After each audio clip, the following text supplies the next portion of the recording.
So we're the new kids in town. Breaking walls, blowing bridges, leaving rubble like a wrecking ball. Go ahead, call us outlaws.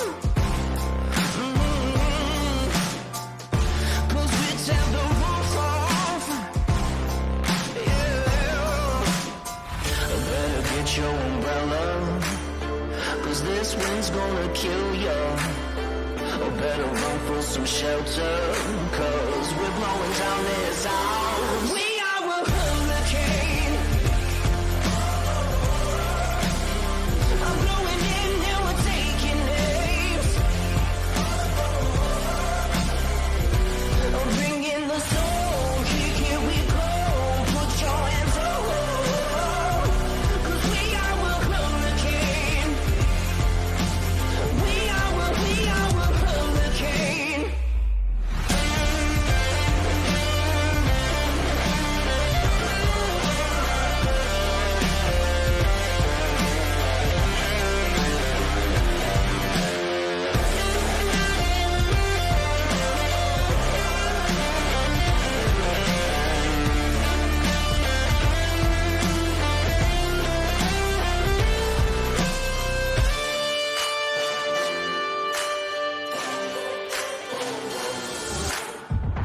Better get your umbrella, cause this wind's gonna kill ya.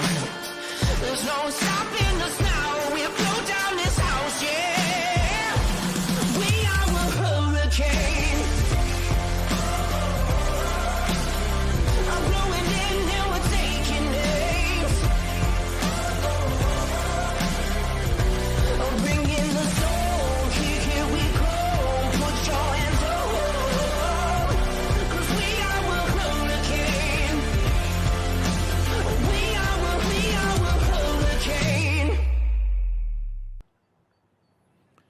Well, hello, good morning, and welcome. It is finals day. It is for the Championship of the World in the 2024 U17 World Water Ski Championships. Glad to have the pleasure of your company. Yes, indeed. My name is Tony Lightfoot, and glad to have you watching the events that will constitute the final rounds of skiing in this U17 World Water Ski Championships. You're looking at live pictures right now. Viewing in from the north and from the east over the lakes of Casting Stone, the venue of Predator Bay Water Ski Club, and indeed the venue for this World Championships, as well as the next U21 World Championships, which will be next year, and then the year after that, the O35 World Championships. On top of which they have already hosted the Elite World Championships as far back as 2009. To great success and acclaim. And there we see the beautiful conditions that are bestowed upon the lakes of Casting Stone. We had a little bit of a weather situation towards the tail end of yesterday's action. We had to withstand a rain delay, and on top of that, there was a significant delay for caused by one of our jumpers towards the tail end of that event. But we were able to push through and get the remaining half a dozen skiers skied in the girls' jumping competition in Series 1. And that presents us with the 12 finalists in each of the 6 events that we will have today. So there is a change of schedule.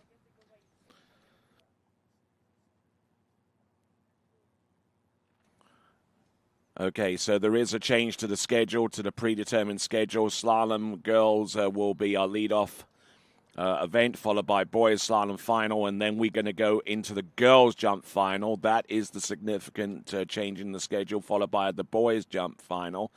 And then our grand finale event is going to be tricks for girls and boys. So, after we got done with the elimination round competition, the big question is, what's the overall situation looking like? Well, so far as the girls are concerned, Christy Appleton has the lead in the girls' overall competition by about 180 or so overall points. Actually, it's It's closer to 179.56 overall points between herself and Lexi Abelson. Now, the advantage that Christy Appleton has going into the final is that she is in all three finals. She has the potential of fending off any attacks to her position in the overall competition. So Christy Appleton in 3 finals, and Lexi Abelson in 2 out of the 3 finals wasn't able to jump far enough to make it into the girls' jump final. Now there's 179 between the two of them, and many would say that's an unassailable lead, but don't count out the likes of Lexi Abelson and her ability to add to the 8,200 point trick score that she produced in the preliminary round, or indeed the 5 buoys on 12 that she also produced in the elimination round as well. Looking down a little further, in third place is Maze Jakobsen of Denmark. Now she is about another 30 or 40 points adrift from second, so she's staying within an acceptable distance to catch up on the skiers that are placing above her in the overall. Now there's a drop-off from third to fourth between Maze Jakobsen and Cameron Davis, but from there on in, you've got point differentials of 7, of 9, or even less than that, separating 4th, 5th, and 6th, and then dropping off again between 6th and 7th place overall in the girls. So that's the tale of the tape so far as the girls overall is concerned.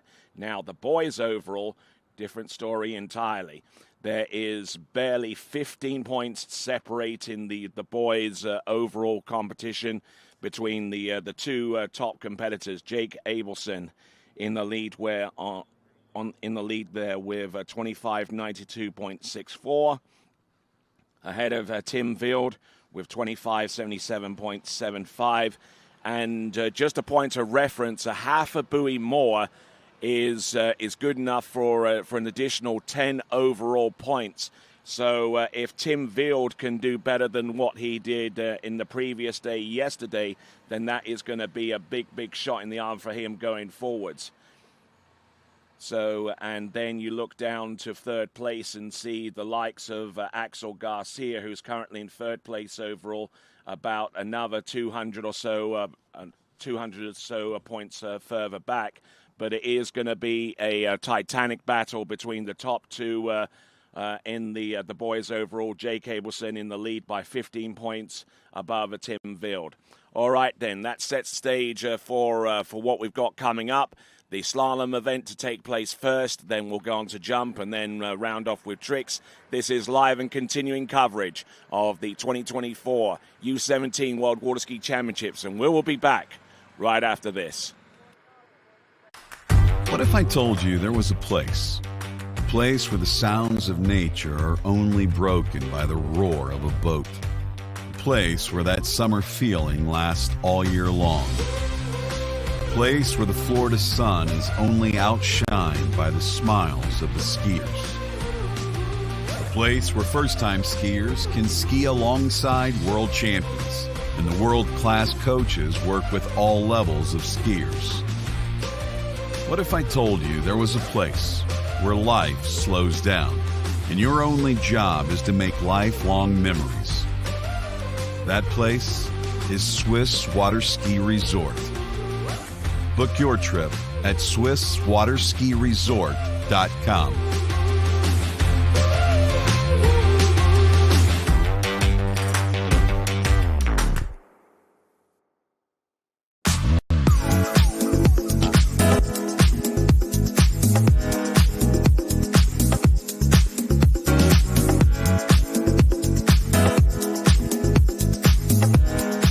See you in Vienna.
Thanks for calling Wake House. This is Brian. How can I help you? Yeah, Will. Can I let him know who's calling? All right, just a second. Will, I got a fill for you. Perfect. Give me just 1 second. All right, hit it. Thanks for holding. This is Will. Hey, how's it going? Good.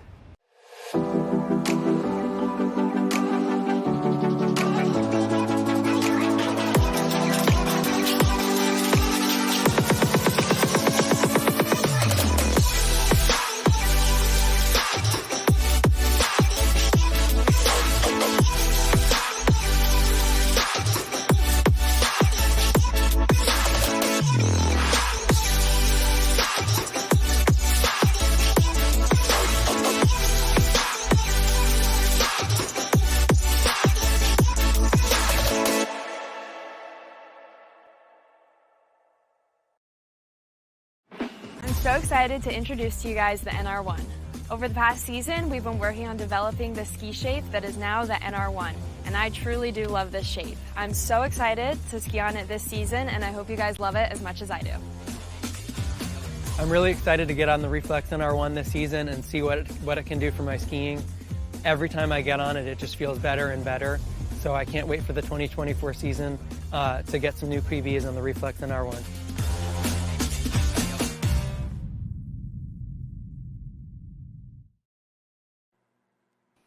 All right then, we're just moments away from starting the first of our events for the Championship of the World in the U17s. The girls' slalom final will be our lead-off event, and then we'll go on to the boys' slalom final, then the jump finals, and then the tricking finals.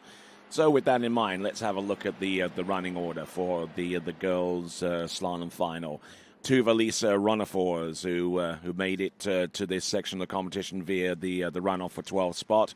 She'll be our leadoff skier, followed by Katharina Hafner of Austria, Ledina Wolfersberg of Switzerland, Zoe Carpenter of the United States, Amaze Jakobsen of Denmark, Cameron Davis of the United States, Melody Morel of France, and then Christy Appleton, Lexi Abelson, Vittoria Sirocco, Cristiana de Osma, and Cristiana de Osma, the bronze medalist in Chile, and from the previous cycle in Trinidad, Espinal will be the last skier off the dock. So we got plenty of skiers to come, and the first of them is about to take to the water all the way from Sweden, our lead-off skier, having scored 5.5 buoys yesterday in the girls' slalom elimination round, and ultimately cleared 13 meters on her way to getting through the runoff against her rival Marie Lou Duvergier. She got through that runoff and opening up with 16 meters at 55K. And seems to have a real good handle on this run. So that is Tuva Lisa Runoff.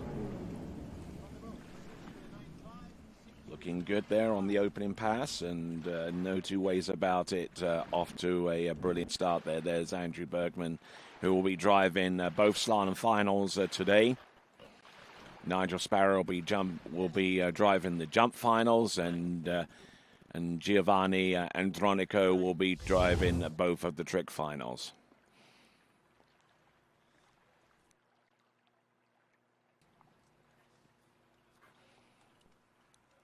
So not looking in bad shape.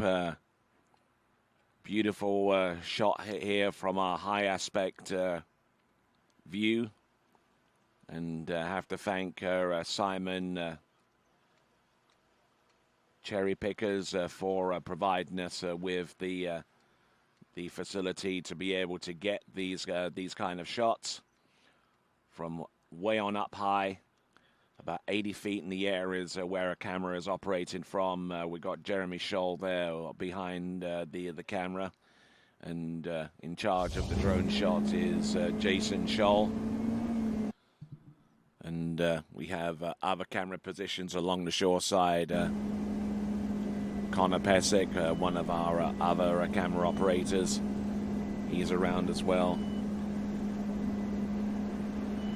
Mr. Swanson, one of our local individuals here, operating one of the other cameras as well. So give him credit where it's due. Alongside Kelvin Kelm, who's working the graphics alongside Vincent Stadelbauer in the trailer, as we see Tuva-Lisa Runoff of Sweden get through the opening two passes of 16 and 14.25 meters.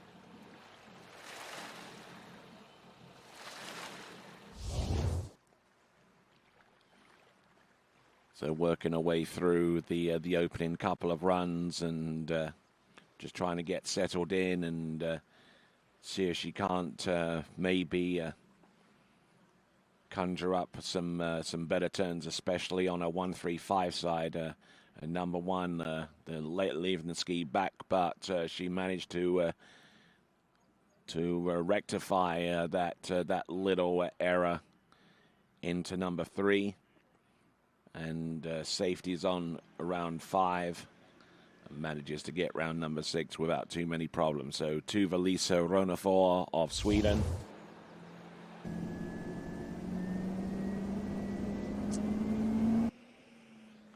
So Tuva-Lisa Runoff. Entrance gate, this is 13 meters. Pass that she ran yesterday to get through the runoff situations. And looks like she's going to do the same again. Better than her original score yesterday by half a buoy, and will continue to ski into the 12-meter line and set up a viable target for the remaining skiers to all shoot for. There is quite a close parity between the remaining skiers in this list. The next 3 competitors all tied with the next 2 competitors tied with 1 on 12, and then there are a number of other competitors that have produced scores of 1.5, 2, 3. Then it jumps up to 5, and then you go into 11.25 meters, where the differential between those skiers is quite close as well. So it took a score of 2 buoys on the 12-meter line to take the title, although I would suspect 2 on 11.25 meters, beg your pardon. So, and we've already had a couple of scores in the earlier round exceed that.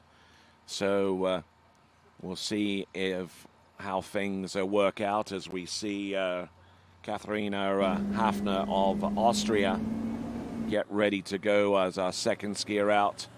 And behind the Nordic towboat, we have Tuva-Lisa Runoff. There's one. Handle up high and getting blown over the tip of her ski, and looks like it's going to be 1/2 buoy there on the 12-meter line. It's certainly better than what she did in the elimination round, but I suspect that she was looking for something a little bit more substantial than that to really put the heat on the remaining skiers on this list. The remaining 11 skiers on this list in the 12-skier final. Just got a little bit bogged down off buoy number 1, putting way too much pressure on the ski, and kind of sinks in on her before the first wake. And naturally, the judges will give her 1 buoy instead of half a buoy. And the reason why is because she held onto the handle past the halfway mark between 1 and number 2. So it's good enough for the judges to give her the 1 buoy count. All right, there, Katharina Hafner of Austria. Currently in 5th place overall, and looking to make her mark in the slalom final. Now, in order for Katharina Hafner to vault up 1 or 2 spots in overall, she has to conjure up a score at least more than 1 on 12 meters. The score that she brought through to this final 16 meters. 60 meters at 55 kilometers an hour.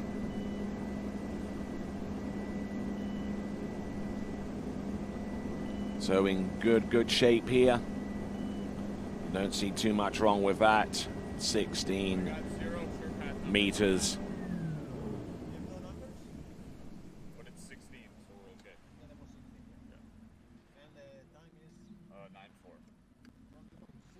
So checking out the numbers with the shore path, and ultimately making sure that that the time on the end of that run was 16:95, consistent with 55 kilometers an hour or 34 miles an hour.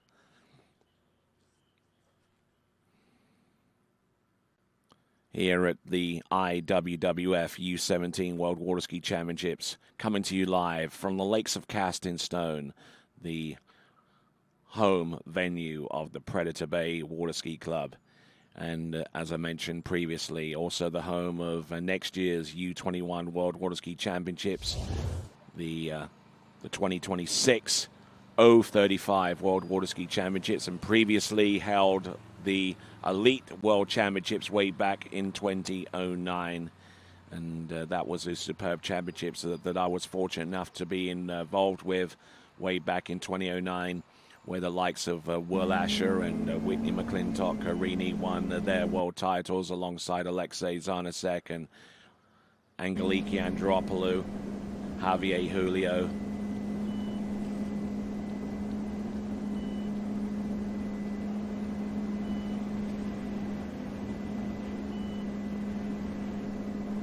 Look at this. 14.25 meters, handling that pass well towards the end. Again, a little down course. That is Katharine Hafner of Austria. She's gotten through 16 and 14. Now she's looking for something a little bit beyond when she gets down onto 13 meters and ultimately onto the 12-meter line.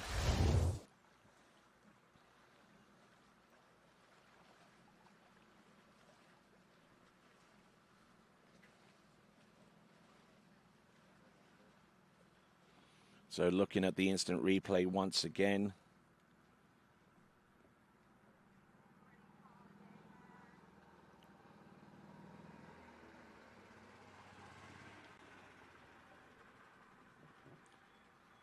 So Katharina Hafner, I'm not too sure where she precisely skis in Austria, but there are a number of events that are held there during the course of the season. The Wasserski Wien facility has a pretty substantial event taking place in the latter portion of this month. And they've already had an overall pro tournament held as recently as last weekend. And here we go, Katharina Hafner from Austria on 13 meters. Oh, and getting really bogged down, and an opportunity for her to send herself up a little bit high in the overall competition has been spurned to the tune of 3 1/2 on 13 meters. We'll get confirmation of that very soon. 3 1/2 on 13 meters. It certainly won't be anywhere close to what she produced in the previous round. But the pressure situation in the finals taking their toll there on Katharine Hafner, and scoring 3 1/2 buoys, 3 1/2 to represent the score for Katharine in this section of the competition. We're on skier number 2. We have 10 skiers remaining, and just getting a little narrow off buoy number 1, and caused her to turn long off that turn and turn even longer off number 2. She was able to get much of it back under her belt around buoy number 3, but by the time she got to number 4, it was way too late for her to effectively make a play on the entire pass. So it is going to be 3 1/2 on 13 meters, 3 1/2 on 13, courtesy of Katharina Hafner of Austria. Next skier up, We move across from Austria to its neighboring country of Switzerland, and we have Ledina Wolfersberg.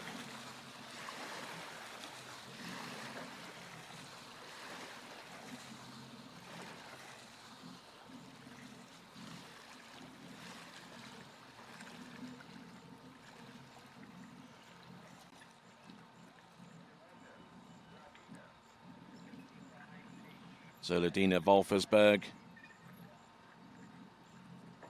is going in at 55K, 18.25 meters. Deciding to go with the softer option compared to 16 meters. And we'll see how that works out for her. Barely a whisper of a breeze out there. Beautiful conditions for slalom. Ledina Wolfersberg.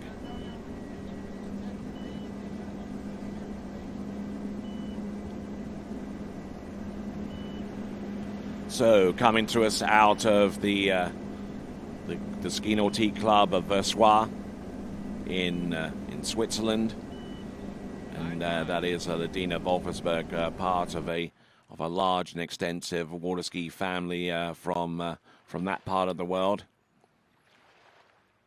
The girls' slalom final taking place right now while we are on skier number 3, Ledina Wolfersberg, and she's gone through 18.25 meters and getting ready for 16 meters.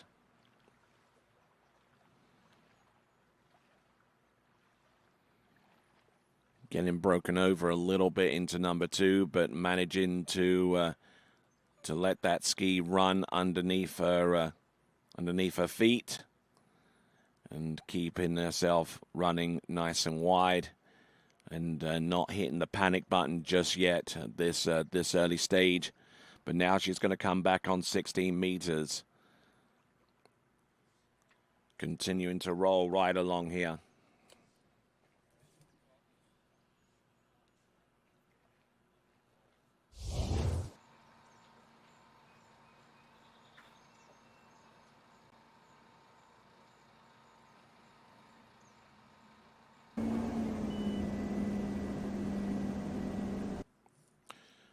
All right, 16 meters now. The boat speed at 55 kilometers an hour or 34 miles an hour. Bringing the handle down nice and low. This is 16 meters.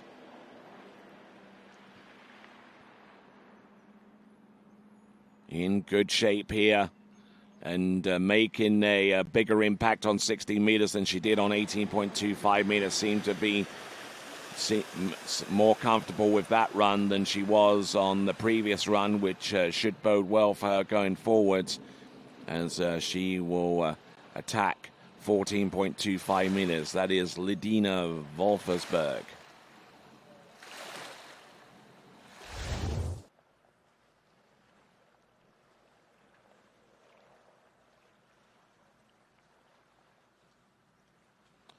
So looking at some of the results produced so far this season, there have been a couple of scores for her that she's recorded this season already that have gone into the 12-meter line.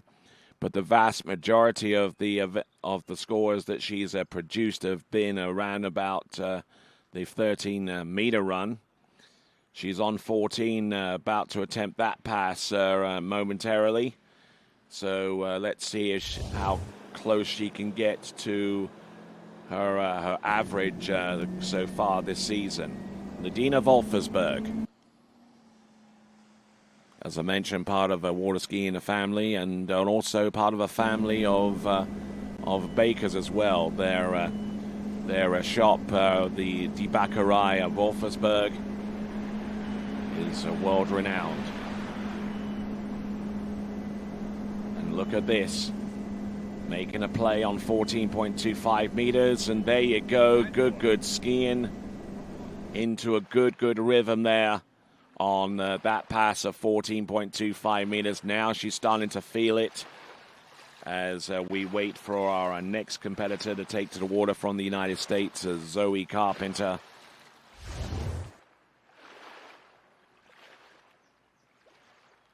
But Ladina Wolfersberg not allowing the ski to fully cast out and backside on buoy number 1, but she's still able to get it turned.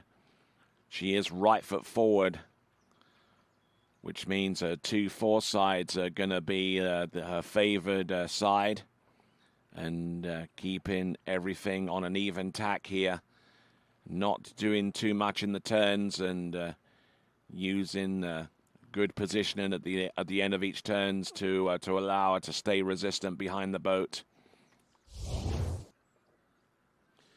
And skiing behind that Nautique. The Nautique brand offers a variety of superior quality inboards. To see the complete 2024 Nautique product line, visit nautique.com.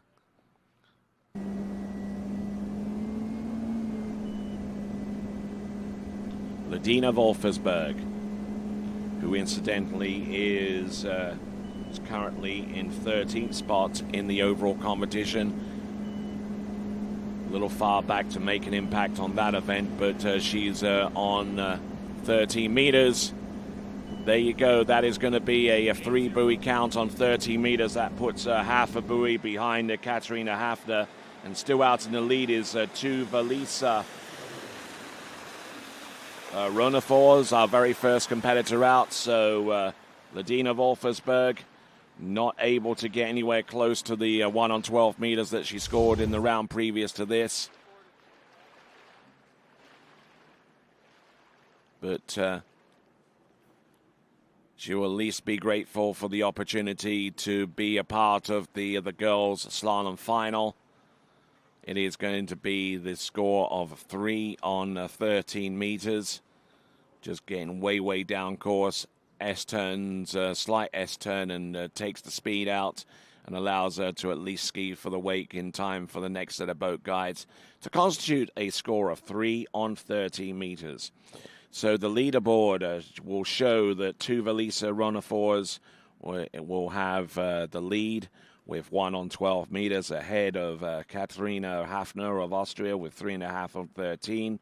And Ladina Wolfersberg, whom you just saw there, is in 3rd place after 3 skiers. So,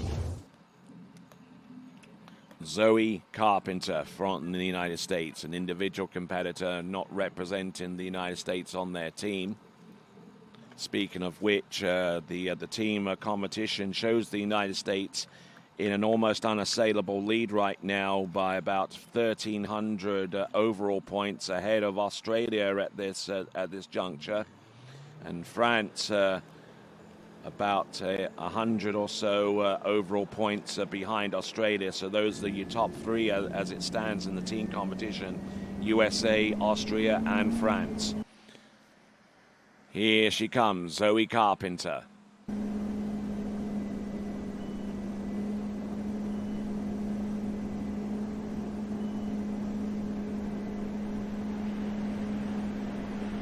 On 14.25 meters, opening up here.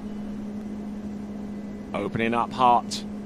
And we'll get to 13 meters coming up next. That is 14.25 meters.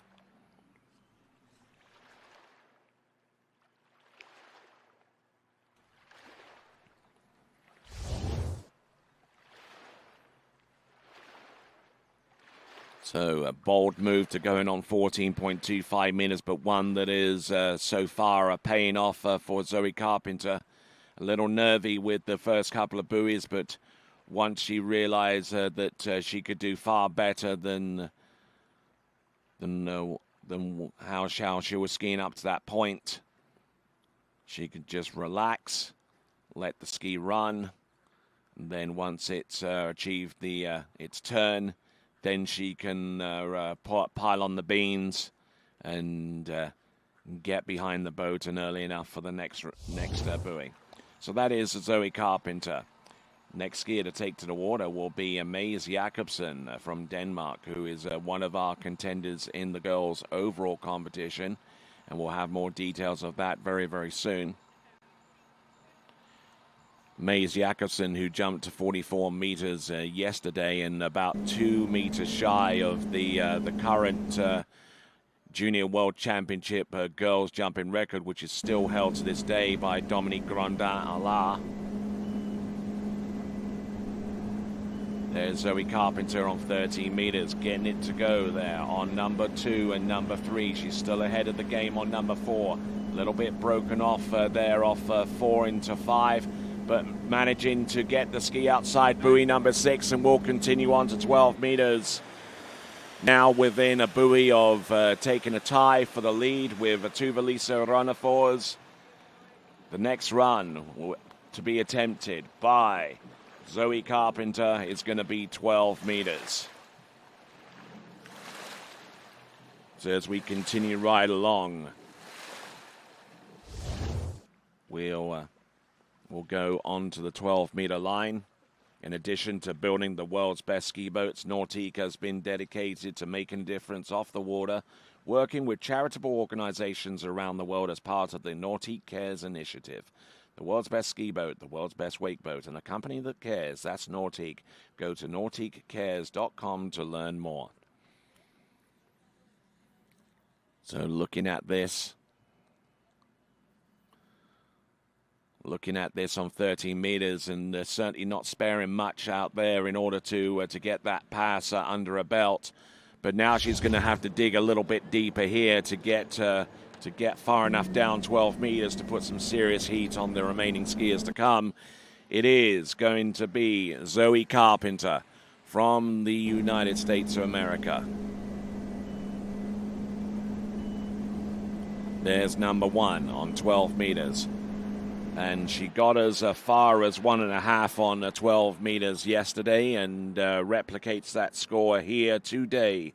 1 1/2 on 12 meters for Zoe Carpenter, which leaves us with 8 skiers remaining, and the first of those 8 about to take to water, Mads Jakobsen of Denmark. So let's have a look at this one more time. For Zoe Carpenter, little flat through the entrance gates, and a lot of slack at the tail end of number 1.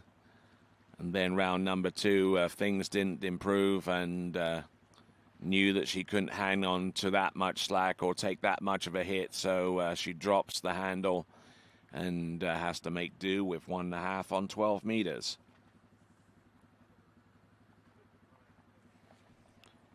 So as we continue to roll right along, a quick mention of the Predator Bay Water Ski Club, the host club for these championships.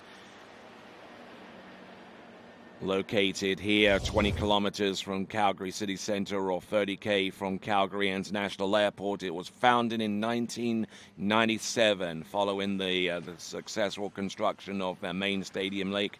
And got to give a big shout out to Dan and Suzanne Velsic, who for years they've been valuable volunteers that have dedicated their time, energy and skills to support the club's mission, displaying an extraordinary commitment that deserves recognition. Their timeless work has not only propelled their initiatives forward, but also set a powerful paradigm for teamwork and community spirit. The Predator Bay Water Ski Club, and in particular the two catalysts in the form of Dan and Suzanne Velsic. We thank them and appreciate their hard work going forwards.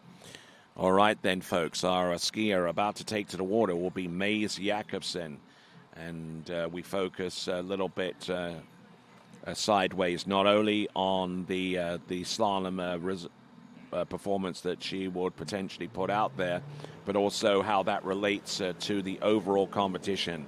Because in the previous round yesterday, she scored a 2 on 12 meters, and anything by way of an improvement could well vault her from where she is in the overall right now, which is currently in 3rd place, to maybe challenging the likes of Lexi Abelson for one of the higher podium spots in the girls overall. But let's have a look first of all on 16 meters, the opening run for Mads Jakobsen of Denmark, and good to go there.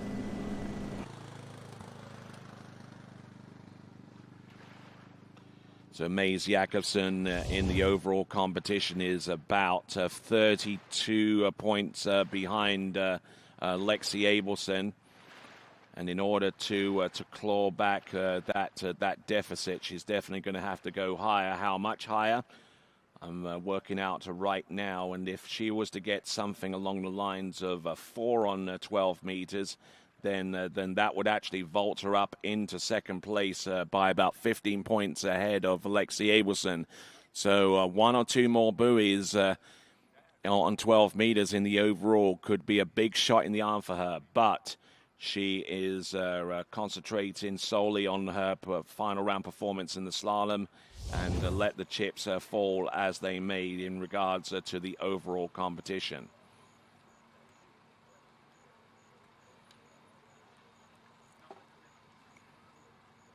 So looking at the starting dock and seeing our next skier about to take to the water in a short while, it's going to be Cameron Davis.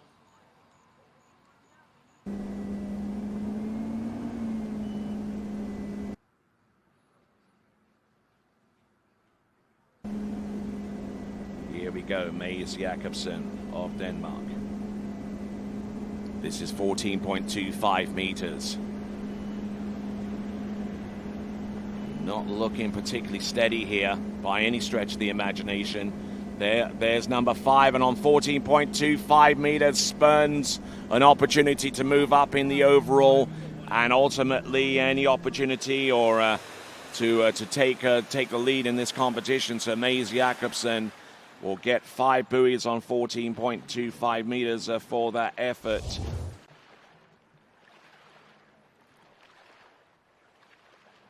So no change in her situation regarding the overall competition, and Maze Jakobsen just let the ski run on just a little bit too much on each turn. Was just unable to continue on with her effort, and ends up. I'm not even too sure whether she actually made it outside buoy number 5. We'll get the confirmation from the officials, but it was extremely tight and extremely close there.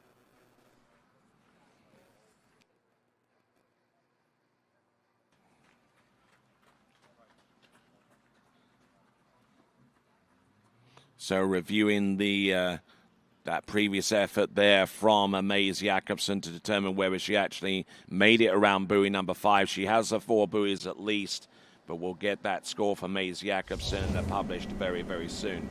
In the meantime, currently in 4th place in the overall competition, this is Cameron Davis, who slalomed yesterday 2 on 12 meters, exactly the same score as Maze Jakobsen.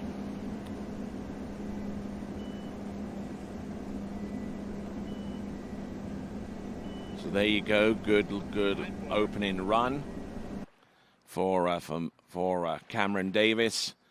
I believe that one is going to be on the 16-meter line. We'll get confirmation of that opener for her, Cameron Davis. Yes, indeed, it is 16 meters.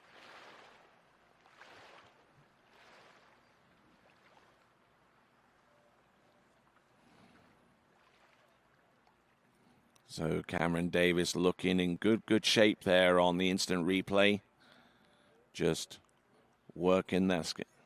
So we do get a confirmed score for Maze Jakobsen. It's 5 on 14.25 meters. Now for Cameron Davis, let's see what the differential is between the two of them. It's about 6 overall points right now that separate those two. So just a change in the slalom score, the better slalom score could be enough to send Cameron Davis onto the podium for the moment. In fact, a score of 2.5, I believe, on 12 meters could well affect a change in that direction. Here she comes, Cameron Davis.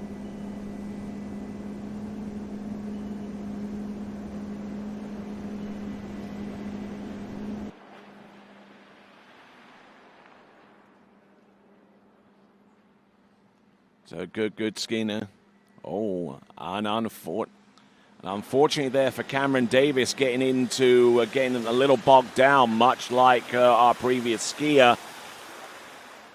So Cameron Davis skis into the dock, and a little unfortunate with her and Mays Jakobsen, our previous skier.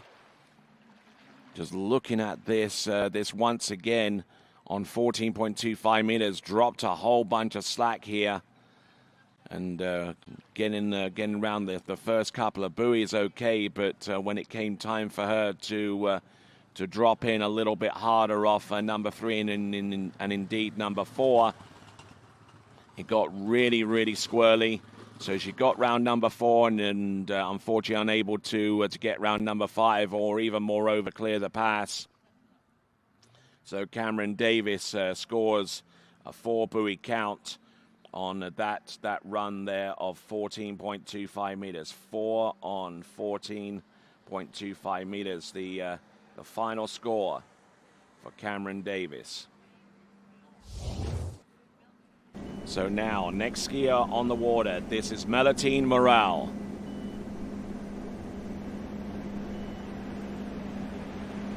So Melitine Morale in this girls' slalom final, not having the best of World Championships, currently in 11th in overall, one of the pre-event tournament favorites. Skiing in the slalom final, looking to try and come away with a high position or maybe a position on the podium. And right now we're seeing one or two of our skiers at this section here are having some really significant problems in running through at least the first 2 to 3 passes. So Melitine Morale from France. Again, a little bit buffeted there. Currently at 55 Fahrenheit or 12 degrees. That's our current temperature that we're running here at Predator Bay Water Ski Club. Maybe that's having an effect upon our athletes. So they're certainly bundling up warm right now to try and keep the blood and circulation going, and also to keep their heart rate and tempo going up at the same time.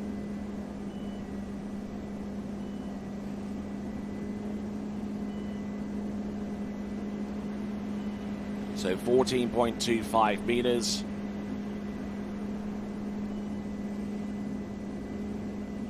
And seems to have had a better strike on that one on 14.25 compared to the last 2 competitors. So a 6 buoy count on 14.25 meters. That is our skier out on the water right now, Melitine Morale of France.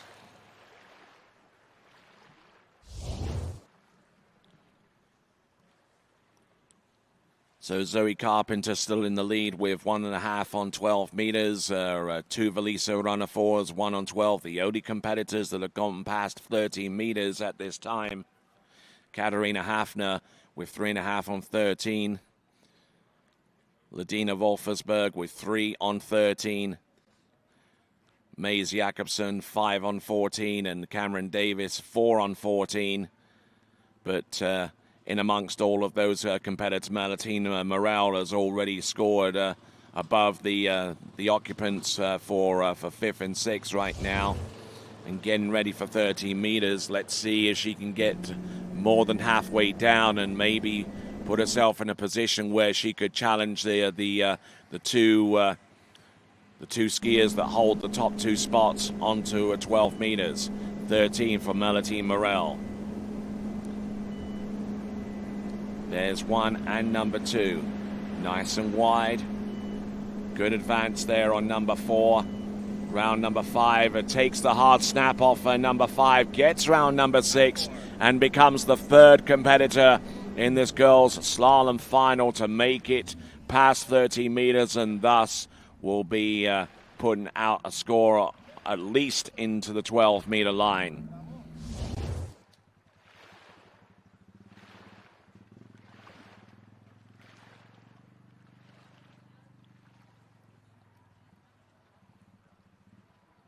So Melatina Morel coming to us out of France. I don't know where in France she's from specifically, but looking at her free-flowing style. Yeah, prepared to be a little bit patient at the end of the turns, making sure that she is still there on top of the ski and still has enough room to be resistant behind the boat. So Melatina Morel is now vaulted herself into third place at least. Our next skier to take to the water, our current overnight leader in the overall competition, Christy Appleton.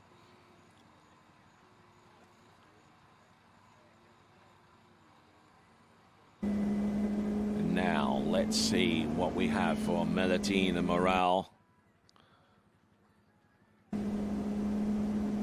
Good push out there, good glide on the entrance gates for 12 meters. There's one. If she can get past number 2, unfortunately that's not going to happen, but it does give her a two-way tie for the lead for Melatina Morel. 1 1/2 buoys on 12 meters. That puts her in a tie with the lead at this time.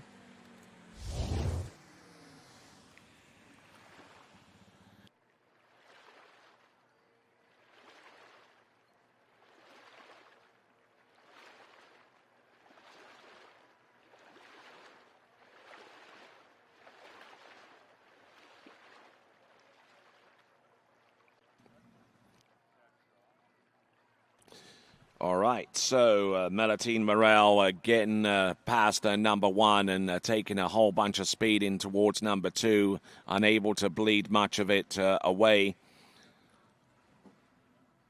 And skiing over the line, and will record a score of 1.5 on 12 meters. So moving on from France now to Australia. It is going to be Christy Appleton.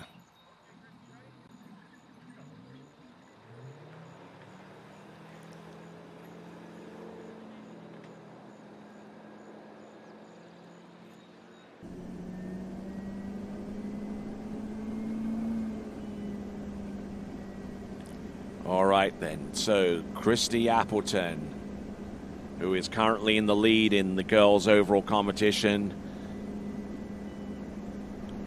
looking to try and get off to a good start this morning in the slalom event.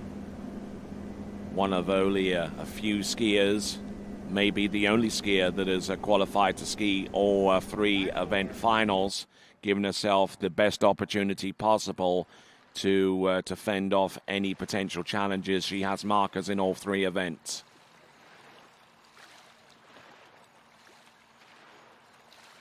Looking at the starting dock, Lexi Abelson just getting prepared and not trying to concern herself too much with what's going on in the water with the skier that is currently above her in the girls' overall competition. Christy Appleton, as I mentioned, has an appearance in all 3 event finals, whereas Lexi Abelson will be skiing in the slalom final and the tricking final, but not the jump. So if she is to exert any kind of improvement, it has to be done with 2 events rather than 3. Christy Appleton, for her part, getting through the opening pass and looking particularly strong out there as we look at the Ski Nautique towboat celebrating over 60 years in production. The record-setting Ski Nautique is the ultimate 3-event tournament ski boat. To learn about it and other Nautique models, visit nautique.com. There's Christy Appleton, 14.25 meters. Looking good, and seems to have found a rhythm that she likes and is able to continue skiing with behind the Nautique towboat, the official towboat of the International Water Ski and Wakeboard Federation. We certainly thank those guys very much indeed for years of support for the IWWF world titled events. And they continue to host the U.S. Masters water ski tournament on Labor Day, on Memorial Day weekend each May. And Christy Appleton, a strong competitor here, able to stay relaxed and stay focused at the same time.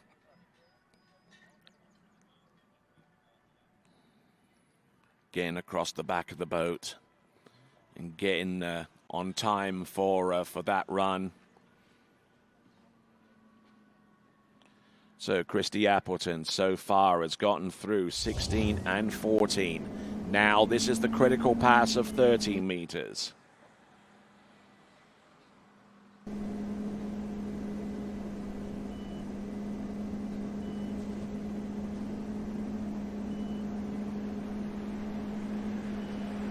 Looking good here. Christy Appleton on 13 meters, pulling a little long into number 3. And look at that. Brilliant skiing there for Christy Appleton, and pulled long into 5. Did mention 3 by mistake, but she pulled long into number 5. But she kept the ski running wide and kept that line tight as well. Very, very important that she did that in order to maintain her rhythm. And Christy Appleton on 30 meters will now have a chance to maybe extend the lead in her overall competition against Lexi Abelson, who is next to ski, and Christy Appleton in tremendously good shape there off number 4 into number 5. A little flat-footed into number 5. But still able to work that ski and work her technique to great effect there with that pass on 13 meters. And now she's on 12 meters. She got halfway through this pass in the elimination round. And anything more will give her a little bit more of a differential in the overall competition, on top of which she could potentially take the lead at the same time. There we go. There's Christina App. Oh, and going down early on 12 meters. Will not have the opportunity to increase her point differential in the girls' overall competition, but that is going to be half a buoy, and that is... that puts her in 4th place right now, behind Tuvalisa Runoff, Zoe Carpenter in a 2-way tie for the lead with Melitine Morale. And those are the top 2 with 1.5 on 12 meters. And the score that we've seen from Christy Appleton of Australia is half a buoy on the same line length. Complete fin release there off buoy number 1, and just couldn't get control in time to maybe continue on with the run. So Christy Appleton, half a buoy on 12 meters. Next skier up, coming to us from the United States of America, it is going to be Lexi Abelson.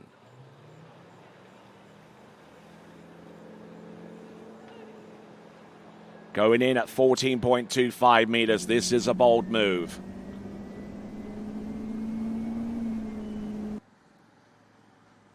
So only the second competitor that has decided to go in on 14.25 meters. Drifting back behind the boat a little bit here. That will reduce her swing from one side to the next, but she's back in it and keeping a good, solid rhythm. Looking in good shape there towards number 5, and there you go. That is 14.25 meters.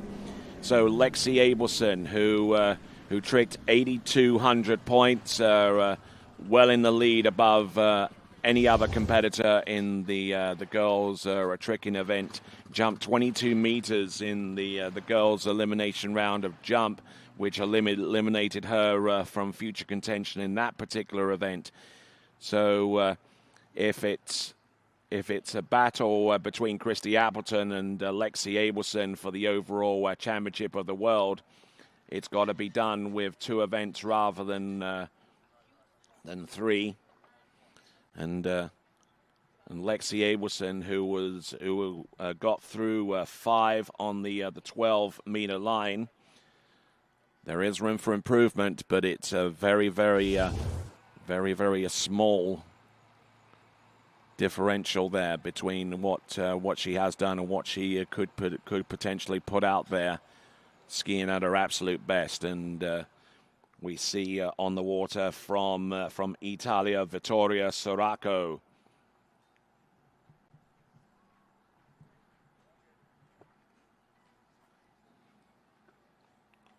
So Lexi Abelson now. This is 13 meters. Entrance gates, buoy number 1. Good strike off buoy number 1. This has potential. Round buoy number 2. Looking good for number 3. Continuing to roll for number 4. And seems to be reveling in the under the pressure, the red hot pressure cooker situation that she's in right now. Lexi Abelson through the 6 buoy count of 13 meters, and will now have an opportunity to go on to the 12-meter line. Some beautiful shots are exhibited by our camera personnel, including our drone pilot Jason Scholl, with that view of the iconic Canadian flag that is along the shore side towards the ramp. So we have a world-class camera crew. Graydon Swanson, our locally sourced talent, doing a fine job out there with his camera work alongside Connor Pesek, Jason Scholl, and Jeremy Scholl, and Kelvin Kelm, and Vincent Stadobauer completing the TWBC crew. All right, then, here we go. This is Lexi Abelson. This is 12 meters. Anything more than 5, and it will shrink down the differential between her and Christy Appleton in the girls' overall. Look at this. There's number 2, number 3, and and it looks like she was inside a buoy number 3. It's going to be under review, but it's not going to do much good there for Lexi Abelson so far as her positioning in the girls' overall. And as it stands right now, it's a 2 buoy count on 12 meters. It's good enough for the lead in the girls' slalom competition. But ultimately, she wanted to get a little bit deeper here and maybe close the gap between herself and Christy Appleton, who still leads in the girls' overall competition. Let's have a look at this one. Not too sure whether she actually made it outside buoy number 3. So it is going to be a 2 buoy count confirmed from our officials. 2 buoys are confirmed there for Lexi Abelson.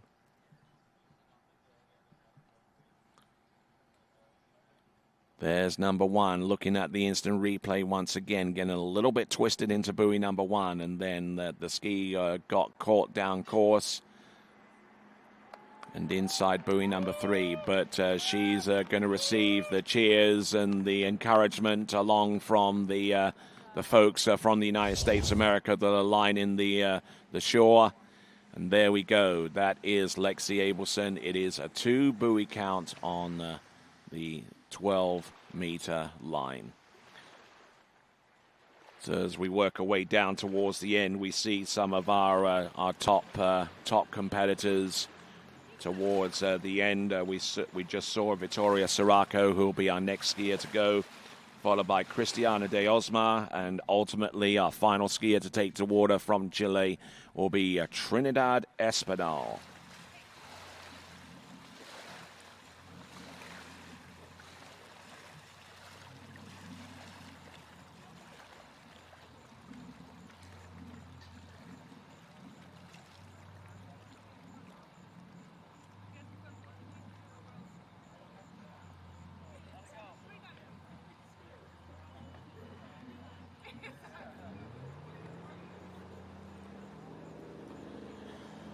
All right, coming to us out of Italy.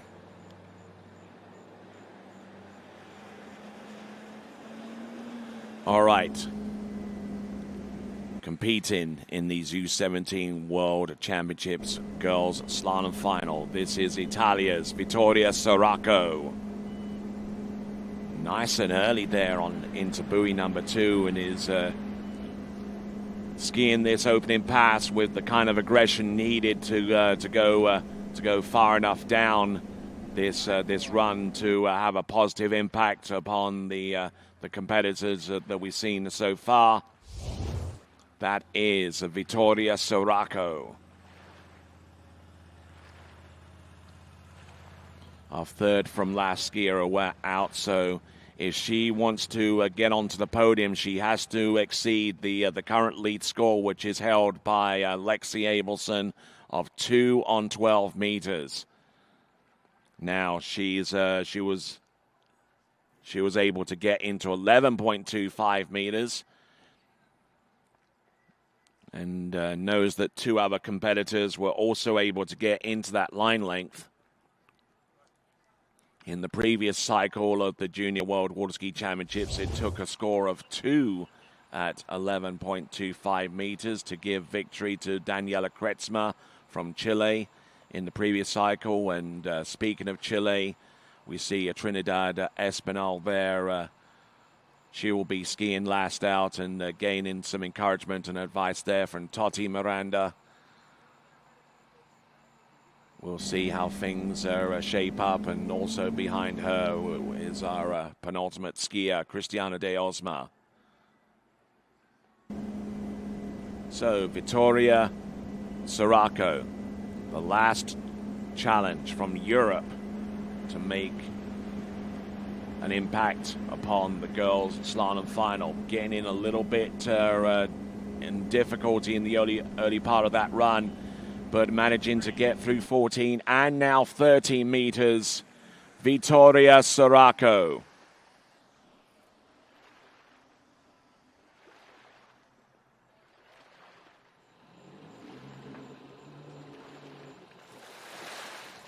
So look at this with the instant replay once again.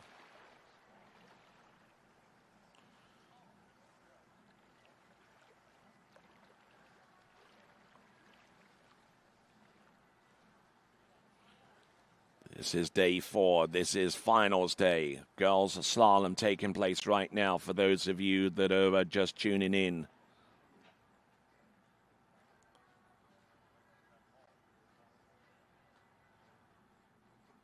And just looking at Vittoria Sirocco, able to stay on top of the water despite all of that on 13 meters, and now going to get ready for the 12-meter line.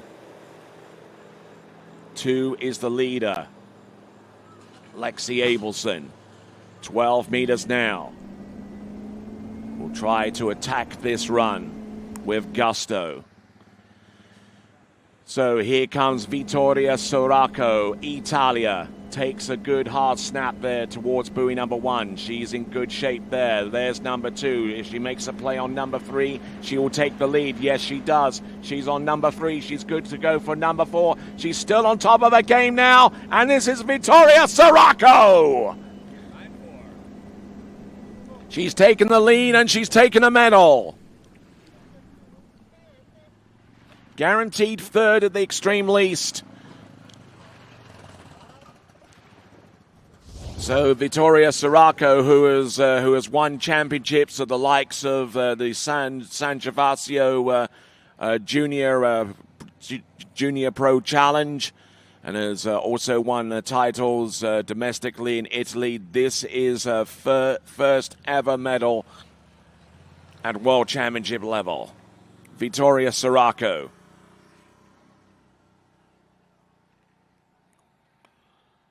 Certainly didn't come easy, but I tell you what,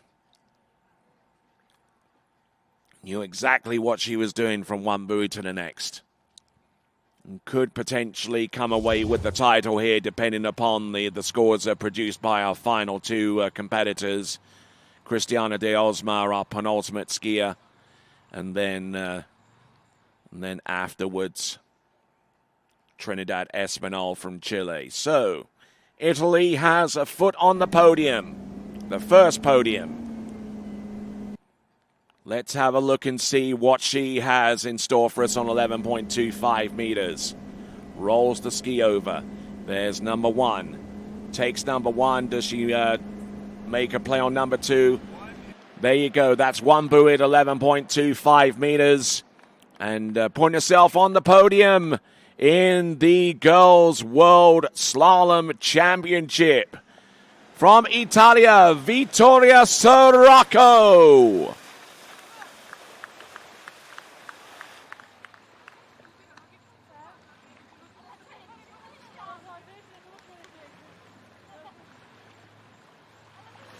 So swimming in, and she's going to be delighted with that. And already getting some responses to the live chat from our Italian fans, including Silvia Taranciano, who's loving every moment of the coverage right now with these young ladies pointing out the performances that we've seen so far. And of course, if you want to be a part of the live chat, the simple way to do that is to subscribe to the TWBC YouTube channel. You'll get access to the live chat on the TWBC YouTube channel, and hitting the bell icon will inform you the next time when we go live, which is in just over a week's time at the Good Water Ski Nationals taking place in Bakersfield in California. Cristiana de Osma, 14.25 meters. So Cristiana de Osma trying to mitigate the disappointment that she had yesterday as a result of not being able to make the girls' trick-in final. This is a one and only appearance in an event final, and so Cristiana de Osma looking to make the most of the singular opportunity that has presented itself for her. So Cristiana de Osma,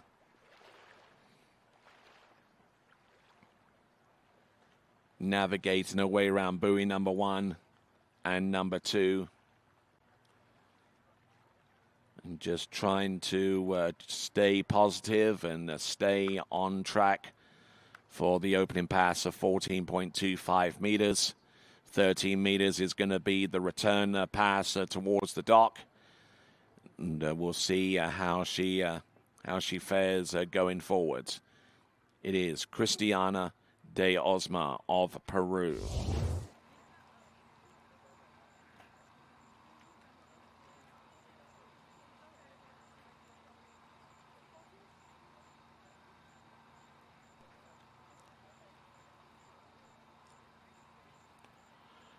So it didn't take long for Silvia Taranciano to message back saying, well done, Vittoria, bravo, Vittoria, who is currently in the lead right now with a score of 1 at 11.25 meters.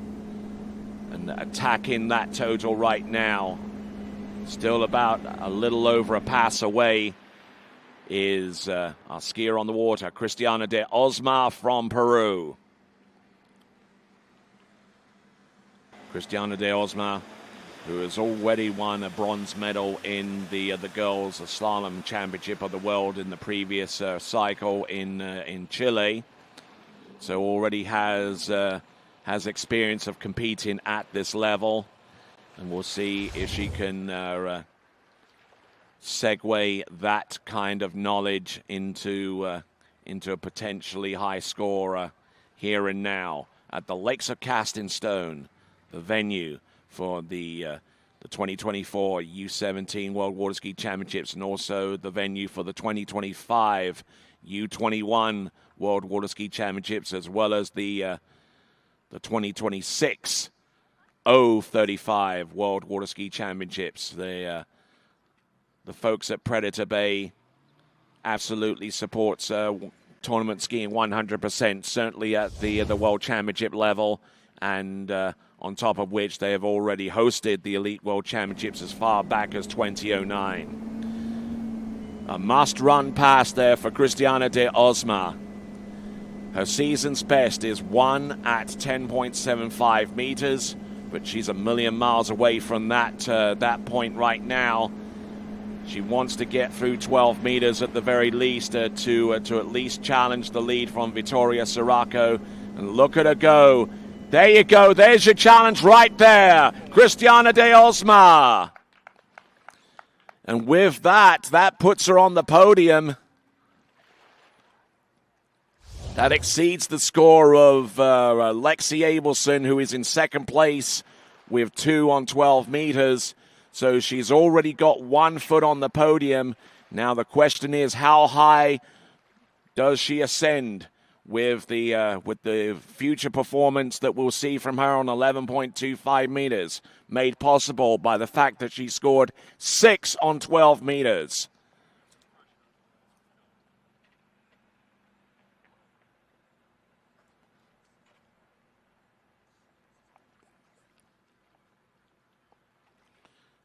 So Cristiana de Osma getting some support online on the live chat from Caro Antonsen and Mary Lou Duverger. One watching us online somewhere in Austria, and the other one watching us online somewhere about 250 feet away from the site, or rather on site. We see Trinidad Espinal getting ready to go with her performance. So if she gets more than 1, then she'll guarantee herself no worse than silver. There's 1. She'll have an impact on number 2, but she's still there, 11.25 meters. She's still rocking this. Cristiana de Osma keeping it going. Round buoy number 5 on. She's unable to run the pass, but she got 4.5 on 11.25 meters. She takes the lead and guarantees herself no worse than second with 1 competitor remaining. Trinidad Espinal of Chile.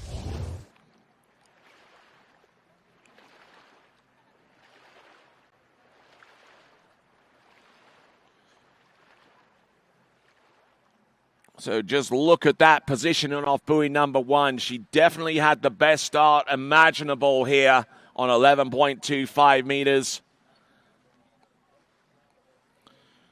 Looking at number 3 and number 4, you would have had bet good money on her being able to run this pass, but a little bit of anxiety crept in time for buoy number 5, and she got 4.5 there. 4.5 on 11.25 meters, which means that Vittoria Sirocco is in second spot right now and guaranteed no worse than third. So now it comes down to one final competitor from Chile. It's on 14.25 meters for Trinidad Espinal. Drifting back a little bit on the gate shot into buoy number 1, 14.25 meters. She got 4th place in the previous cycle and looking to assert herself. If she's to get on the podium, she would need a score in excess of 2 on the 12-meter line, and that is the current 3rd place score, courtesy of Lexi Abelson. But one pass at a time. She gets through 6 buoys on 14.25 meters and will now eye up 13 meters. This is for the Championship of the World in the U17 girls slalom competition.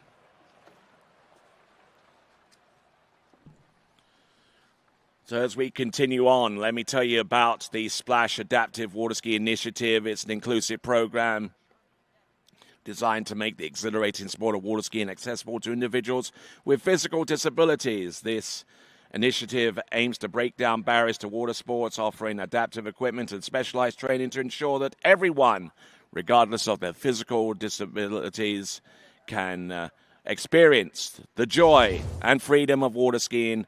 That is the Splash Adaptive Water Ski Initiative, and certainly getting great support from Water Ski and Wakeboard Canada, as well as Water Ski and Wake Alberta. So as we continue to roll right along, on the return pass. This is going to be 13 meters for Trinidad Espinal. Our very last skier. This will determine who takes the medals towards the top end. Here we go.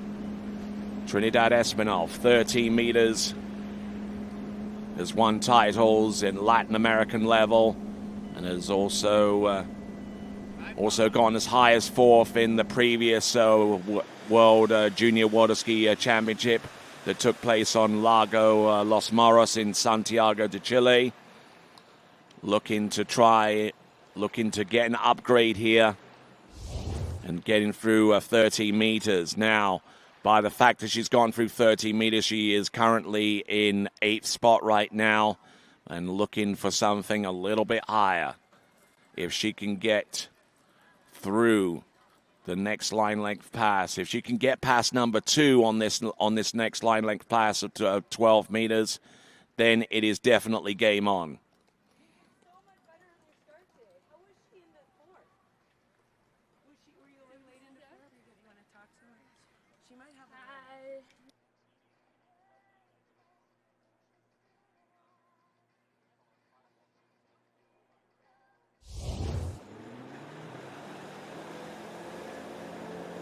All right, then, here we go. Coming in, Trinidad Espinal. Coming in on 12 meters, needing more than 2 to put herself on the podium. Let's see what she's got. From Chile, there's number 1. Good start. Round number 2. She's on the podium for number 3. Number 4. Let's see what she's got. Number 5 and 6 buoys on 12 meters, and it comes down to a shootout on 11.25 meters.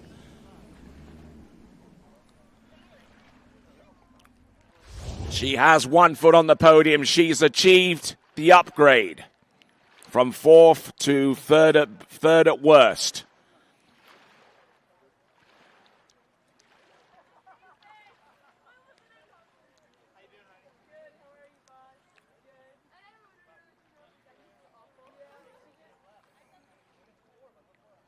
So just looking at this once again, Trinidad Espinal. Now the score that she needs to ascend higher on the podium is anything more than 1 at 11.25 meters. That is currently held by Vittoria Sirocco. But ultimately for the Championship of the World, she essentially needs to get round number 5 and to the wake on 11.25 meters.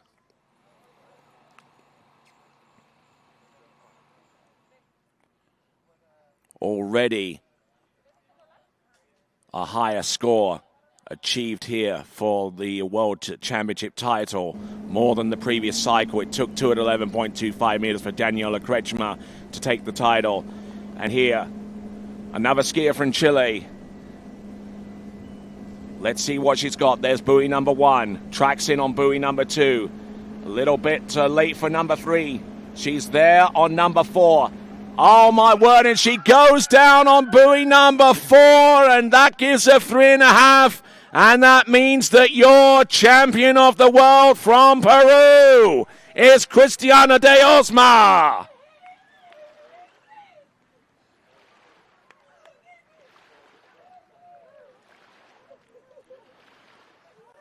So, pushing the podium results.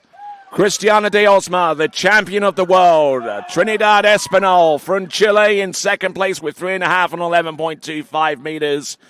And in the third spot, Vittoria Sirocco with 1 at 11.25 meters.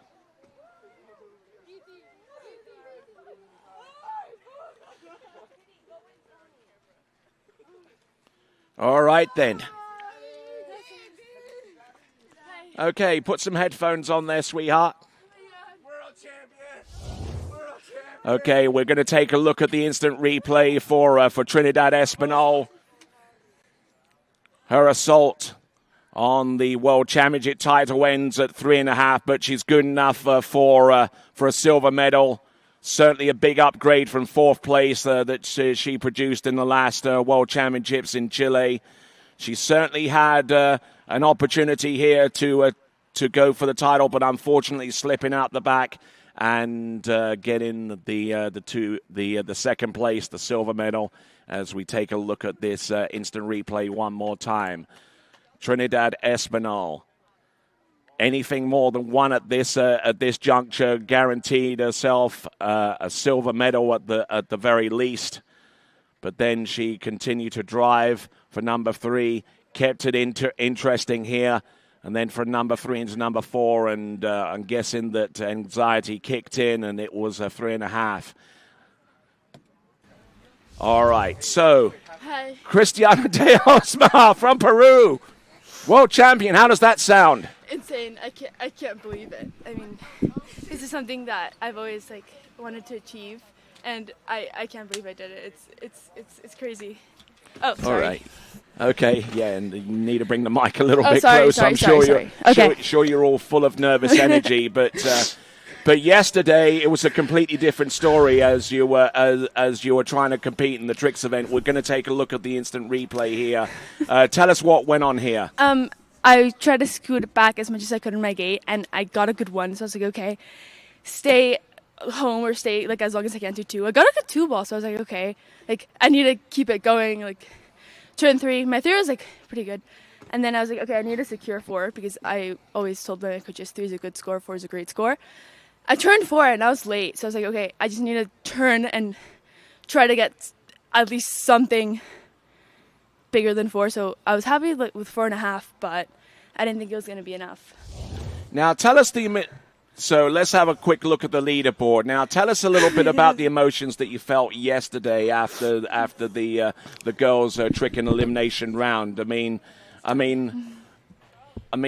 kind of describe your emotions and how that played out with the performance you put out today. I think the mic turned off. No, it's definitely on. Okay, sorry.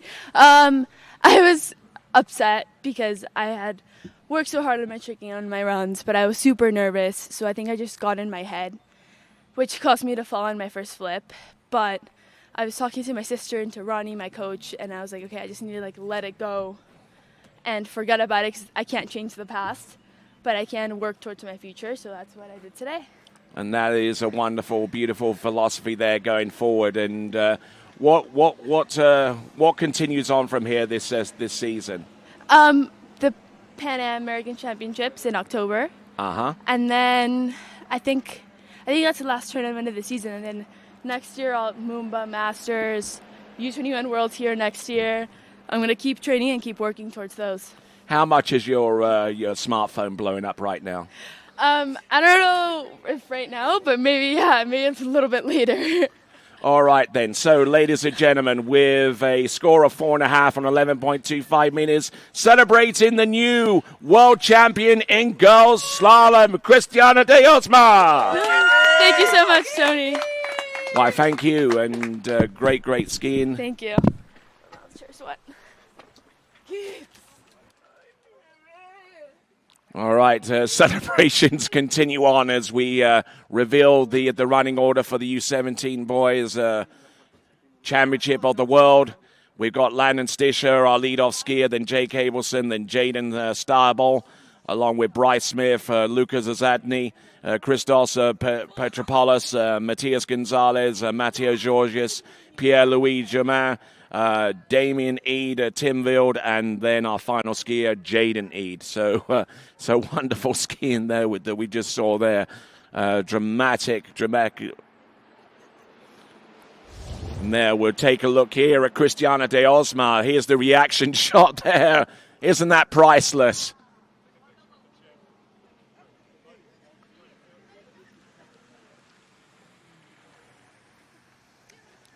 Yep, absolutely no words there. Our mom and coach Ronnie Barton Bischoff getting in amongst the celebration.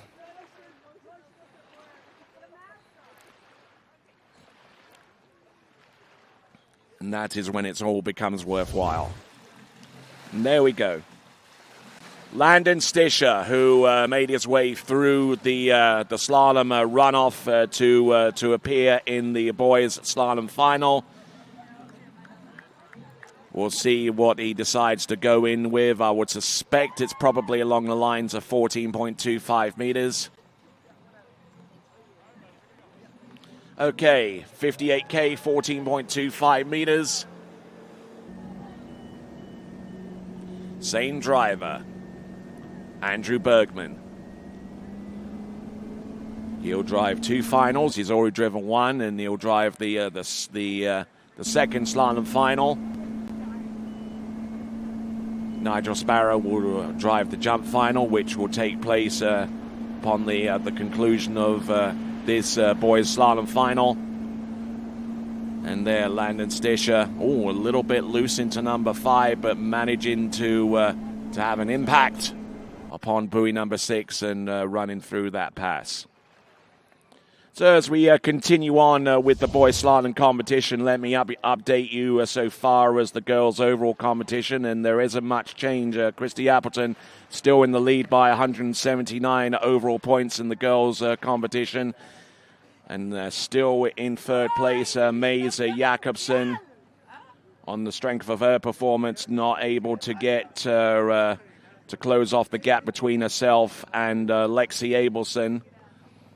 But we'll keep an eye on what's going on with the overall competition, not only in the girls, but also with the boys as well.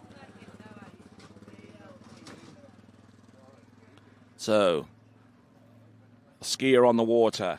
Individual skier from the United States of America, Landon Stischer.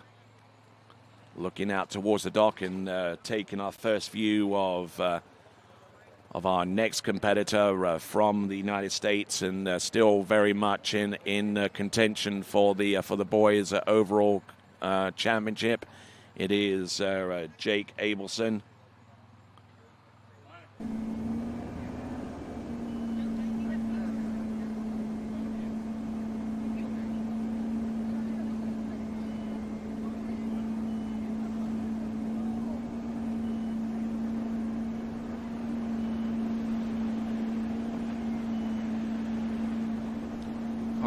So, Landon Stischer.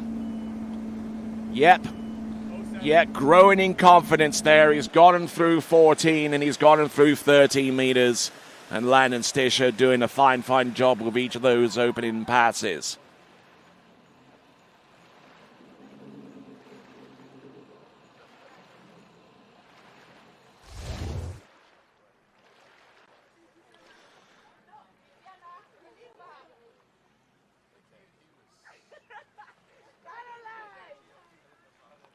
So, Landon Stischer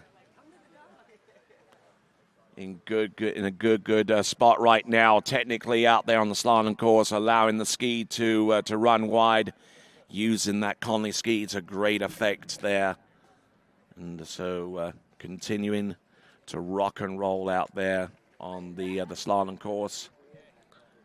And Conley, one of the brands. Represented by Shuswap Ski and Board, Canada's #1 water sports shop. They began operating in 1996, around about the same time that this event was constructed here at the Lakes of Casting Stone, and we thank them for their continued support of not only this event but many others across the nation of Canada. Landon Stischer. Oh my word! How does he continue on with this run? Oh my word! I have not seen anything like that since the days of Patrice Martin, who could get a fin release in the middle of the pass and still run it. Oh my word! Landon Stischer. He certainly had to work for this run, I can tell you. This is 12 meters. Fin release on number 2, and I think he did the same in off buoy number 3, but still there. Ooh, that's one way to generate angle, I suppose. There's 4, there's 5, and just sneaks that ski round buoy number 6, Landon Stischer. I'm not too sure what the reaction was from his father, who's here, Seth Stischer. world famous slalom coach himself, and one of the designers at Conley Skis. But we're looking at the starting dock, and we'll see how things transpire for Landon Stischer. Maybe he can hold that ski in a little bit longer through the water before he has to jump on the good foot. Let's have a look. 11.25 meters. He scored 5 on 12 yesterday, so this is already an improvement.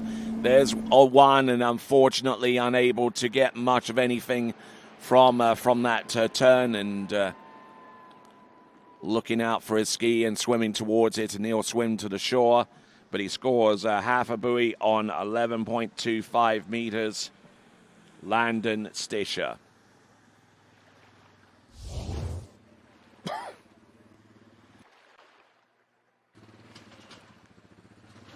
So gate is under review into buoy number 1, and just having a real hard time holding that ski in the water for whatever reason.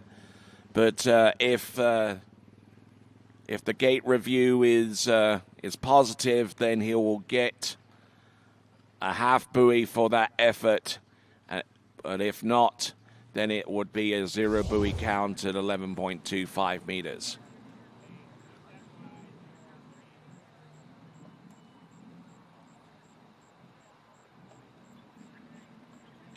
So a 0 score on the gates there for Landon Stischer at 11.25 meters. So 6 on 12 are essentially 0 at 11.25 meters.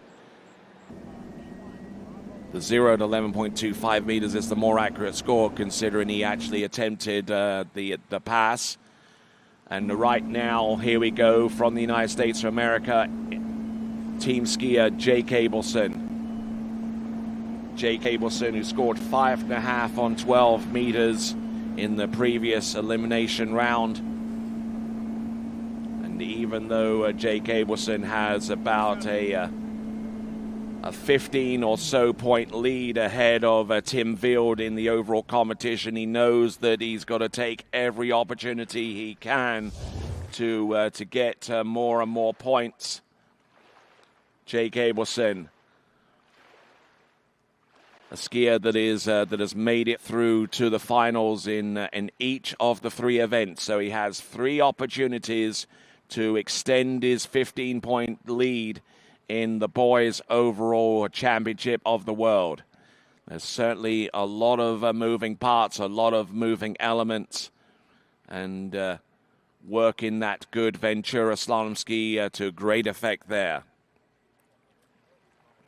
As I've got a little bit of time, let me tell you about Precision Drilling, a leader in the oil and gas drilling industry known for its advanced technological solutions and commitment to safety and environmental responsibility.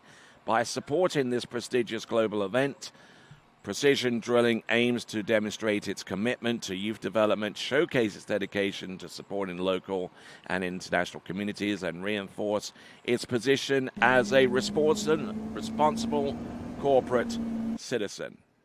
So, let's see whom we have here. Right now, this is Jake Abelson. This is 30 meters.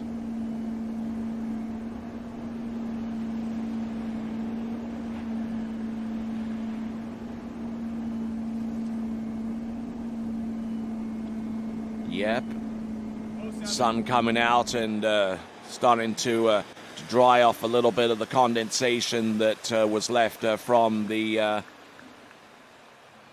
day before. About 58 degrees Fahrenheit, around about 14 degrees C. So a little bit chilly for 1 or 2 of our athletes traveling in from the likes of Central Florida, where it's still quite balmy there.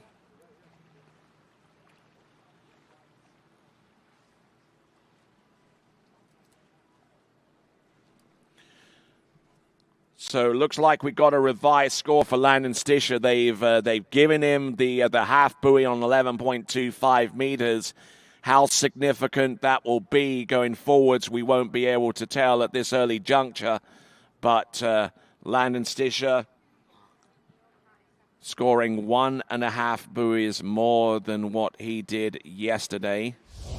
Let's see if Jake Abelson, for his part, can do better than the 5.5 buoys at 12 meters that he performed yesterday. If he can slalom close to his potential, then it could open up an unassailable gap between himself and Tim Vild, who's currently in second place in the boys' overall competition by about 15 points. Jake Abelson.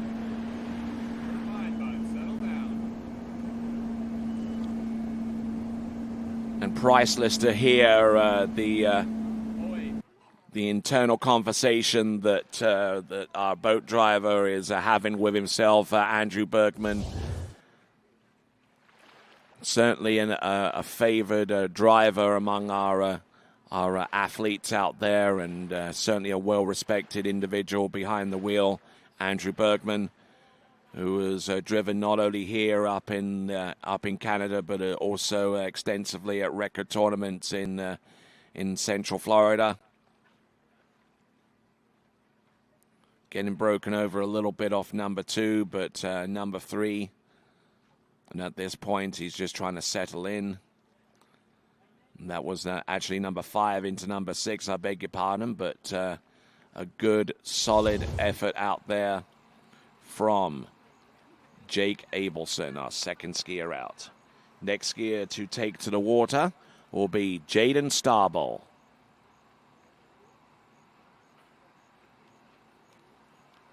Just trying to get settled in to his mental cues and everything else that he needs to be working in the right direction. As we see our crowd that has congregated dockside to check out the action here. Jake Abelson, 11.25 meters. Started, and on that pass on 11.25 meters, getting in a little bit deeper there. So getting 2.5 on 11.25 meters, and that could be significant going forwards because it's increased a score upon yesterday's total. 2.5 on 11.25 meters. That will open up a bigger gap in the overall competition. So it's going to be 2.5 at 11.25 meters. He would have liked to have gone a little bit further on that run, but he'll take an increased score any day of the week.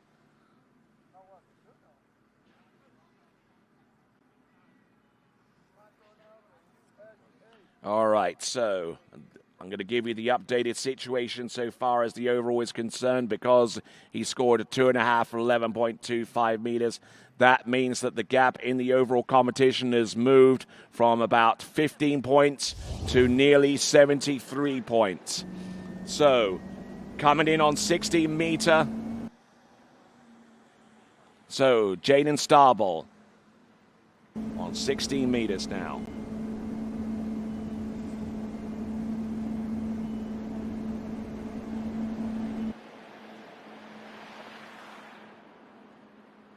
So a score into 10.75 meters was needed in the previous Junior World Championships to force a runoff situation that played out against Lucas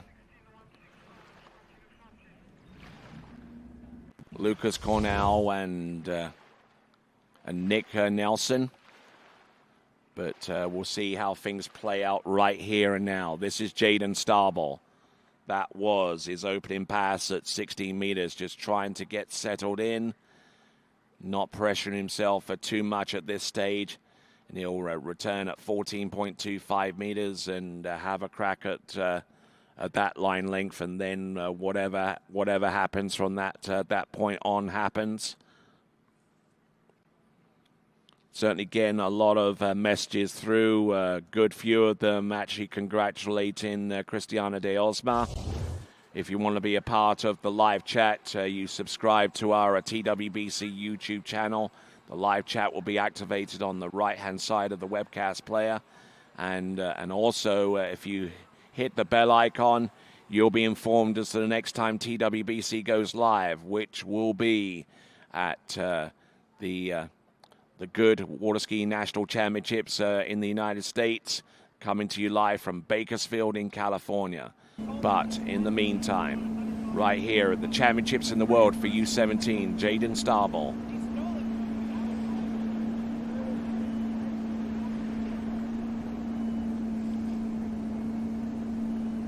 That's good. Seems to have settled down, seems to have settled in to his rhythm.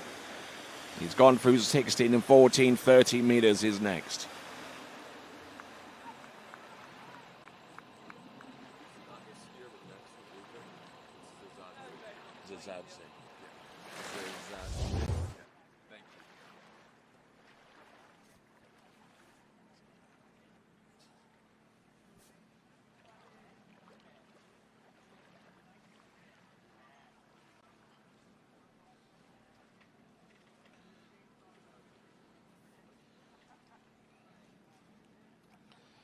All right, so working his way deeper with each pass.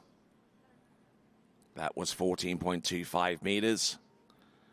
Now, a good portion of our previous competitors have gone in on 14, but he decided to go in on one pass earlier to give himself the opportunity to feel out the conditions and assess where he is. Jaden Starball.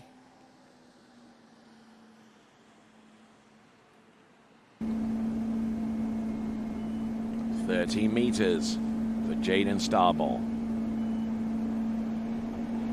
Letting the ski run a little bit down course off number 2, and that affected his turn on buoy number 3. However, he's staying calm here. He's not overreacting in any way, shape, or form, and that is a good hallmark of great slalom skiing.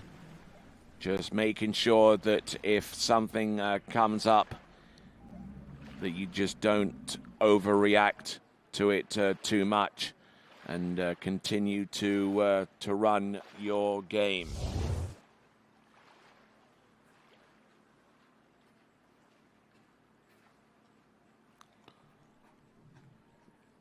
So about 20 seconds remaining on the drop at the opposite end of the course. That timer provided courtesy of Zero Off. And just enough time for me to tell you about HO Watersports, a trailblazer in water sports innovation and equipment. They're excited to sponsor this tournament, and this partnership underscores HO Sports' commitment to nurturing youth talent and promoting water skiing as a thrilling and accessible sport worldwide. Through this collaboration, HO Sports aims to connect with the water skiing community, support emerging athletes, and showcase the latest in high-performance water sports equipment. That is HO Watersports, along with the Syndicate brand.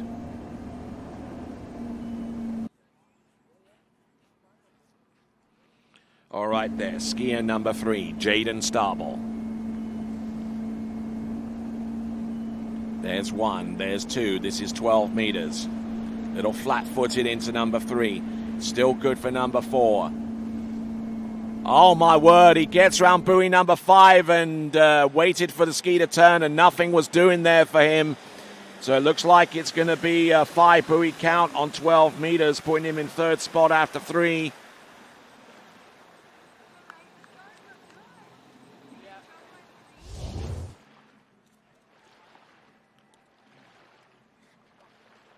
So looking at this effort once again, it didn't look all that bad, especially off number 1. And that is a weak side turn. Number 2 was a little bit better, as he is right foot forward. But then as he got closer and closer to the end, he allowed the ski to rotate, got broken over at the waist, and came in with a lot of heat and not too much width there going into that turn. And that was a 12-meter attempt there for Jaden Starball.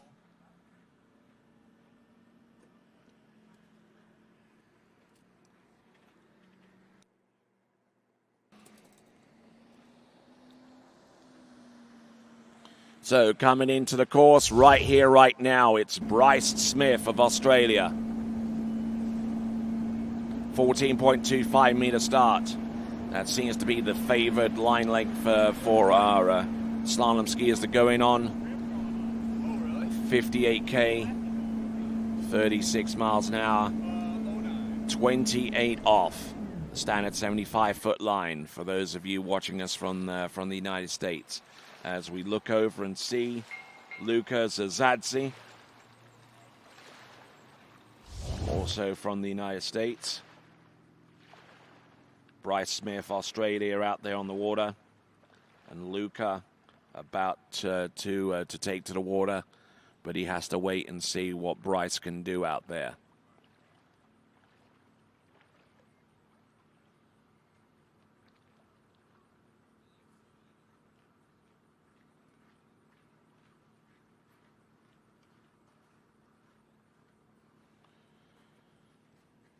All right, so we're looking at the tail end of this run for Bryce Smith from Australia. I'm sure he's getting plenty of support along the shore side, and indeed from those watching from all corners of the world. Certainly a hearty bunch of individuals that will watch this webcast from the likes of Australia. Australia right now, the time is 1:38 in the morning on Monday, and it's almost morning time the next day in Auckland. Here we go. This is Bryce Smith. This is 13 meters on the back of the ski and having to really work hard to stay with the run. That's number 4. That's 5, and through that pass, 6 buoys there. And there you see a glimpse there of the Bow River, the river that cuts through the city of Calgary in Alberta. We're looking south down the lakes of Casting Stone. And the city itself is located to the north and the west of this wonderful facility that was constructed in 1996. The main stadium lake was completed that year, and then the secondary slalom lake was completed in 2006, and 3 years later it held its first elite world championship tournament that was held with high acclaim and popularity. All right, so let's have a look and see what Bryce Smith can do. He's gone through 14 and 13 meters. Let's see what he has by way of a potential run on 12. Getting it done off number 1. He gets it to number 2. Continuing on, he's letting the ski run. There's number 5. Good angle. Number 5. Number 6 there. Good skiing there for Bryce Smith of Australia. And that puts him in the realm of our leaders. Landon Stisher with half on 11.25 meters, and Jake Abelson in the lead with 2.5 on that same line length.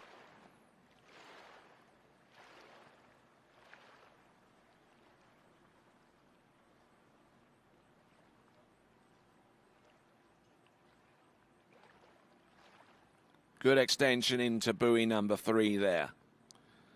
Allowing that ski to rotate all the way round, and then it's off to the races.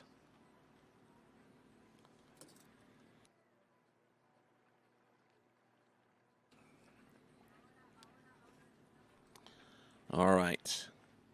Just looking at the situation right now. We've seen 2 skiers so far get into 11.25 minutes. Now that's going to be joined by a third competitor, Bryce Smith. And Bryce Smith, who scored in the previous round half a buoy on 11.25 meters, knows this situation well. We'll see if he can expand upon that and maybe ruffle a few feathers going forwards as we work our way deeper into this list. Here we go. Bryce Smith, 11.25 meters. And round number three, and again off his edge and unfortunately unable to continue skiing. However, with that score of a 3 at 11.25 meters, he is now your new leader in this competition. 3 at 11.25 meters. The final score for Bryce Smith, and a score that constitutes the lead. As we look down dockside to see one or two of our coaches, and there's Bryce Smith getting in deep off number 1 and number 2. Didn't look all that bad. He was still early enough to make a play on 3, but then brought the handle in too soon, stopped his turn cold, and resulted in the score that you saw there of a 3 buoys on 11.25 meters.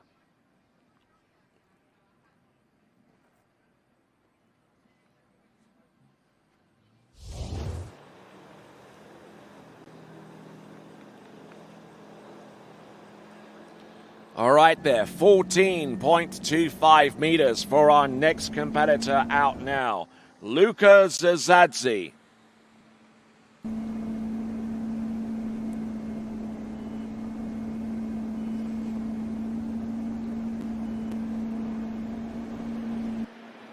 So Luka Zazadze from the United States, 14.25 meters.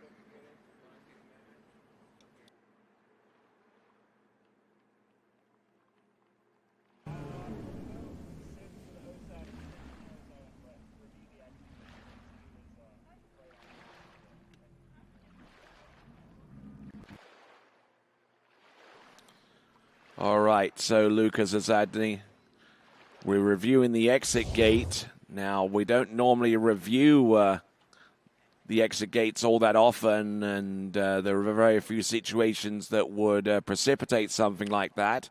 But we'll have a look at this pass on the opener of 14.25 meters. Luka Zazadze, an individual competitor from the United States. There's number 4 and number 5, and he was late into number 6. Give him that. But let's see if he... Wow, that was close. That was close there. He made a slight contact with that exit gate, the right-hand exit bowl, and there. The officials have ruled that he got 6 in a continuation. Here we go. This is 13 meters. Luka Zazadze selecting Bravo 2 on the 0 off. About the second most popular setting from 0 off currently. The most popular being A2. Luka Zazadze.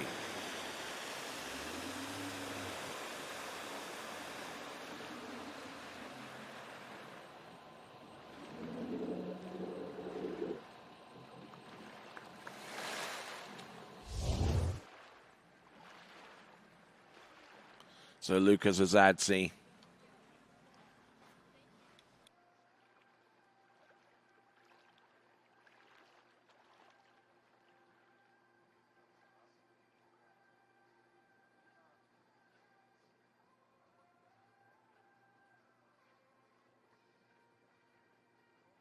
All right there, so Luka Zazadze is 2 passes to the good right now. He's gotten through 14 and 13.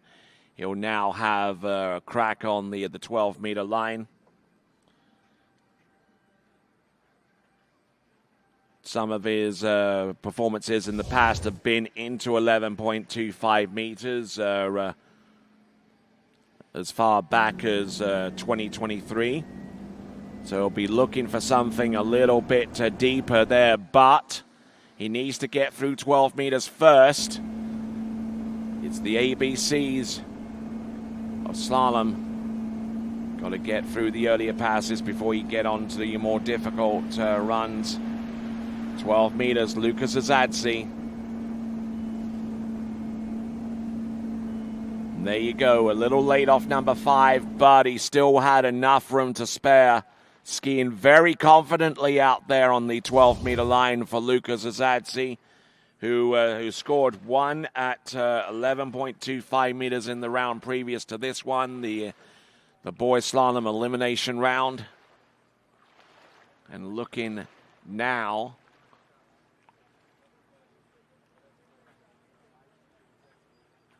for a performance, an impactful performance on 11.25 minutes. If he can get far enough down this run, then he'll really start to ruffle some feathers, and we'll see how things shape up going forwards. Skier about to take to the water from Greece, Christos Petropoulos. So as we continue on, the temperature not really warming up by any significant amount, maybe the odd degree or so, but it takes a while for the weather to warm up this facility here at the Lakes of Cast in Stone. But here we go, coming in. 11.25 meters, gets it to go around buoy number 1. Lucas Azadzi still there, you know. Good to go for number 2 into number 3. He's good for 4, but unfortunately unable to control the speed into number 4. He scores 3 1/2, and that score of... And they're reviewing buoy number 4 to see whether he actually made it around. Provisionally, it's 3 1/2, and the judges are going to take a look at every possible view they can find to determine whether he got that ski outside of number 4. Otherwise, it will be a two-way tie for the lead between himself and Bryce Smith of Australia. Lucas Azadzi. There is number 3. Does he get outside buoy number 4? Looks like we're going to have to rely upon a more conclusive view, and we're going to get that with this boat side angle. Entrance buoy number 1, handle up a little high. Then number 2, and continuing to ski up to a certain point. There's number 3. And looks like the score is 3 at 11.25 meters, which means that if the lead does not change between now and the end of this slalom competition, then we could have the potential of a runoff. So Christos Petropoulos of Greece, 14.25 meter start.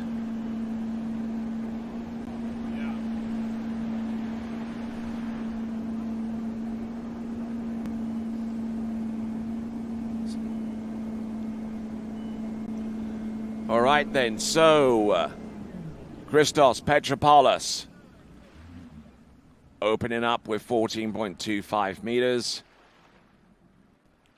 and displaying some great technique out there going forwards. Currently there is a two-way tie for the lead right now between Lucas Azadzi and Bryce Smith.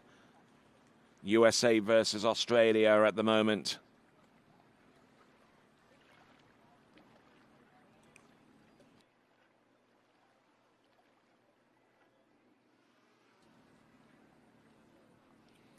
All right, so the skier that we're seeing out there on the water, Christos Petropoulos. I'm sure that there are some fans from his native Greece tuning in.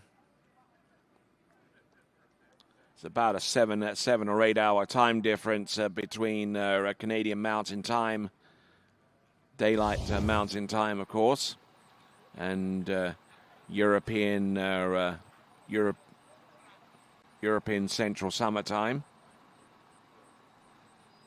And I think Greece is actually 1 hour advanced of that as well. So they're viewing this competition in the early part of the evening if they're watching us from Greece. Christos Petropoulos, 13 meters.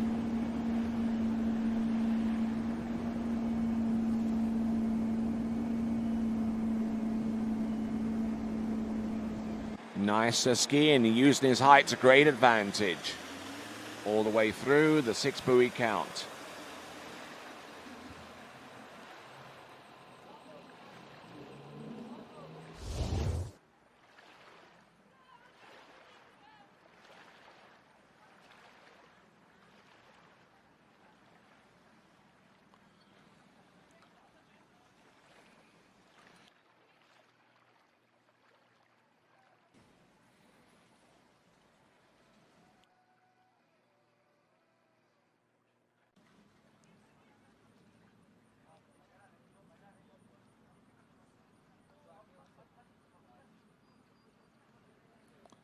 All right, good skiing there, well in control.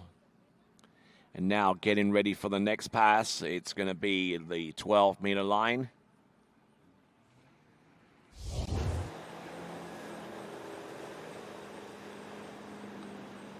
And coming into the course for the next run, it's 12 meters, a pass that has become critical now.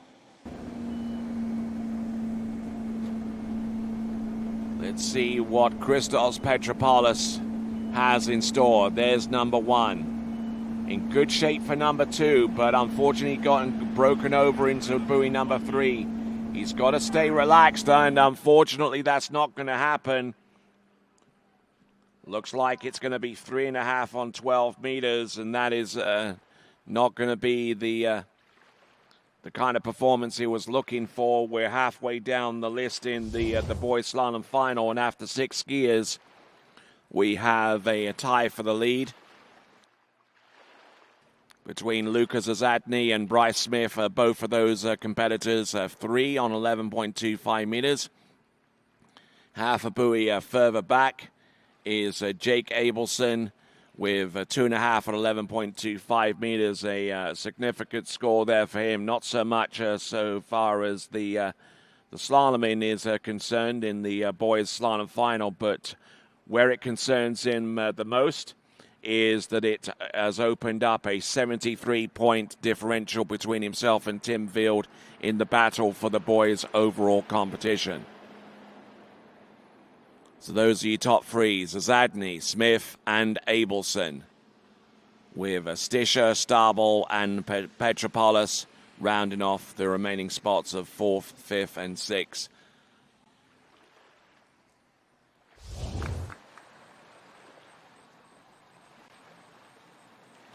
So now, our next competitor to take to the water, a skier whom we are normally familiar with so far as the tricks is concerned. But we're seeing him in the boys' slalom final. This is Matias Gonzalez.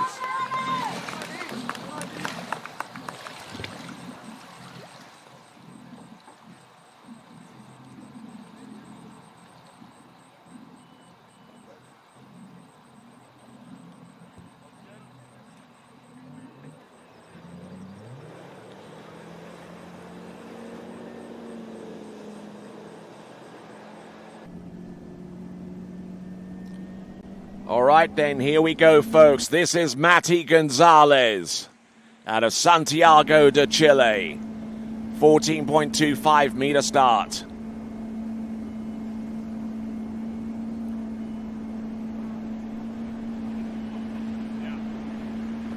So Mati Gonzalez. Some great counter rotation there on that particular run. And you know, he counter rotates so much that that as he goes into his turn, if you ever study his technique from the boat, you'll find that he absolutely obscures his outside shoulder with the inside one lining up with the toe line, something like that. Certainly using some great counter rotation, not on just one side but on both, enabling him to track that slalom ski out wide so it can whip back in and backside the the buoys on command. So there we go. That is Matias Gonzalez. We're on skier number 7. We have 5 more skiers to go at this point. And for those of you that are just joining us, welcome to the day number 4, the finals day for this, the Junior Water Ski World Championship. Coming to you live from the lakes of Castingstone, the home of the Predator Bay Water Ski Club.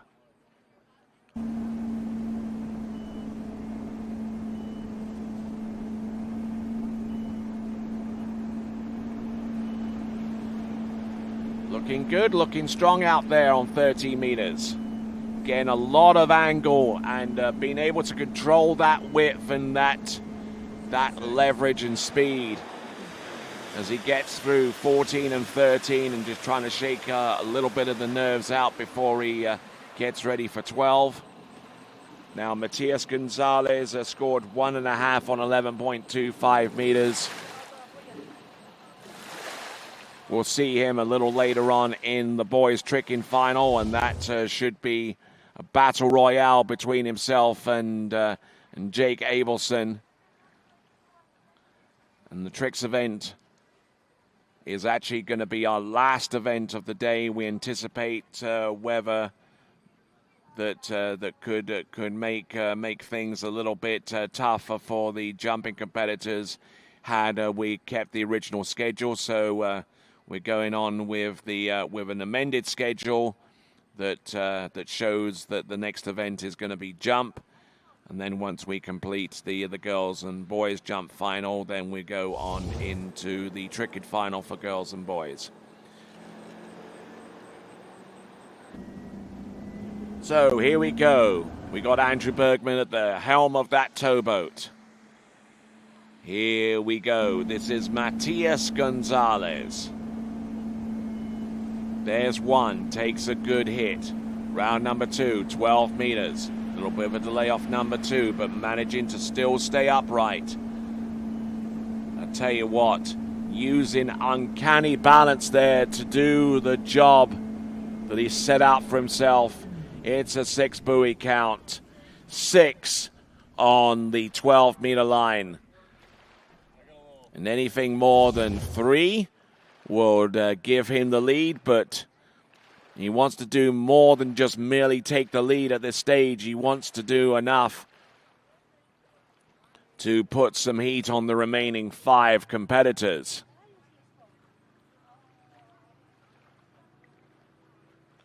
The remaining 5 competitors consisting of Matteo Georges, Pierre-Louis Germain, Damien Eade, Tim Field, and Jaden Eade. Be interesting to see how this event pans out. Could even come down to a potential runoff situation, and as it stands right now, if the lead doesn't change between now and the end, then there would be a runoff. But we're early doors yet from making that kind of determination, as we see Matteo Georges from France getting ready to go. One of 2 French competitors in the boys' slalom final.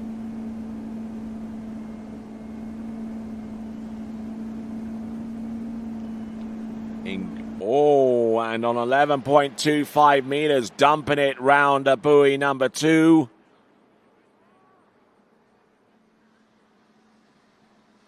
So off to a good start round number 1, but unfortunately unable to exert much in the way of control in preparation for buoy number 2.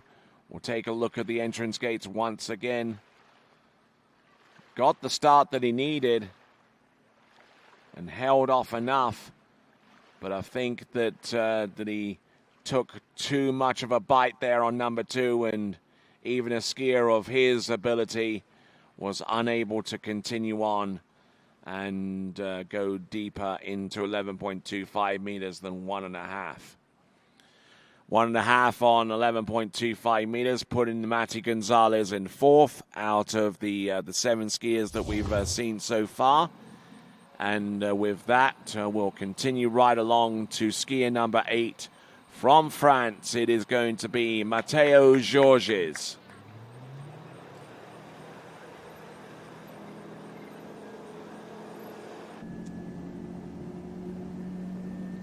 .25-meter start.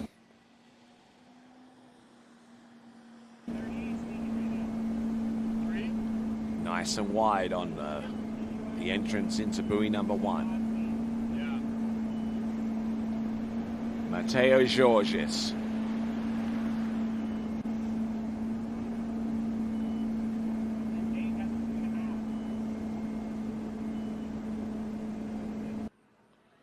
All right, decent effort there on pass number 1.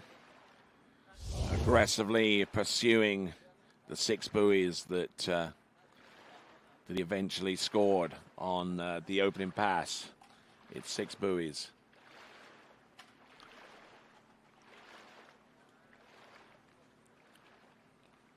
So Matteo Georges successful in running the opener and getting everything working in the right direction. A little bit of counter rotation into number 5. Left-footed skier can afford to do that and still run the pass. But there you go. That is Matteo Georges. Dockside, we see Pierre-Louis Jamin.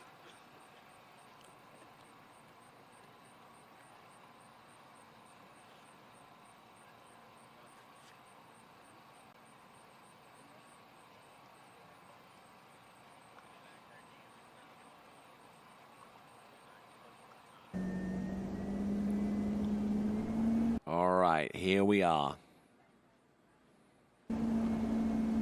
This is Matteo Georges taking a compressed approach into the gate shot. Oh, really?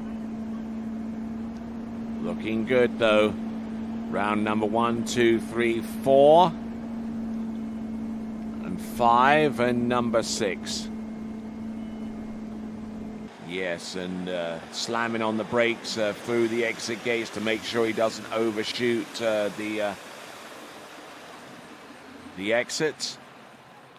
But in the meantime, our skier, Matteo Georges, just going through his paces right now and making sure that he is in a good position right here, right now.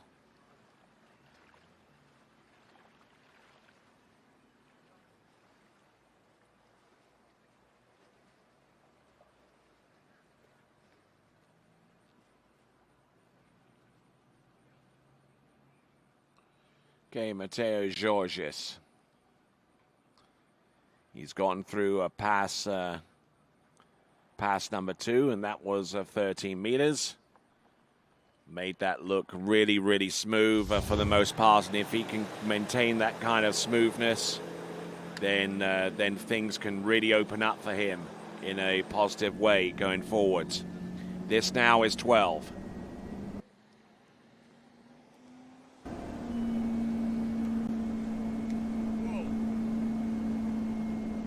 Here we go, folks.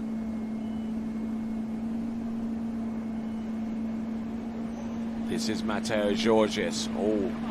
Calm it down. Settle down. Everything's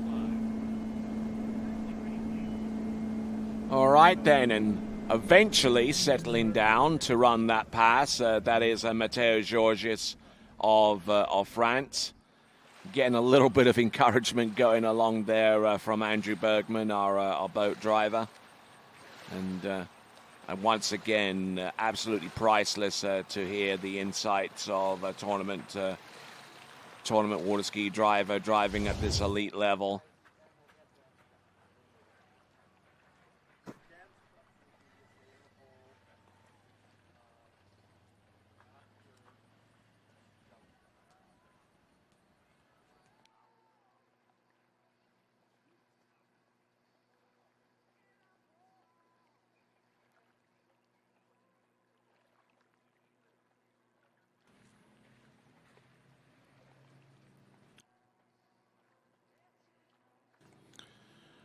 right, so there we go. Our skier out there on the water getting the job done on 12 meters now, getting ready for 11.25 meters. Skier on the water is Matteo Georgis. Now, the current lead score at this time is 3.5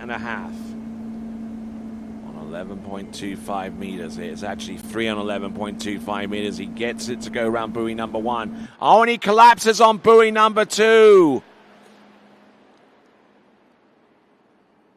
Oh, my word. He's down on buoy number 2 and puts him into a two-way tie for 4th place with Matias Gonzalez.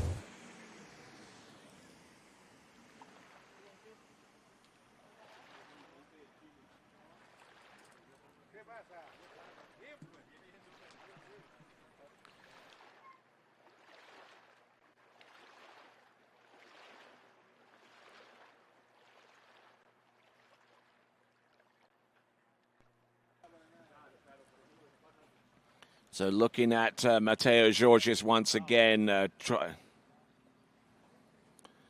So unfortunately, he sunk a number 2 buoy, which meant that he's been given half a buoy less. So Matteo Georgis is now reduced from a two-way tie for 4th to a singular score of 1 at 11.25 meters for 5th. Right, skier on the water. This is Pierre-Louis Germain, the second of our 2 French skiers in this boys' slalom final. So, Pierre-Louis Georgis, 14.25 meters. I remember this guy's rhythm feeling really nice, though. This guy gets to a good spot on the boat.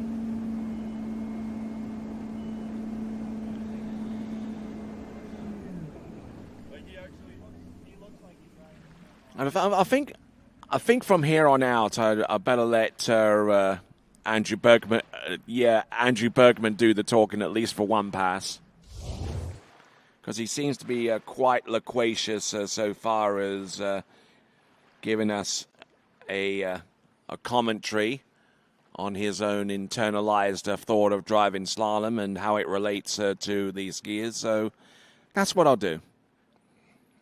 But beyond that, I'll give you a little bit of perspective via the instant replay, and seeing there Pierre-Louis Georgis.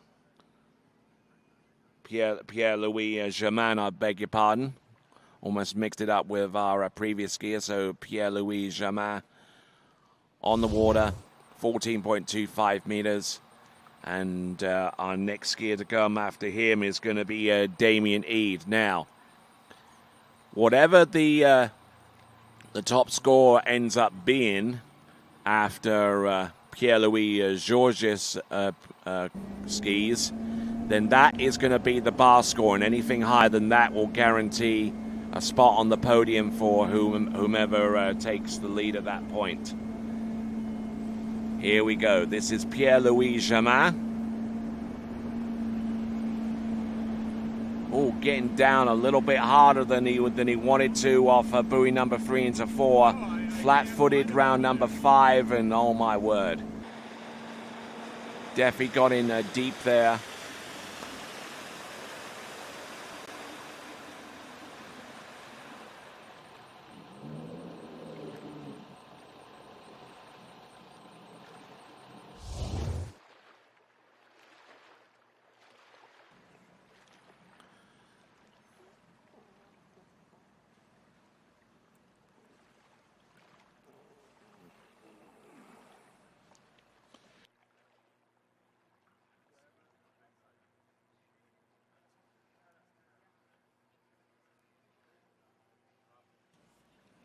All right, then. So looking at this second pass again, he's run through 14 and 13 and stayed patient at the end of most of these turns, and that kept him in the game. That is Pierre-Louis Germain. Needing to run through 12 meters, and I don't know what happened there with the start, but we'll We'll do that again. Here we go. Pierre-Louis Georges.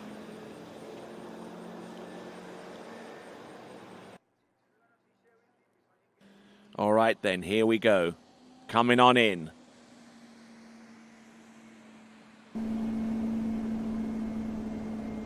This is 12 meters. A critical run now. Oh, a big turn on buoy number 1. He's got to stay with this one for as long as he can. He's round buoy number 4. Good to go round number 5. Can he make it round buoy number 6? Yes, he can. And through the exit gates. There we go.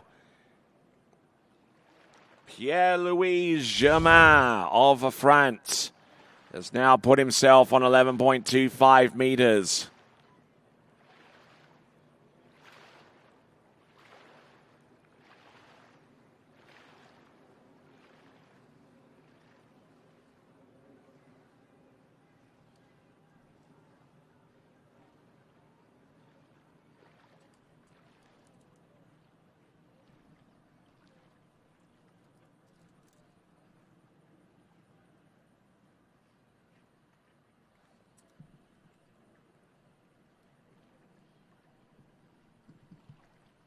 All right, once again, taking a look at Pierre-Louis Germain on the 12-meter line.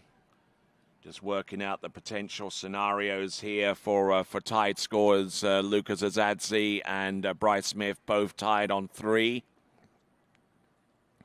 Anything more than that at this juncture will set the bar score or the bubble score for the podium. There are 2 proud Canadians right there, Cole McCormick and Andrew Bergman in that Nautique towboat. Little slide there on buoy number 1. Oh my word, and he drops the handle. Whether that is going to be enough for 2, it is 1 1/2 buoys at least. And that presents us with a very, very unusual scenario going forwards, and I'll explain that in a moment. But here we come. We've got Pierre-Louis Germain. A little bit of a delayed start off buoy number 1. Now he gets round number 2, we know that. Now the handle released from his hands before he got to the center line behind the boat. And that results in a score of 1 1/2 at 11.25 meters. So, all right then, so here's the situation as it stands right now. We have 2 people tied with the lead, Lucas Azadzi and Bryce Smith. However, Lucas Azadzi has the better backup score of 1 at 11.25 meters from the elimination round. Bryce Smith, for his part, scored 3 to tie with the lead as it stands right now. He has an inferior backup score of 1/2 buoy.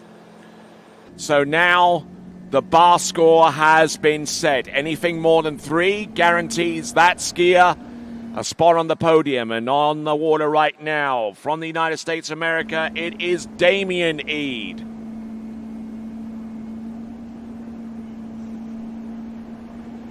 Now, Damien Eade, he certainly had to work hard to get to this point. Injured himself not too long ago with a little bit of gasoline and fire accident. That's the reason why he's wearing a sleeve on his right arm, trying to protect that from the water.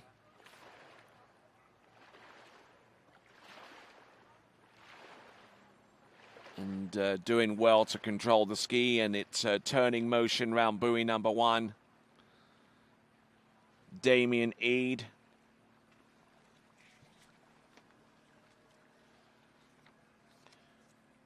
So Damien Eade currently in 11th spot in the overall competition.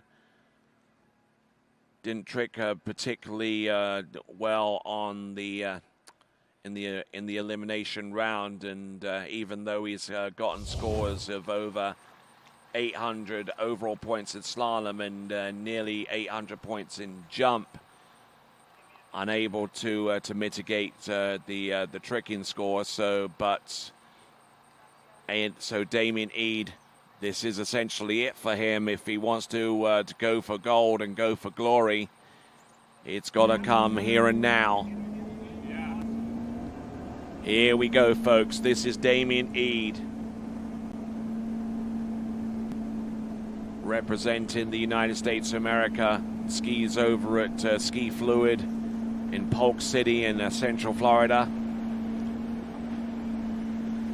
And Ski Fluid is going to host a professional water ski tournament later on this season, and that will be covered exclusively live on TWBC.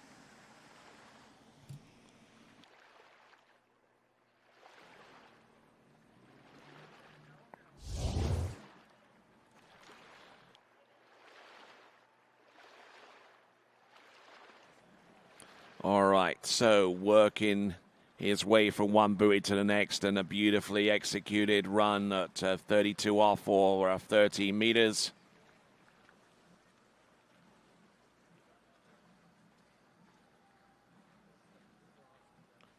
Looking at some of the chat messages coming through on our live chat, and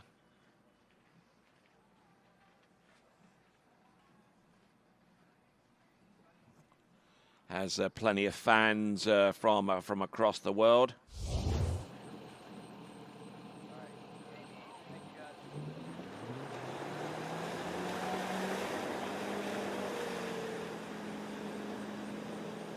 All right then, folks, here we go. Coming on in.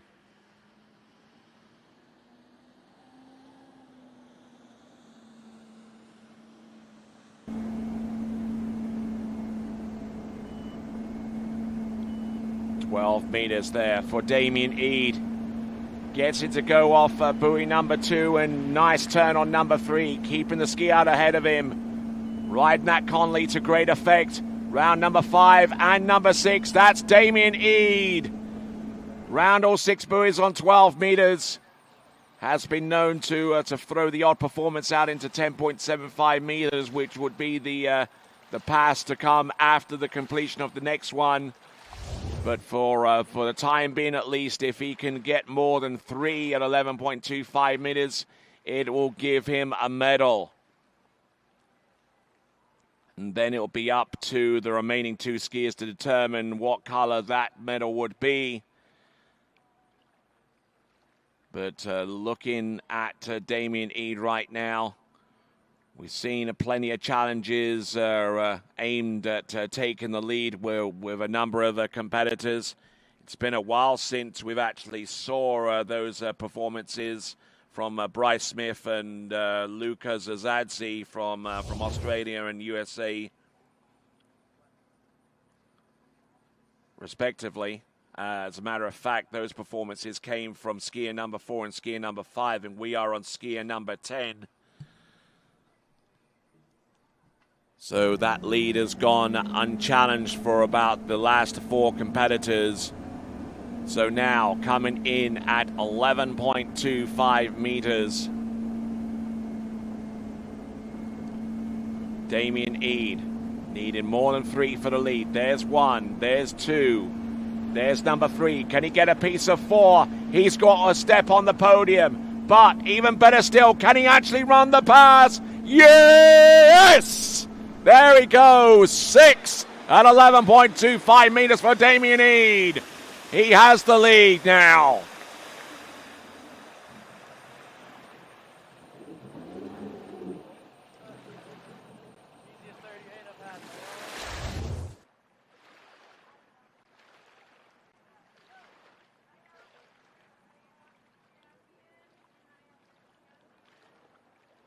So getting a good start there on buoy number 1, and that really set him up. And the one thing I noticed from Damien Eade is he doesn't hit the panic button at all. I mean, he just let that ski run, let it run wider for these turns. And 11.25 meters is extraordinary how much turn he gets at the tail end of each attempt. Rears up, shuts it down off buoy number 6, and that's a 6 buoy counter, 11.25 meters.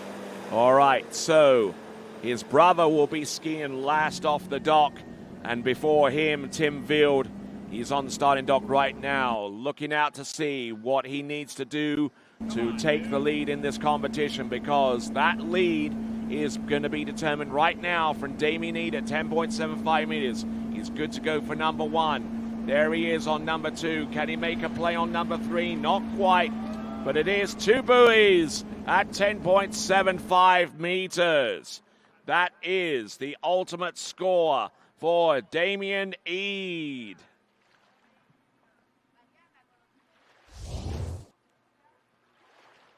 Take a look at this one last time from this tower cam angle. Just whipping that ski round, opening up his hips. And then trying to do the same on number 2, but took in way too much speed, and that delay didn't exactly help him going forward. But there you go. That is Damien Eade. It is a 2 buoy count on 10.75 meters. He is your new leader, and with 2 skiers remaining, has guaranteed himself a medal. It also removes the specter of having a runoff situation play out between Lucas Zadny and Bryce Smith. Those 2 individuals themselves, depending upon what is scored from here on out, they could actually be in a position to share a medal. But it comes down to the backup score, and Lucas Zadny has that advantage by 1 buoy at 11.25 meters to half a buoy at that line length. Lucas Zadny having the advantage via backup score. But let's take a look at the running order. The remaining 2 skiers getting ready to go. Our next skier to take to water is going to be Tim Field. So I'm sure that he knows what he needs to get done. And he needs something along the lines of 3 1/4 to get a score, to get a foot on that podium. But ultimately, a score of more than 2 at 10.75 meters is needed to take the lead and assure himself of no worse than silver. There's also another element to this. It's the overall battle, and we'll see how that plays out in a moment for Tim Field. Tim Field, who scored 0 at 10.75 meters in the elimination round yesterday. 14.25 meters. So far, so good. Now, Tim Field has seen his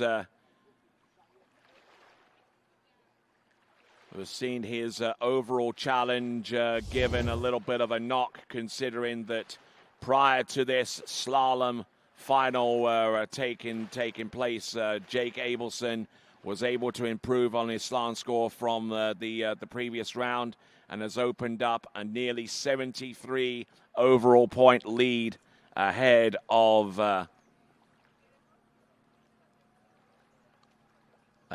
Tim Field.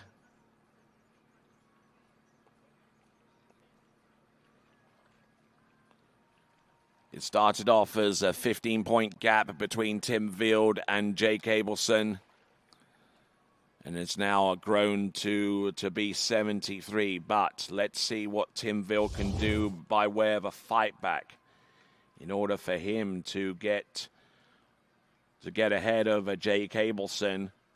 We'll calculate the potential score needed for him to do that.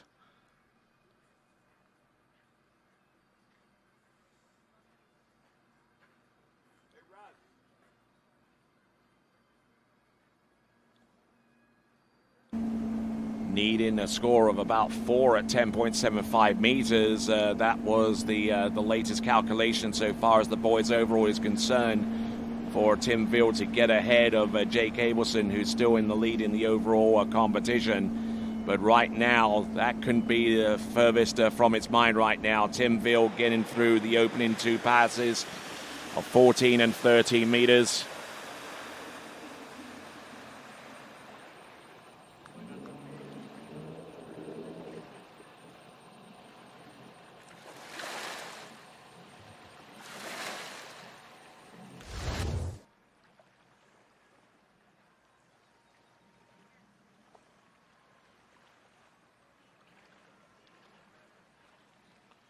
All right, looking at Tim Field once again, just really, really nice with the edge changes and using that syndicate ski to carve out some really good turns and be really, really resistant behind the boat.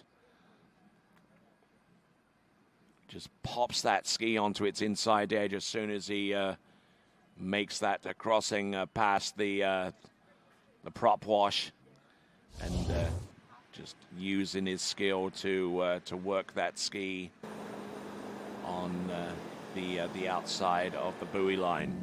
All right there, so 12 meters, a critical run now for Tim Field. This could have a significant bearing on where the boys overall goes, depending upon how far he gets down this run. Oh my word, getting in a horrible shape there off number 2, but he's still there on number 3. He's calming himself down, and I'm sure that will meet with the approval of Andrew Bergman in the boat. A little nervous, and one would surmise, as he gets through that pass of 6 on 12 meters, and now let's see what he can do on 11.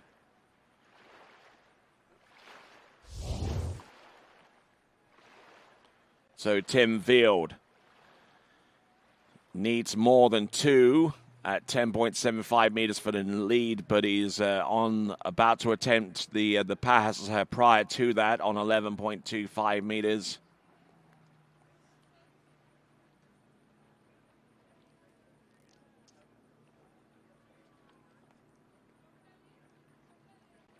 So pressure starting to mount now for Tim Field.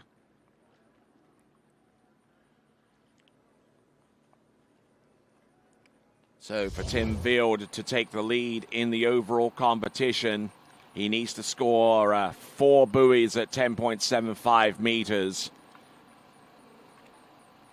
He needs to run 11.25 meters first, and then he can start to work his way down towards that score. Huge pass coming up right now. This is Tim Field, 11.25 meters. Oh, getting broken over his waist on buoy number 1. He's still there. He's still there on number 3. He's good he gets around number 4, and looks like it's inside buoy number 4 upon retrospect. But there we go. That is going to be a 3 buoy count at 11.25 meters. And could that ultimately determine where the overall title goes?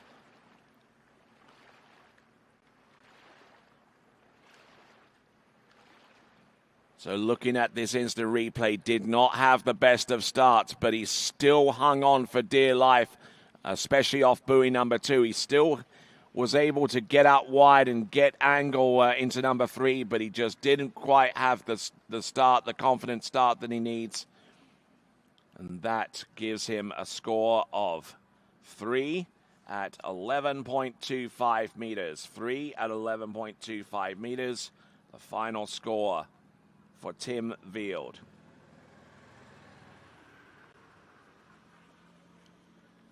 All right, moving right along from Tim Field, our next skier, our last skier out in the water to determine the championship of the world.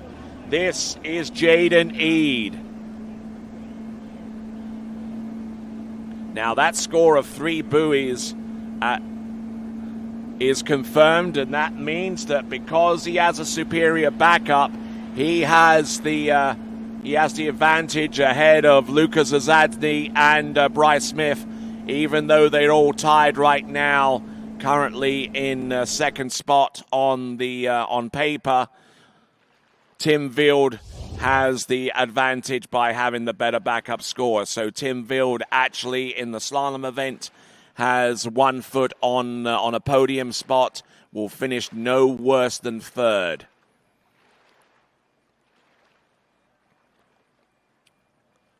So Jaden Eade on the water at this time and looking good for the first pass, and now trying to hunt down that lead score that is currently in his brother's possession of 2 at 10.75 meters.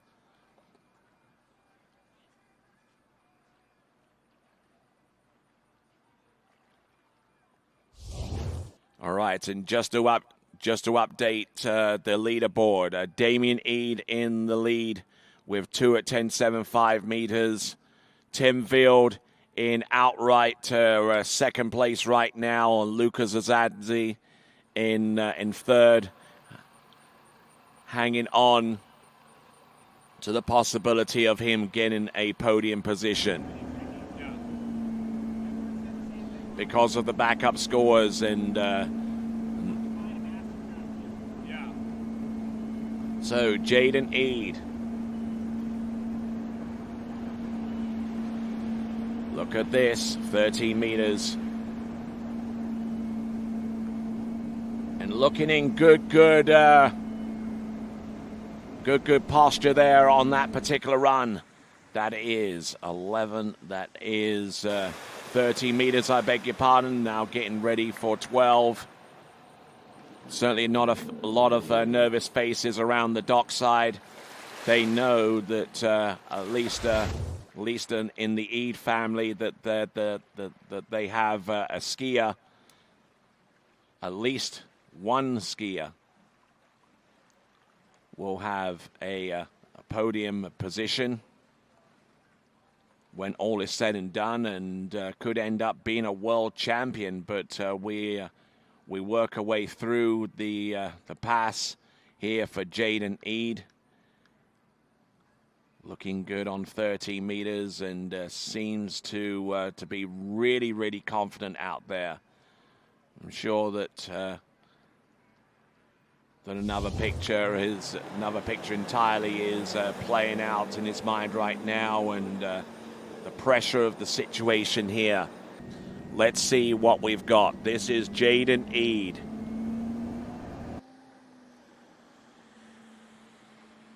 Now, Jaden Eade could have a bearing upon the overall competition if he skis better than 4 at 10.75 meters. That represents the 1,000 points in the overall competition as the top score held by an overall competitor. And there we go. That is Jaden Eade. He's gone through that run of 12 meters as he works his way down the pass.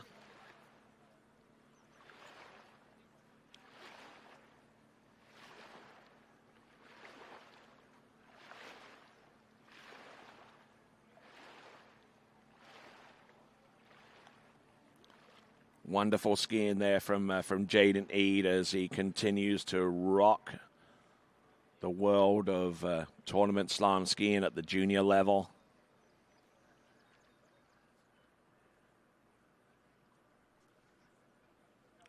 So coming back at 11.25 meters.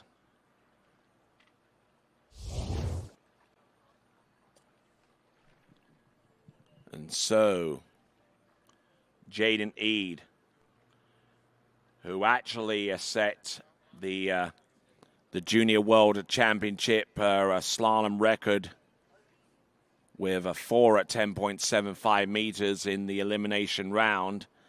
Let's see if he can add to that total and take down the score that is currently held by Damien Eade right now with 2 at 10.75 meters.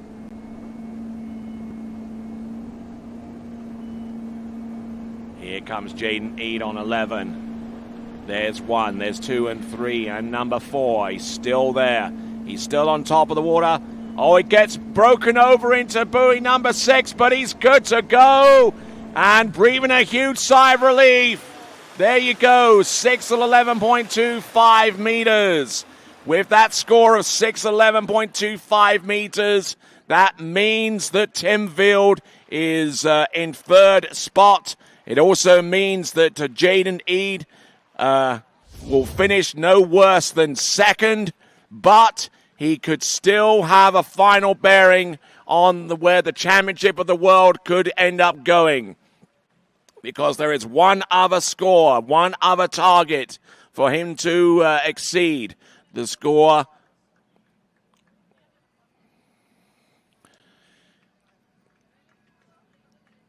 so now looking to get a score of in excess of 2 at 10.75 meters, and he almost lost it completely coming off 5 into number 6, but I tell you what.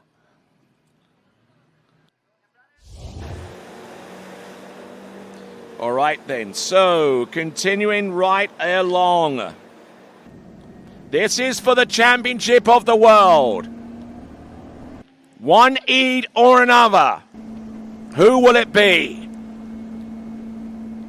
Jaden Eade needs more than 2 for the title. There's 1. There's 2. And it is going to be a runoff. It's the runoff. It's the runoff for the championship of the world. And wouldn't you know it, 2 brothers will be contesting it. Damien Eade is grabbing his ski, is grabbing his gloves and looking round for his handle. And is now on dockside.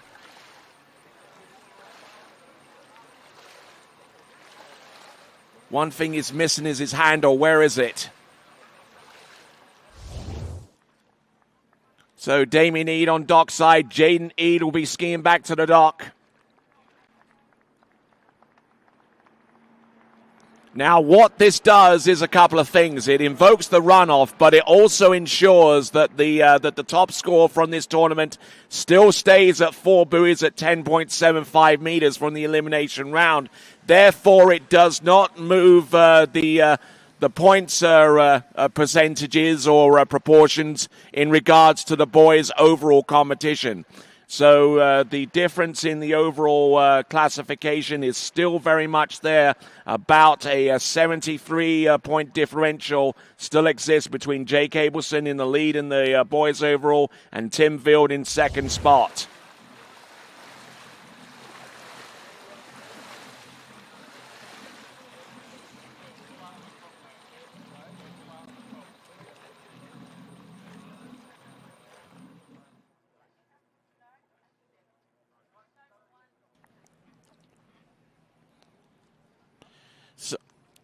Okay, so have they done the draw yet? Who goes first and who goes second out?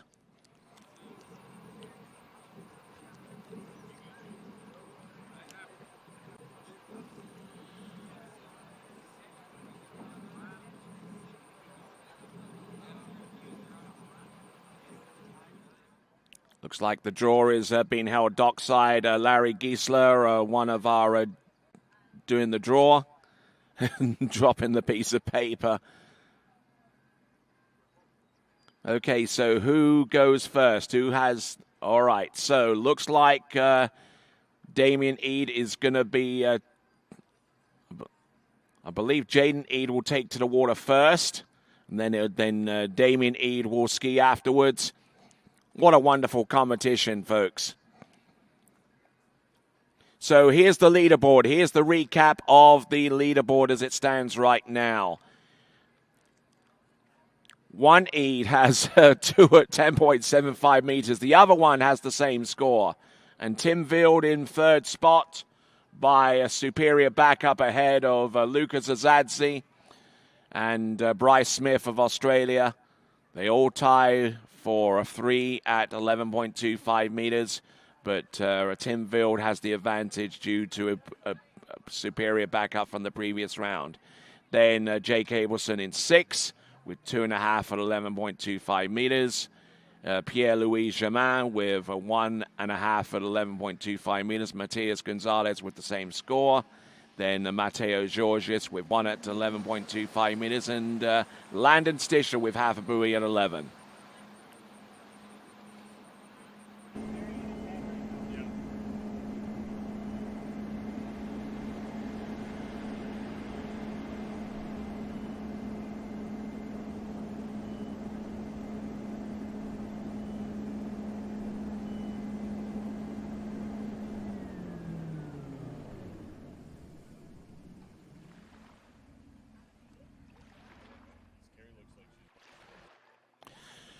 All right then, so this runoff situation, very reminiscent of the last Junior World Championship cycle that saw the runoff situation between Nicholas Nelson and Lucas Cornell from Mexico and Australia, respectively. They both tied with 3 at 10.75 meters in the last Junior World Championships.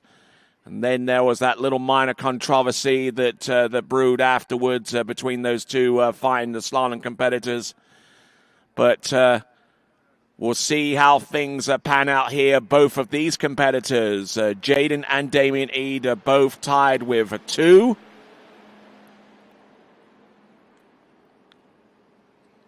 And also, because it's a runoff situation, each goes in on the last complete run, which is 11.25 meters, so cold straight off the dock. 11.25 meters.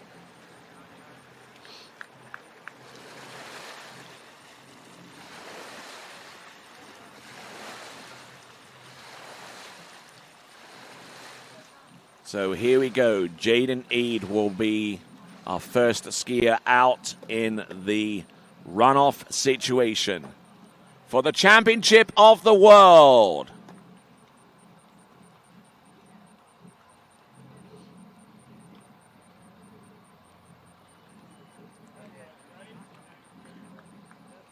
All right, 11.25 meter start.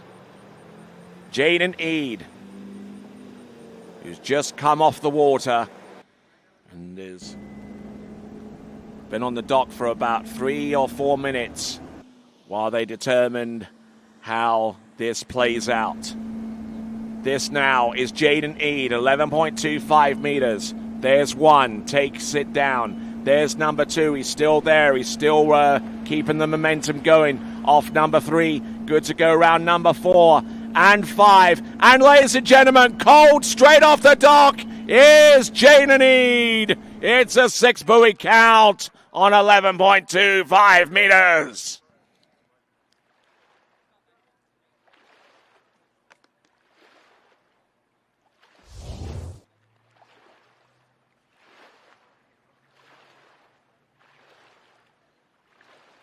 So setting up the score. The score, the target score for Damien Eade.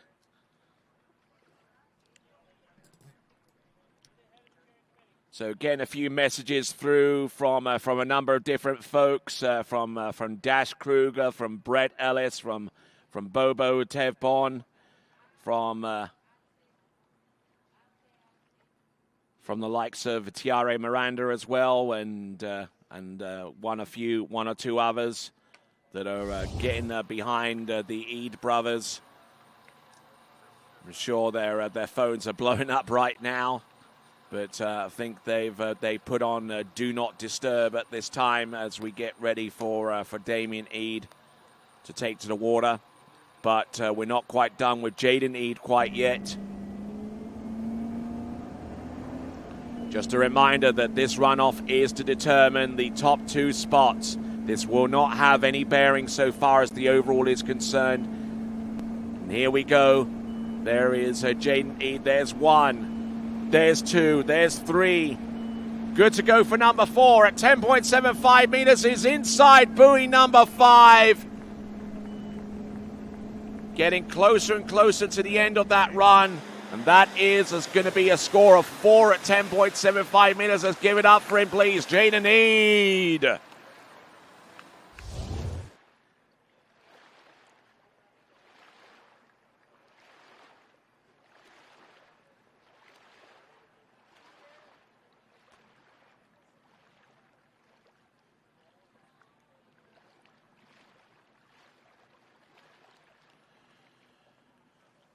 So taking a look at this run there from Jaden Eade. Letting the ski run down course, but unfortunately unable to get the full pass at 10.75 meters.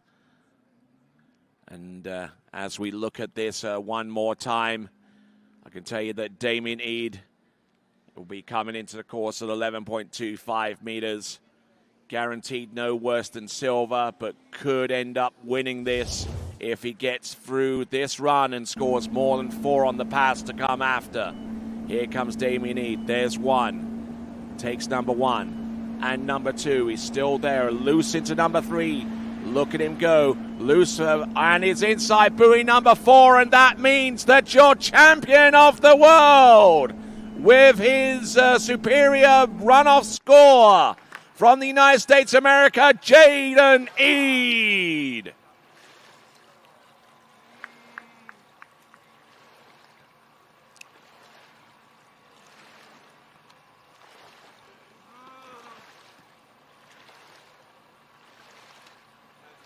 So Jaden Eade, your champion of the world. Damien Eade in second, and Tim Vild takes the bronze medal. So let's have a look at that official podium once again. Jaden Eade, your winner. Damien Eade in second, and Tim Vild in third. USA, and Germany in that order. Ladies and gentlemen, as he comes back into the dock, your silver medalist, Damien Eade.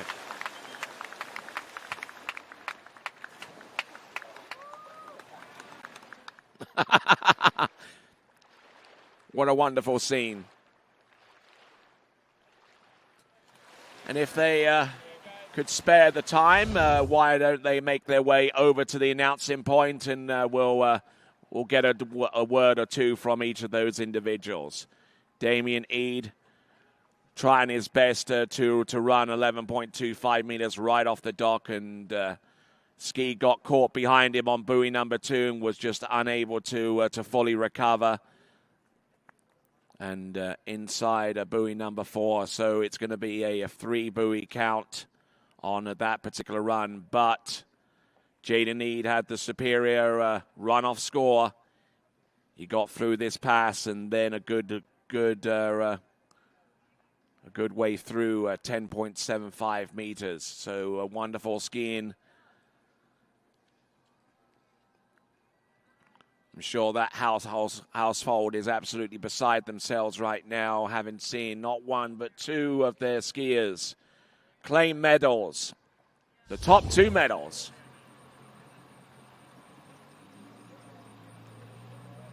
So Jaden Eade, your world champion in the U17s. Silver medalist Damien Eade. And there is your leaderboard once again. It's kind of come up on your screen. Jaden Eade, champion of the world in U17 boys slalom. Damien Eade, your silver medalist, runner-up in the World Championship. And in third place, Tim Vild with 3 at 11.25 meters. His superior elimination round score puts him ahead of Lucas Azadny, who ends up being 4th with 3 at 11.25 meters.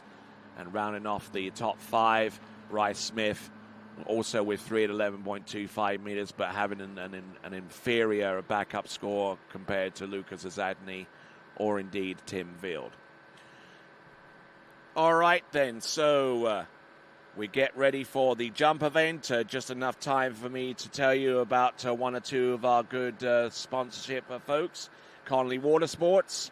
With age comes wisdom. As a brand that has occupied the water sports industry for more than 50 years, we've got a whole lot of noggin knowledge. Since our inception in the 1960s, building mahogany and white cedar skis, to the 70s and 80s when fiberglass skis dominated production, we've been revolutionizing the industry and leaving a wake of legacy along the way. Experience makes a difference, and Connolly skis certainly were not born yesterday. That is Connolly skis. All right, then. So that brings to conclusion the slalom event. We've crowned 2 world champions, Cristiana de Osma and Jaden Eade. We're going to go into the jump event next. So make sure you grab your favorite seat, grab your favorite beverage. We have continuing coverage of the 2024 U17 World Water Ski Championships right after this. As the broker of Dayland Real Estate and a professional water skier, I understand what clients are looking for in their dream water ski home. Our company is dedicated to helping you and your family invest in your future together in Florida. If it's time to move on to your next adventure, let us help you find the perfect match for your home. Our team offers service in English, French, Spanish, and German. Whenever you are ready, just give us a call. We will be suited up and ready to assist. Dalen Real Estate, where expertise meets passion.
If you've been there, you know Shuswap Ski and Board is Canada's #1 water sports pro shop.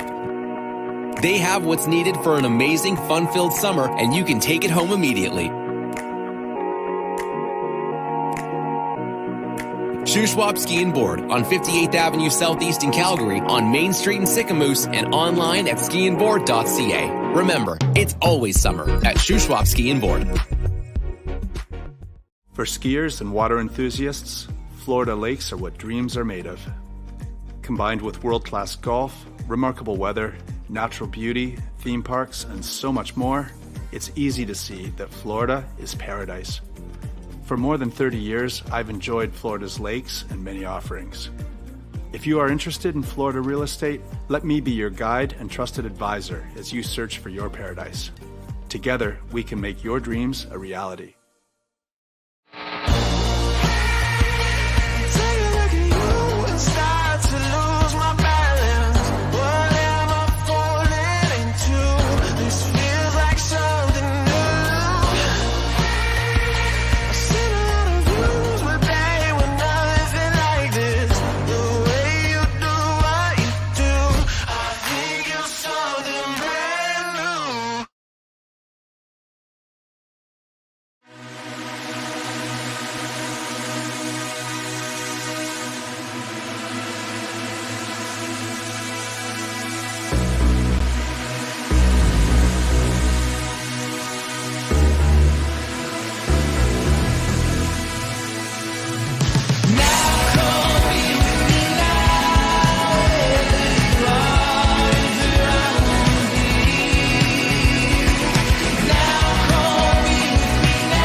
At Dillinger Insurance, we have over 50 different carriers to shop your home, auto, and recreational vehicle insurance needs. We would love the opportunity to save you money. We insure million-dollar mansions, condos, mobile homes, rental homes, and everything in between. We know all about wind inspections, 4-point inspections, and how to get you the right coverage for your particular home. You've got questions, we've got answers. Can you remember the last time you had a rate decrease with your auto insurance? Let's take a look and see what we can do. We know all the ins and outs of getting our customers the best rates, coverages, and discounts, so put us to the test. Don't monkey around with your insurance. Call Dillinger Insurance today. We've got tons of companies to help find you the best prices and the best coverage for your particular needs on home and auto insurance. Go Knights!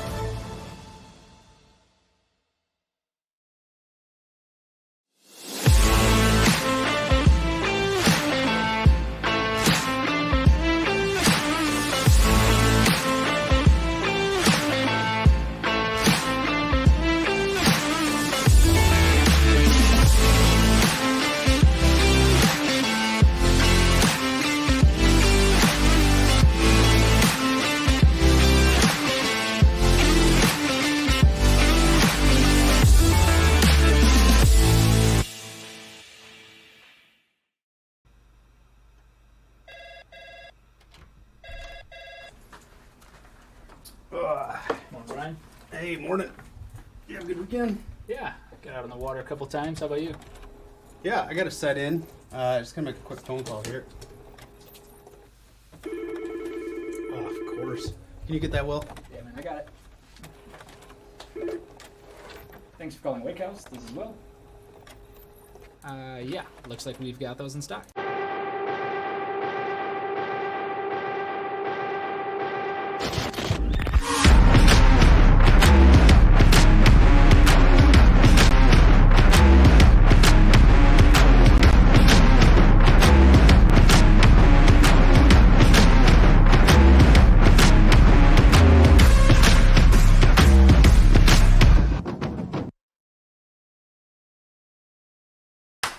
What if I told you there was a place where the sounds of nature are only broken by the roar of a boat, a place where that summer feeling lasts all year long, a place where the Florida sun is only outshined by the smiles of the skiers, a place where first-time skiers can ski alongside world champions and the world-class coaches work with all levels of skiers. What if I told you there was a place where life slows down and your only job is to make lifelong memories? That place is Swiss Water Ski Resort. Book your trip at SwissWaterSkiResort.com.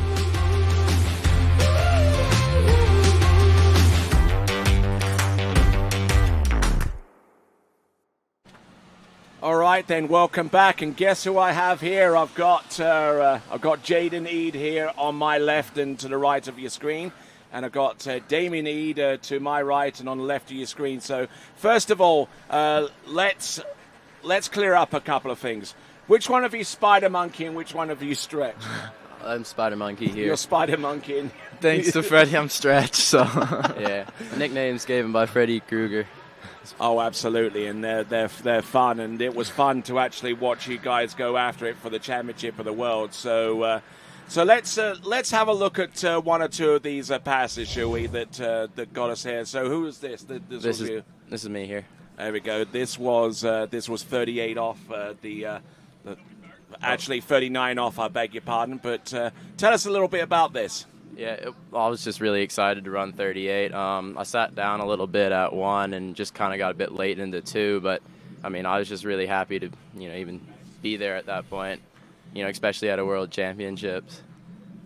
And you were using this score to chase down your brother, who just a few moments earlier had gotten down through 11.25 meters and put a score out there on 10.75 meters. But I tell you, I mean, what was going through your mind at that point? I was just ski at that point. I had a really nice 38. I was just I was really, really in tune with it. It just felt natural almost. So I was just happy to go out and, put up a score at 10.7. Fortunately, it wasn't crazy far down the pass, but I was just really happy, especially at a junior worlds. And you skied these world championships despite carrying an injury. You can show that to the good people there. What happened there? I burned my arm about a week and a half prior to the event. Not going to play with fire anymore, but unfortunately, we're still able to ski, and yeah. And because your score in the finals was actually an improvement upon the initial first round score, you've actually added points to the Team USA total. So the gap between the United States and Australia is now widened, and then France is in third place. So how do you feel about that? I feel great. Being part of Team USA and being able to contribute to that's just an awesome experience. All right, then. So let's switch on over from the silver medalist to the gold medalist. So let's have a look here. This is 38 off in the final stanza of this event. Tell us a little bit more about that. I was just trying to work through the nerves, It's not easy when you have to chase down Damien, who put up a good score at 10.7. 1, 2, and 3 was all right. 4 might have just safety checked just a little bit. 5 was a bit scary, to be honest. I was looking at 6-ball and then dumped my shoulders in like that. But very lucky to have run the pass, and yeah. When you were watching that, Damien, and you saw that, what was going through your mind and said hello? Well, I knew Jaden was a strong skier, so I was pretty confident that he was going to bounce back from that. And to be honest, I'm surprised he didn't go and just run the next pass. He's really good like that. All right, so let's have a look at this. This is, I believe, 10.75 meters, and gets the good start on number 1. And tell us a little bit more, Jaden. I just didn't really think 1-ball was confident enough to turn 2, and I knew it's the World Championships. I couldn't risk anything, I really did not want to get 1.5, so I thought 2 was the smart option. Just laying up, getting into runoff with Damien was way smarter. The gates were a bit slow, which made 1 really heavy, so in gravity, but I just had to play it safe as possible, It's pretty nervous, so. All right, then, excellent stuff there, and both of you ride in the Conley ski brand. Now, in terms of the Junior World Championship, Lucas Cornell got in second place in the previous cycle, but now Conley Skis has a gold medalist and a silver medalist, so they must be pretty chuffed up there in Washington right now. For sure. Yeah, it's an amazing team to be a part of. They've been so supportive along the way. They have tons of great junior skiers coming up. Landon Stisher as well, so we're excited for the future. All right, then. So we'll conclude this interview. Do you have anything else you want to add? I just want to say the big thanks to Connolly, PKB Action, and especially my parents and grandparents for everyone supporting. It's been an awesome event. I'm really happy to be here, and yeah, time to jump in a few hours. All right, then. So silver medalist Damien Eade, gold medalist Jaden Eade. Anything else you want to conclude with? Just thank you to my parents, our sponsors, Ski Fluid, Sam and Brittany. They've been so supportive along the way with Team USA. It's really such an amazing event. You guys for broadcasting and making this possible. So thank you to all. All right, then. And to round off with, let's get members of the entire family coming behind there. I mean, this kind of thing isn't just the result of the efforts of one person. It takes a village, and I tell you what, we've got some great skiers here, and the future looks bright in the Eade family. Damien Eade, silver medalist, gold medalist, Jaden Eade. Congratulations to both of you. Thank you. All right, and anything you'd want to say, Carl, because I know that you're well practiced with the microphone here, at least on TWBC. I just can picture it as a storybook ending for us. These guys have both worked extremely hard to get here. There's been some ups and downs, and to see them sort of put it together on the day and support each other to get here and do ski as well as they did, as Karen and I couldn't be happier, and we want to just thank everyone that's been behind us and helping these guys get here. Jack Critchley, Regina, all these guys have sort of helped along the way to support them and drive them, and it's just cool to see it end this way. All right, then. Thanks a lot there, Kyle, and congratulations to both of you. I think you're going to go in the corner there and have a good old cry, I would imagine. But well done, well done. Jaden Eade, world champion, and silver medalist and runner-up Damien Eade. So great skiing from them. And we're going to go into the jump event very, very soon. But this is continuing coverage of the 2024 U17 World Championship. And we will continue on to our next event right after this. As the broker of Dayland Real Estate and a professional water skier, I understand what clients are looking for in their dream water ski home. Our company is dedicated to helping you and your family invest in your future together in Florida. If it's time to move on to your next adventure, let us help you find the perfect match for your home.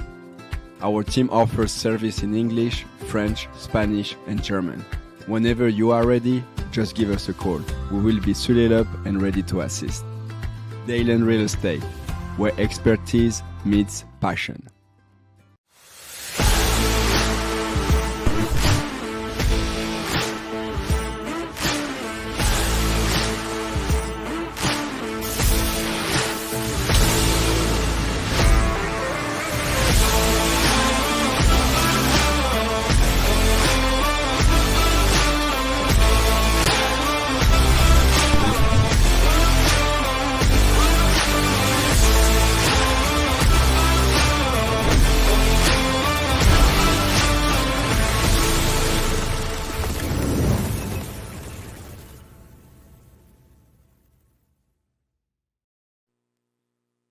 All right, then, continuing on with this competition, and we've got the girls' jumping competition to take to the water first. There is our remaining schedule. Girls jump final, boys jump final to come afterwards, and then we'll have the grand finale, the girls tricking and boys tricking final. So here is our list of jumpers. We've got Marie-Lou Duvergier, followed by Sophie LaHaye and Sophia Pelkey, followed by Margherita Sererica of Italy, then Maddie Hancock of New Zealand, Zali Rees of Australia, Katarina Hafner of Austria, Lenny Wenzel of Germany, Cameron Walters of the United States, Kate Pinsino of Canada, Christy Appleton of Australia, and Maze Jacobsen of Denmark. So this is for the Championship of the World in the girls jumping competition, and the skier out on the water in the girls jump final. Lead-off skier off the dock, it is Marie-Lou Duvergier.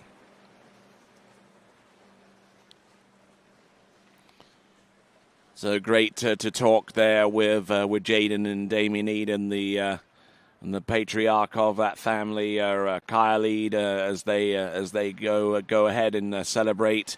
They still got some skiing to do, however. They're at least one competitor from the Eade families in the jump final. And just to clarify, the increased score there from Damien Eade adds 4 more buoys to the United States team total. So they're going to be pretty chuffed with that effort. As we see on the starting dock, Sophie LaHaye from Canada getting ready for her go, but not until we see Marie-Lou Duvergier come across with jump number 1. Let's see what she's got. Marie-Lou Duvergier, who jumped 99 feet on in the previous round, which is the equivalent of 30.2 meters. And I would suspect that jump is going to be a pretty stout opener there for her.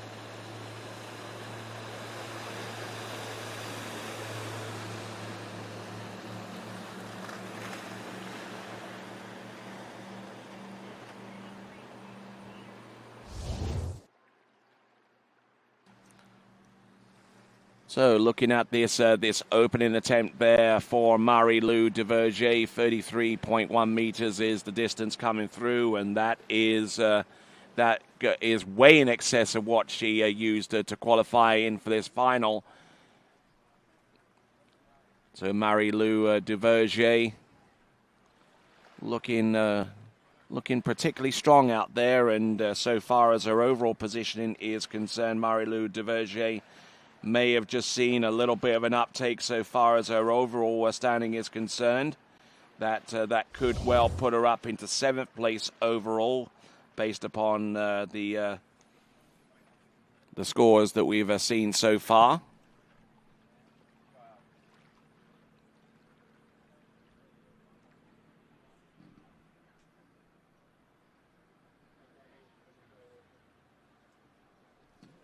So Marie-Lou Duverger, let's see what she's got on jump number 2.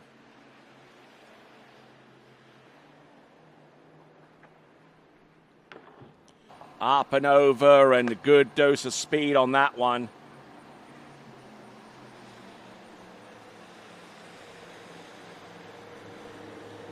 So taking in a lot of heat and actually getting more distance, I believe, on that one as the boat makes its turn towards the bottom end of the course. Oh, yes, and the distance is going to be further. It's going to be significantly further, and this could have a huge bearing on the overall positions as we continue to roll. It's 35.4 meters, 35.4 meters.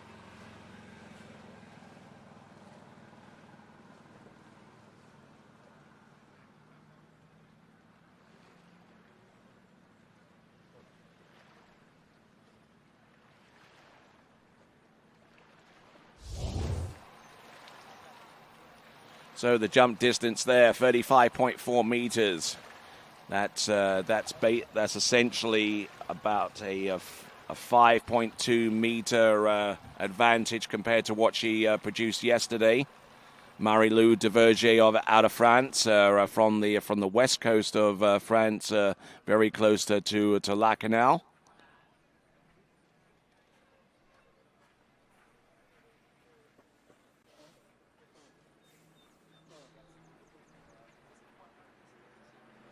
All right, so coming in on a 3rd and last jump. Now, can she get closer to 40 meters? Here she comes, Marie-Lou Duverger. Good speed, good drive off the second wake through the jump. And a successful 3-jump set there for Marie-Lou Duverger. We'll find out the distance on that 3rd and last attempt in a moment. But she should be pretty chuffed with that compared to what she did yesterday.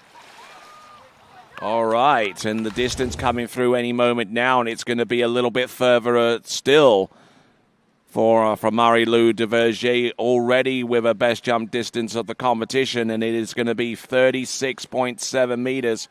36.7 meters for Marie-Lou Duverger.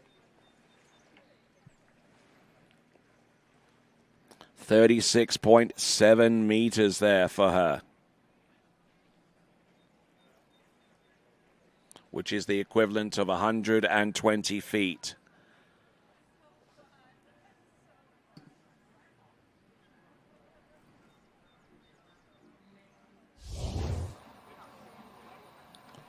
All right, next skier to take to the water. Trying to chase down that lead of Marie-Lou Duverger. Now it's Sophie LaHaye.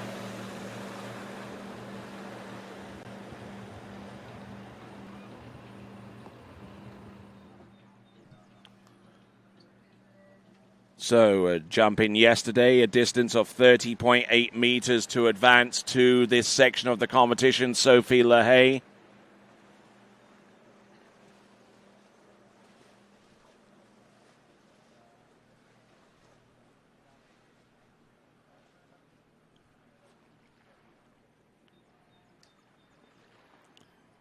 So wonderful conditions, beautiful atmosphere here at these World Championships.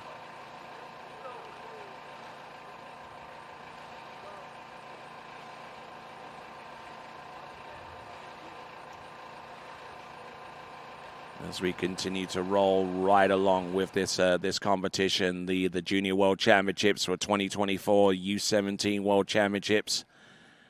And a reminder once again to subscribe to the TWBC YouTube channel, to be a participant in the live chat that is to the right-hand side of the webcast player on the TWBC YouTube channel.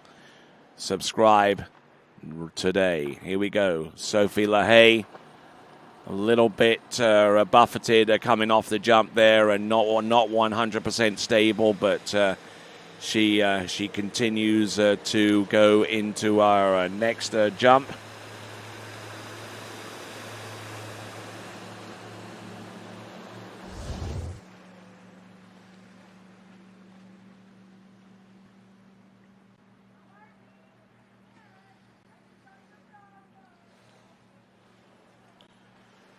So Sophie LaHaye, again, a little bit crushed on that jump, and it is 26.1 meters, 26.1.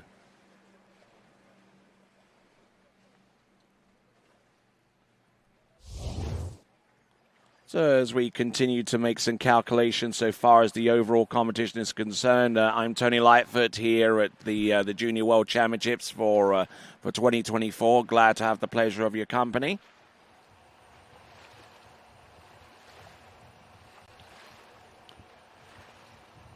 Good, knowledgeable crowd of people there, enjoying the weather, enjoying the experience of the World Junior Championships. Let's have a look and see what Sophie LaHaye has in store for us right here and now.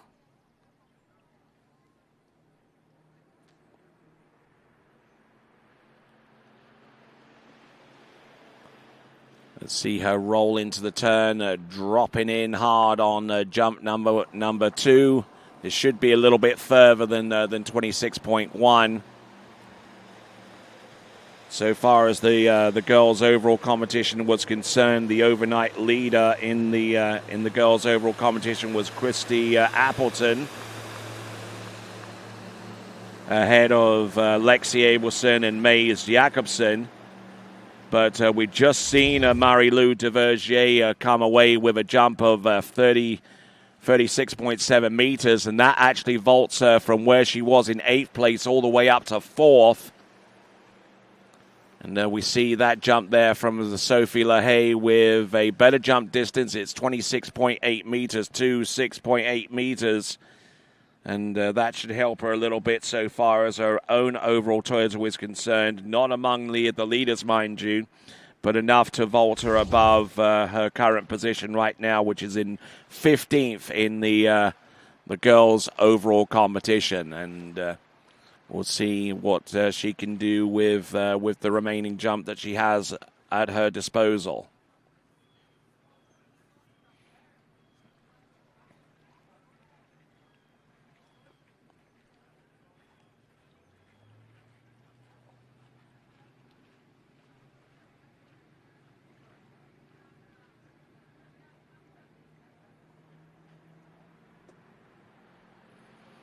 So here we go now. Skier on the water, Sophie LaHaye, and getting blown over the tips of her skis and just holding her head and shoulders up a little higher, coming across the second wake to defend against the detrimental effects of that coming off the turn in towards the jump.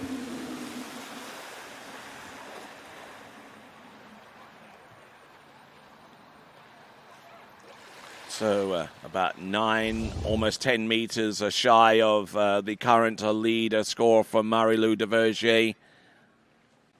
This is Sophie LaHaye with 29.4. She's closed the gap a little bit to the tune of 7.3 meters away from the lead, 24 foot shy.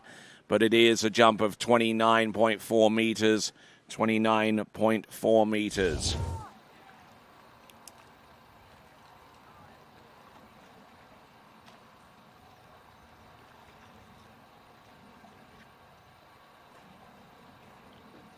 So now we move on to jumper number 3, Sophia Pelkey. Sophia Pelkey, for her efforts, she's currently in 14th place in the girls' overall competition. Yesterday, Sophia Pelkey jumped 31 meters. And we'll look for something a little bit more substantial than that with the 3 jumps that she has at her disposal.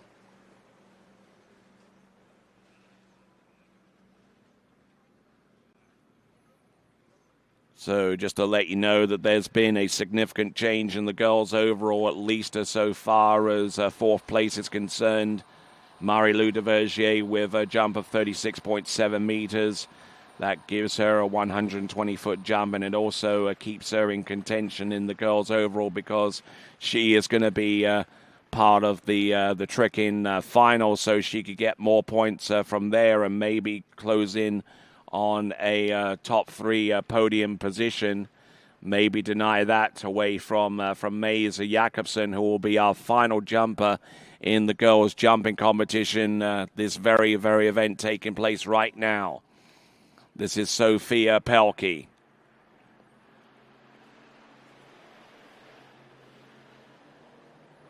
Here we go, jump number 1.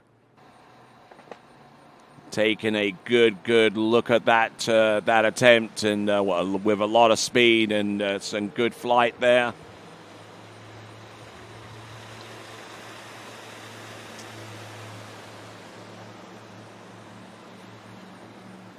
All right, so Sophia Pelkey in good position there off the turn, through the wakes and up and over. This jump should be around about the same range as yesterday. Indeed, it is. It is 31.1 meters, 10 centimeters more than what she did yesterday.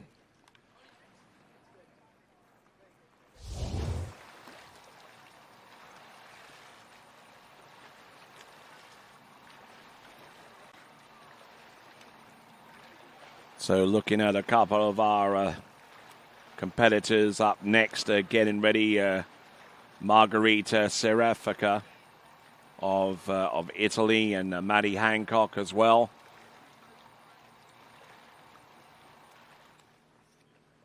So Sophia Pelkey already off to a good start there with an increased distance compared to her previous elimination round attempt of 31 meters. She now has 31.1 to her credit. Driving it on home, up and over. Good dose of speed on that one. She is ain't afraid to hit that ramp with maximum gusto out there.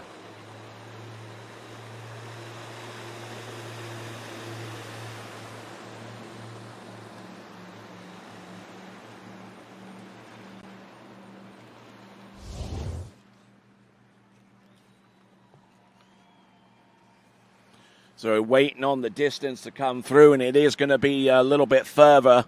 Actually, it's going to be a whole meter further when the score comes up on the screen.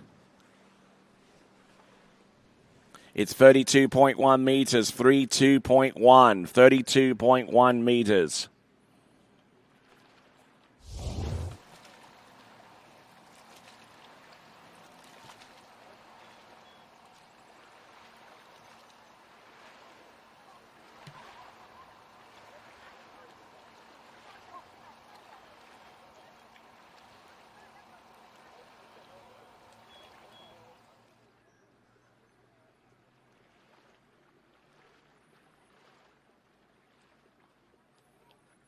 All right.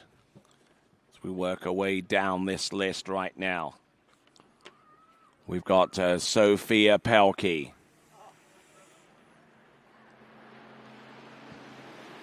Working her way in towards the course with jump number 3, 32.1. And I think that jump is going to be around about the same range, nothing significantly further, but she did outstrip her best jump from yesterday, which was 31 meters exactly. And that jump could be a skosh further than that.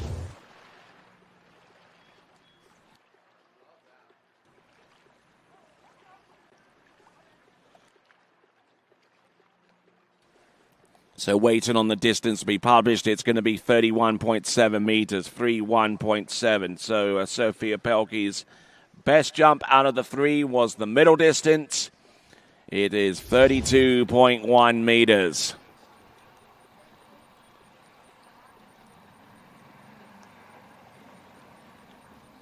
So, next competitor to go, representing Italy, Margherita Serafica.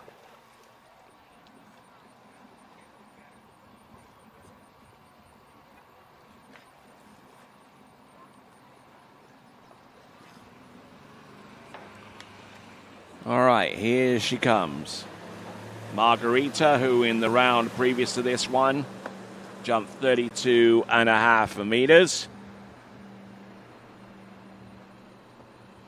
And so far as overall standings go, Margherita currently in 9th spot and could do with a good shot in the arm so far as jumping is concerned.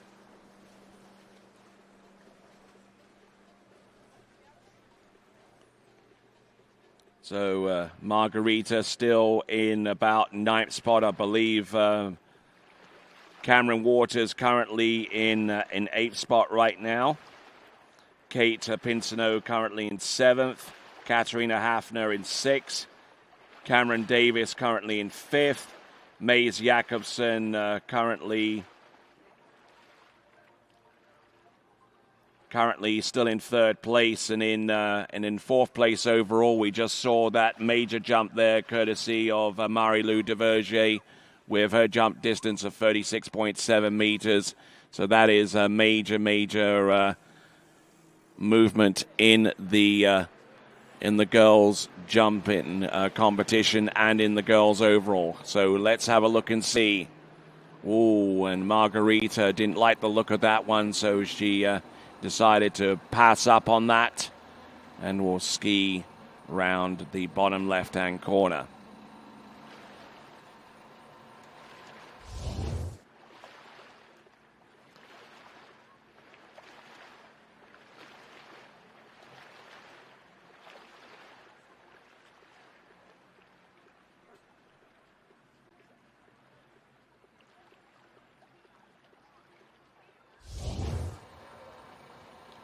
So Margherita Serafica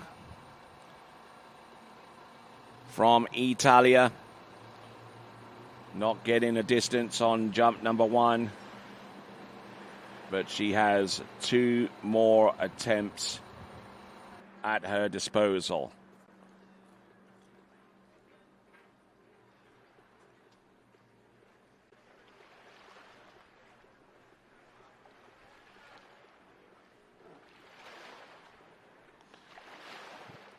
So Margherita jumped 32.6 in the previous round, and we'll be looking to see her compete in one other final. I believe it will be the tricking final. We'll get confirmation of that in a moment. There we see along the shore side our jumbotron for the viewing pleasure of our good friends along the bank here.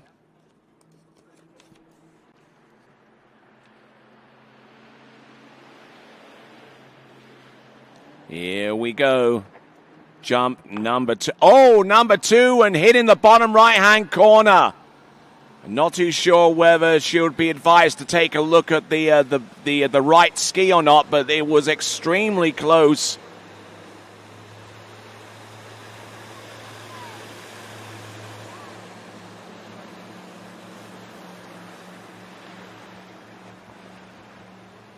We'll get the distance for her shortly, but Margherita living dangerously.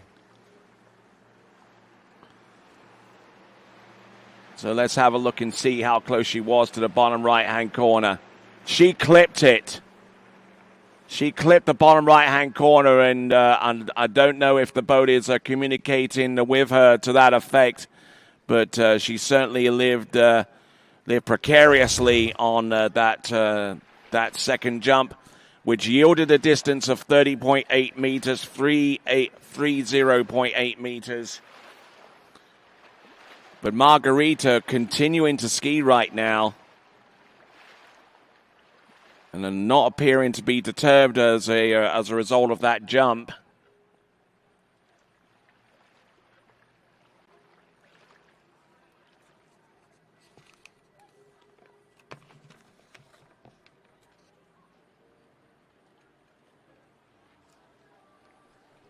All right, coming in, jump number 3.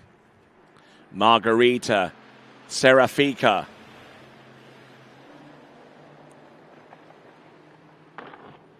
There you go. That's a little bit more like it. Good speed, good posture going in.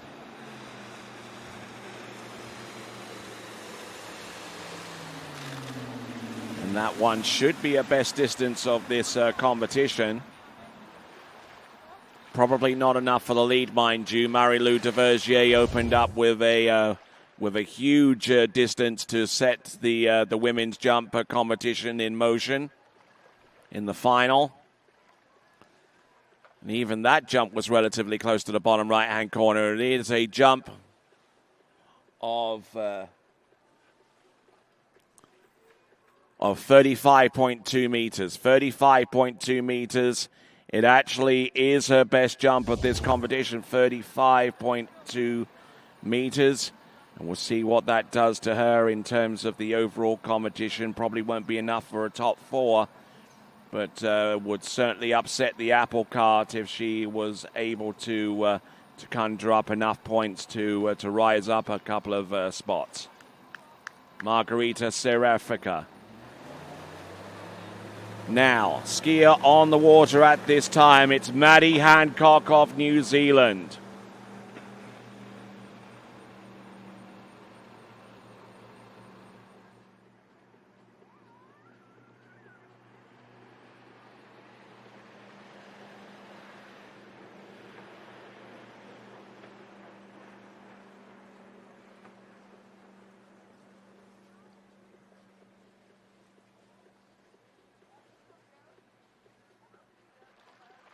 So just waiting for her to present herself towards the course.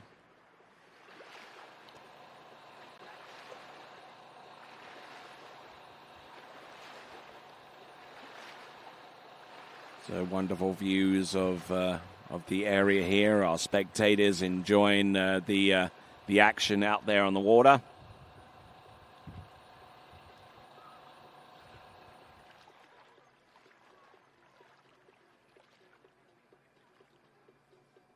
Coming in on jump number 1.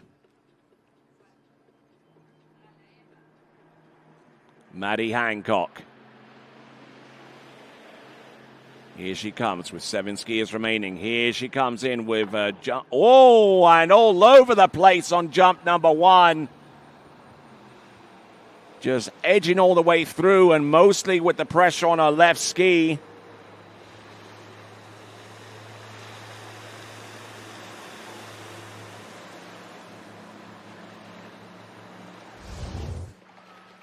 Wow.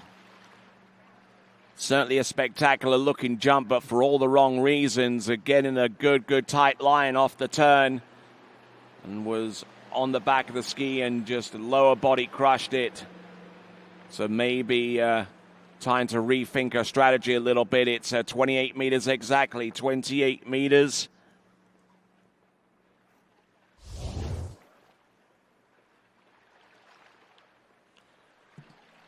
And just to give you an update so far as Margarita's overall standing is concerned, wasn't part of the slalom final and won't be a part of the trick final, but a best jump of 35.2 meters, giving her enough overall points to be in the top 8 right now.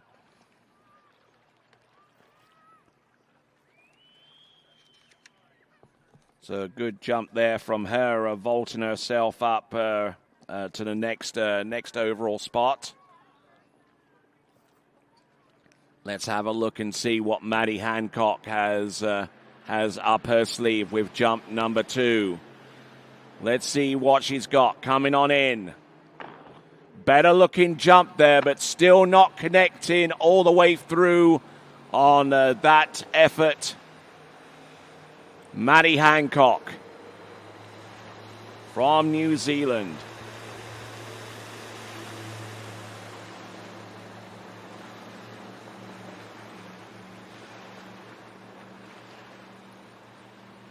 So we'll take a look at the instant replay on this one. It will be further. It certainly won't be in the high 20s. It will be in the low 30s. 32.2 meters. It's still not as far as what she did originally in the elimination round. As we work our way to the halfway mark, Zali Reeves from Australia is dockside right now, getting her equipment on and getting ready to get after it.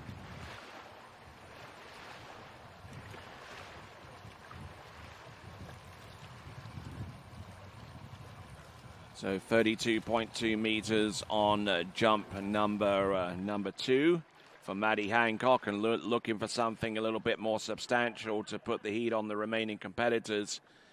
Marie-Lou Duvergier, a surprise package in this competition, in the jumping competition, taking the lead with 36.7 meters. Moving from our original place of 8th overall to 4th. And Maddie Hancock there tidies things up with the 3rd and last attempt, but I don't think enough to see her go towards the lead.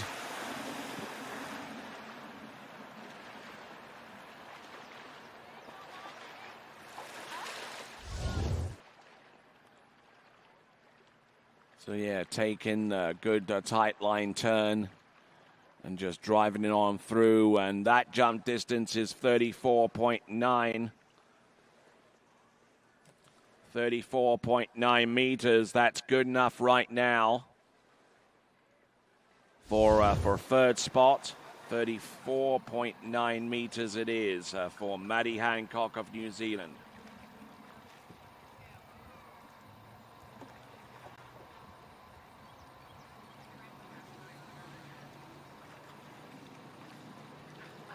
So there is your leaderboard. Marie-Lou Duvergier out in front by a good clip as well, by 1.5 meters ahead of Margarita. So now getting ready for our next jumper. This should be Zali Reeves of Australia.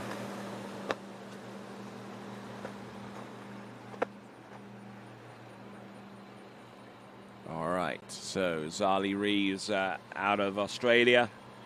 I believe skis over at Bridgewater, if memory serves me right, or could be somewhere else within the southern reaches of that country.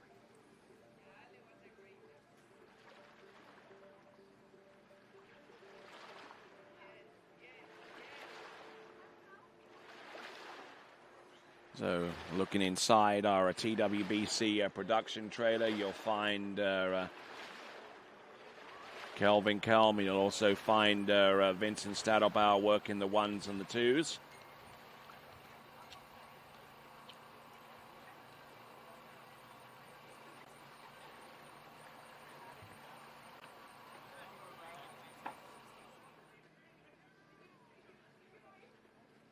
So Zali Reeves actually comes to us out of the state of Queensland. A little bit of a faux pas there, I do have to say. My apologies. And here we go, Zali Reeves, whose best jump from last season has been in the high 20s, but certainly outstripped that distance by jumping 37.8 meters in the elimination round of this competition. So looking for something of around that kind of that distance. Zali Reeves, who's currently in 19th overall. So this is a one and only final, competing in the jump final. And looks like we're going to get a distance coming through of 36.2, 36.2, That is about 1.6 meters shy of what she jumped yesterday to make it this far.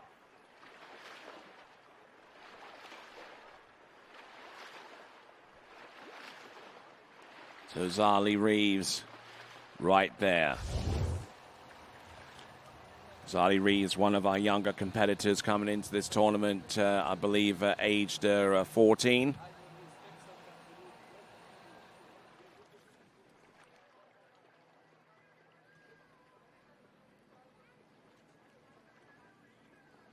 All right, here we go. Zali Reeves setting up with letter P.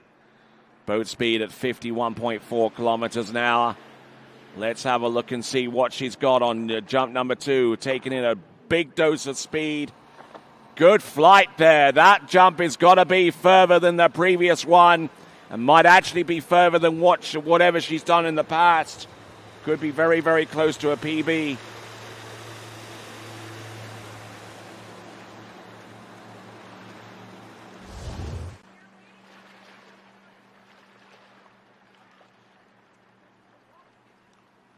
So distance coming through any moment now for Zali Reeves. 36.2 on the opener and 38.2. And she is the new leader.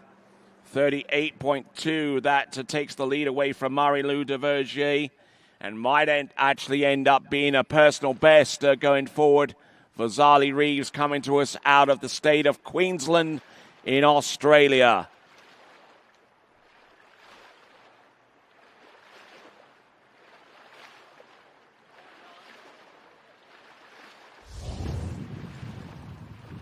So great skiing there with 38.2, and she still has one more jump to come.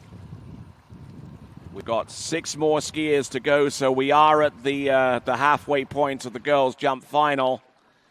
It looks like she's going to go for the full double cut here. She is not holding back. 51.4 kilometers an hour, letter P. Here we go, coming in, whoa, driving it in home.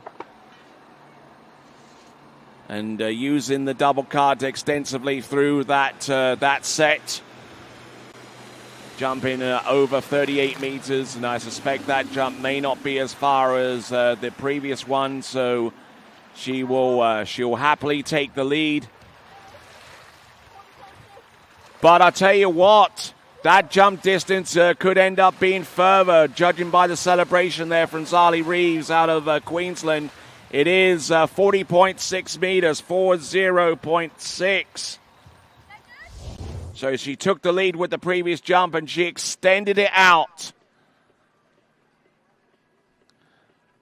to the tune of a jump of over 40.6 meters. That might actually end up being the first time that she's sailed over that magical distance of 40 meters. So well done to her. Zali Reeves from Australia, our leader at the halfway point in the girls' jump-in competition.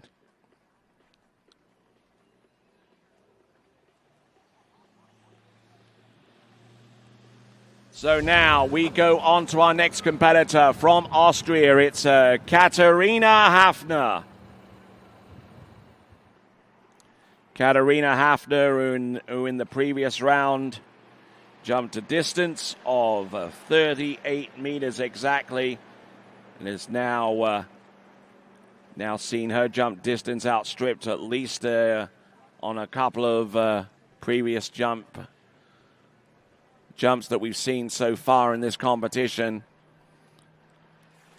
Both of those from Zali Reeves.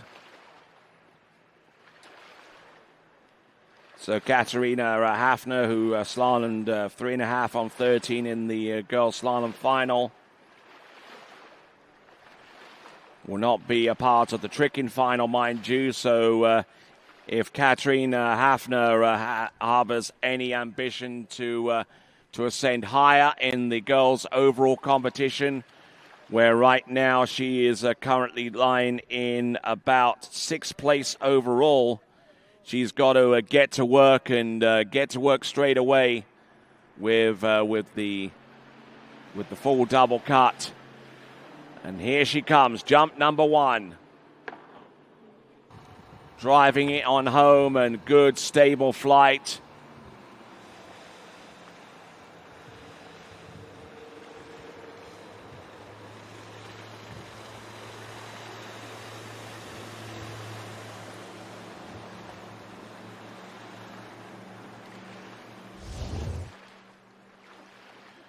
All right, 31.7 meters, I believe the distance coming through.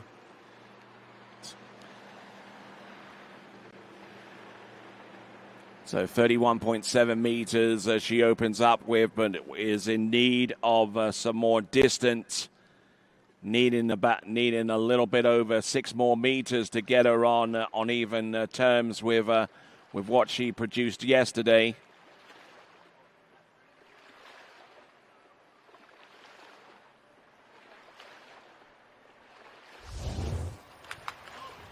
We see Zali Reeves there getting the full celebrational treatment there, courtesy of Team Australia.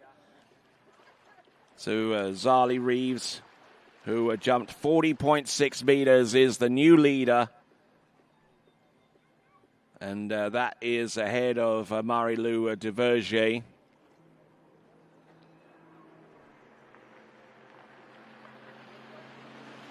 So here comes, on the water, Katarina Hafner, who jumped 31.7 to open up her account. And I think that one, maybe a little bit further, but not by much.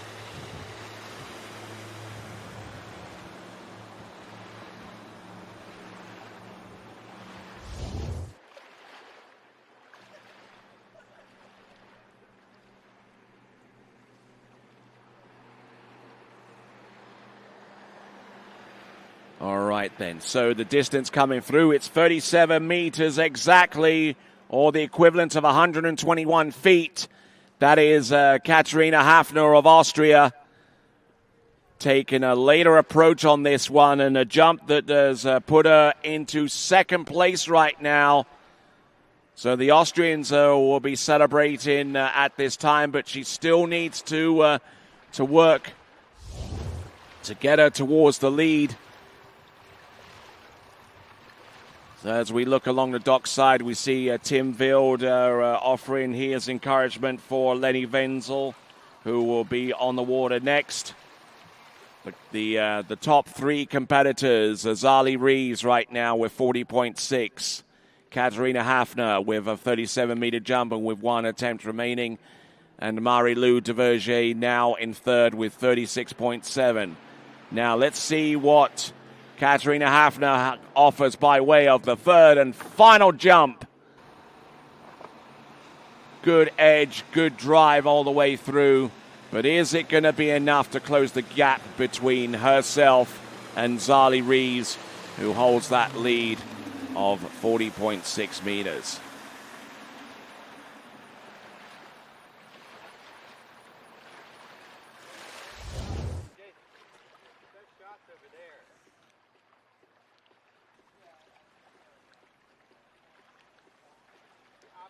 All right, so the distance coming through of 36.7, 36.7. Not quite as far as a 37-meter jump, mind you, but it's certainly a shot in the arm there for our competitors.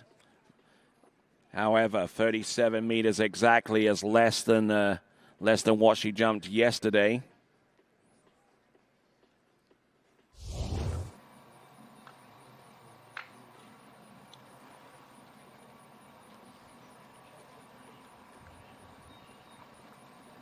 So for Katarina Hafner, in the overall competition, her task is done.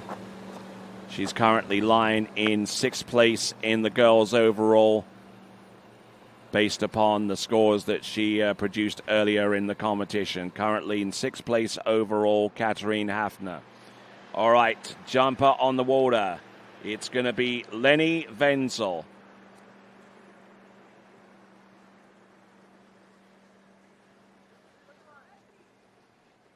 Now, Lenny Wenzel could make some moves in terms of the girls overall, because she's only a few points behind the likes of Margarita Serafika and Cameron Waters. We already had that earlier jump there from Marie-Lou Duvergier that was slotted around about those names, but has moved from 8th all the way up to 4th based upon her final round distance of 36.7 meters. So there could be a lot of room for improvement for Lenny Wenzel if she can conjure up some magic with the 3 jumps that she has at her disposal.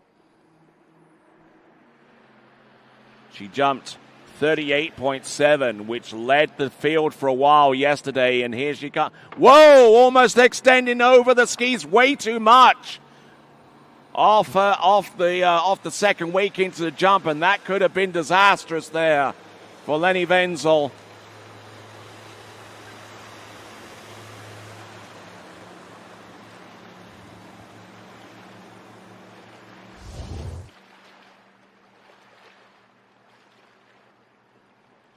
So looking at this jump, turning in towards the jump, and then started to push.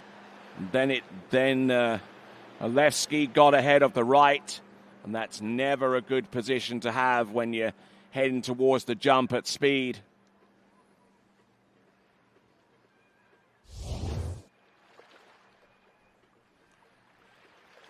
So Lenny Wenzel of Germany.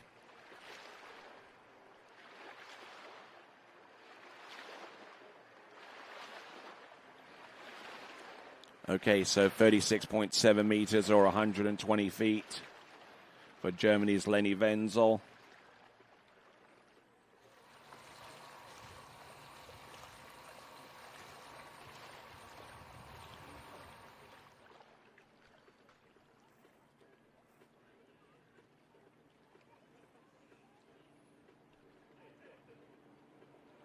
So jumping 38.7 yesterday.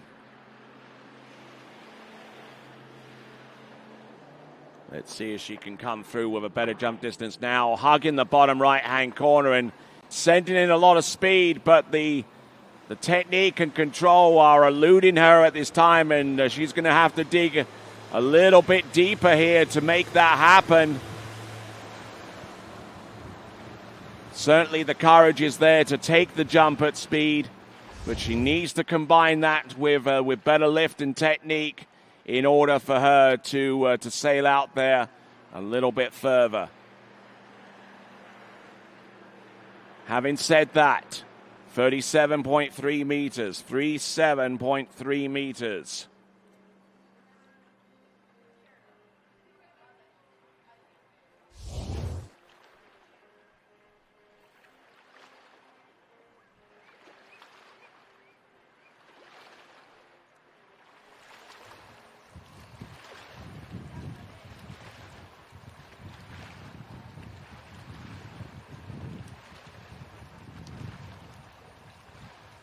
All right, here's Lenny Wenzel on jump number 3.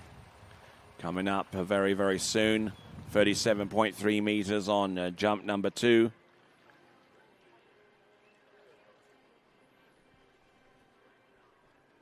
So selecting letter P, the letter of intensity can actually be changed between each jump if the skier requests it. And here she comes, Lenny Wenzel, jump number 3. And I think that one could be very close to being further than what she produced originally. That's Lenny Wenzel, courtesy of Germany.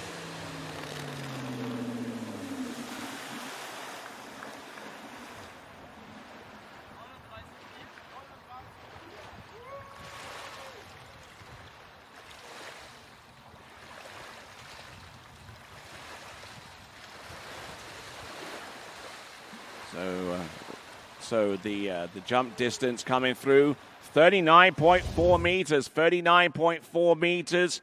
That slots her into second spot right now, 39.4 meters for Lenny Wenzel, with only a few competitors remaining, only four competitors left Our next skier to go is going to be Cameron Waters.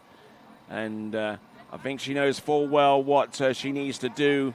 If she takes the lead, that will be the bar score. And anything more than that bar score with the remaining 3 jumpers will guarantee them a medal. But from the United States of America, this is Cameron Waters.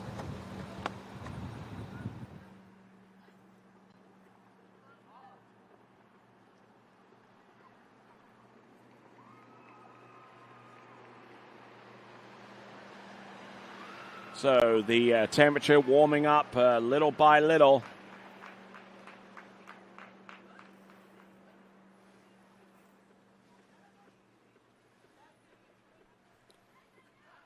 So providing us with some great conditions here.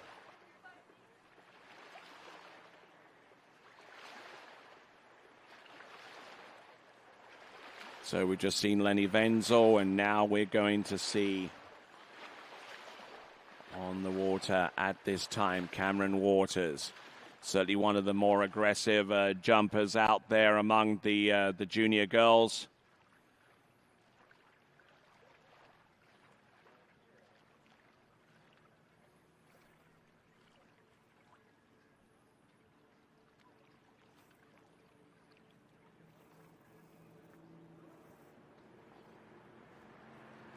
All right, let's see what she does on jump number 1. There she comes. This is Cameron Waters.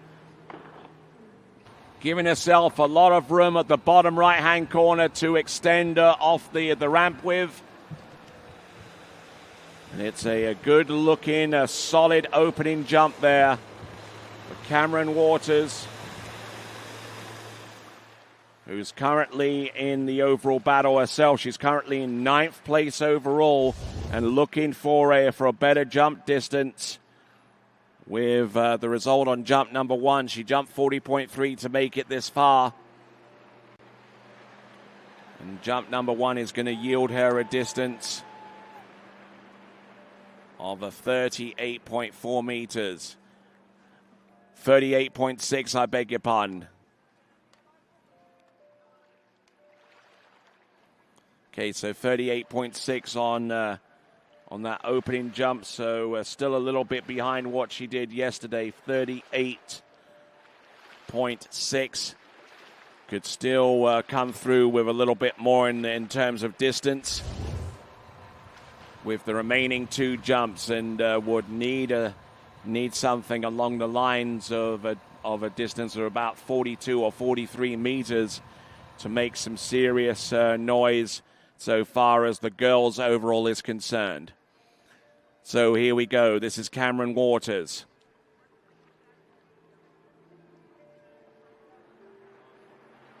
Here we go, folks. Coming on in on jump number 2. 38.6 on the opener. That was a little bit better. She got more speed into the bottom, but the timing still needs some work.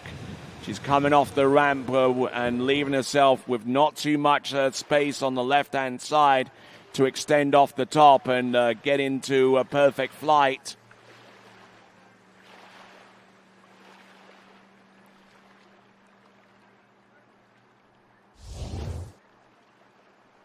So we're all waiting on that vital distance. Is it going to be over 40? Not quite. It's going to be 39.4.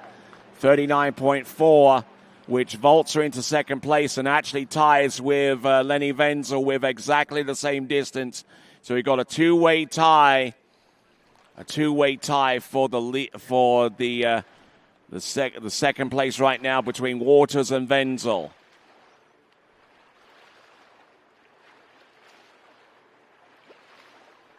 Little bit too much weight on the left ski. And a little bit delayed with a lift off the top of the ramp there for Cameron Waters of the United States.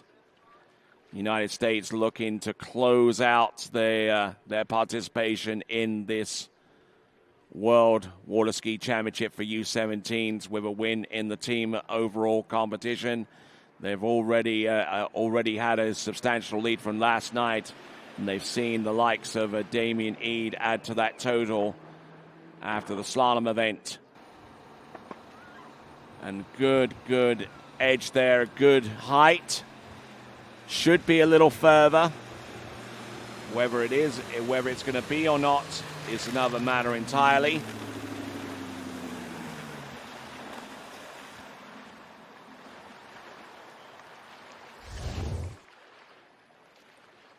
So it should be around about the same distance if we get that information through. Indeed it is. It's a 39.2, which means that Cameron Waters currently is on the same distance of 39.4 meters or 129 feet. Meaning that Zali Reeves' score, the lead score at the moment of 40.6, is the bar right now. And anything more than that from any of our remaining three jumpers will give them a guaranteed medal.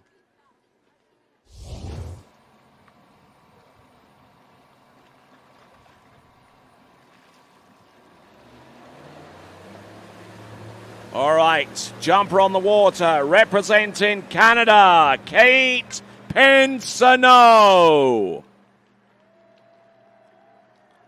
Canada's Kate Pinsonneau, who in the previous round jumped 40.8 meters or 134 feet. And she's wanting to try and close out her overall campaign as well. Wasn't able to be part of the girls' slalom final or the girls' tricking final, but this is the one and only event that she can improve her score on. Currently in 7th place in overall. We'll be looking for a little bit of a jump on that list, if you'd excuse the pun. So here we go, Kate Pinsonneau.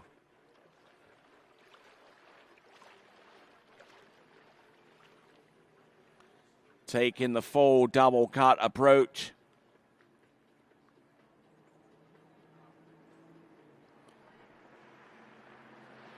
So looking to try and put herself among the top jumpers here, needing more than 40.6 to do it. And I don't think it's going to happen on jump number one. She came in with a bit of speed, and the ramp took her the rest of the way.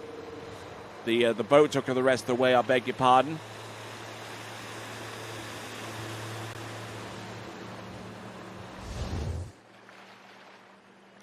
All right, the jump distance. The jump distance coming through very, very soon, and it is a distance that is going to be, from what I understand, is going to be 10 centimeters shy. It is 40.5 meters. She's close to the promised land, and could it be realized within the next two jumps? But first off, Kate Pinsonneau, 40.5 meters. That currently puts her in second place with two jumpers remaining. So some great action out here with the jump event. We're seeing Zali Reeves in the lead right now, and I'm sure she's waiting with bated breath to see if her jump distance is good enough for a top three positioning. She has to withstand the assault by Kate Pinsonneau of Canada, who is on the water at this moment.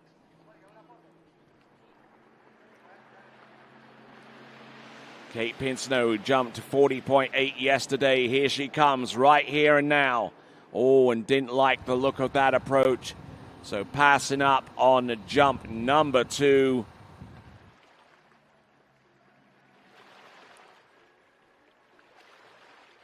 So Kate Pinsonneau looking to do a few things with this last jump to take the lead, to contribute more points to the Canadian team effort, and also try and move her above sixth place in overall right now.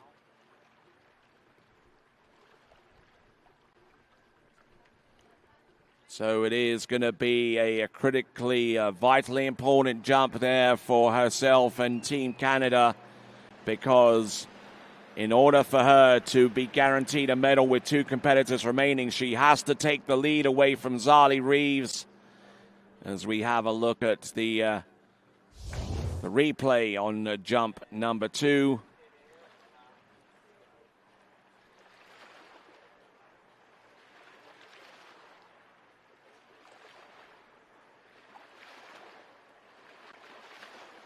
All right then, folks, let's continue right along.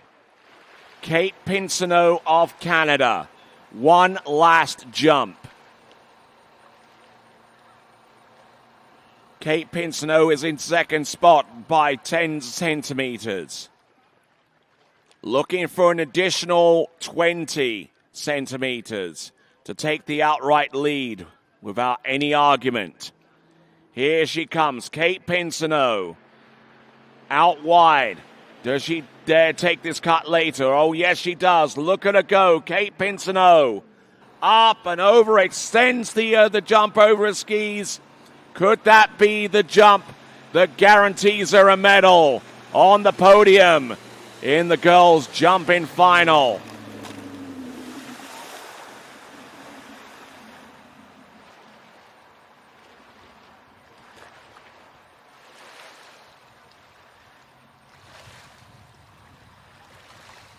Oh, and that jump there on the last attempt.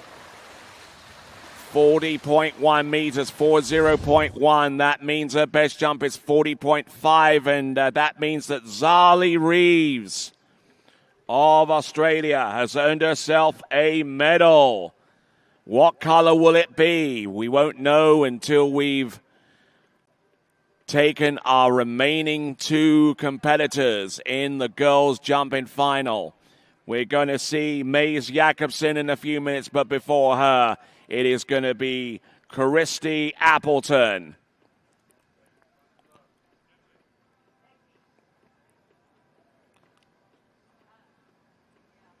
So we have one Australian on the podium. Could we add another by way of Christy Appleton? I'm sure that Christy's going to get a lot of support along the shore side from her compatriots. Christy Appleton, for her part in this competition, has jumped 42.1 meters. She still leads in the overall competition. She leads by about 180 points, overall points, between herself and Lexi Abelson. And Christy Appleton, I believe the only competitor in this competition to have made it through to all 3 event finals. She will trick later on this afternoon. But let's see how much of this overall battle she can take care of with the 3 jumps at her disposal. On top of which, she's searching for the jump title by itself. Here she comes, Christy Appleton. Let's have a look and see. She's up on the boat. She's laid on jump number 1. Launches on that opener, and that should be enough to take the lead away from Zali Reeves, her compatriot from Australia.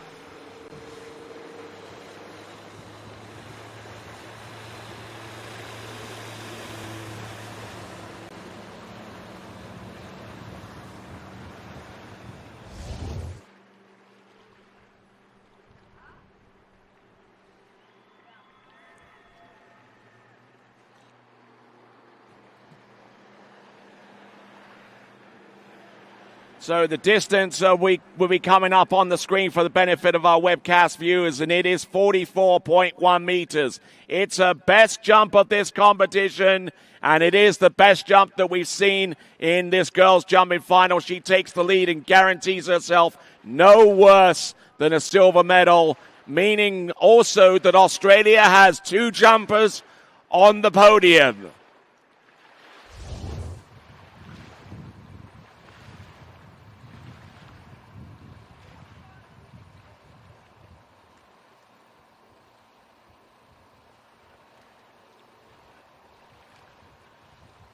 So 44.1 meters on jump number 1, and that alters the overall conversation as well. That gives her a 243 point differential between herself and Lexi Abelson. Let's see what she's got on jump number 2. And that could be a little bit further again there for Christy Appleton.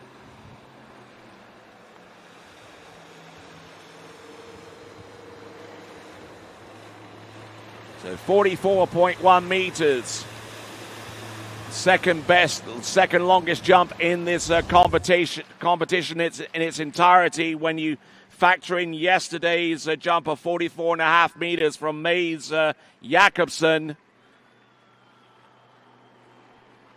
Distance coming through, it is 43.5. So losing a bit of distance on jump number 2, but she has one more attempt remaining. Can she effectively seal the deal so far as the girls overall is concerned with a third and last attempt? Don't forget there's the girls trick in final to come. And I'm sure that there'll be plenty of people along the shore side wanting to know exactly what point scores are needed to determine who wins the girls' overall competition.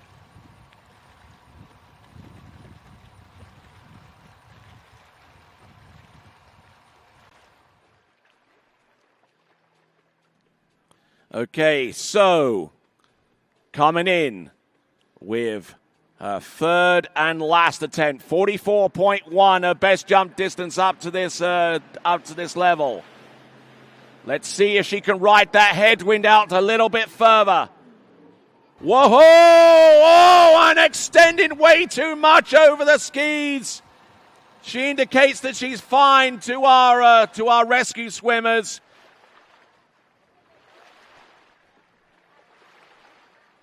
Lost the helmet, lost the cattle collar, and lost the jump.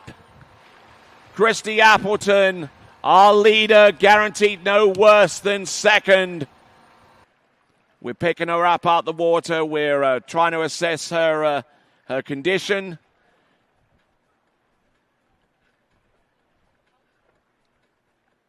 No, it's pretty hard to see from this angle, but she appears to be okay. But we won't know that for absolute certain until the medical officials look her up and down and make sure that she's good to go, because she'll be tricking in the girls' tricking final not too long after the conclusion of this event.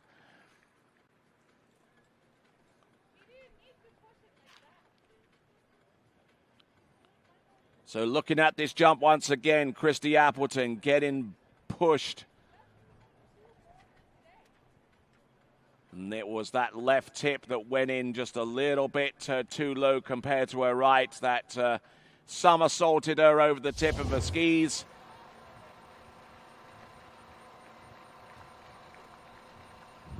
So give her a big cheer, ladies and gentlemen. Once again, Christy Appleton.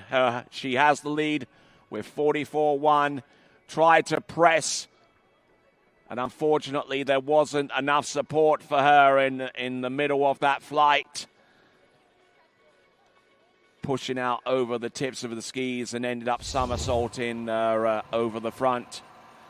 So we see Christy Appleton, she appears to be walking, she appears to be okay, and gaining some major props there from the larger contingent of Australians who are on the shore side. So 44.1 meters does a number of things there. It certainly closes the gap between Australia and the United States, although it's probably a foregone conclusion that the United States has all but clinched the team title. It also means that that Christy Appleton has about a 243.05 point advantage ahead of Lexi Abelson with one event remaining.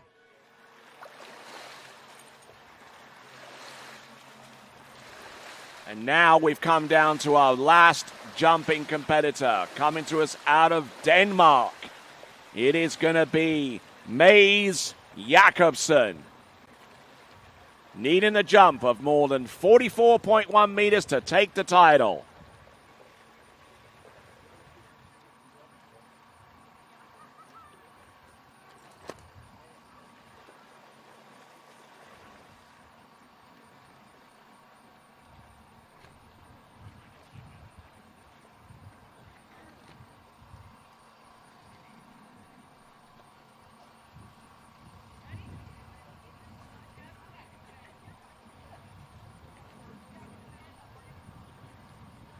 So waiting for the boat to indicate that it's ready.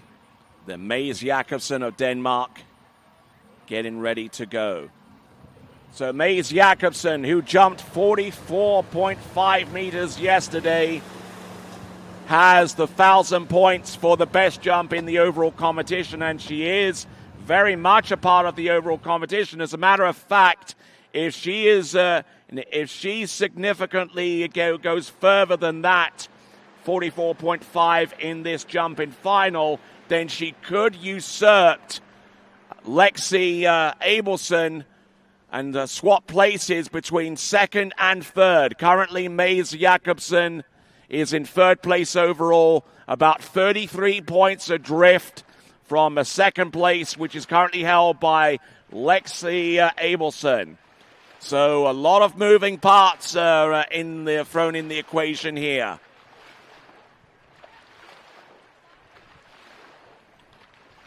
So they're on shore side and being accompanied by one of our rescue swimmers to make sure that she doesn't suffer any ill effects of that crash on the third and last attempt. Christy Appleton, 44.1. That's the target for the win here. Mads Jakobsen.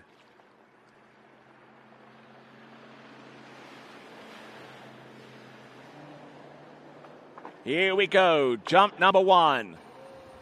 Getting a good push and extension over the front. And great skiing there for Mads Jakobsen on jump number one.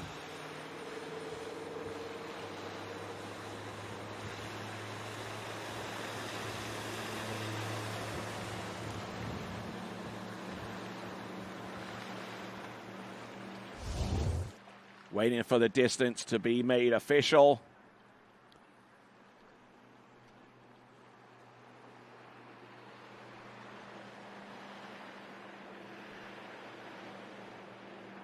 Distance coming through, it's 40.7 meters. She's got some work. She has some work to do. She's 3.4 meters shy of the lead. Christy Appleton still there in the lead with 44.1. Mads Jakobsen, 40.7, only 10 centimeters more than Zali Reeves. So Zali Reeves confirmed as the bronze medalist. But how much does Mads Jakobsen have to push out there to change her fortunes? So Mads Jakobsen, guaranteed no worse than second.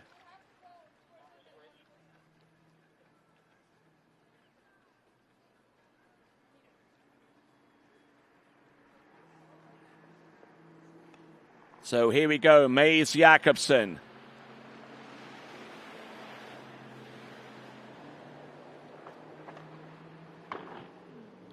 Yeah, taking in a lot more speed, and the height looked pretty good too.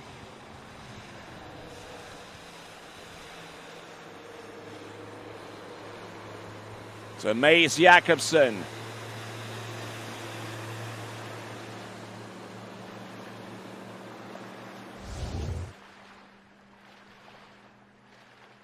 We wait for the distance. This should be a little bit further. If it's anything more than 44.1, then he'll give her the title, but it isn't. It's exactly 1 meter further back, 43.1.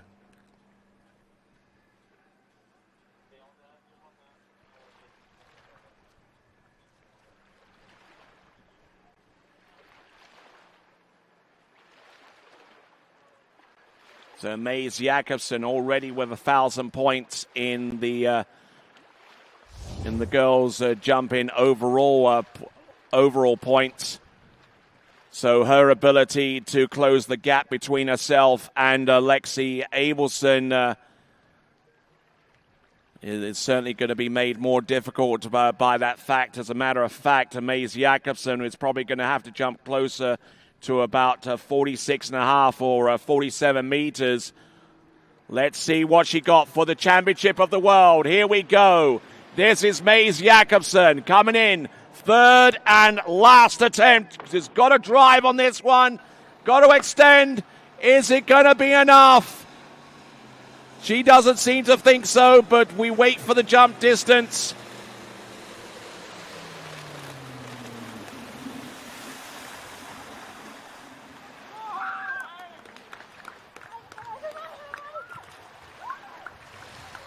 And the jump distance has come through. So the jump distance has come through. Your new world champion, 45.5 meters, Maze Jakobsen of Denmark.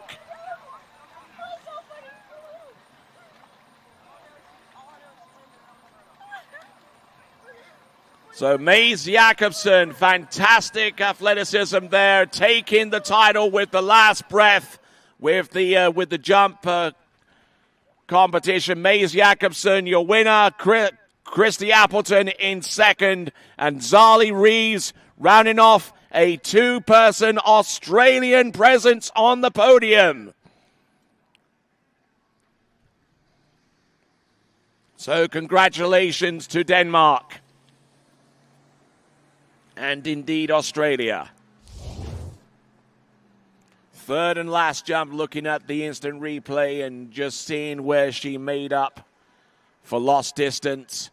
With this third and last attempt, she took this one. She was prepared to risk it all.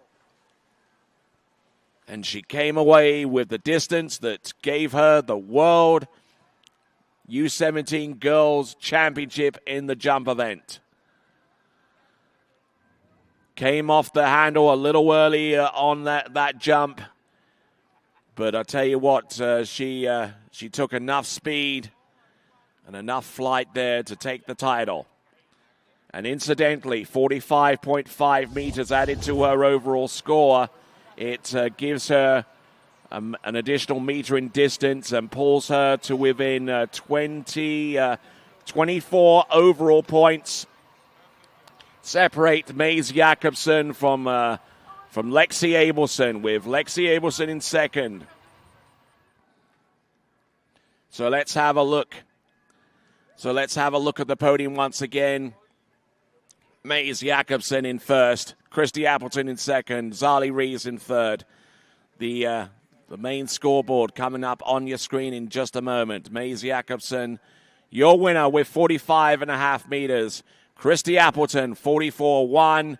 Zali Reeves in third spot with 40.6, just marginally ahead by 10 centimeters ahead of Kate Pinsoneau.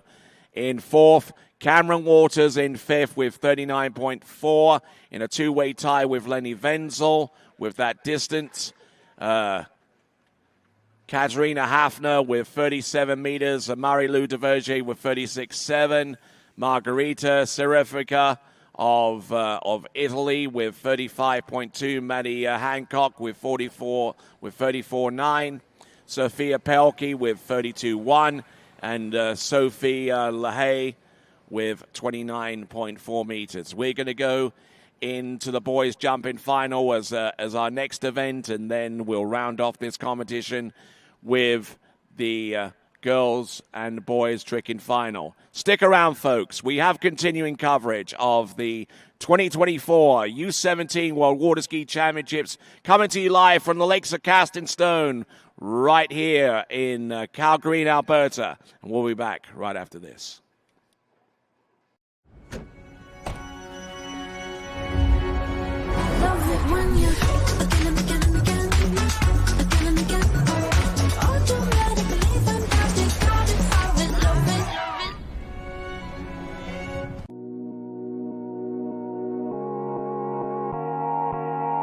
If you've been there, you know Shuswap Ski and Board is Canada's #1 water sports pro shop.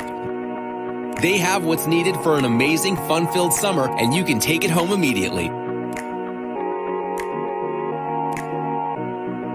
Shuswap Ski and Board on 58th Avenue Southeast in Calgary, on Main Street in Sicamous, and online at skiandboard.ca. Remember, it's always summer at Shuswap Ski and Board.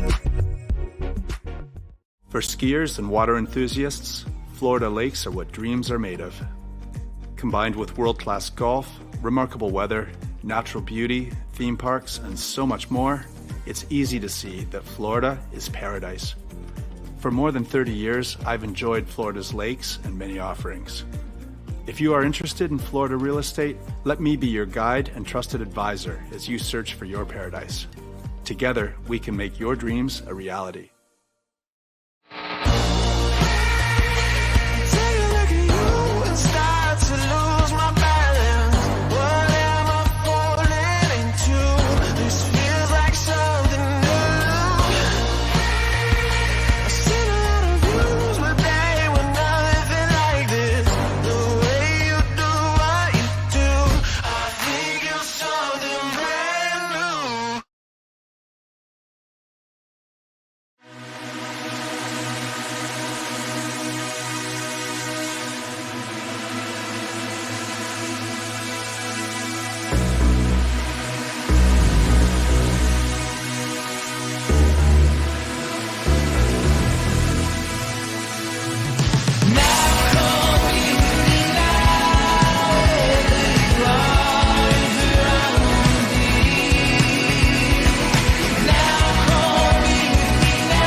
All right, then. Welcome back to continuing action of these championships. This is the Junior World Water Ski Championships, and we've just gotten through the girls' jumping competition, and we got Mads Jakobsen, your new world champion, and we have the pleasure of a company right here and now. So Mads Jakobsen beating out Christy Appleton and Zali Reeves for the top spot. So Mads, let's have a look at your best jump out there. Yeah.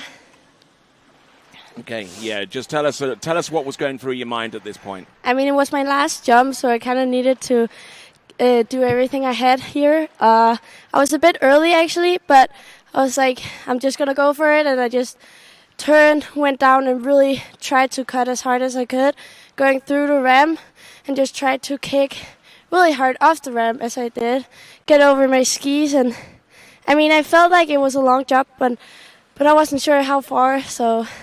Yeah, you kicked so hard that the left hand came off the handle. Do you think you released a little early on that one? Yeah, that's kind of a habit I have sometimes. Let go of the handle, but yeah.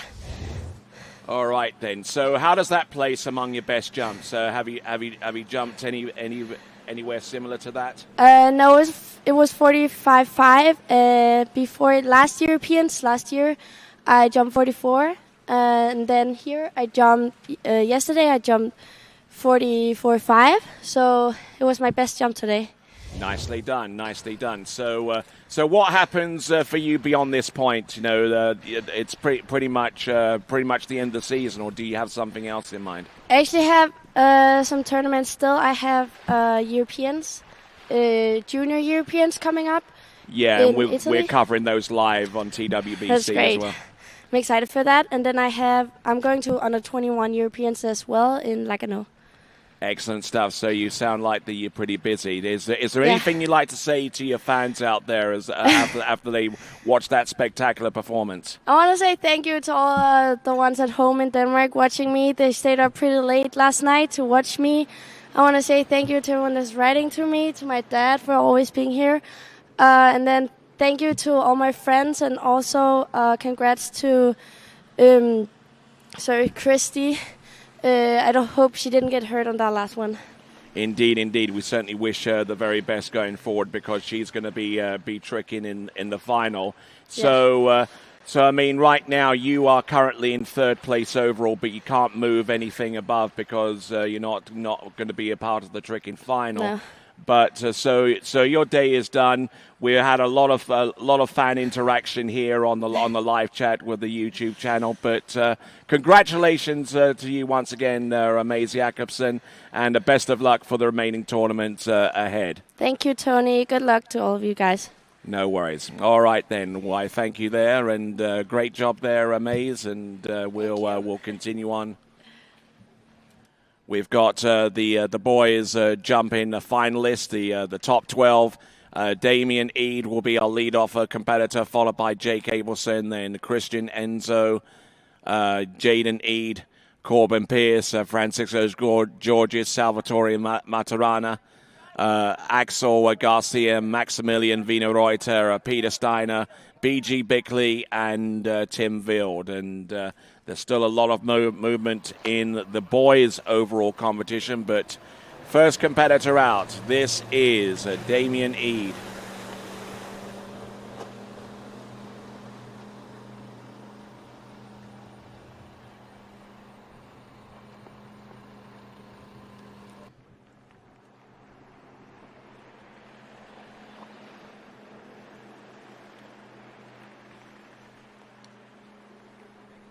So here we go, folks.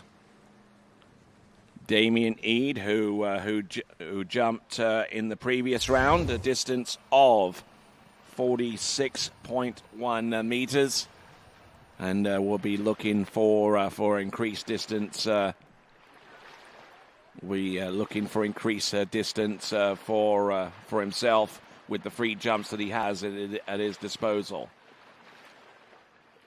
Now, other news so far as the overall is concerned, Marie-Lou Devergier just did some calculations there based upon her increased total in the overall competition. She started in 8th. She's now vaulted herself up to 4th, and she could go as high as 2nd if she can trick in excess of 6,000 points, provided that no other improvement is made elsewhere. Here we go. This is Damien Eade on jump number 1. Oh, nice. Stands up straight before the jump and just absolutely kicks it. Second silver medalist in the slalom competition. In that runoff situation, if you didn't tune in earlier on, you can rewind and watch back that exciting action a little bit later on. Damien Eade.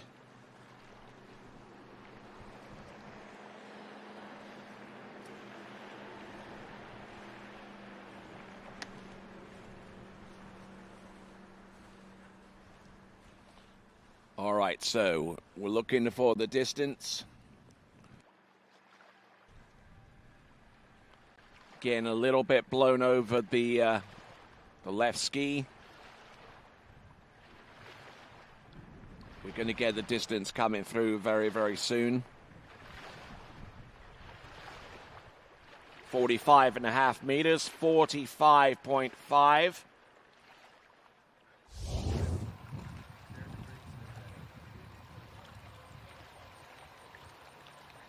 So just waiting for Damien E to come back in on jump number 2. Oh, and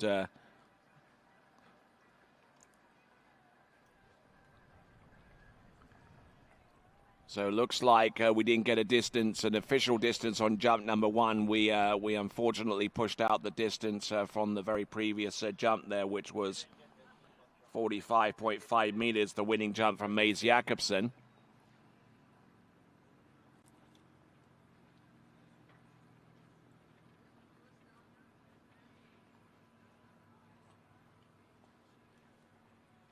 So as we continue to move right along, visit Nautique.com and sign up to receive the latest updates from a variety of communications Nautique has to offer, including new features, athlete highlights, videos, and more.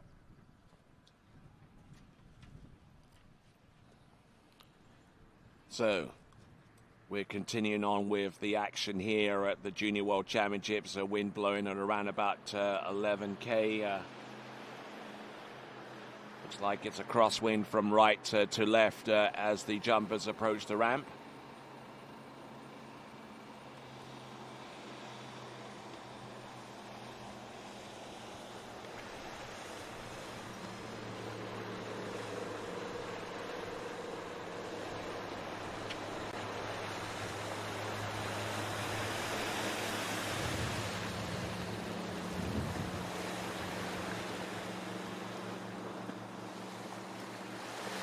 All right, so Damien Eade will get a re-ride on jump number 1.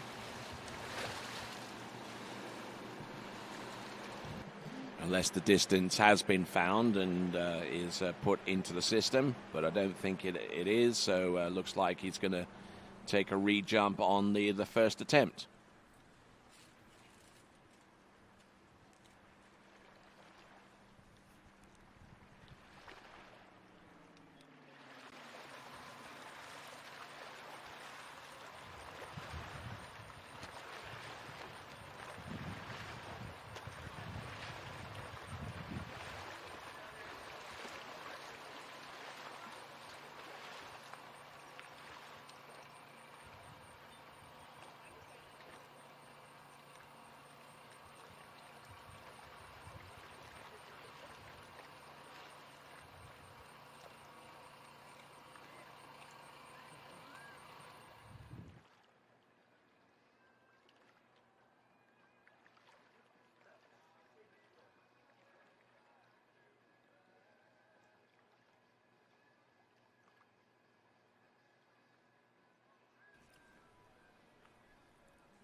Looks like we're taking our time here with Damien Eade on jump number 1.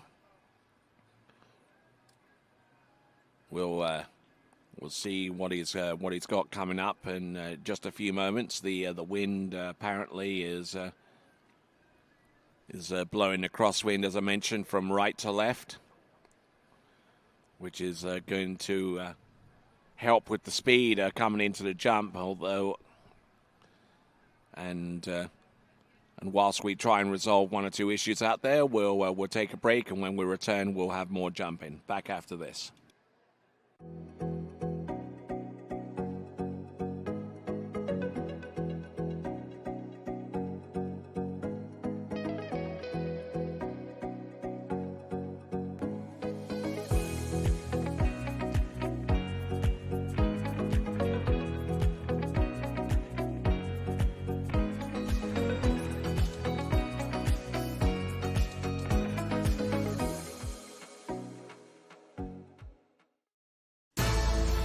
At Dillinger Insurance, we have over 50 different carriers to shop your home, auto, and recreational vehicle insurance needs.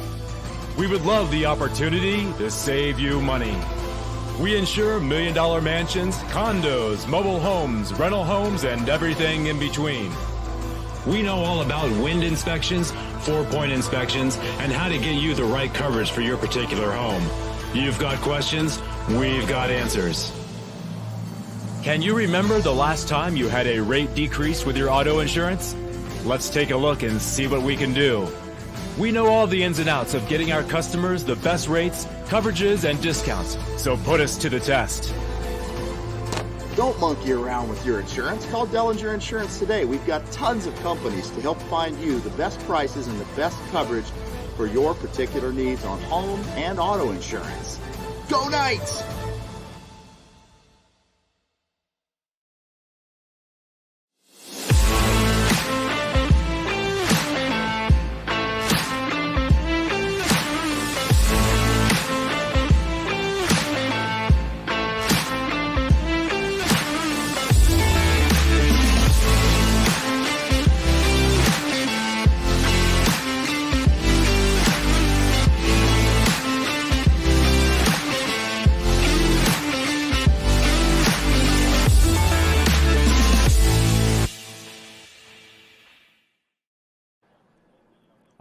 So we received a distance on jump number 1 for Damien Eade, 44.8 meters, 44.8.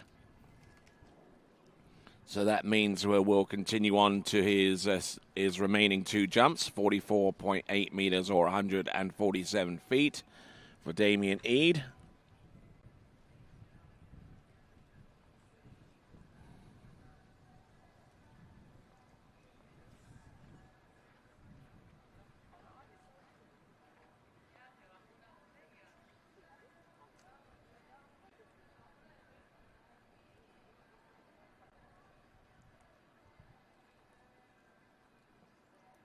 Looks like Damien Eade has been dropped into the water, rather unceremoniously, I do have to say. And getting ready for jump number 2, Damien Eade.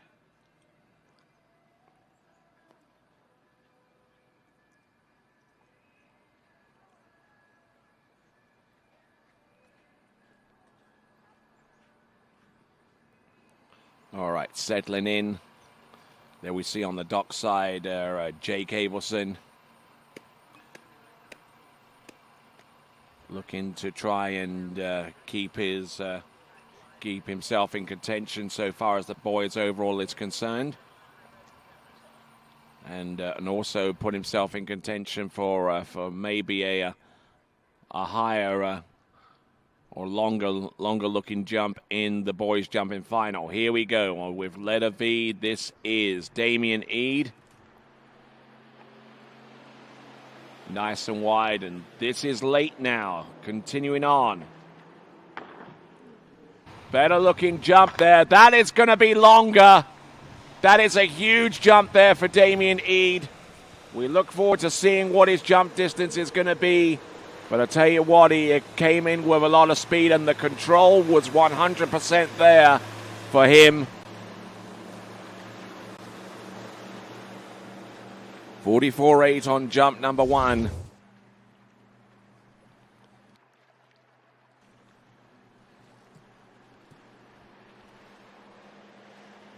And 46.3 meters.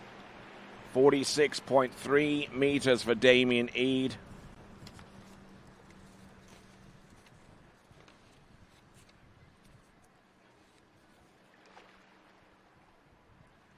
So Damien Eade moving on up a little bit in the overall competition as a result of that jump out there. That could actually put him ahead of the likes of Joe Nakamura and Pepe Leonhardt with their respective scores. So 46.3 meters, 46.3. But he's still got one more jump to come. This is Damien Eade from the United States of America, who's already contributed some points due to his improved score in the boys slalom final for Team USA. Here he comes. Good, solid looking jump there all the way through. Superb effort.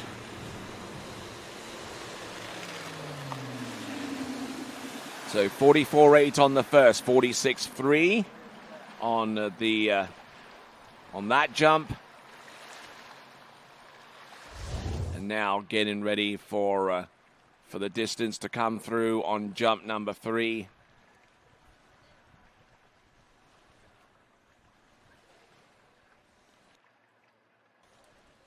Jump distance coming through from our officials. It's going to be longer. It's going to be 47.8 meters. 47.8.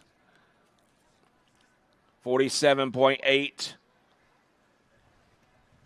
Hazarding a guess, it's definitely going to be going to put him higher in the overall against Joe Nakamura, and it could actually usurp Pepe Leonhardt. Will it be enough to put him in 8th place in overall? Maybe not, because Adrian Elias has a score that is another 100 or 90 so more points in the overall competition. So he might have just leapt up about 3 places as a result of that bigger jump distance. So well done there to Damien Eade. In the meantime, jumper about to take to the water is Jake Abelson.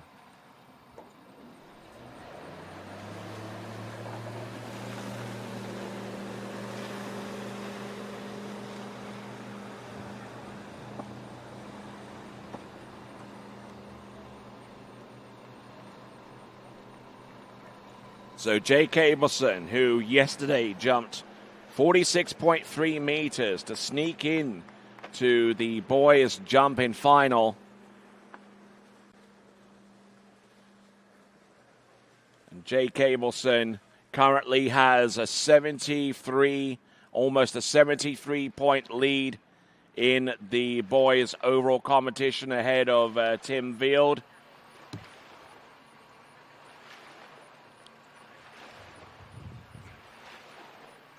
So let's see if he can open up a wider gap. He will need to jump over 46.3 meters to do that.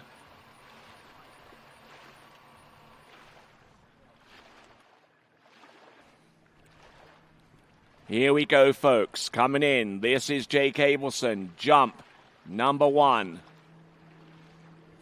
Wind starting to shift a little bit to blow in as a proper headwind. Here he comes. Jump number 1, needing more than 46.3. There you go. Brilliant looking jump there. Absolutely stomps the landing. And could that be the kind of performance he needs to seal the deal in the boys' overall? On top of which, could he have well put himself in in contention for maybe taking some honors in the boys' jumping competition?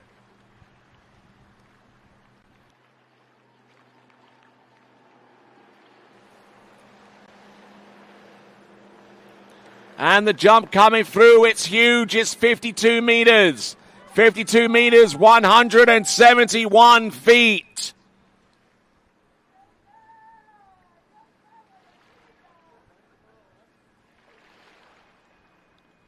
.52 meters on the opening jump, it takes the lead.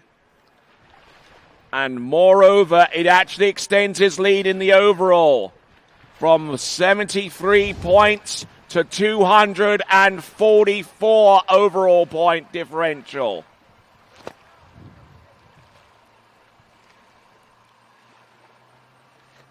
So the best jump that we've seen in this event so far is a 53.1 meter jump.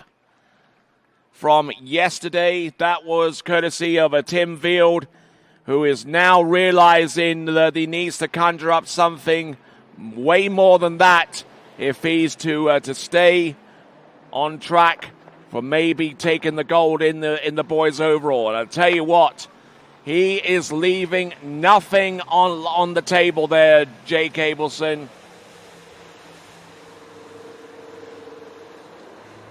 Jumping 171 feet on jump number 1. And that one could be very similar in terms of distance.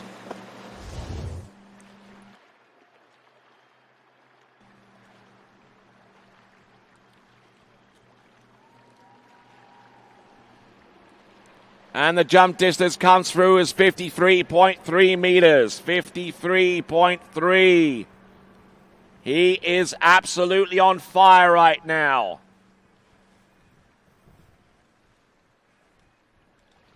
53.3 meters actually is 20 centimeters more than Tim Field's best jump, and he assumes the 1,000 points awarded for the best jumper in the overall competition. And now the overall point differential between Jake Abelson and Tim Field has now expanded out to a whopping 284.03 overall points.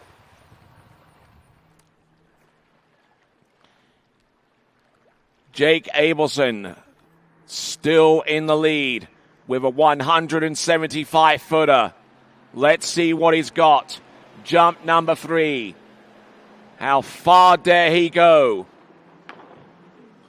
And not fully connecting with that jump as well as he did with the previous 2. He'll wave that jump off, but I think he'll be pleased with 53.3 meters as he makes his way back to the dock.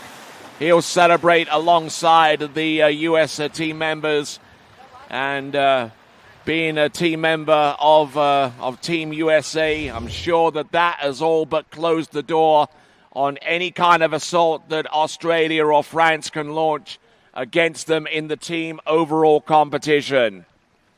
Massive jump there from Jake Abelson, and 48.3 meters, that won't matter. Jake Abelson with 53.3 meters. He takes the lead in the jump event and really has set this jump competition alive.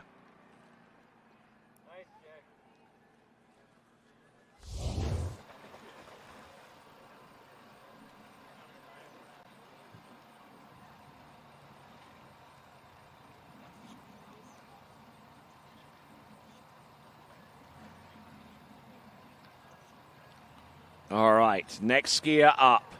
Representing Canada, it's going to be Enzo Christian.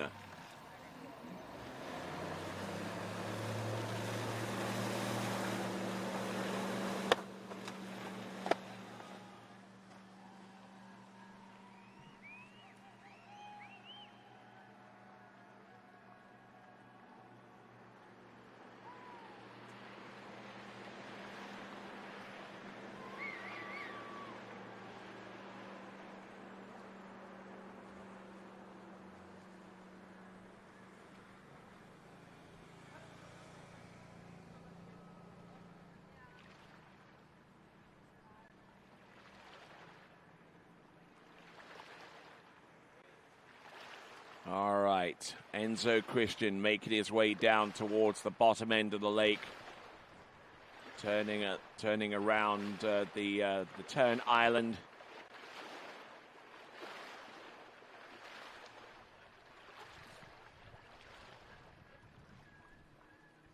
And now settling in is the boat speed, 51.4 kilometers an hour. Here comes Enzo Christian, needing the jump of over 53.3 meters to take the lead. And he's going to try for it. Look at him go. It's a late approach and a little bit too late for his liking. So passing up on jump number 1. He'll get ready for the second attempt.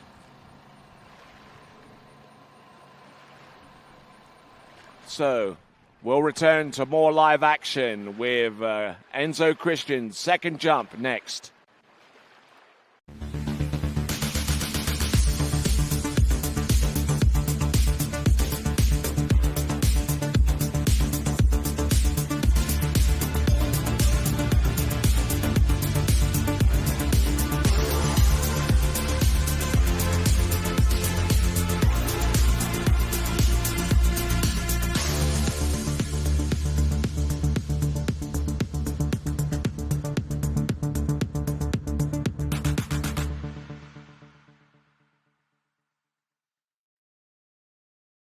For over 20 years, Houston has been setting the standard of automotive excellence.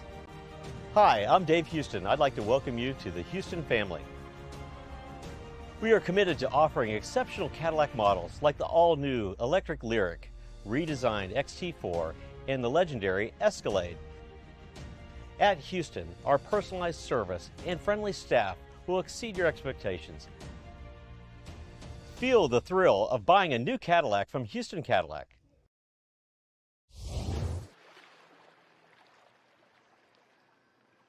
Okay, returning to action. We've got Enzo Christian, or Christian Enzo, I beg your pardon. Here we go, coming in on jump number 2. Up and over, taking in a whole bunch of speed. The height was there, but will the distance be there as a consequence?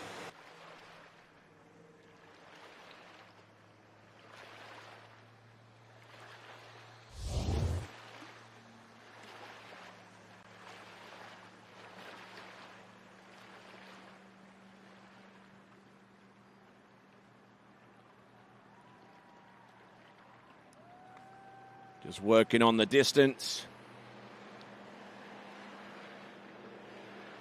Okay, so all the fours, 44.4 meters.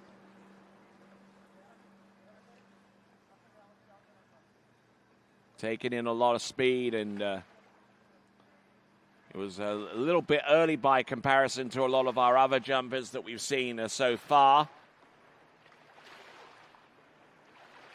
So Enzo Christian from Canada, trying to light it up for our local folks here. We see our cameraman there, Jeremy Scholl, on the tower. And here we go. This is Christian Enzo. Here comes Enzo Christian. Here he comes. Jump number 3. A lot more speed. He got a little bit of pull towards the end of that flight. That could push him out a little bit further. That's Enzo Christian.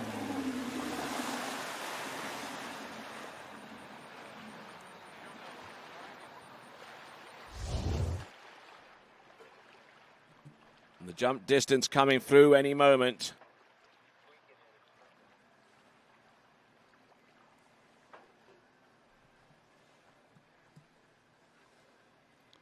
Just looking at this attempt again, and Enzo Christian jumping 49.4 meters, 49.4. Just absolutely just barreled into that jump, and then just before he lands, again, that additional bit of pull from the boat to see him soar out there to 49.4, which slots him into second place. Enzo Christian.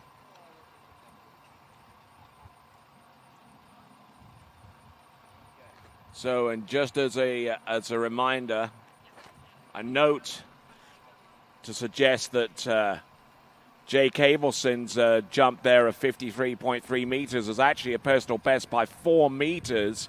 So coming through in the clutch, and is now has about a 200 or so point differential between himself and Tim Vield. Not only that, but the world overall record in the junior boys is also a possibility too. But that is going to be determined by how high he tricks in the boys tricking final.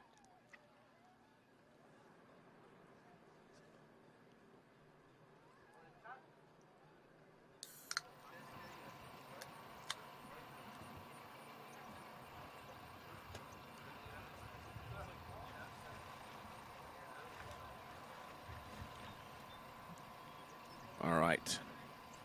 Looks like we're getting the signal from our judges to send on our next competitor. This should be Jaden Eade, the world junior boys slalom champion.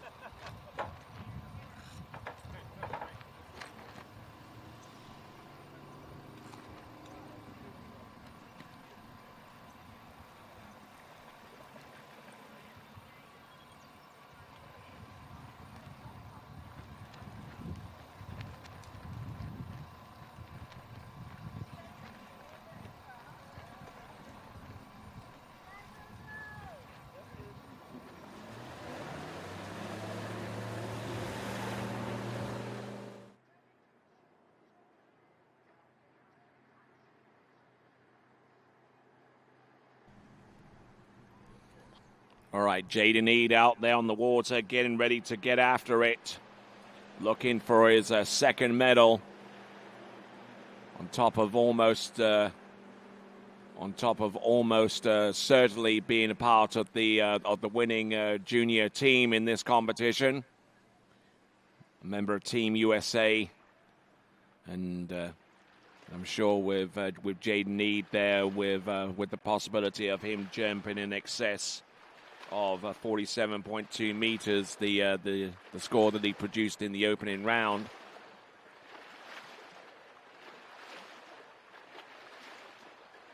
If he outjumps that, then I believe that will shut the door on the team. Here we go. Here comes Jaden Eade. Jump number 1. Settling on letter X as he makes the turn around the 180-meter cut buoy.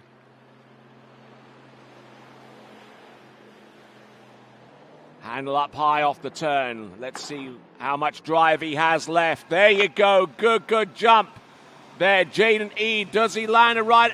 Oh, he does not. Ride it out.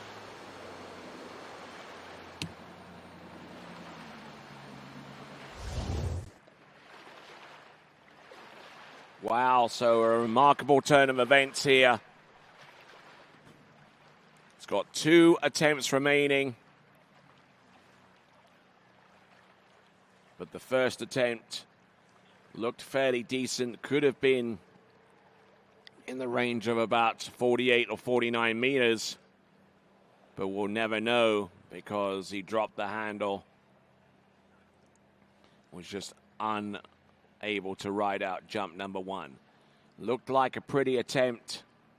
And he got thrown back on the back of the skis and skied into the rope. Generated some slack.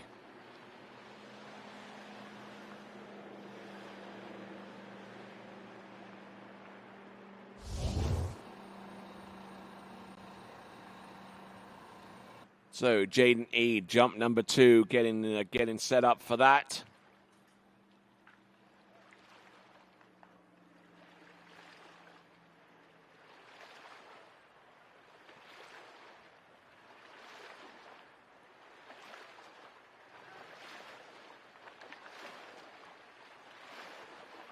So now making the turn.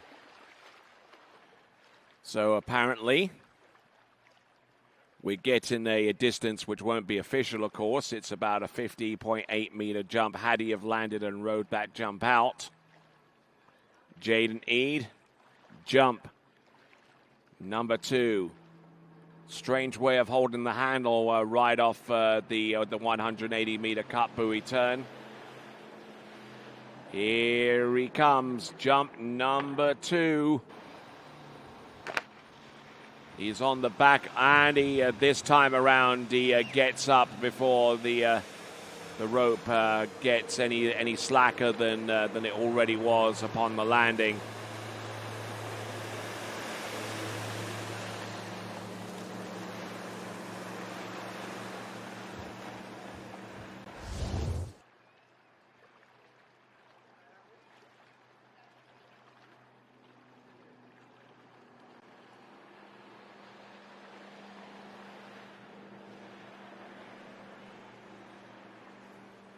So Jaden Eade on the jump number 2. He lands the jump, but it ends up being about 4 meters less.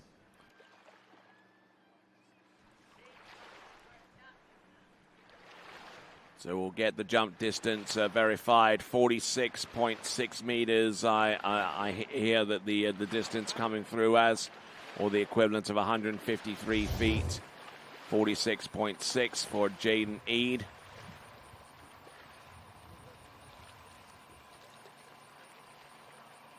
So there we go. That's he set the second jump.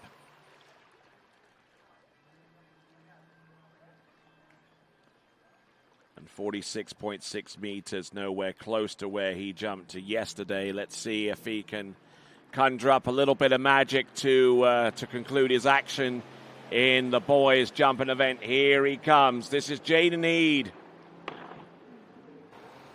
Oh, yes, absolutely thunders into the jump there. And does he ride it out? Oh, no, he doesn't! Oh, my word, his 2 furthest jumps out of that set, he was not able to ride them out. Wow.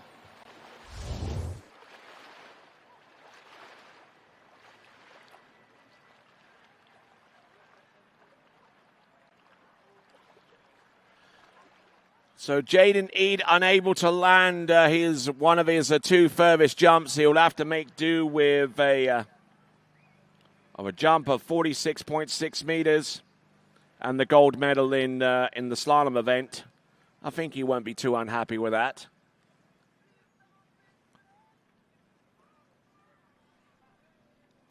And that jump, had he have landed it, would have been 49.2 meters. Which would have been a little bit better than his initial round effort. But now we go on to our next competitor. It'll be Corbin Pierce from the United States.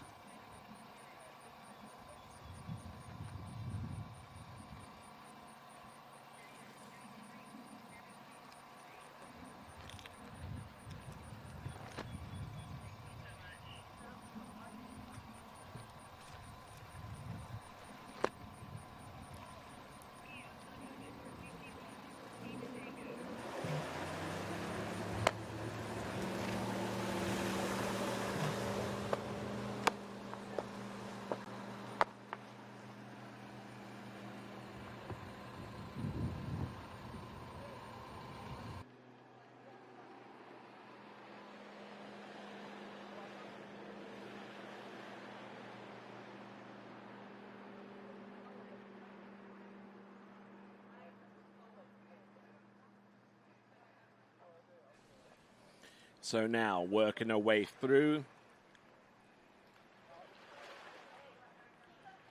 Skier on the water is Corbin Pierce. Jake Abelson in the lead with about a 4 meter personal best with 53.3 meters.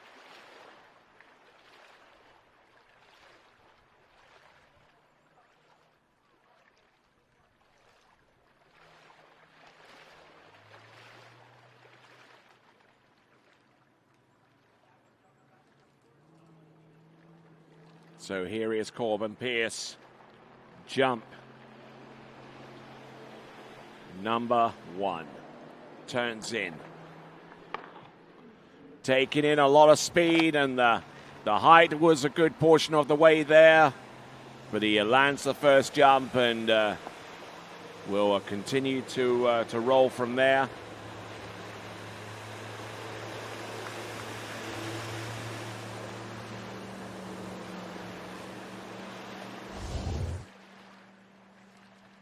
So just looking at this once again, turning a little after the 180-meter buoy. Looked in a good shape physically out there.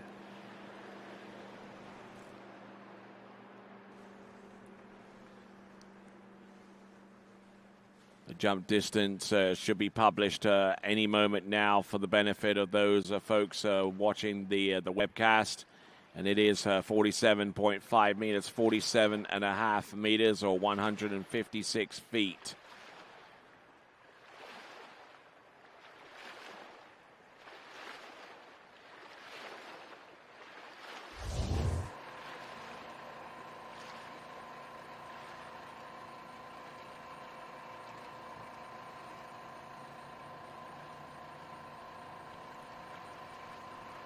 So working our way towards the end of the boys' jumping event, there's certainly a whole lot of permutations which could go a long way to determining the overall positions in girls and boys between now and the end. Oh, and getting into a bit of bother there with that jump. Had the speed, but just got rocked back as soon as he hit the jump.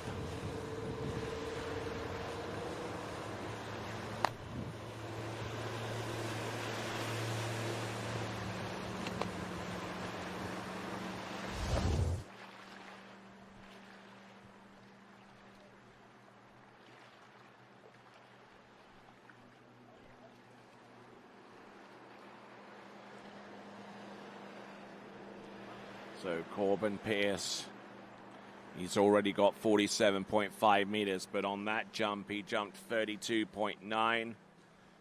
That won't do him much good, taking into consideration that yesterday he jumped 47.7 meters. So no improvement upon that so far. And he still needs about 6 more meters to usurp the jump distance that currently holds the lead, courtesy of Jake Abelson.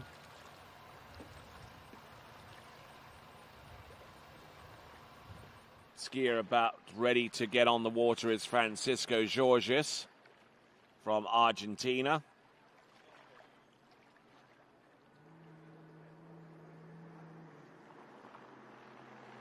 He'll be skier number 6, and let's have a look at what skier number 5 can do. Here we go, Corbin Pierce. Better looking jump there. The technique was intact, and he just managed to grab onto the handle just in time for him to ride out that jump. So I suspect that one has the legs of being a little bit further.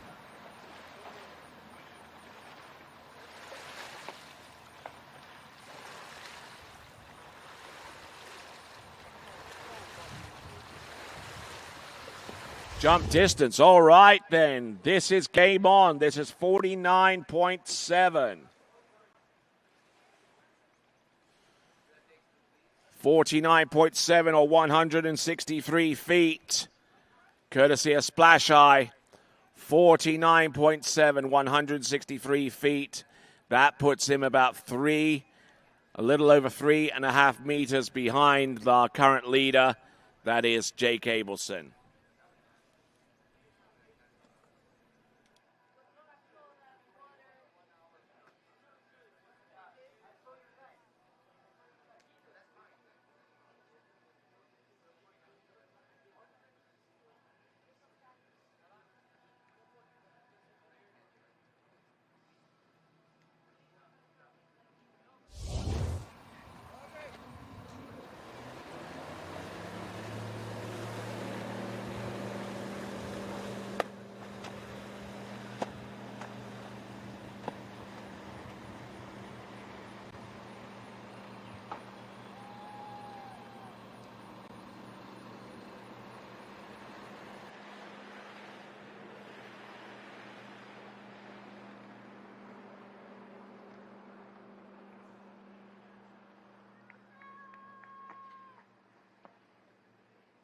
All right, continuing on, folks, on the water at this time.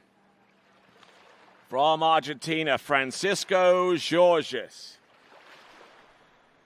So Francisco Georges made his way through to this boys' jump final round,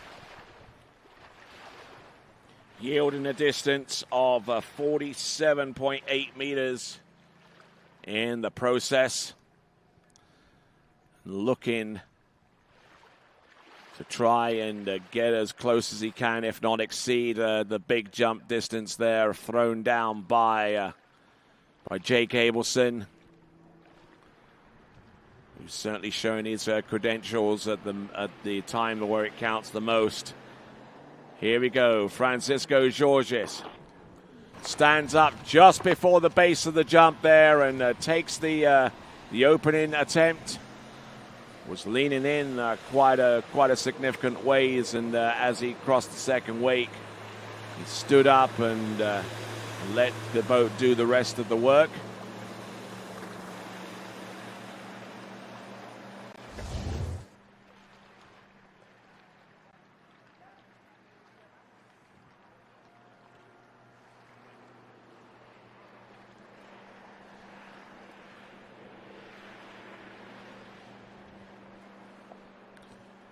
Okay, so showing a distance of 45.3 meters or 149 feet, 45.3.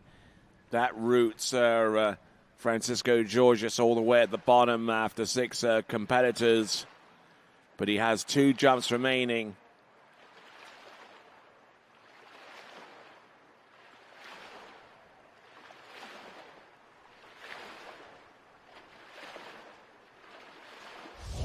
So now let's see what Francisco can do, and also what Salvatore Maturana can produce here and now. Let's have a look and see what Francisco Georges can pull out the proverbial hat by way of having a magical jump. Let's see what Francisco Georges has by way of an encore. Jump number 2.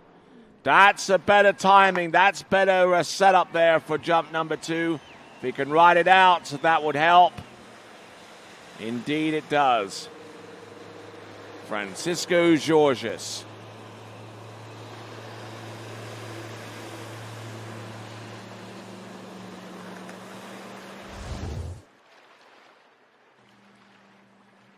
So the distance making its way through, and it should be significantly higher than his first jump distance. 49.1, 49.1, and that is actually better than what he used to qualify through to the next round with. Francisco Georges probably won't get as high as the top 3 places in the overall, but we will plug his scoring in anyway.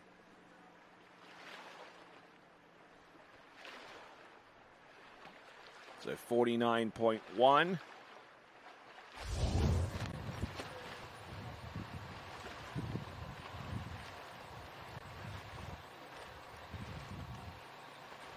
So Francisco Georges currently in 5th place overall on the strength of that jump.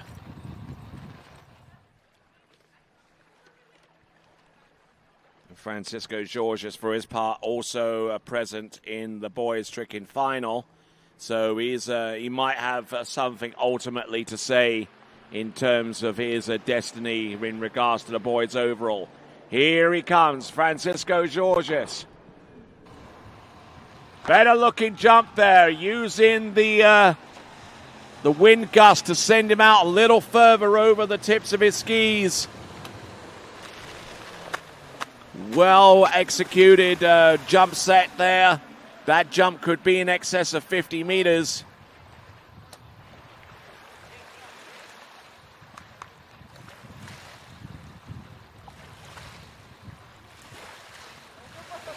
So the jump coming through, it is a 165-footer. It's 50.3 meters. That puts him 3 meters shy of the lead. But it is a significant jump so far as his overall standings go. 53.3 meters. 50.3 meters, I beg your pardon. So that moves him into 4th place overall. 50.3 meters. He still has tricks to come in the final.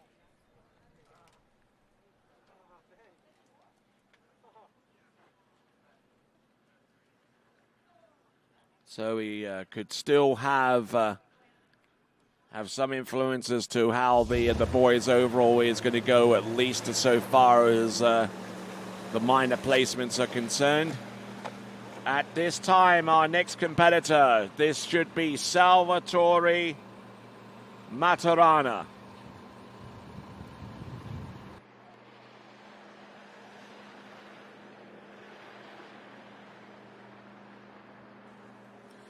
So, Salvatore Maturana, who took a huge spill yesterday on his 3rd and last jump.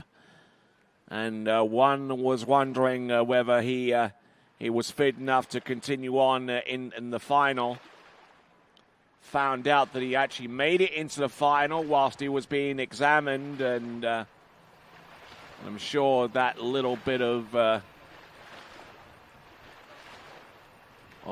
boost there certainly helped him get through the detrimental effects of that jump. Here he comes. This now is Salvatore Maturana. Salvatore Maturana, who's currently in 7th place overall. Let's see if he can go a little bit higher. He needs to jump in excess of what he did yesterday, which is 47.9.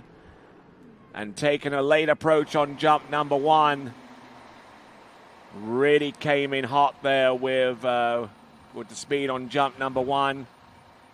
He's got 2 more attempts remaining.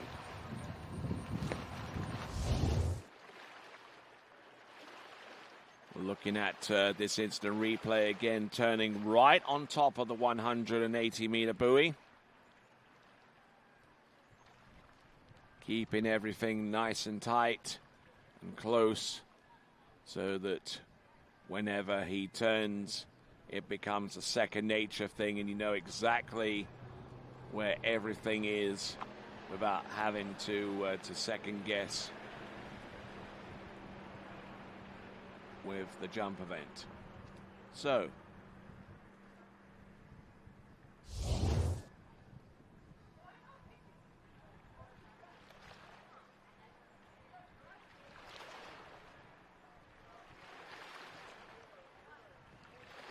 Salvatore Maturana. 1 jump expended, 2 remaining.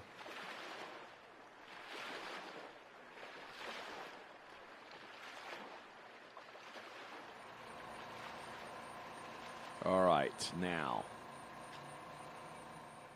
Here we go, folks. Salvatore Maturana.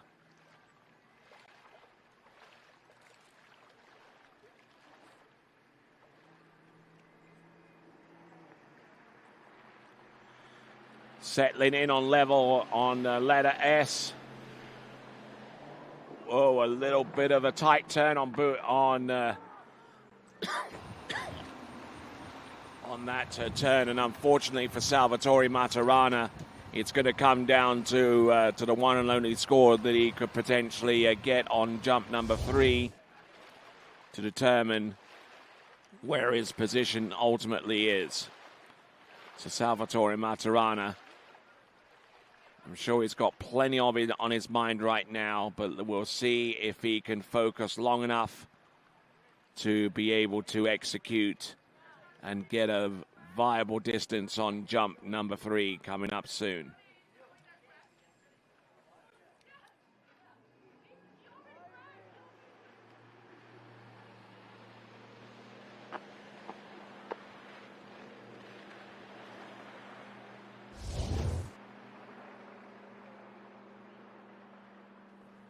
Looking down at the dockside area, a good few of our folks are congregating around the large screen TV, and pretty much most of everyone else is along the shore side right now.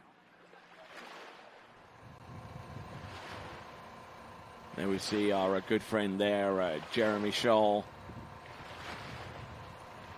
Big shout out to Simon Rental for letting us use one of their cherry pickers.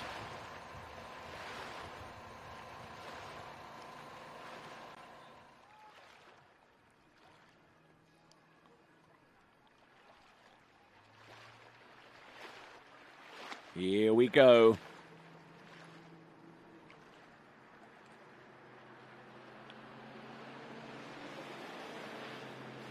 Keeping the line tight, turning away from the boat now, driving on home.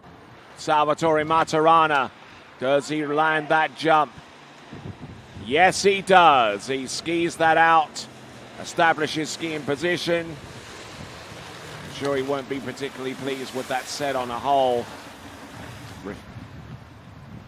Not taking the either of the first 2 jumps enough to score.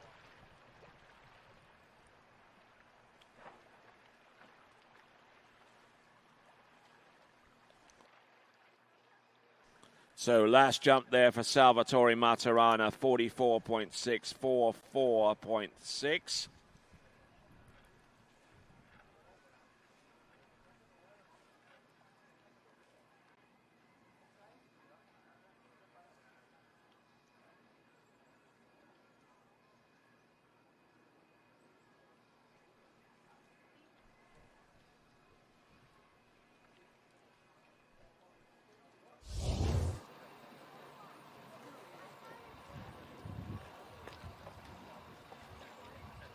So Salvatore Maturana with that jump of 44.6 and no, and I believe no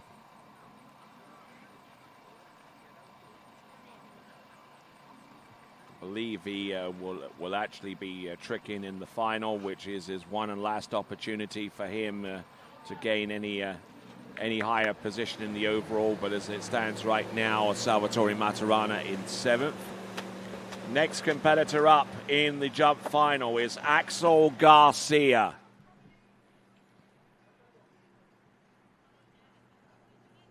We'll know fairly soon what the lead distance is going into our final 3 competitors. The current lead is by Jake Abelson on 53.3 meters.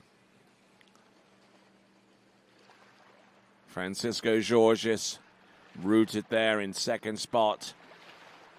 Those 2 names, the only ones that have gone over 50 meters. Corbin Pierce, 49.7. Enzo Christian with 49.4. The Eade brothers with 47.8 and 46.3.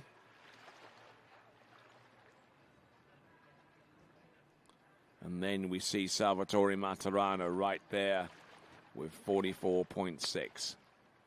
Here is Axel Garcia.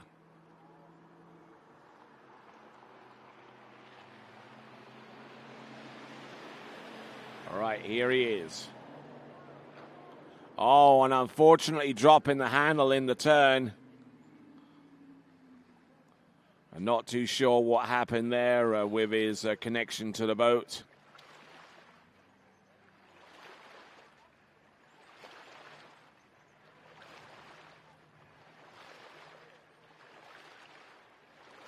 All right, taking a look over the berm there and seeing in the distance the metropolis that is Calgary, home of the 1988 Winter Olympic Games that is still being talked about today.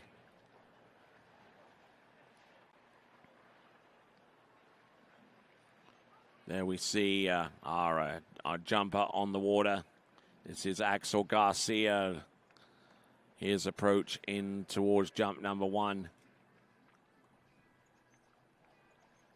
Getting bogged down in the turn and just not keeping enough water speed to keep him out there, and for some reason gesturing something to the shoreline or even the boat. Axel Garcia, who is currently in, I believe, a 3rd spot in overall right now. Not too far ahead of 4th place, mind you. But we'll see what he does with the remaining jumps. He needs a jump of over 48.2 meters to improve upon his overall positioning, and needs a distance of over 53.3 meters to take the lead in this event.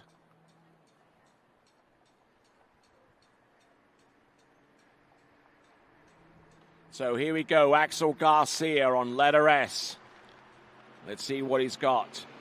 Boat speed at 51.4. Takes the impact. And wonderful looking flight there for Axel Garcia. Coming in with a huge amount of speed.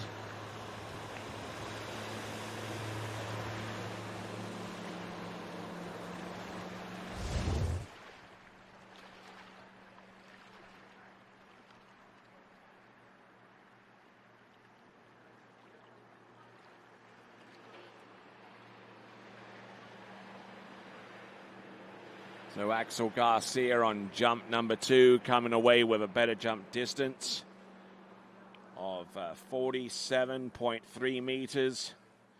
It still doesn't represent an improvement for him compared to what he jumped yesterday, and in order to move in the overall competition,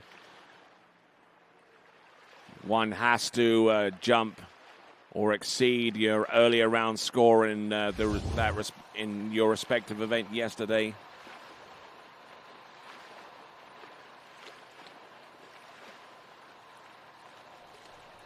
So there is our official photographer along the shore side, Johnny Hayward.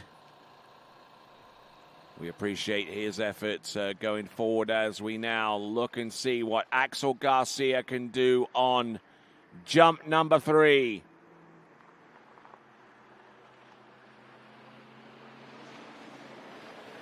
Trying to stay wide here and try to be loose off the turn now, driving it on home. That jump, I suspect, is going to be a little better. I don't know whether that's an expression of frustration. And I think that basically confirms it. So we're going to get the jump distance there for Axel Garcia.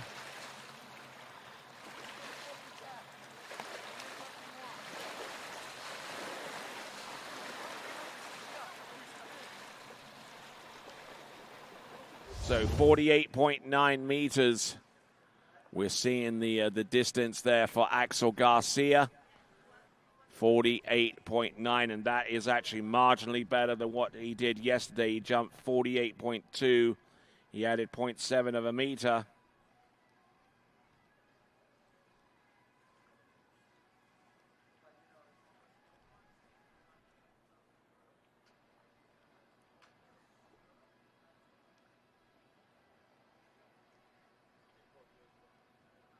So Axel Garcia still maintaining his third place position in the boys overall.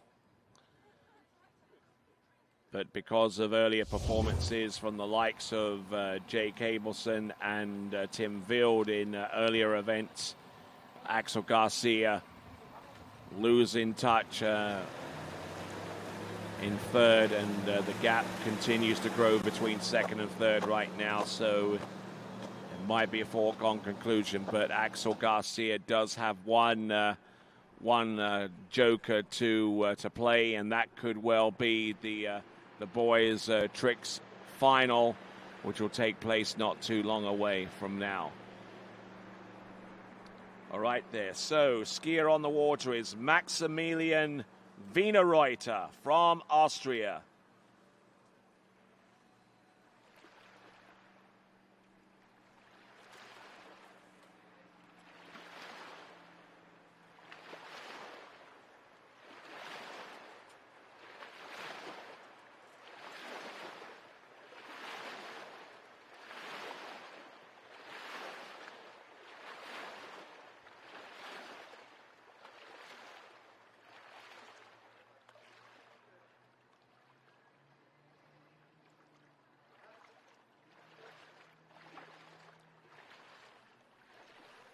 All right there, here comes Max Wienerreuter.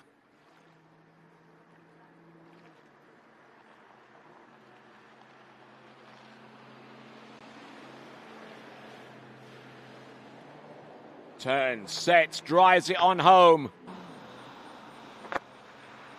Not getting the explosive lift that he was looking for, but it is a decent looking opening jump there. Max Wienerreuter.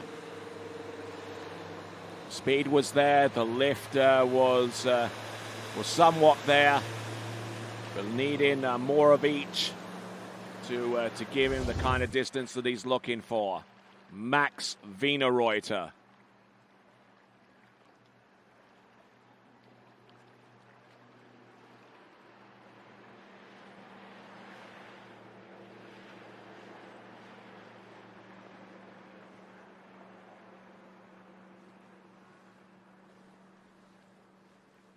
So 43 meters exactly. 43 meters exactly on jump number 1.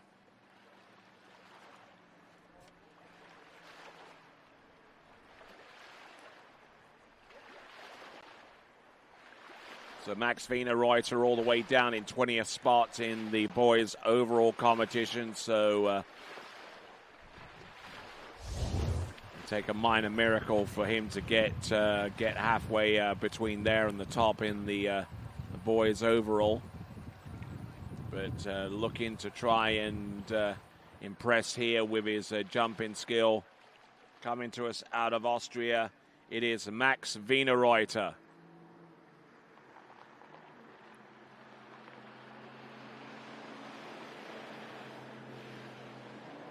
Here he comes. Better looking jump there, more speed. The height was certainly there. Max Wienerreuter jumping 48.4 meters yesterday to advance. With 3 competitors remaining after him, he has the opportunity to set the bar here. The bar by which, if it's exceeded, would guarantee that athlete a medal.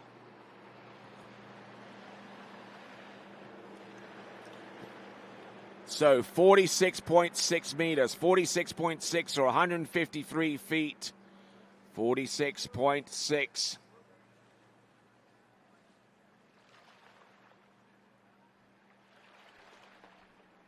Of course, between now and the end, we have a couple of overall threats to take out onto the water. We'll have Peter Steiner go out next, and then those overall threats in the form of B.G. Bickley and Tim Field. And then that will set us up for a titanic battle in the boys' tricking final. Our grandstand event to take place right here at the U17 World Water Ski Championships for 2024. From Austria, this is Max Wienerreuter. Coming in with speed, but not much else, I'm afraid.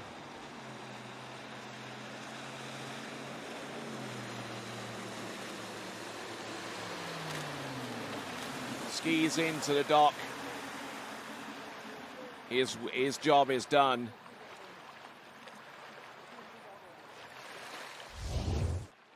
And the jump distance coming through, Max Wienerreuter with 47.8, 47.8. That puts him into a two-way tie for 6 with, I believe, Jaden Eade.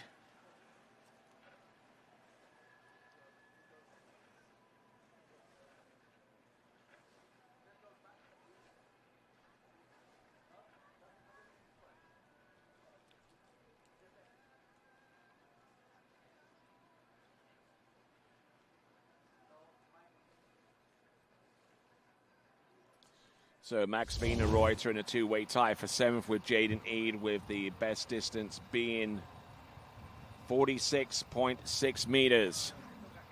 All right, working our way down to the top 3 and fully aware of the fact that he needs to jump more than 53.3 meters to guarantee himself a spot on the podium at this juncture. This is Peter Steiner.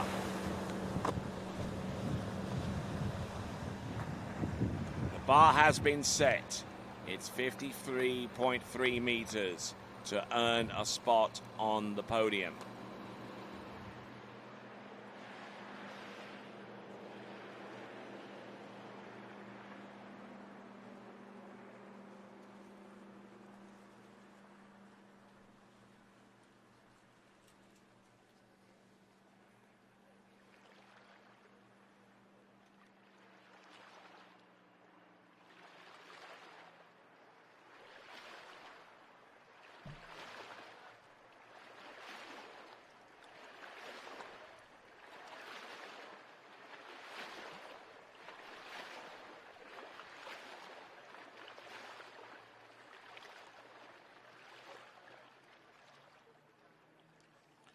All right, here we go, folks.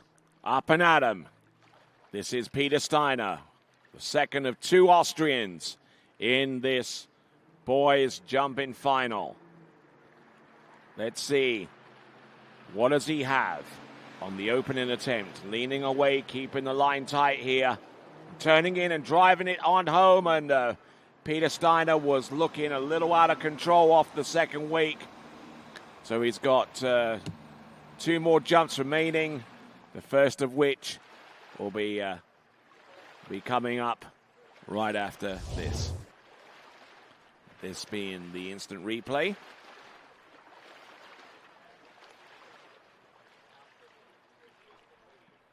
Peter Steiner receiving a 0 score on jump number 1, and I think that the he had an early approach into this one and was just lost his glide, and then he sank a little bit too much in the turn. Couldn't get enough speed. And there you go, skiing around the bottom left-hand corner. That is Peter Steiner.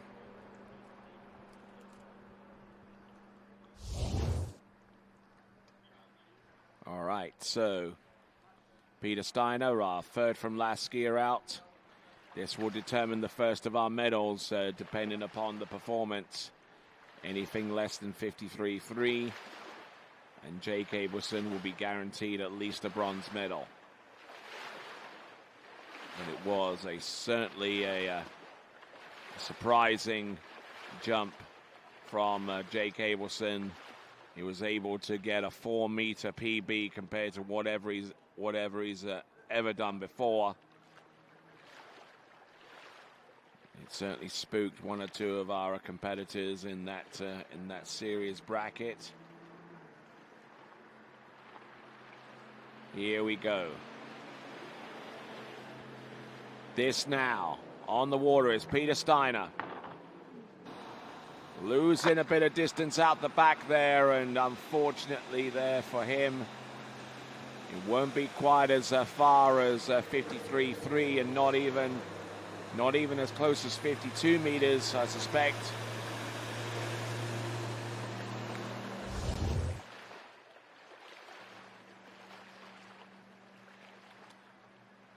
So 48.5 I'm hearing coming through. Yes, 48.5 or 159 feet. So now he's got to conjure up a little magic here. A quick turn, a quick edge. And I think this one may be a little bit early because you're starting to rock off his edge and starting to pull him towards his right side coming off the ramp.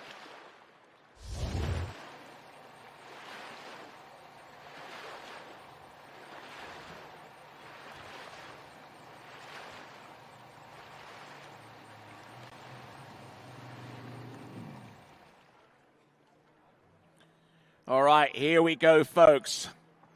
For a place on the podium, he's got to get over 53.3 meters. Jake Abelson has that mark. What can he do against that? Peter Steiner driving it on. Whoa, and passing up on jump number 3. And he realizes an opportunity has been spurned. So it looks like 48.5 meters is going to be his one and only distance.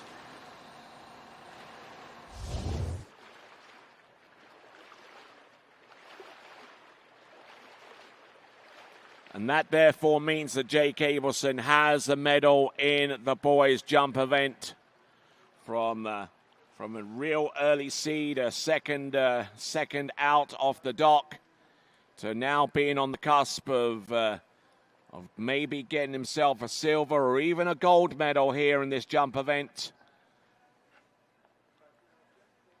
So Jake Abelson, I'm sure, will be watching for the remaining jumpers and see how things pair off in that one, in that respect. So now our penultimate jumper is about to take to the water from the United States of America, B.G. Bickley.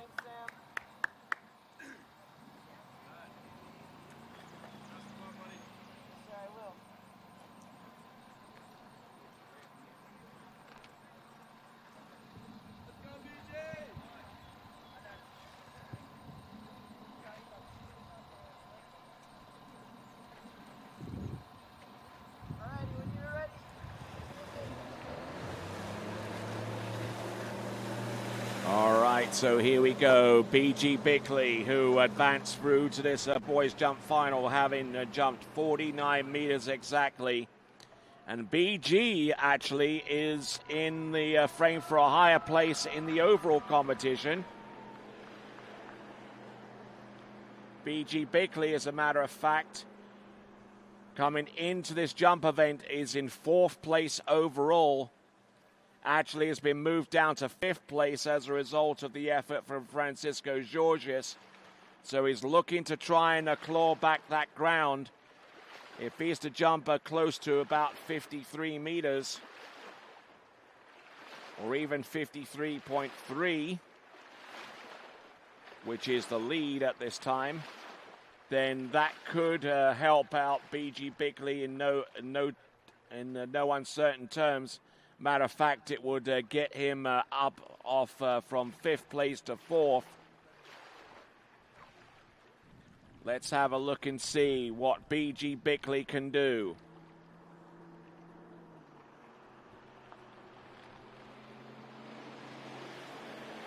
Here he comes, jump number 1. Oh, good solid effort there, good speed, good lift. Technique was there too. So needing to jump over 50.3 meters to guarantee himself a podium spot.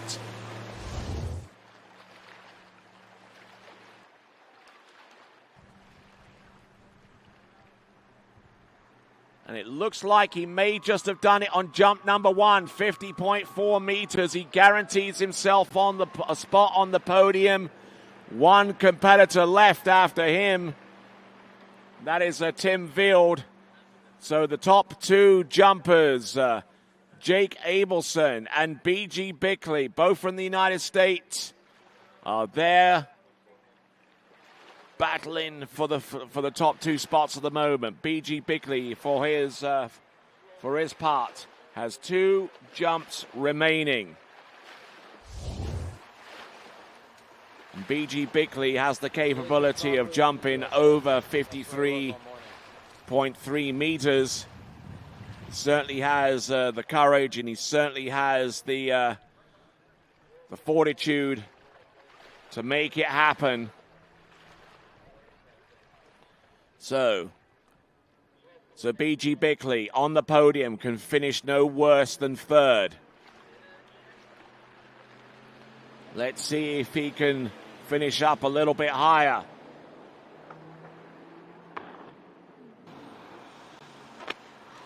Oh, good looking jump again, taking in a lot of heat.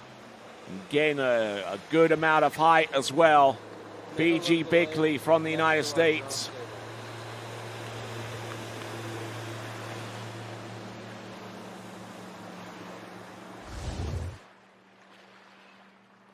Just looking for where he's turning a little bit closer towards the jump in respect to the 180-meter buoy.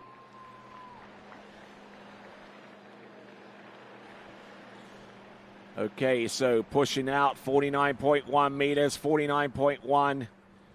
He was just as late as he was on jump number 2, but just didn't quite have the spring in his step, so to speak. And just couldn't really get much of anything out of that jump. We'll see if he's got a little bit of a later approach with jump number 3.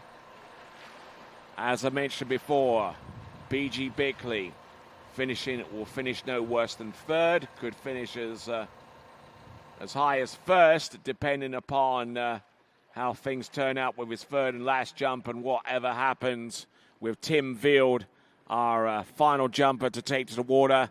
He's on deck right now and looking to see what B.G. Bickley has by way of a response. Here he comes. Good lift, good flight. He likes that.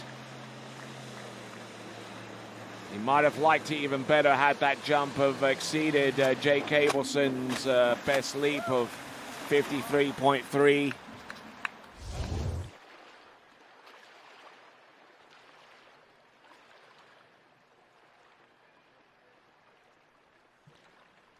So the jump distance coming through, it will be published in just a moment. It is 51 meters exactly, 51 meters. It's 167 feet. It's It's about 2.3 meters shy of the lead, or the equivalent of 8 feet.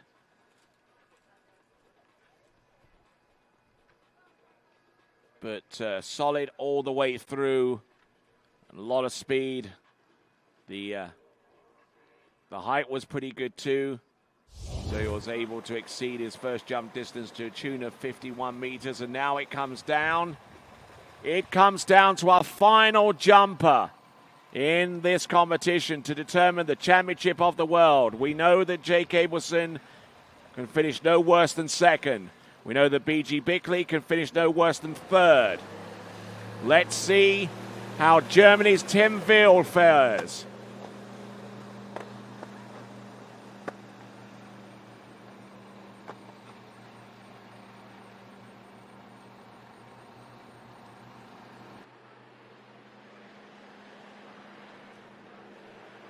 So B.G. Bickley with his jumper 51 meters exactly. Roots him in fourth place right now, and he's going to have to work extremely hard on the remaining event under the assumption that he will be tricking in the final to claw back the deficit between himself and Francisco Georges.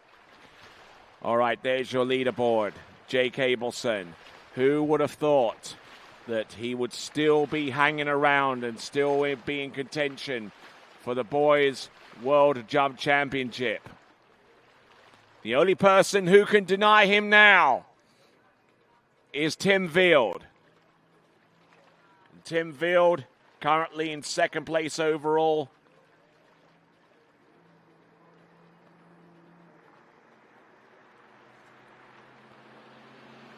All right then, here he comes. Tim Wild, he's ahead of the boat at this point. Let's see what he's got. Jump number one. Good effort there, good speed, good lift. He's certainly coming into this event with all guns blazing and needing the jump in excess of 53.1 meters to make some strides in the overall competition. But ideally, anything more than 53.3 will give him the world title in the boys' jumping competition.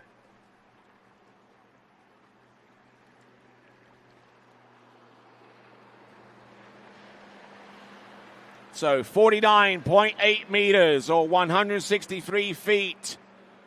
49.8, that puts him in fourth place right now. 2 jumps remaining. Does he have anything left in the tank?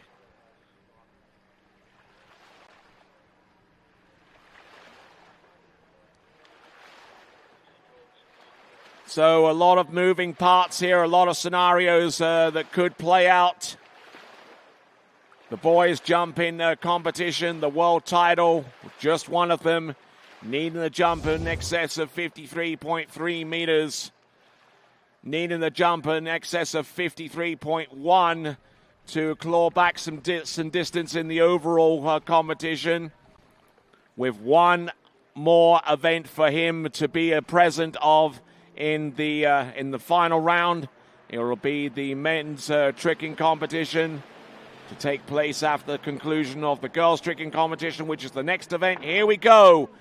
Tim Wild, a little bit of more hang time in the air. That should be a little bit longer, but is it long enough?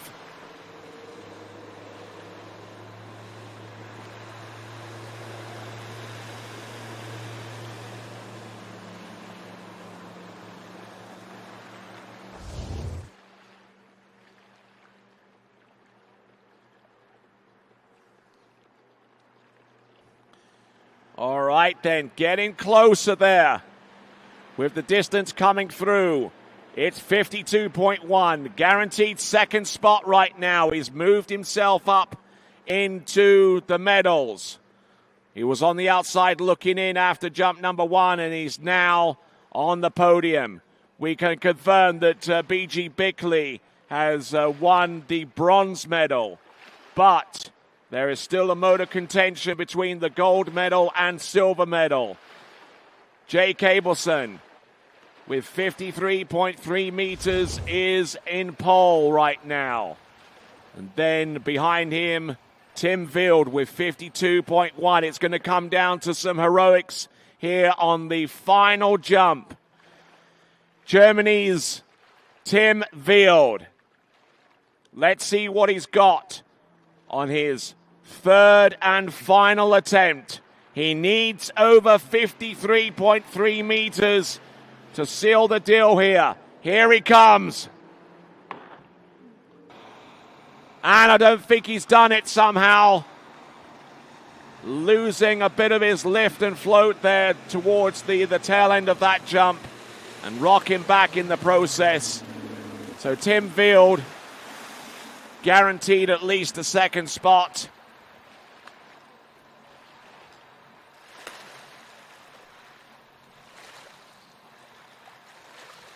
All right, and the last jump yielding 52.8 meters, which means the world boys jump champion with a jump distance of 53.3 meters is Jake Abelson.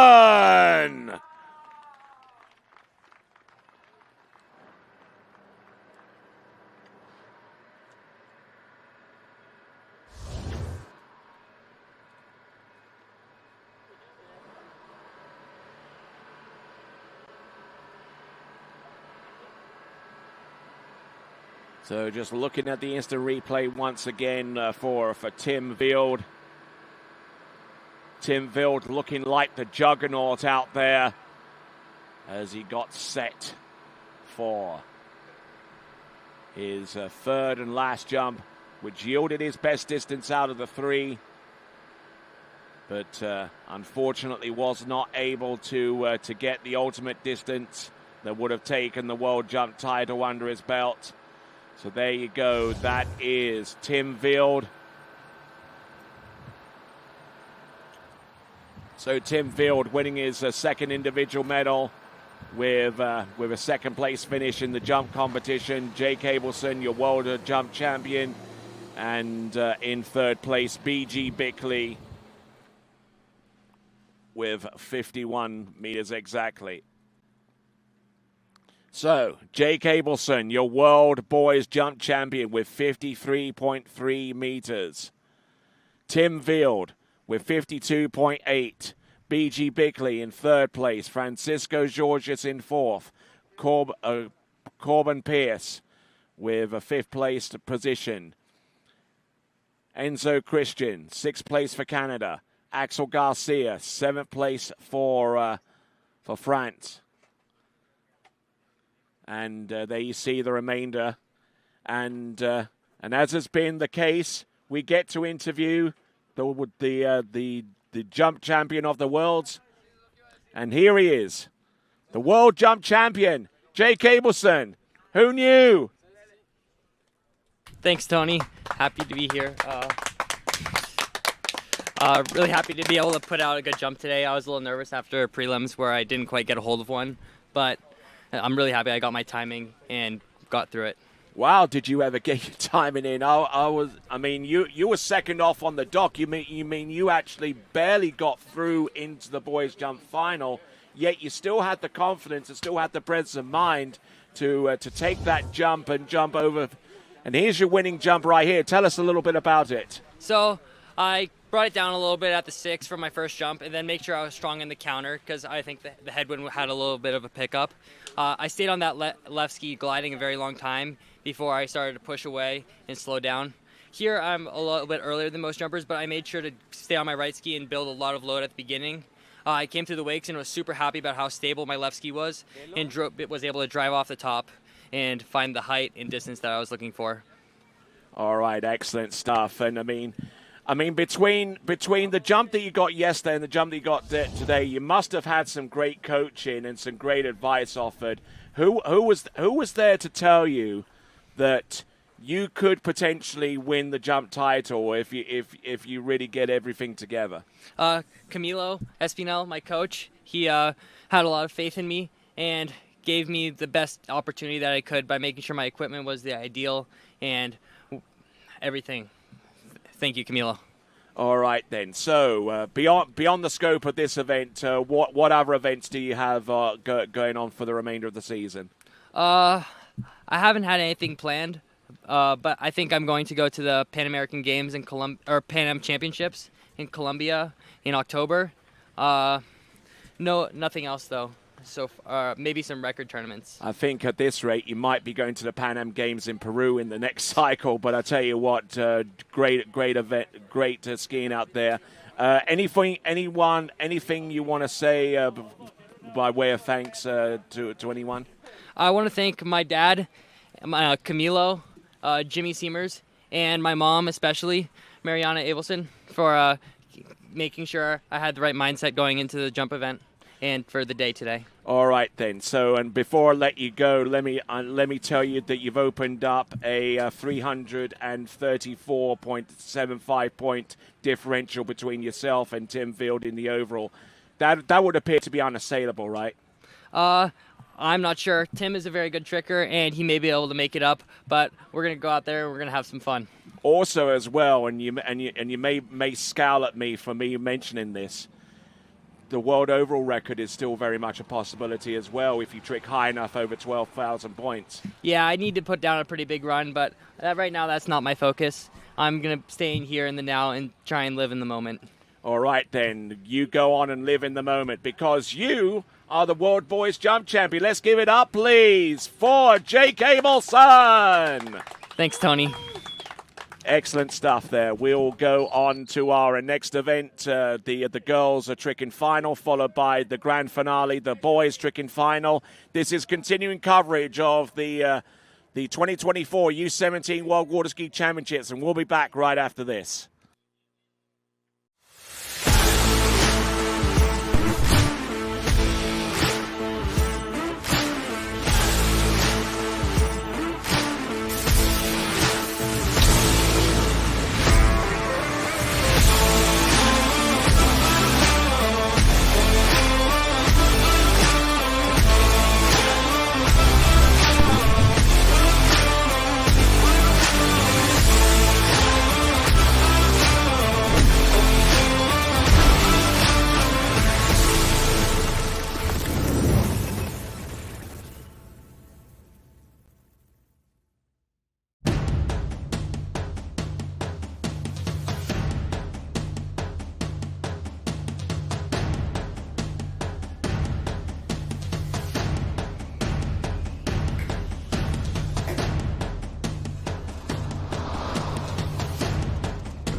For over 20 years, Houston has been setting the standard of automotive excellence. Hi, I'm Dave Houston. I'd like to welcome you to the Houston family. We are committed to offering exceptional Cadillac models like the all-new electric Lyriq, redesigned XT4, and the legendary Escalade. At Houston, our personalized service and friendly staff will exceed your expectations. Feel the thrill of buying a new Cadillac from Houston Cadillac. For skiers and water enthusiasts, Florida lakes are what dreams are made of. Combined with world-class golf, remarkable weather, natural beauty, theme parks, and so much more, it's easy to see that Florida is paradise. For more than 30 years, I've enjoyed Florida's lakes and many offerings. If you are interested in Florida real estate, let me be your guide and trusted advisor as you search for your paradise. Together, we can make your dreams a reality. Take a look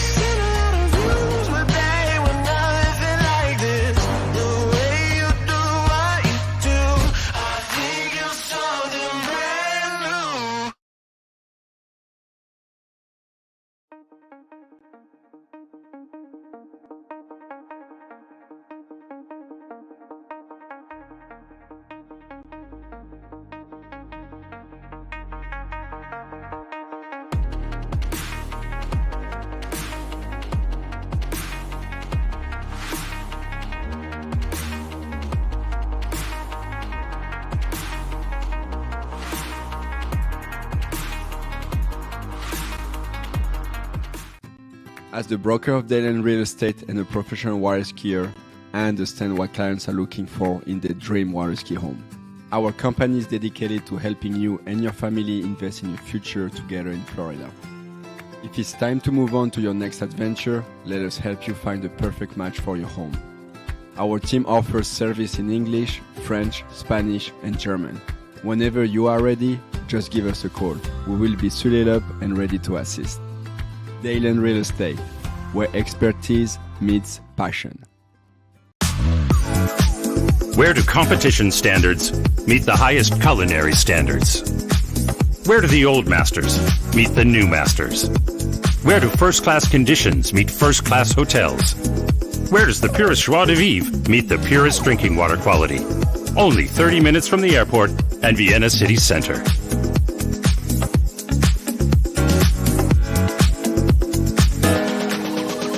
See you in Vienna.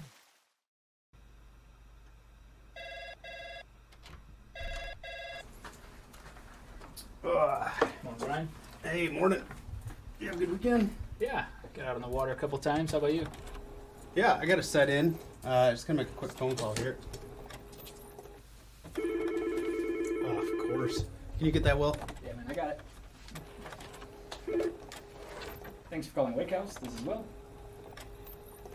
Yeah, looks like we've got those in stock.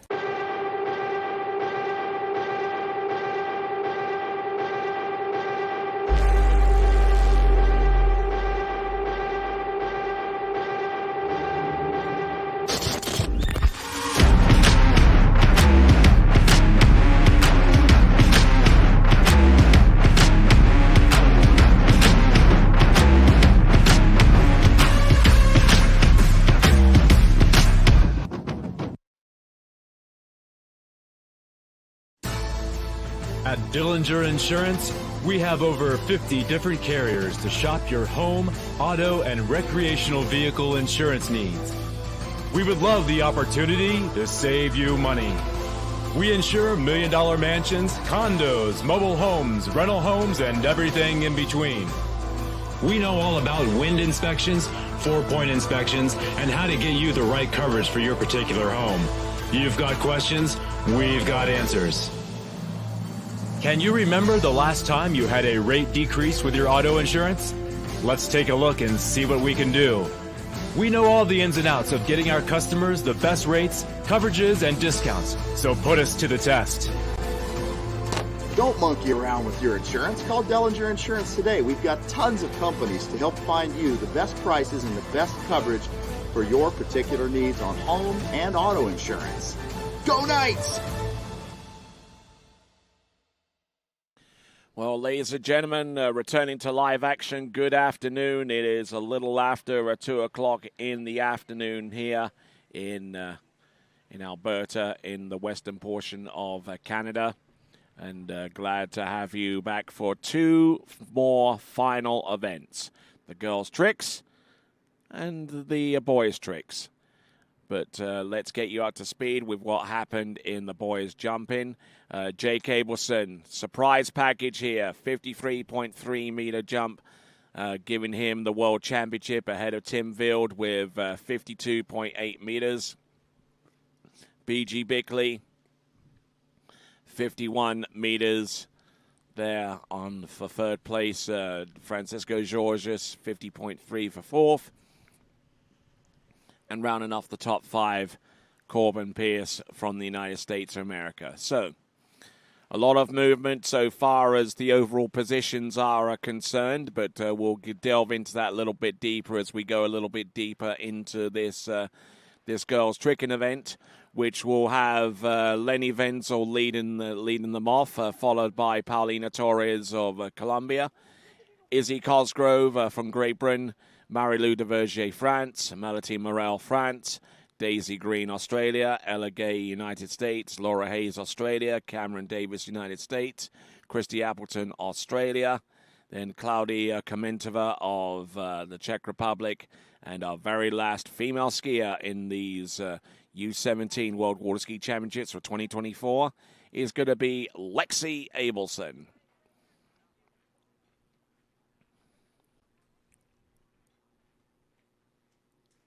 So we're just waiting on the boat and waiting on our first skier to be available on dockside, and there we go. First competitor getting ready.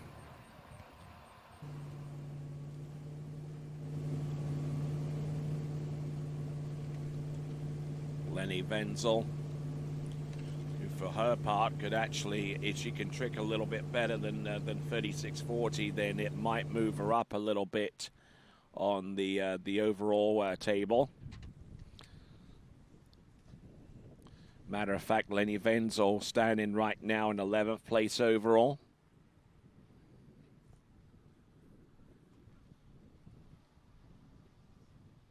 But could potentially go higher with a significantly better trick score, and could be a little bit of a shocker coming up. So Lenny Wenzel will take to the water first, followed by Paulina Torres, then Izzy Cosgrove, then Marie-Lou de Vergier, Melody Morel, Daisy Green, Ella Gay, Laura Hayes, Cameron Davis, Christy Appleton, Claudia Komentova, and Lexi Abelson.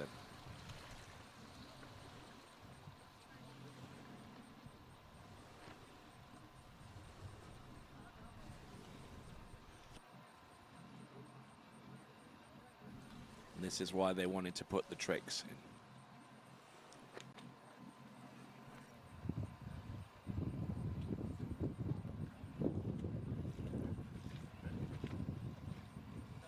Right, the wind's starting to pick up a little bit here. We rescheduled the event to make it a little bit easier on our jumpers. The wind starting to coming now. The summertime wind that blows through the Rockies, and is now here. As we see Lenny Wenzel of Germany. And we see Giovanni Andronico, our driver for the trick finalist. We had Andrew Bergman drive the slalom. We had Nigel Sparrow drive the jump. And now we have Giovanni of Italy driving tricks.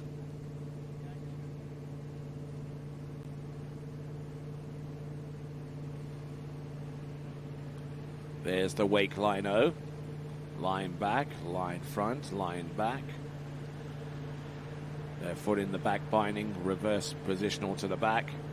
Back to backs. Wake 5 front. Wake 5 front, reverse. Almost completely losing it there. Wake O. Surface 5 back, surface 5 front. A couple of sides at the end, and impressive display of tricks there.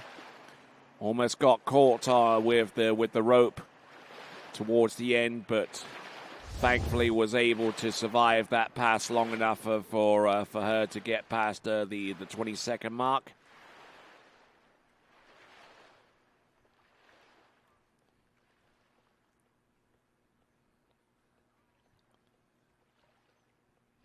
So just looking at this once again, Lenny Wenzel, the first of our 12 skiers through to the final. And being as this is the last of our event discipline finals in the girls competition, we will have a pretty good idea of where the overall girls title will end up. Would be able to confirm that, as a matter of fact.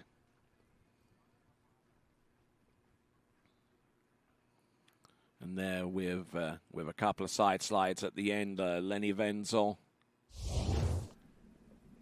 who featured in one of our previous finals a little bit earlier on today.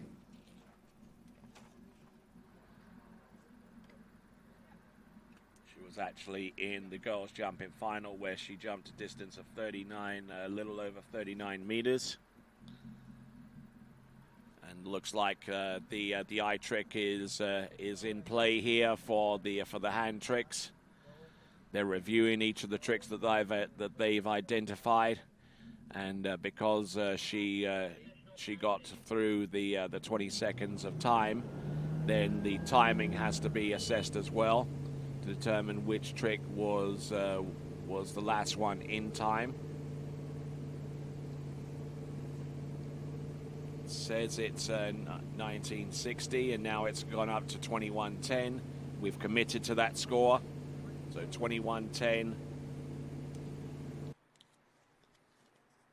is the handle pass score.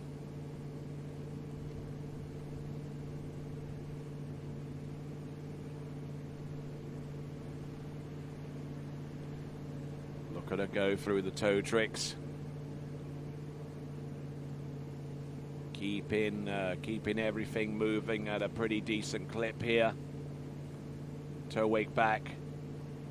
Toe front. All right. Nicely done there all the way through from start to finish, standing up on the first pass, standing up on the second, giving her the best opportunity to get the most amount of points that she could muster. And there is our first competitor in the girls' tricking final, Leni Wenzel of Germany.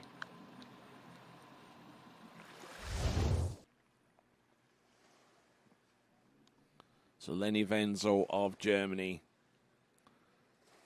in very, very good form right now with each of the tricks that she produced out there. Getting launched a little bit on a couple of those tricks, but managing to stay in control. Producing a pass of over 2,110 points on the opener, and this is the second and final one. We will endeavor to get you the point score before we send our next tricker out. The reason why we have the eye tricks is to increase the speed in being able to deliver the points for the tricks event. Looks like the second pass is going to yield a score bigger than the original pass. So the score for Leni Wenzel should be in excess of about 4,700 points, I would say. At least based upon what I saw after pass number one and what I just saw there after pass number two. We'll get them added and put them into the leaderboard. That is Leni Wenzel. Now, next competitor up is Paulina Torres. We're pushing out a score of 45-40. 4,540. That is definitely better than yesterday. 4,540. 71 when you say to me.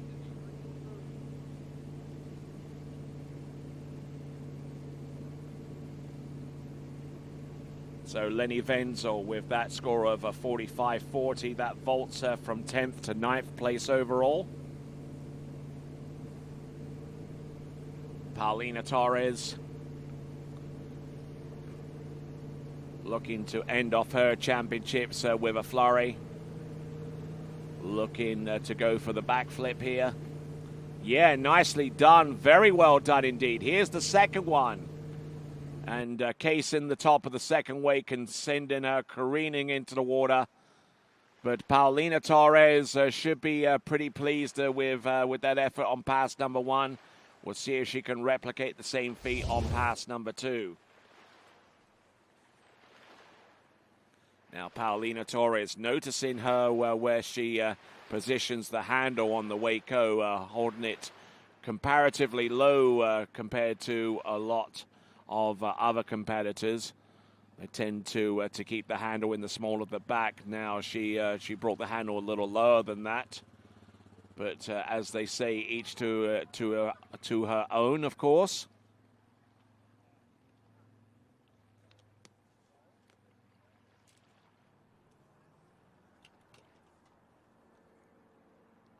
Good launch there on the reverse backflip, but just didn't quite have enough in terms of height in order for her to land and ride that one out.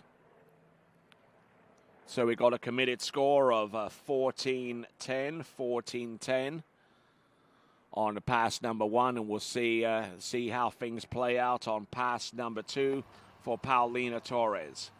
The remainder of the starting list will have Lizzie Cosgrove there as she prepares for her performance out there. Britain's sole participation in the final.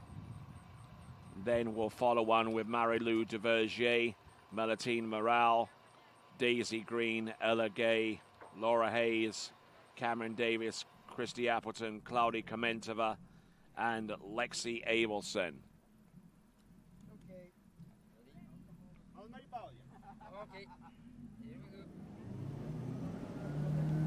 All right, pass number 2 for Paulina Torres.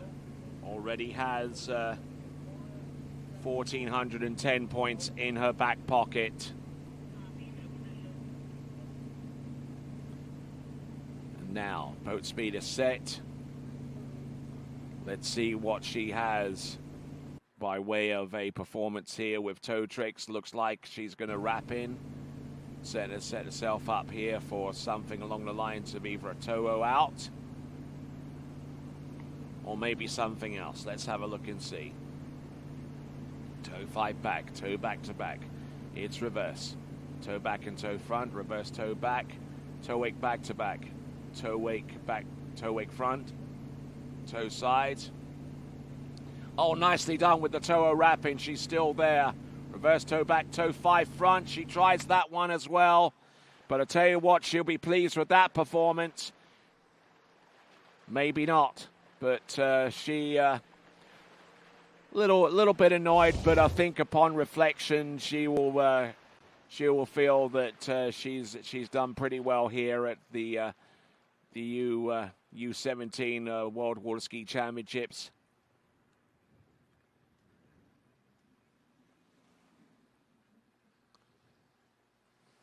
So Paulina Torres looking very stable with the toe tricks.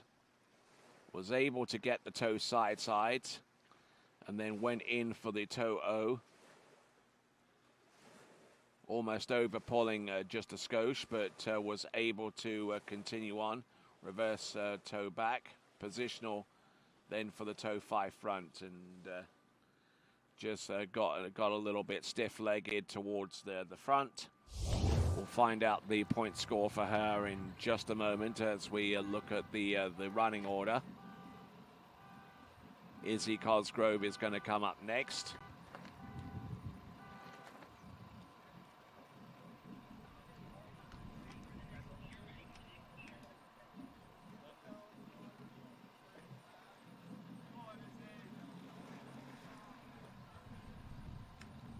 There we go, Izzy Cosgrove in the water, Vince Turp in the boat.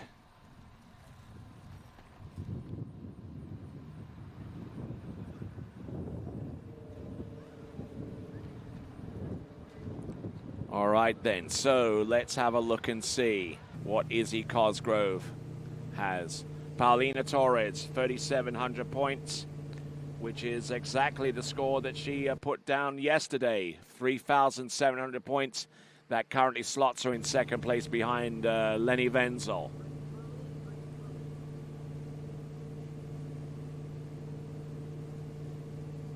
Here we go, Izzy Cosgrove. Good elevation there. Wake line back, line. Oh no! And the line front there just got away from her and was unable to recover from that. Wow. Yeah, she got the first trick out the way. It looked pretty good, but then got a little bit sideways with the tricks to follow afterwards. Wake linos don't get any prettier than that. And that got in the handle a little bit high and just, unfortunately, though, we'll see if we'll see what she does with the next pass. She could elect to go with toe tricks for the next pass or a repeat of tricks with the handle run.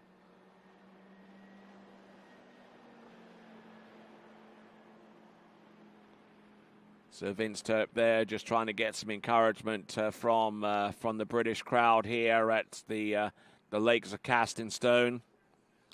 The British team, for their part, in the team overall competition, were in the top 10.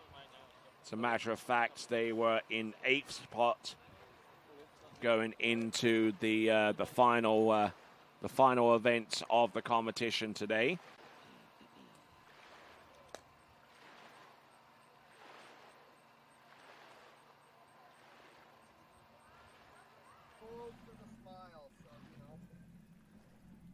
Good luck, honey. Take it slow. Let's build it up, yeah? On the middle of that ski. All right, some encouraging words there from Vince Turp in the boat, and giving the nod over there to Giovanni.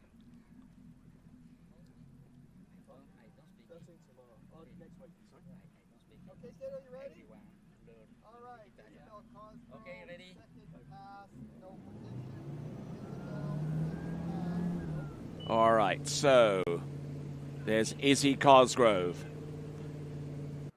getting pulled by that Nautique towboat, making her way in for the last 22nd pass. Now Izzy, alongside the other members of the British team, making their debuts in the Junior World Water Ski Championships. So they'll be grateful for the experience. Oh, again, oh, in and out there. Toho into wrap, that's a lot better than the other ones. There we go, there's the toe wake-o. Reverse toe back, toe wake back to back. Throwing everything in the kitchen sink into this one. What does she have remaining? Toe wake line back, and that might have been out of time, but she decided to throw it in anyway. That's Izzy Cosgrove from Great Britain. Stellar effort there on the second and final 22nd pass, and got a little bit out of sorts in about the middle portion of the run, but was still able to create some magic for herself once she threw in a little bit of Houdini action, such as recovering from that. Toho wrap in, Toho out, and then goes for the Toho wrap in again.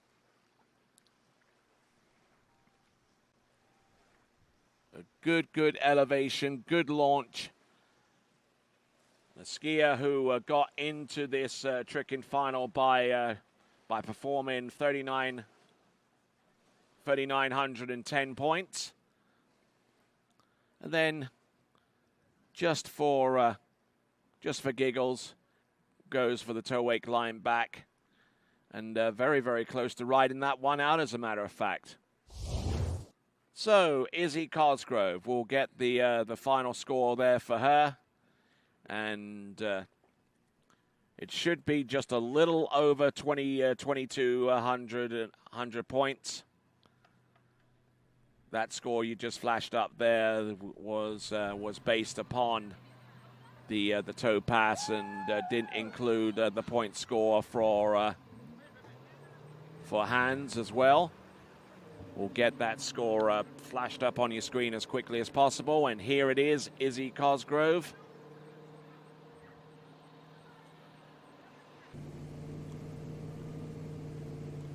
Izzy Cosgrove's a score of 2,660 points.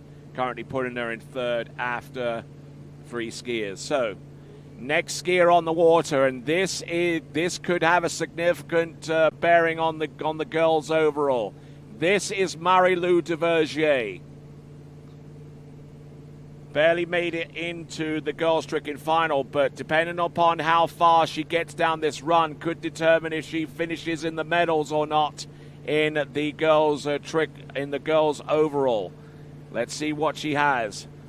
And unfortunately, falling there on the toe 5 front, or on one of the. So it looks like the overall is over for her, but we'll see what she can do with the remaining tricks in the second and final 20-second pass.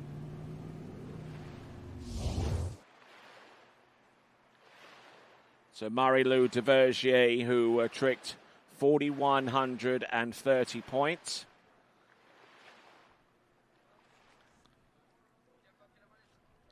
Marie-Lou Duvergier currently in 4th place overall.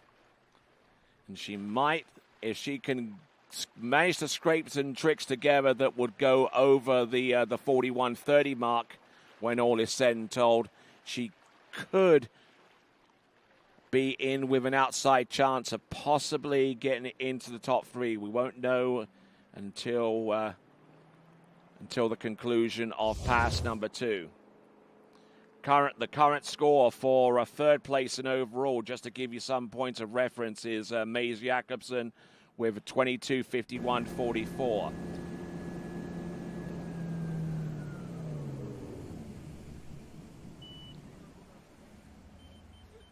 And about 180 points or so below that is Marie-Lou Duvergier. So we'll see how it all works out whenever I plug the numbers in. 19:10. So needing something in excess of about 2,100 points on the second pass of tricks.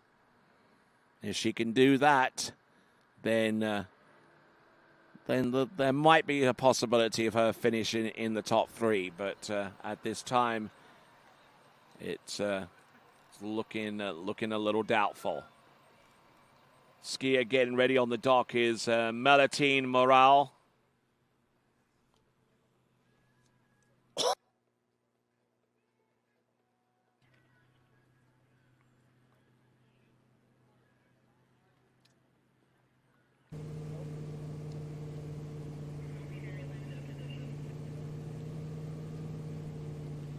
Okay, so here we go. One final pass for Marie-Lou Duvergier.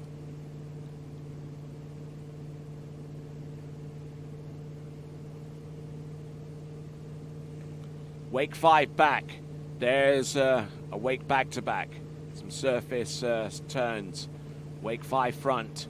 What does she have remaining? Wake 5 front, the last one. There's the backflip. Needs to continue tricking here. Backflip reverse. Does she have anything more? Ski line back to the front. Wake back. Does she have another flip? And she may have just run out of tricks to do in the 20 seconds of time. And Marie-Lou Duvergier was trying her best. Not so much for the in respect to the tricking title, but how far she ended up on the list so far as the girls overall is concerned. Currently in 4th spot right now.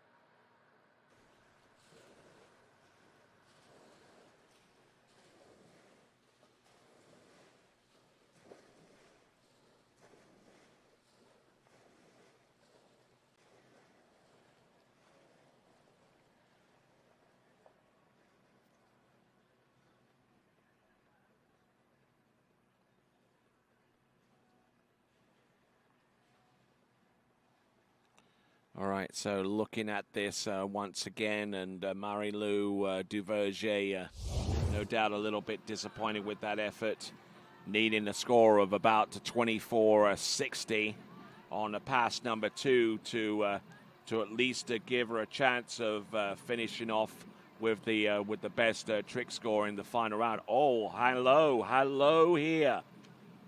28.80.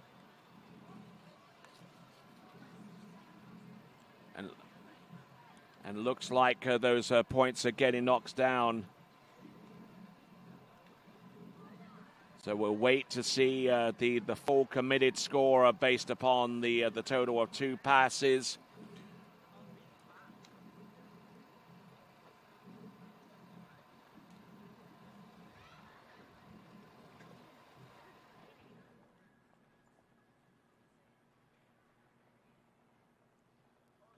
So we're pushing a score out.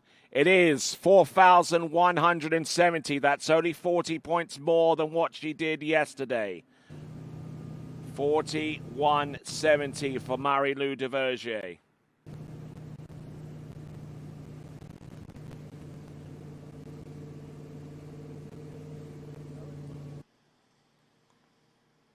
Okay, so we've got the score for Izzy Cosgrove as well, a 25.30, 2,530. Malatine Morale is on the water at this time.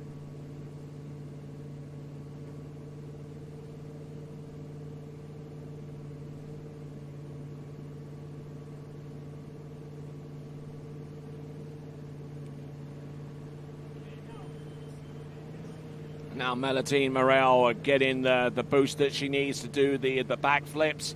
There's one, there's two. A couple of side slides on the outside of the wake. And there you go. That is a good looking opening pass, steady as you like, going from one trick to the next and not rushing them. So a good solid skiing there from her. So looking at the overall total for Marie-Lou Duvergier, her effort for fourth place is yielded by a score of 21.03.62.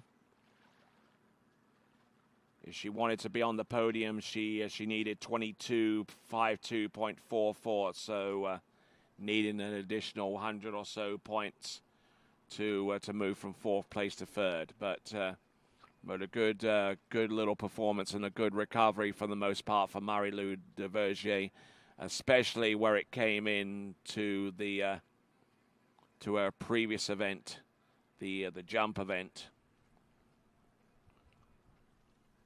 All right, so Malatine Morale looking at this pass again, and she should be getting a fair amount of points as a result of what she's done just there. She enjoys the heck out of that run, and now we'll see what she's got on pass number 2.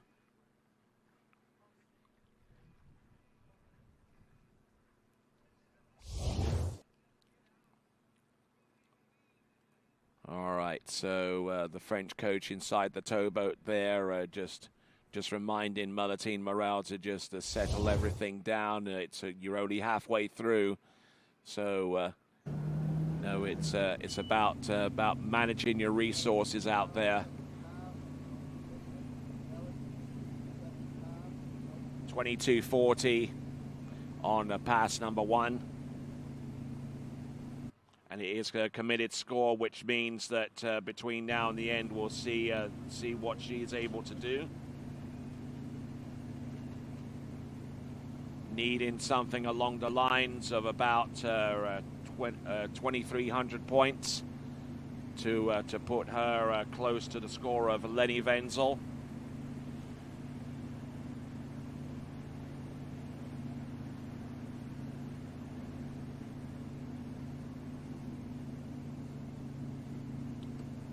Looking good there with the toe wake line back.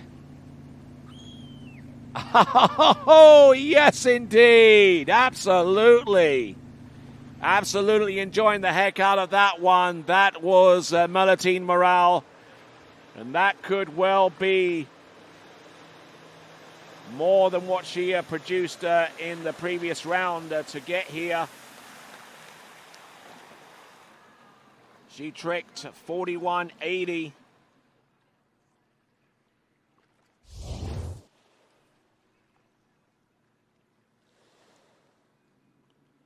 Tricking 41.80 yesterday. And Marilou Devergier tricked 41.70 today. So Malatina Morale, I suspect, may have tricked well in excess of that. Some more points are being produced there with pass number 2. Was almost surprised herself that the rope was right there after doing the Toho wrap-in.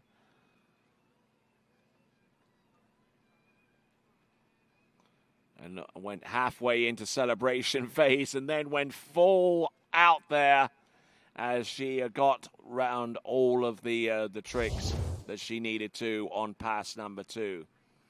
So now we go down to our midway point skier. We got Daisy Green from Australia.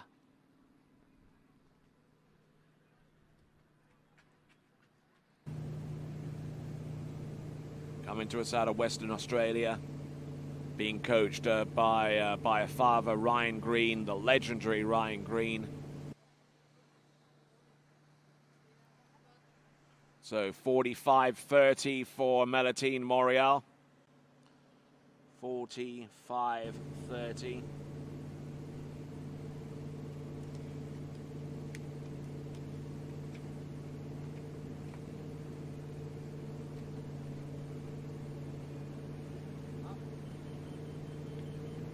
So look at this, getting a little bit of a boost there with the beeps there from the driver, instructed to by the coach.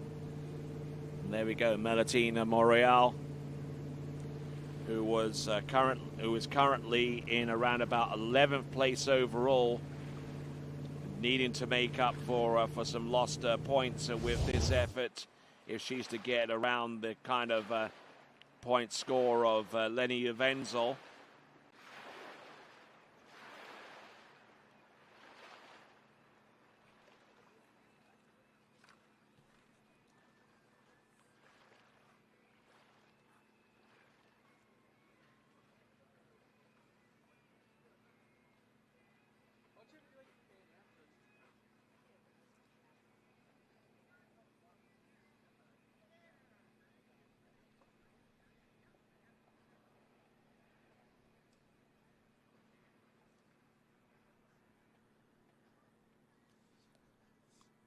All right, Melatine Morale. We're gonna get her a potential point score for her in the overall as we look and see Daisy Green go through her moves with the instant replay. Got caught up a little bit towards the end, but hopefully she can use the fact that she stood up on that run to be an encouraging sign going forward. Looks like it's around about 1,940 points for Daisy on jump on trick pass number 1. I beg your pardon.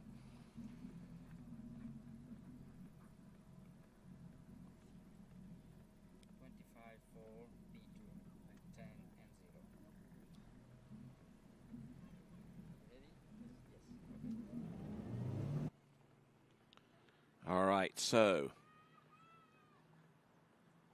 we're seeing our next competitor to take to the water very, very soon. We see Ella Gay.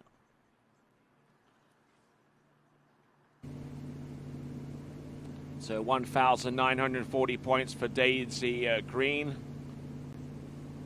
on the opening pass. Selecting Bravo 2 and no weight or ballast.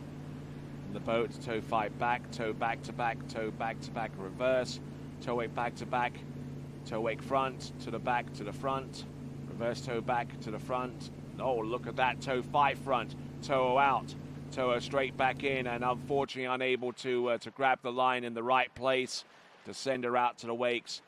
But Daisy Green, her first experience with the Junior World Championships here at the Lakes of Casting Stone.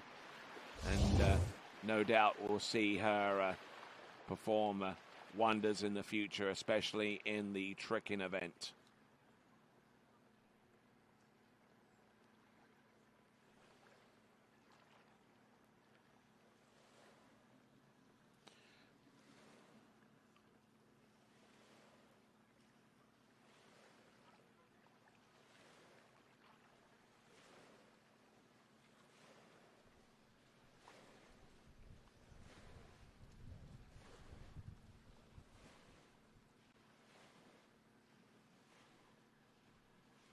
Okay, as Daisy Green there, looking at the tail end of that performance with the instant replay, we now leave the way clear for our next competitor to go, coming to us out of Central Florida. Her name is Ella Gay.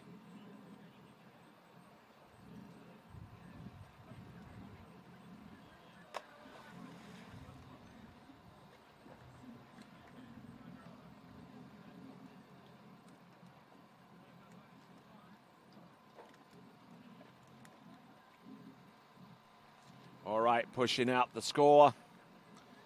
And there we go, Daisy Green. Daisy Green with 4,020 points. 4,020 points for Daisy Green. So losing a few points there as a result of her effort.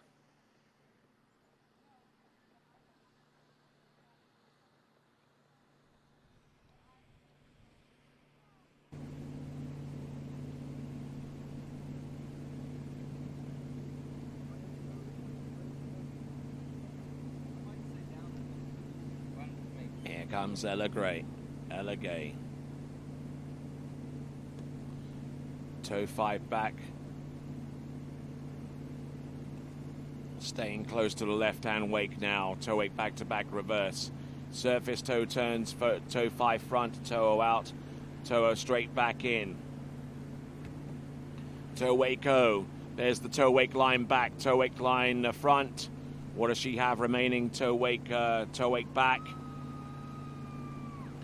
Great effort there, and receiving the applause from the fans along the shore side from the United States. That is Ella Gay.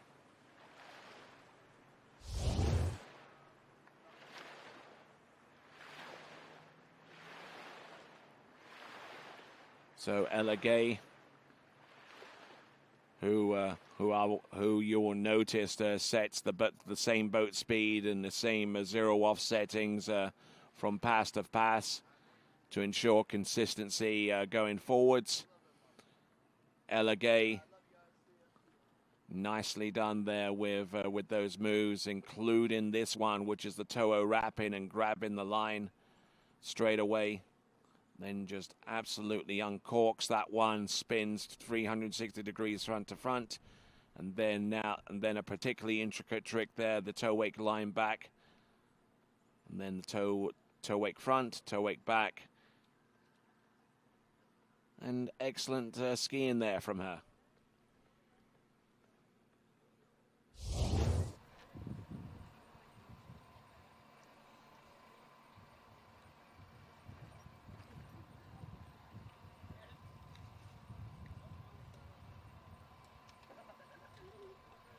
All right.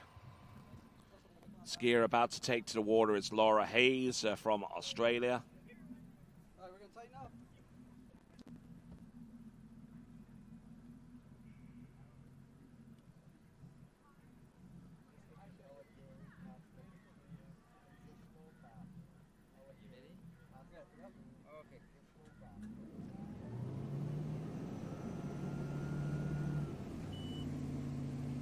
So we got 3,240 points as a committed score on pass number 1 for Ella Gay. A good portion of the way already accomplished with pass number 1 of a score of over 3,500 points. Here we go. This is Ella Gay going through hand tricks now. Now this is where she builds up her tempo. Surface back-to-backs. Wake back-to-backs. There's the line back, line front, wake line back, wake line front. What does she have at anything more? There's some surface turns, surface O's, surface 5 back, couple of sides. There you go. Great, great skiing there from Ella Gay. Having fun out there and standing up on both runs. Well constructed, well coached. And a beauty of a run there from Ella Gay.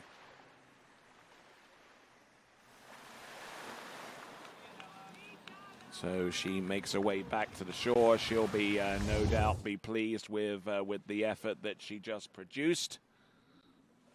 Should be well in excess of 4,000 points.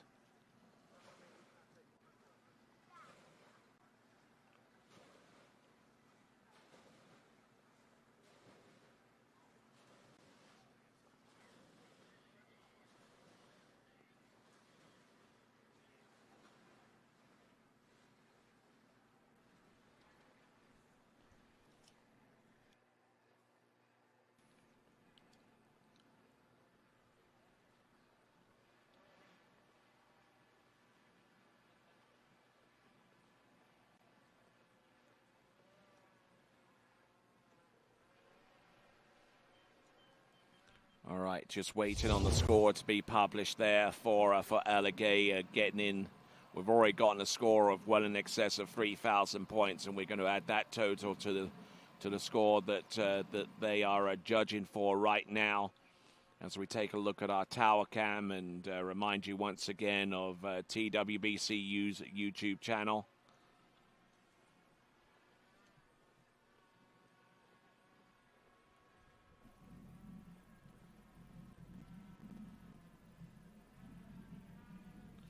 All right, and the hand tricks, I suspect that score is going to be a little bit bigger there for Ella Gay.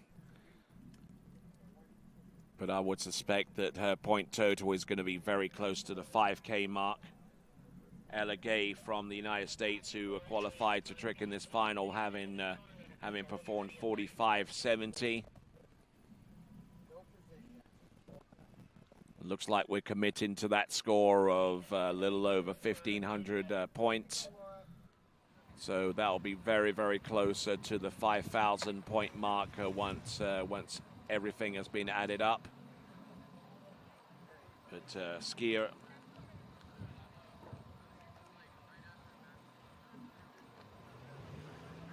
All right, this is Laura Hayes. Laura Hayes from Australia, 47.20 out of the initial first round of elimination.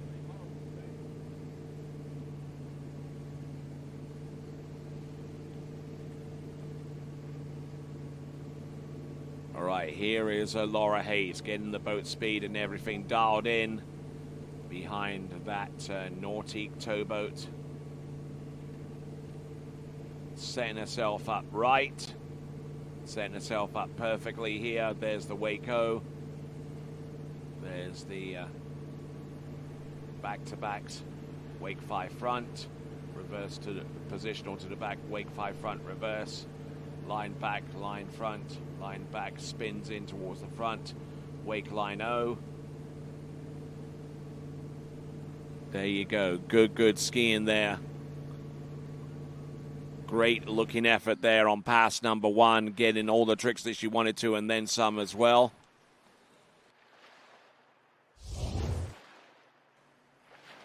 All right there, so we got a score for Ella Gay. I surmised that it was going to be close to 5,000 points, and it is 5,030. 5,030 points. So she takes the lead now after 7 competitors, and there is 5 remaining, including Laura Hayes from Australia.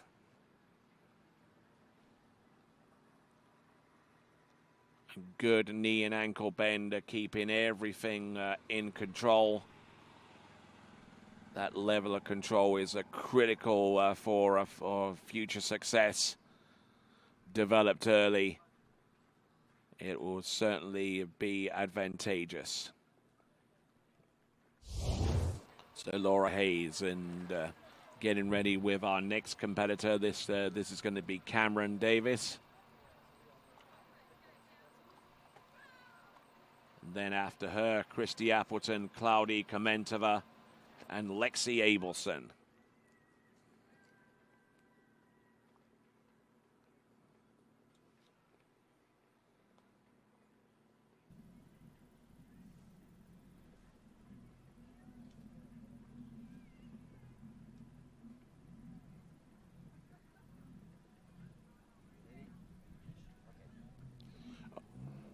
All right, so we got a committed score on that opening pass for Laura Hayes.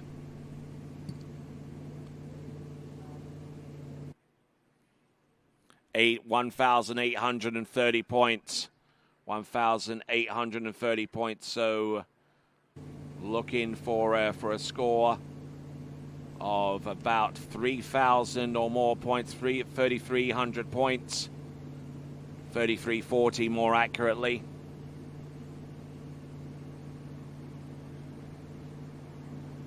Going real slow there with that toe 5 front. I know you got to have knee bend and really compressed knee bend, but sometimes it goes beyond ridicule. But let's have a look. Oh, toe Waco. But just trying to get launched there and tried to land that one, but unfortunately too far high up on the downslope, and concludes her effort here at the Junior World Water Ski Championships for 2024.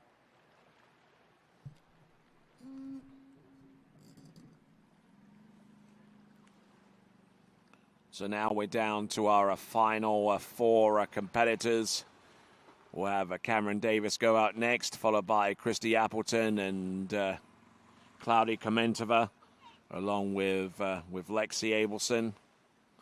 But we're looking at Laura Hayes.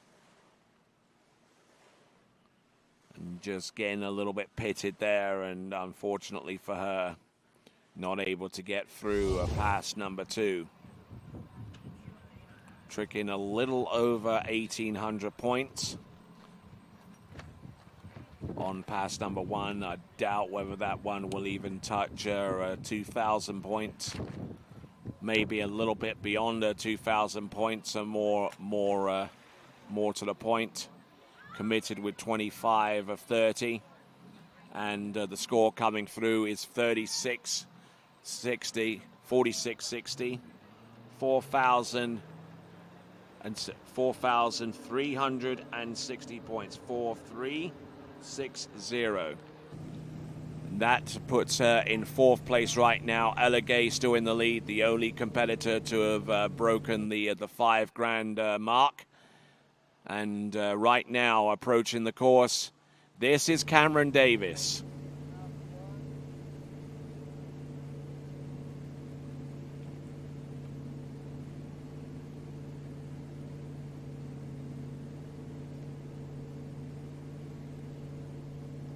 So looking set in for a toe 7 front.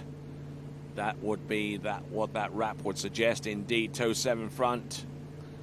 Toe 5 back, toe back to back, toe back to back, toe 5 front, out and in, look at her go, toe Waco, toe wake back, reverse turn, toe wake back to back, toe wake front. There you go, that is how it's done, folks. Great skiing there from Cameron Davis.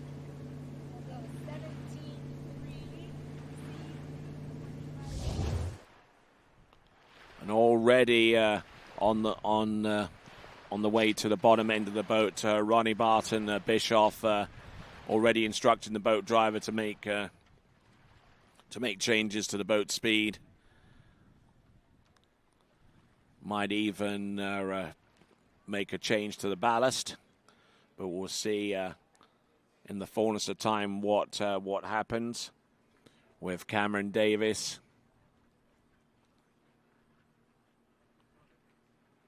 Certainly liked her elevation, her skill, and being able to get all the way through this 20-second run as she chases down the lead score of Ella Gay with 5,030 points. Letty Wenzel, one of our leadoff skiers, actually our leadoff skier, with 55.40.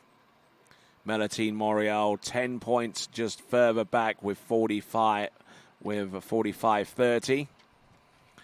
Then Laura Hayes with 36.60. Then we see Marie-Lou Duverger with Improved score from yesterday with 41.70. Daisy Green with 4,020. Paulina Torres with 3,700 points. And Izzy Cosgrove with 25.30.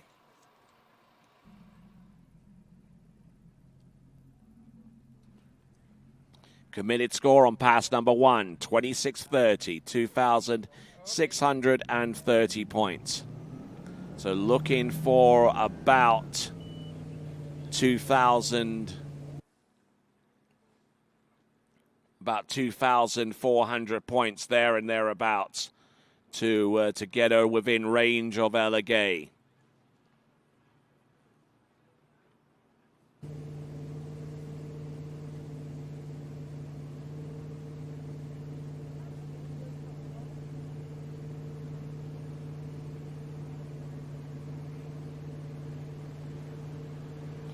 All right, here's Ella Gay.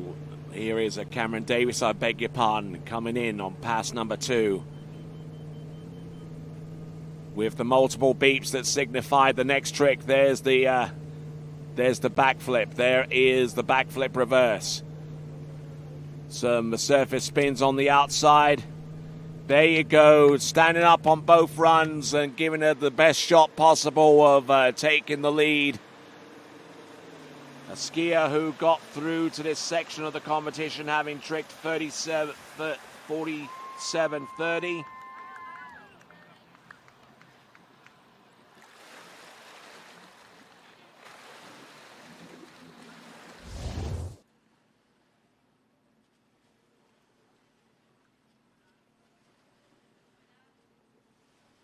So just got into a really good rhythm and just kept with it all the way through, including that wake back-to-back. And then it's her reverse.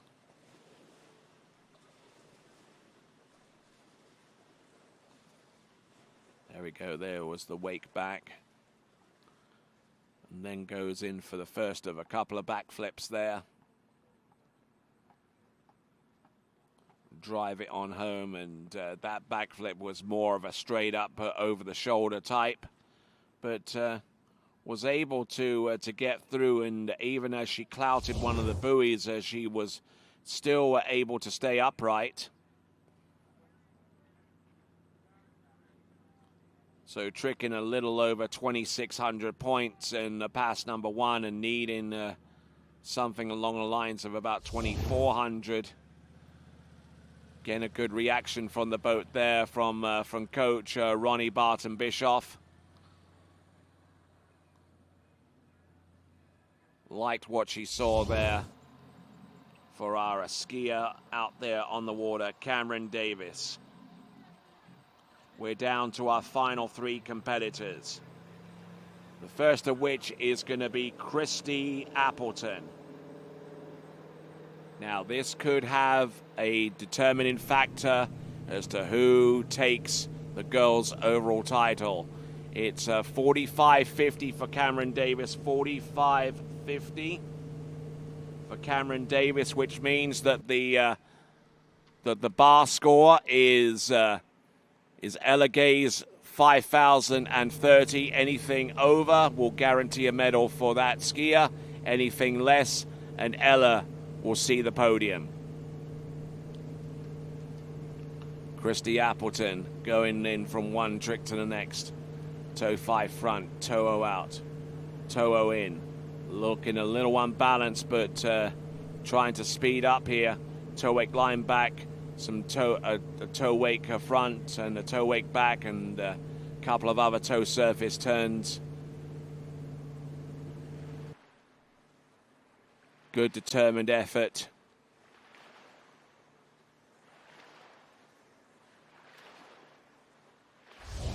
Looking at Claudia Komentova, our next skier to go up, an ultimate skier in the tricking event. And then we'll see Lexi Abelson round off the women's competition, the girls' competition, I should say.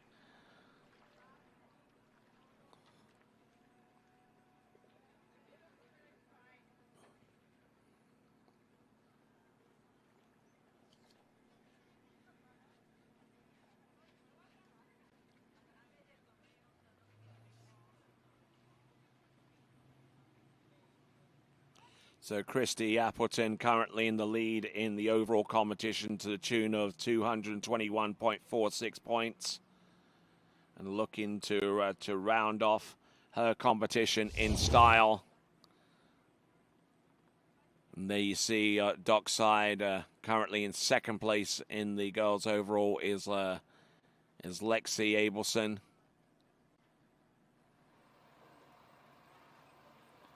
And there is Daniel Advarco along the shore side there, just keeping things light. With Cloudy Komentova about to take to the water, representing the Czech Republic. And it looks like we got a score coming through, and it's going to be very, very similar to the opening pass from our previous skier, Cameron Davis. It's a committed score of 26:30, 2,630, so needing something along the lines of about 2,400 points. 2,400 points is exactly the score that she needs to get on level terms with Ella Gay, and anything more than that would not only take the lead for her, but would also put her on the podium in the girls' tricking event. Ski line back to the front. There's wake back-to-back, surface back-to-backs, wake 5 front, stomps that one, wake 5 front reverse. There we go, we'll twist to the back, launch for the backflip. Here's the second one. Next, nails that one too, spins on the outside of the wake, surface 5s, yes! Christy Appleton! Christy Appleton, who performed wonders in the initial round of 48-40. And could that have sealed the overall? We'll find out in a few moments.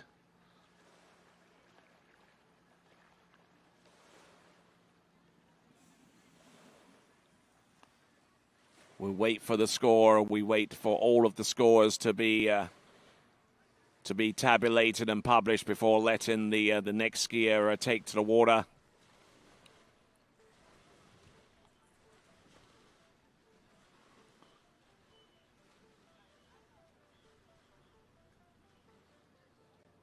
Getting really, really sent up there with those backflips. I was anticipating her doing a third one, but deciding against it. Did some surface turns instead. Yeah, Christy Appleton.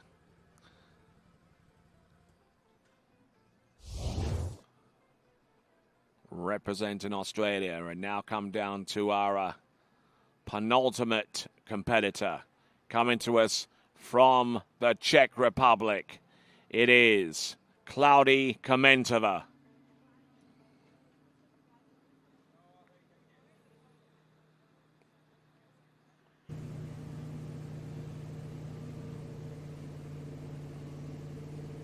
All right, then, we've got a committed score. Christy Appleton, 5,500 points. That puts her on the podium and in the lead.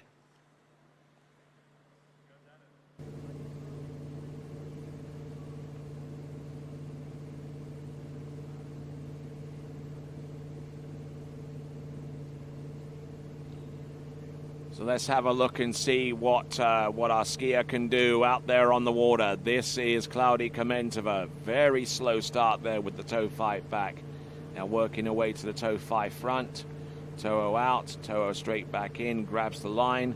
Now the tempo starts to pick up a little bit as she goes for the toe wake back to back, toe wake front. And look at her go. So we just had a point total that's just come through for Christy Appleton, 5,500 points. That actually increases upon her overall differential against the next best skier.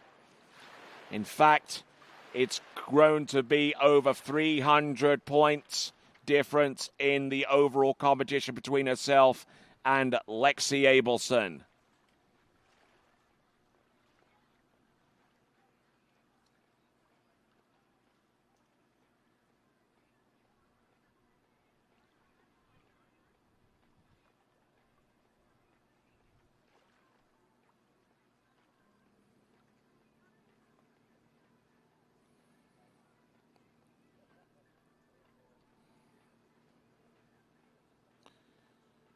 Some great trick in there that we've just seen from Cloudy Komentova. Started off really, really slow, just sank into the ski and just kept the turns rotating.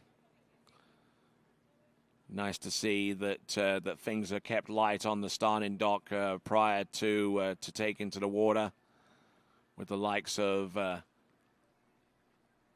Lexi Abelson.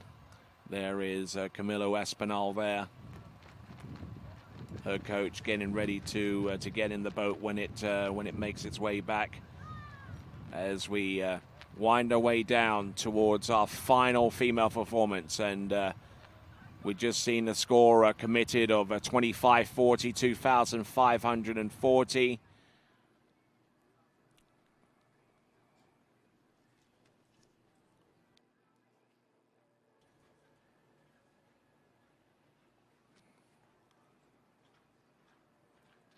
All right, so we've just got a point score reduced for Ella Gay from 5,000, from a little over 5,000 to 49.20.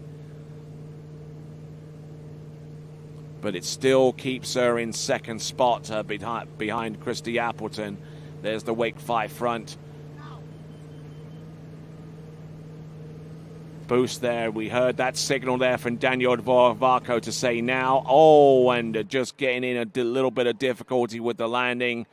And that costs her, Cloudy Komentova, the pass and the opportunity for her to climb up onto the podium, which therefore means that Ella Gay provisionally has a spot no worse than third in the girls' tricking competition. And Christy Appleton, with one competitor remaining,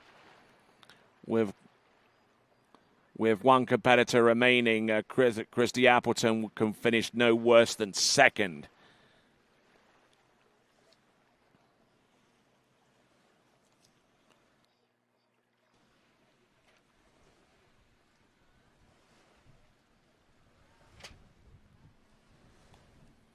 All right, so Cloudy Komentova looking at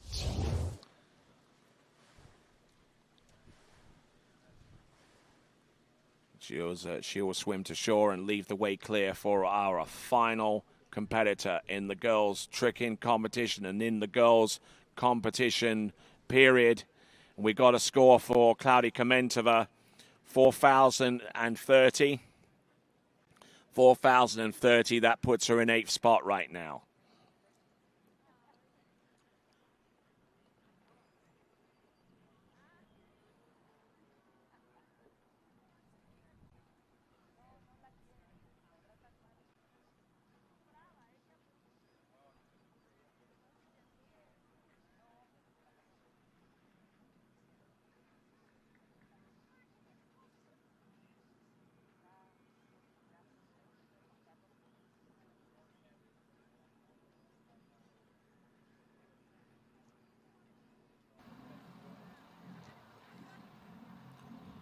All right, our final female skier in this Junior World Championships is on the water right now. This is Lexi Abelson.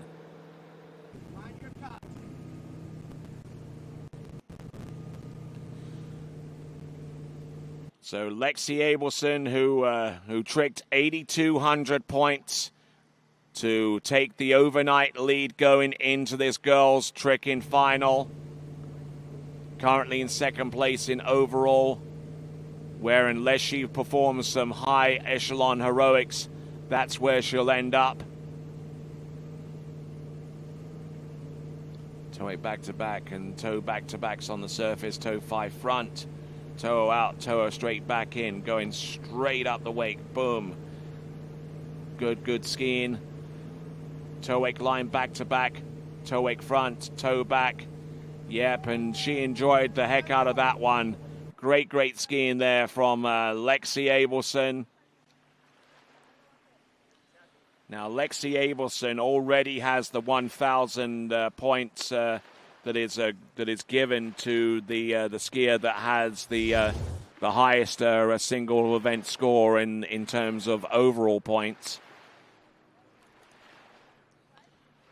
But in case you're wondering what kind of score Lexi Abelson is going to need in order to for things to go in her direction in the overall, well, I'm plugging in a score of around about 10,000 points, and it's still not enough.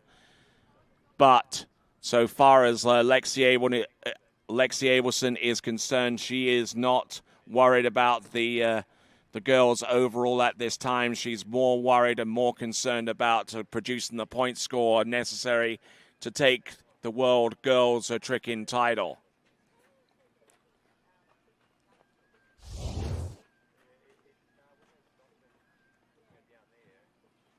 So tricking 8,200 points yesterday.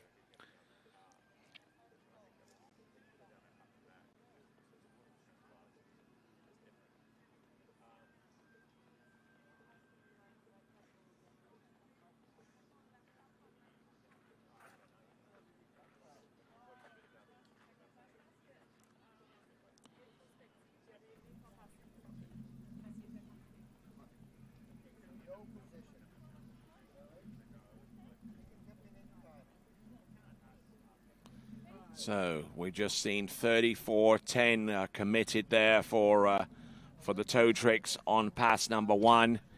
Now needing something. Now needing something in the region of 300 and 3,100 points, maybe from the second and final 20-second pass.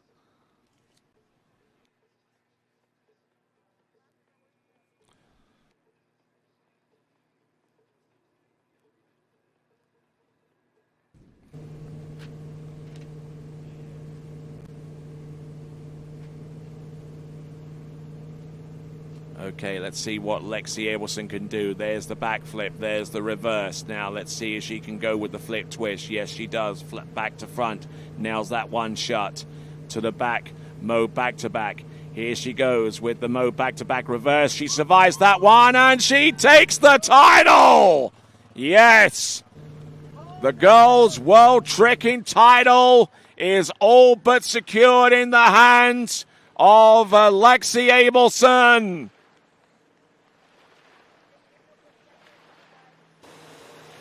Wonderful skiing all the way throughout.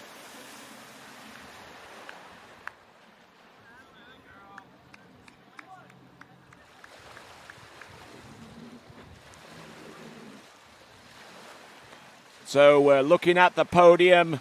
Provisionally has Lexi Abelson at the top ahead of Christy Appleton in second spot and Ella Gay in third. So 2 world champions right there. One in girls tricks, the other in boys jump. And we still have one event to come. It'll be the boys jumping, it'll be the boys tricking final. But as I'm joined here by Kyle Eade, the father of a couple of high performers in the boys category, you can't help but be impressed with Lexi's effort out there. No, that was fantastic to see Lexi just dominating this trick event. I think that's another score close to 8,000 points. She went over 8,000 in the first round, Tony, and looks like she did something similar there in the final under pressure, and a big score for her and for the Team USA. Yes, indeed. There's that team component that comes up every so often, and some great skiing there from Lexi Abelson. We're going to get we've already gotten a point scorer from pass number 1, and looking for the second half of that jigsaw puzzle, and looking at the inside the boat there, just absolutely just delighted with the effort there from one of the skiers that he coaches. That is Lexi Abelson. Yeah, that was Camilo in the boat there, and yeah. He's been working with these guys for a long time, and as with a lot of top, especially trick skiers, but also overall skiers, and the whole Abelson family putting a lot of work into their kids skiing, and it's paying off. Seeing Jake obviously winning the jump event earlier, and now it looks like Lexi has taken away the trick event. Tony, I'll let you read the score when it comes up. Okay, it's going to be 76.80, 7,680. Confirmed as your new world girls tricking champion, Alexia Abelson. So Alexia Abelson there with 7,680. Christy Appleton in second spot, but she takes the girls' overall title at the same time. Ella Gay with a 49.20. Cameron Davis in fourth with 45.50. And Lenny Wenzel with 45.40 to round off the top five. So couldn't help but be impressed by these young ladies, especially the likes of Lexia Abel and the other event winners whom we saw a little bit earlier on. But especially Christy Appleton as well, who really hung tough throughout these championships. Yeah, let's talk about her for a second there, Tony. Obviously, a second a silver spot there in the tricks with 5,500, a great trick performance, pretty close to her best, I believe. I don't know, she was a little disappointed not to secure the top spot in the jumping. Maisie Jacobson, unreal jumping from her, 45.5. And Chrissy just came up a little bit short. Gave it her all out there after kind of a big sort of crash on that last one. But she's taken the overall competition, so congrats to her. That's a huge victory for her and for Team Australia. Yes, indeed. They'll be celebrating tonight, no doubt. So just plugging in the last few scores into the first into the spreadsheet. 76.80 there for Lexi Abelson, and I'm sure we'll get to hear from her if we can invite her over to the announcing point. I'm sure she's walking away over right now, but great skiing all the way through. And while we wait for Lexi Abelson to make her way to the announcing point, we're going to take a quick break. You've been watching the live coverage of the 2024 U17 World Water Ski Championships. We've got the boys tricking final to take place in a few minutes, and all that to come right after this.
All right, then. Welcome back to continuing coverage of this, the IWWF World Junior Water Ski Championships.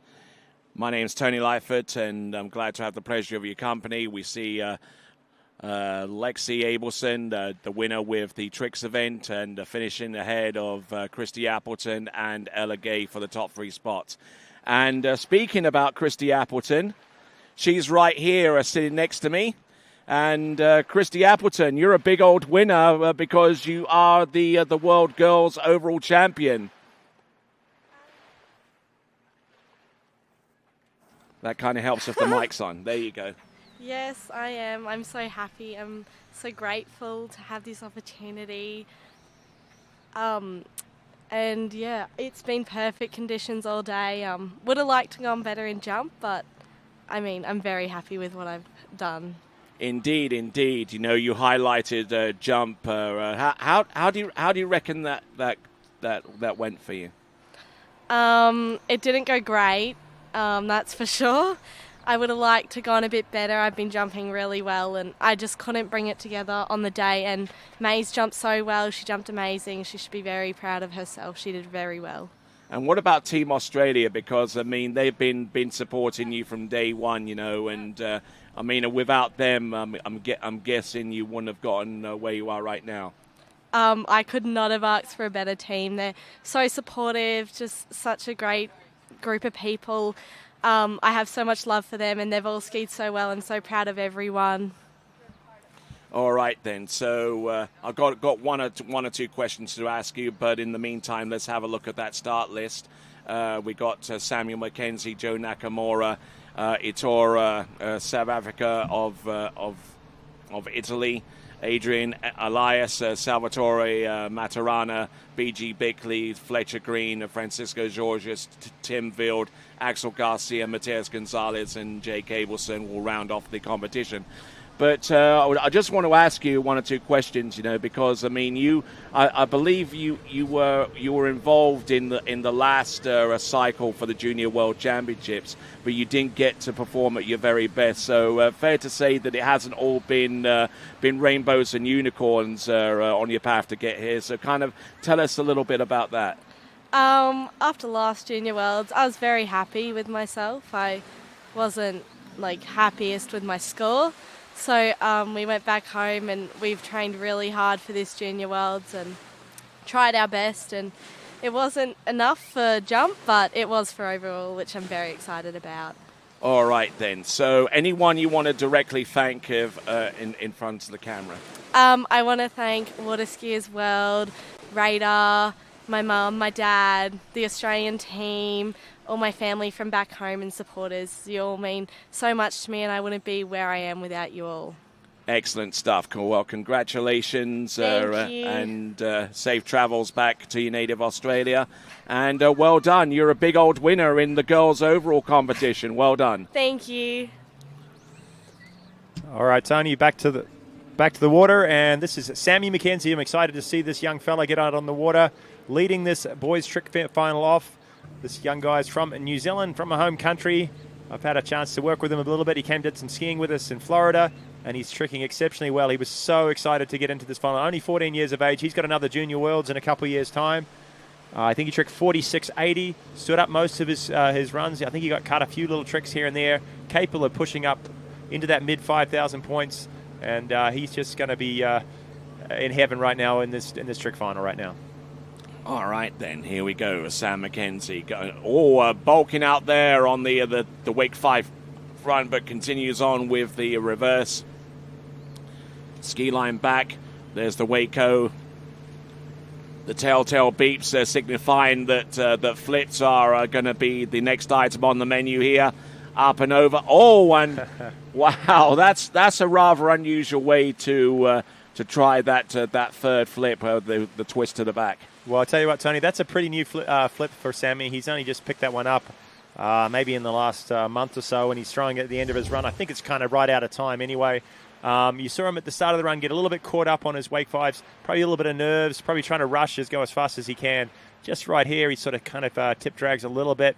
Judges might look at that one a little bit closely, but the composure of this young guy gets back into it, settles himself down and goes through the rest of his run. Nails his 2 flips, so those are the big points.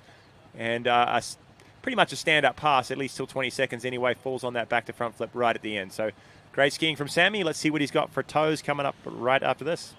All right, so looking at this, looking at the tail end of that run, getting that flip there, the 2 ones that he knows how to do. Now look at this one. Yeah. He was close. He wasn't far away. He's only maybe made that, I don't know, 10 times or so, maybe a little bit more. But he's wanting it in his run. It will be in his run next season, I'm sure. Indeed, indeed. And one person who we didn't expect to be a part of the boys' tricking final is Joe Nakamura, who was our very first skier out in Series 4, and he survived long enough to make it to the stage. I'd never actually seen Joe trick before, and he is a sensational tricker. 48 something, I think it was. 49.50. 49.50 as the first skier off the dock. He's known for his jumping. You know, he was qualified for the Masters this year and did extremely well there. Unfortunately, didn't quite squeeze into the jump final, but representing his country, Japan, in the trick final. So awesome skiing for Joe. He'll be up right next. All right, so as we look out towards the towboat, and we should find a committed run so far as the point scores are concerned relatively soon. We've got on the water right here, right now, Sam McKenzie. Looks like we're reviewing this pass. It is 1,680 points at the very least. Yeah, that's a tough one there, Tony. You could see just in the iTrick sheet there was a few no credits. I think those 2 wake 5s, maybe even the ski line back. So his score is going to be down a little bit on pass number 1. He's going to not think about that, though. He's going to come back in on tow run, hopefully stand it all the way up. He's a very smooth toe tricker. Keeps that rope nice and close. Quick in-between tricks. Nice toe wake back-to-back, toe wake front. Now fast through the surface toes, toe 5 front here. He's balanced. Whoa. Yes, gets that one. Wraps in toe wake O to finish it off. Hopefully squeeze in this toe line back. He got it last time.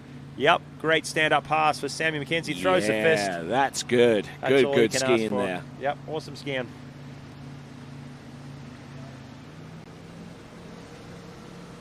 So around about 2,970 points on pass number 1, and looking to try and make some hay right at the early part of this this boys' tricking final.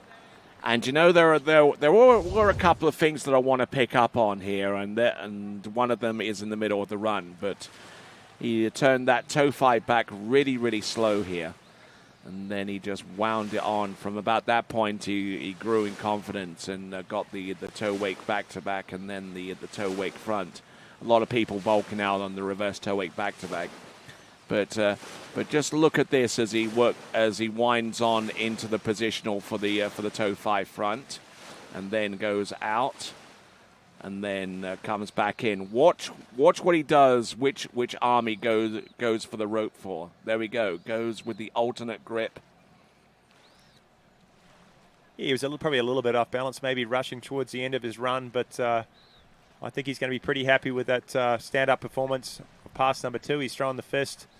Great to see him in the final, and great to see him performing well again. All right, indeed. And the first competitor back to the dock after 2 20-second runs. That was Samuel McKenzie. And now we're waiting for the green light before we proceed with Japan's Yo Nakamura. Yeah, just looking like he just maybe slid that toe wake O a little bit. I see a no credit next to that. Everything else was looked like it was credit. So some good smooth surface tricking. There's been a few skiers losing some tricks. Through the preliminary rounds. They thought they'd come in and skied well, but lost a few tricks, no credit. But Sammy making sure like you said, he started off nice and slow and smooth, and that's really important to set a good pace for your toe run. All right, Joe Nakamura coming in. He's going to start with toes. He's got 20 seconds here from the moment he starts to pack in as many tricks as possible. And on your screen, 4,090 for Sammy McKenzie. Yeah, he's lost a few tricks from that first pass. I was expecting that to be right around 5,000, but a few no-credit tricks. All right, here we go. Joe Nakamura. Toe wake back to back, toe wake front. Couple of toe sides there. Toe back and toe front. What has he got? Positional to the back, toe 5 front, toe out, toe wake back, and the toe front. Oh, a reverse toe wake back there. That's a rather unusual trick to see. Yeah, for sure. Well, actually, I've seen it quite a bit in this tournament. I've been surprised. Yeah, there's quite a few just doing that trick. Kind of a bit of a filler trick at the end of the run. Very actually similar pass to what we saw Sammy do. He started off toe 5 back, some back-to-backs, toe wake back-to-back. Toe 5 front in there, some good surface turns, toe wake O. So another stand-up pass. I'm liking this. I'm liking the way these guys are starting their runs in this boys' final. All right, then. Looks like we got a special guest with us right here. Yep, grab the headphones there, Alexi. Alexi Abelson, as we go through some of these tricks with Joe Nakamura. All but confirmed as the world tricking champion in the junior girls. You must be stoked about that. Yeah, it's incredible. I'm so excited, and to be winning junior worlds in trick at 14 years old, I think it's unreal. It's like a dream come true. So you've got at least one more championships of eligibility, right? Yeah, I have one more after this. Okay, so what was going through your mind as some of these points started coming through in the early part? I mean, what did you do to try and calm yourself down and to kind of get with the program a little bit? So before I went out, I was going through my run and I was thinking, okay, what do I think that what do I have doubts about? And I had doubts about my wake 5 front at the beginning, and so I was going to just do wake back-to-back reverse and then just do my flips. But then we're like, I don't really need any of it, so I just skipped the whole beginning and just started with my wake back, wake front, and did my 6 flips. And I knew that'd be enough if I stood up, so that's what I did. So you have a few strategies and a few versions of the typical original run that you have, yeah? Yeah, I have a couple different strategies. Sometimes I do some different tricks at the end of my flips, and sometimes I just skip the beginning and just do my flips. So I did that one today. Okay, we're just seeing Joe Nakamura with 24:40. He's been a bit of a force in the tricks event lately, hasn't he? Yeah, he has. So we'll look at Joe Nakamura. I'll ask you one or two questions and give you the chance to thank some people in just a moment. But here is Joe Nakamura going through his flip sequence.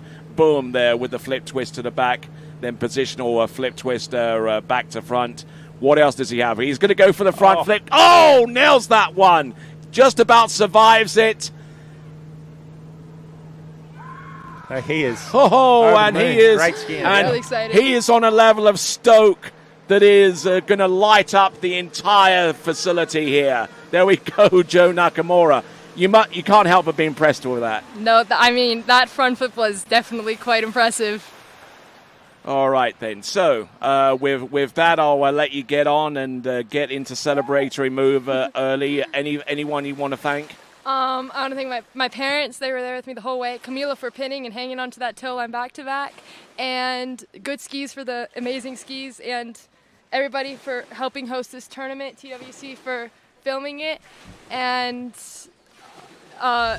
thank you to my mom for helping us get to sleep every night, especially when we're really nervous. All right, then. Excellent stuff. A big old winner in the junior girls tricking competition, Alexi Abelson. Congratulations, and we'll see you a little bit later on. Thank you. Well, some replay of Joe's hand parts come on your screen right now, and coming back in for this back-to-front flip. And Nail started with some solid flips, 4 flips in a row, and then I didn't expect this, but the huge front flip. 800 points right there. Lands heavy, but holds on to it. And a few just sort of bonus tricks at the end, Tony, to finish off his run. And a very happy Japanese guy skiing back to the dock. Indeed. And he will be... Yep, yeah, you go celebrate there, Joe.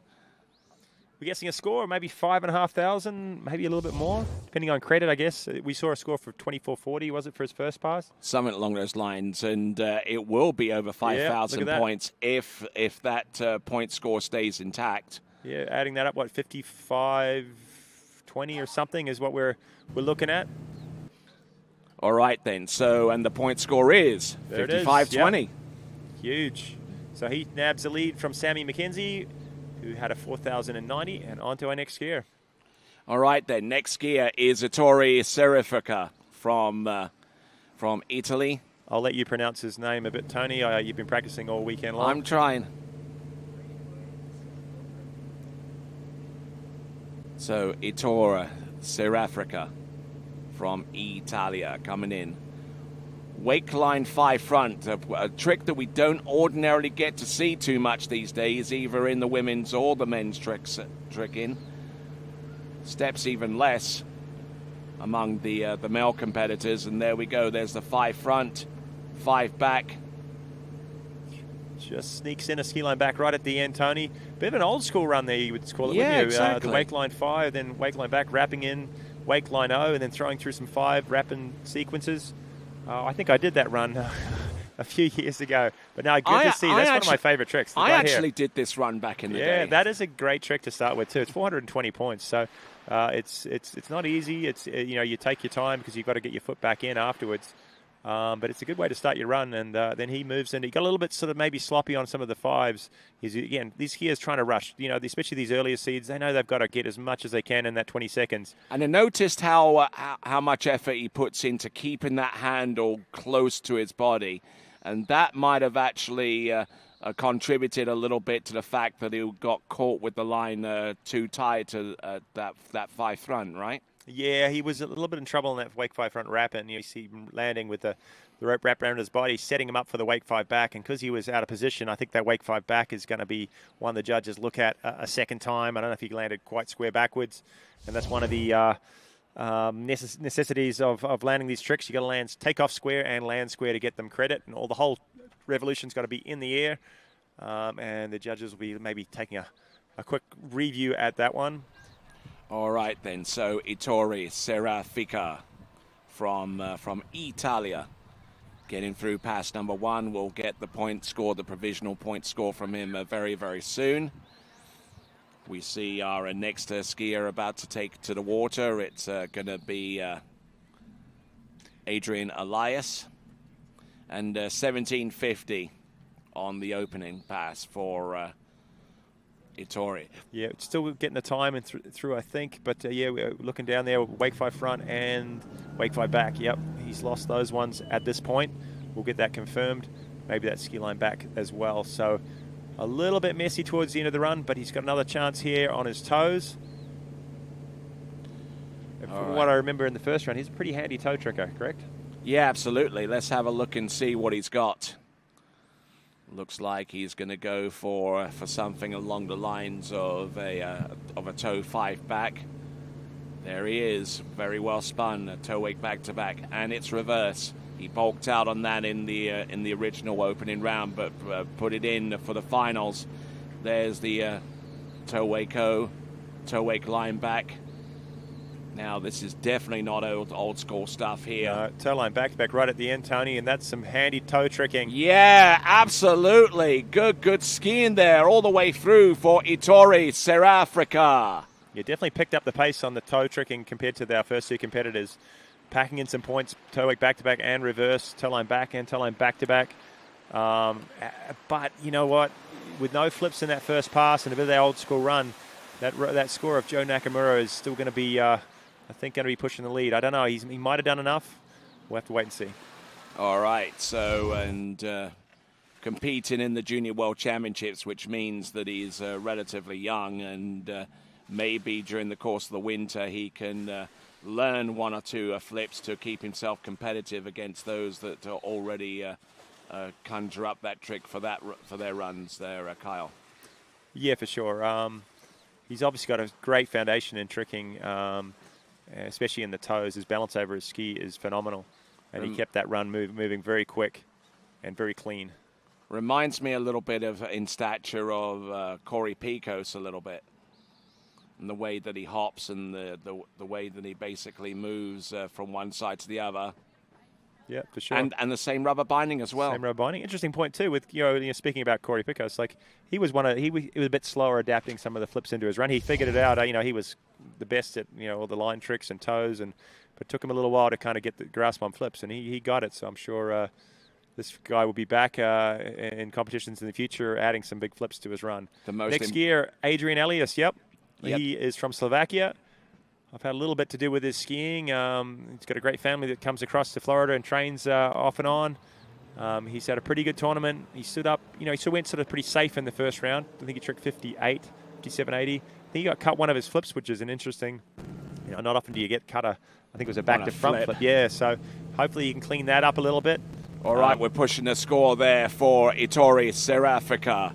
It is 47.80, 4,780. That puts him in second place right now. 2 wake fives and a ski line back with no credit in that first pass, Tony. That was the 1,000 points or so that he was missing for sure. Absolutely. Let's have a look and see what Adrian Elias can do with pass number 1. Wake 5 back, stomps the landing, wake 5 front. He now goes in. He's got 6 flips there. Hopefully he can keep this moving fast and get through them all. This is the flip to the back. Nails it tight. Back to the front. Now the 2 back-to-back mobs. These are fairly new tricks from him. That one's been solid. He's going to come front. Maybe just throw a ski line back at the end. Great tricking there from Adrian Elias. He does do both back-to-back mobs, but you can see him, Tony, get out of shape there on that first one, huh? Yeah, and really, really working hard to recover towards the end of that run. But I tell you what, some great trick skiing all the way throughout for these junior competitors, and this is the future of tricking in the sport of tournament water skiing, and they're certainly coming through with some great performances. Clean tricking, I think, here, Tony, is what we could say. He sort of had the handle of pass a little bit away from him there, but clean landed those wake 5 back. No question about credit on wake 5 back, wake 5 front. Like I said, last round he sort of went for safe. This one he's sort of going for it. I don't know if his plan was to try and do all 6 flips, or if his just get the back-to-back mob after this trick right here, that back to front, and then just throw a ski line back in just to be safe right at the end. But great tricking, a stand-up pass, and he's got a solid toe run too. Indeed, and we look forward to seeing that as we work our way towards the end of this highly successful 2024 U17 World Water Ski Championships. I'm not too sure where the next Junior World Championships are going to be, but I mean, they're going to have a hard time matching this. This has been a fantastic competition, Tony. You've had 4 big days up here on the mic and calling us through the action here, but the organising committee here at Predator Bay Water Ski Club have done a fantastic job. We've lucked out with the weather. The weather's been absolutely beautiful all through this event, providing fair, safe conditions for everybody. And look at that, 38.40 for pass number 1. And that's the difference the flip makes, right? Yeah, exactly. 5 flips in there, big points. 38.40 on pass number 1. If he can match a toe run, if he can stand this up, he's going to take our lead and hopefully put some pressure on the guys to come. There was a big group of guys around that 6,500 points in round number 1. He was just behind them at the high 5s, but he has been over 7,000, maybe mid 7s in his, is his best. And hopefully we're going to see that from him right here. Okay, here comes Adrian. Toe wake back-to-back reverse.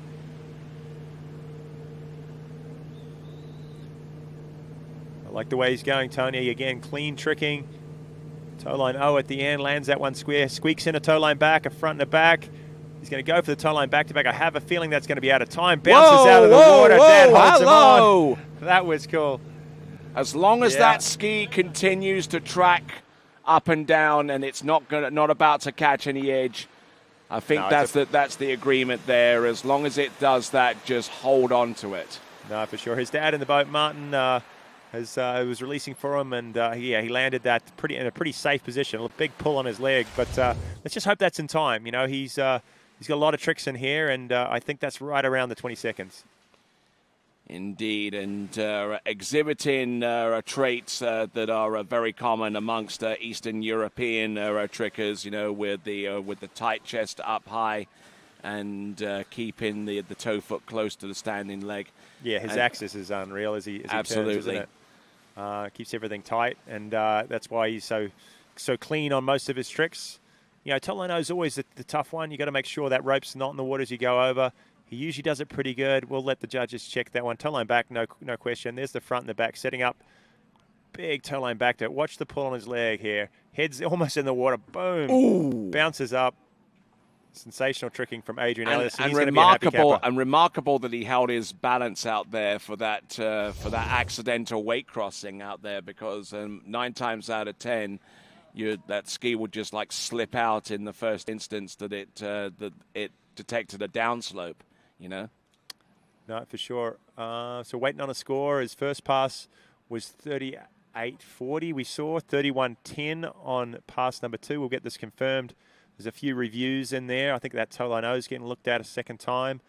So maybe a High score of sixes, over 6, maybe close to 7. Let's wait and see. So just waiting on the green light from our officials in order to proceed forward, and we got Salvatore Maturana from Italia. Yeah, judges reviewing. So cool to have this iTrek program running here at this event, getting the scores out super quick. And, you know, as the next skier leaves the dock, you know, they know what the scores are on the board and can adjust or, you know, kind of work out their runs accordingly. So this guy had a little interesting in round 1 of the jumping, didn't he, Tony? He landed on his back, hurt his back, I think, and but bounced up all right. He ended up jumping again today. I don't think he went as well as he'd like, but he's back in the trick final. Hopefully the injuries he sustained yesterday is not going to hamper him too much here as he comes in on pass number 1. Looks like a ski line back-to-back over the rope. Plenty of air there. Ski line back following. Reverse ski line back. Don't see that one as often. They were pretty clean, though. Now some back-to-backs and a 5. A few flips now at the end. Hopefully he can jam these in. There's 1. There's 2. Turning backwards, back to front. And I think maybe one last trick in time. And he just falls. That's a big 750. He's going to lose there, Tony, though. Yeah, indeed. No, it was rushing to get that one in to try and boost his points up, and fell in as a result. So there we go. That is that performance.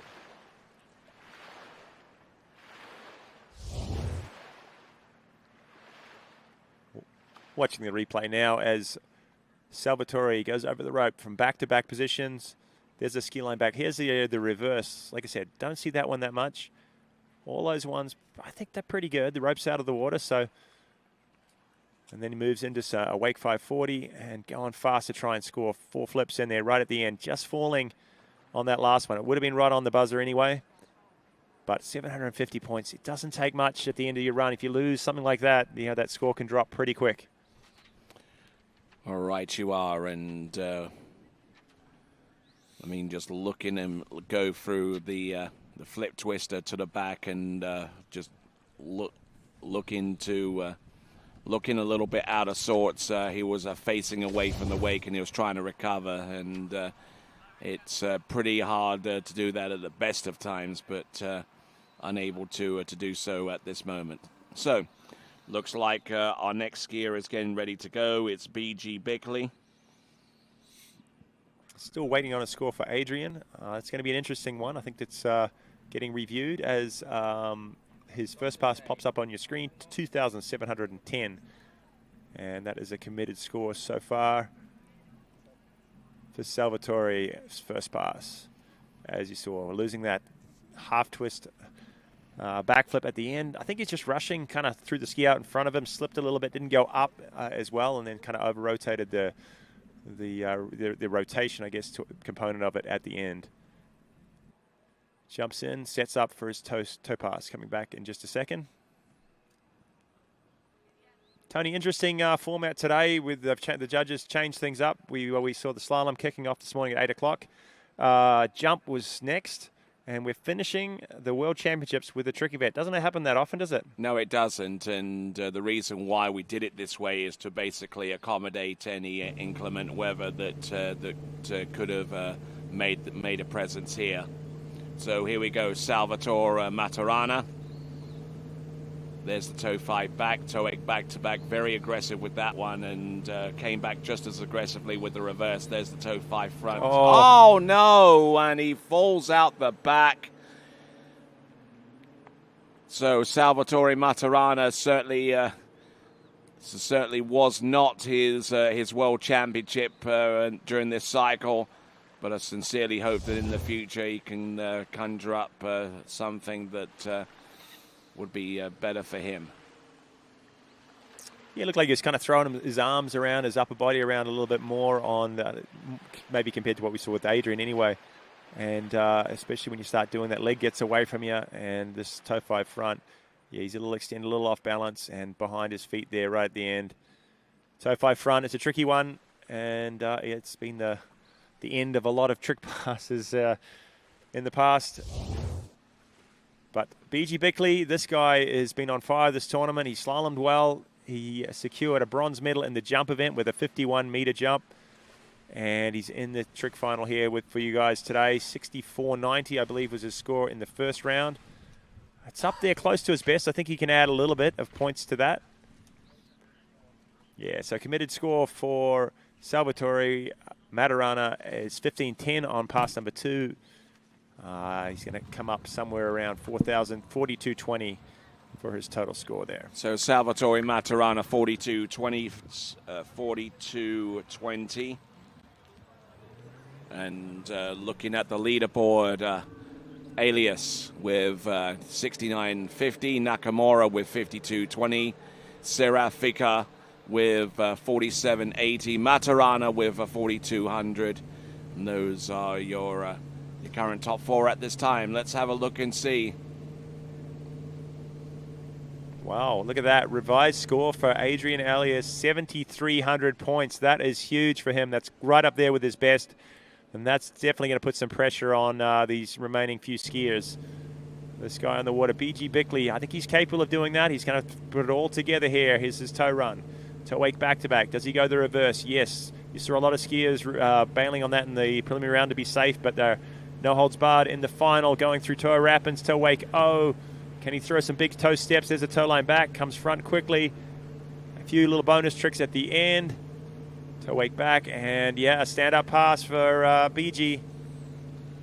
Good skiing there all the way throughout. BG Bickley, who's been a bit of a revelation here at these Junior World Championships. Not skiing as part of Team USA, but he's definitely putting out performances that keep him very much in the game so far as the overall is concerned. Currently in about 5th or 6th place overall at this time. Yeah, I think he can maybe gain a little bit if he adds a few points to his trick run here. In 4th place, what is it? Is it Francisco Georges in 4th right now? Yeah, just look. Oh. We're talking overall. And overall, yep. I have a feeling the first 3 places are kind of locked up. Which order we don't know yet, but it looks like Jake Abelson is out in front after that huge jump that he had in the jump final. Tim Vield is probably in 2nd spot. Yes, he can pick up his tricks, but I have a feeling he's got to pick him up a lot to catch Jake's overall score. And then you have the likes of Axel Garcia, who's currently in 3rd place overall. Now in 4th place overall is BG Bickley. Okay, so he's snuck ahead. And he's ahead of Francisco Georges. And Francisco Georges, wouldn't you know, is the second to next skier to take to the water. Yeah, all these guys have an opportunity here to up their trick scores. So, things can change. And that's the interesting part. Usually it comes down to jump to kind of finish things off and see where the overall's going to stack up. But at this event, we've got tricks as the last event, and actually pretty excited about it too, because we're looking at the last couple of skiers. They're the 2 best skiers in the world right now in the trick event, and that's what we're going to be finishing with here today. All right, then. So it looks like toe tricks have been very close to being committed there, 34.90, but the judges are still in the review period. But let's have a look and see what BG Bickley can do with pass number 2. He came into this final round having scored a 64.50 from yesterday.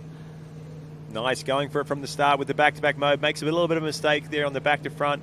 Loses a little bit of time going through just a regular backflip. He's got 2 more to go. Twist. Can he throw the reverse in here? Twist set. Oh, just and gets pulled out. Stuffs the tip there. Yeah, no, good skiing there from BG though. He knew he had to go for it. I think he has a safe run, which he did in the prelims, but that was throwing it all out there with his back-to-back mode to start. And then that back to front just got him a little bit out of sorts, and I don't think he quite got his rhythm back after that. And when you're piling on flips 6 in a row like he's doing, you get a little bit out of sorts, out of sync. It's hard to get back in that rhythm. You see that sort of pause there, cuts in, cuts out. Well, not only are you losing time, but yeah, just losing that rhythm too. So good composure to kind of keep going and get as far as he did. All right, we'll wait for the point score. We'll plug that into his overall and see if it's made any changes. If it's less than 64.90, then whatever scores that he produced in the jump event and the slalom, it's not going to see much of an improvement point-wise in the overall competition for him.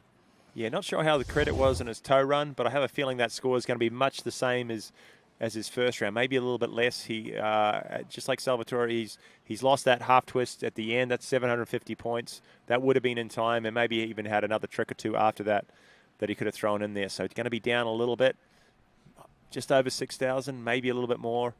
Adrian Elias, look at that, still holding the lead, 7,300.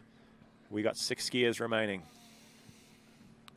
All right, so looks like we're taking a little bit of a pause for whatever reason. We've got continuing coverage of the 2024 Junior World Water Ski Championships right here at the Lakes of Cast in Stone. And, the very first World Championships that were held here in 2009, you were around for that time, weren't you? I was, yeah. They came up here in 2009, and they had a great event then too. I didn't particularly ski that well in that event, but they put on a great show. And you know what's cool is we're going to be coming back. I hope you guys are coming back in a year's time for the under-21 Worlds here, which will be in around this time next year. And then the following year, they've committed to the over-35 Worlds. So a lot of action going to be held here at Prairie Bay Water Ski Club over the next couple of years. And certainly a good deal of the credit for making that series happen has to go to Water Ski and Wakeboard Canada and also Water Ski and Wake Alberta. Our two organizational associations for the sport of tournament water skiing. We thank those folks as well. And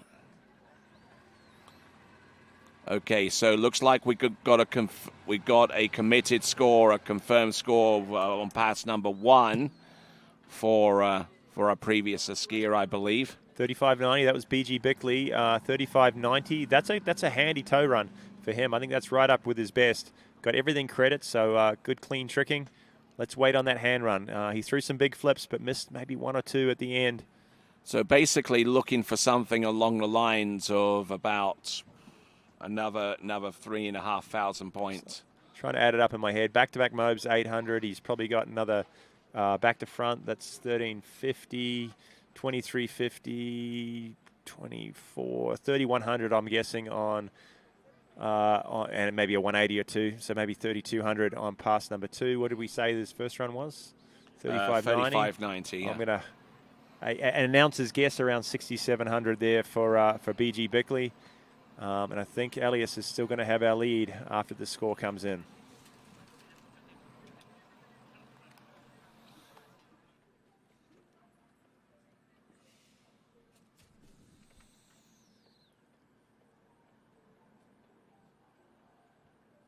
And our next skier on the dock, getting ready. They've been given the go-ahead, it looks like. Just getting strapped into that binding on that D3 trick ski. This skier is young Fletcher Green from Australia. And Team Australia have had a great tournament. I think they're sitting pretty safely in second spot in the teams. So they're excited. And obviously this young fella, the son of one of my good friends, Ryan Green and Sarah Green. And he's tricking exceptionally well. Scored over 8,000 points, so he has the ability to take the lead from Adrian. He was down a little bit in round number 1, maybe just a little bit of credit and just kind of being on the safe side. We did see a score come up. There it is, BG Bickley, 6,500 points.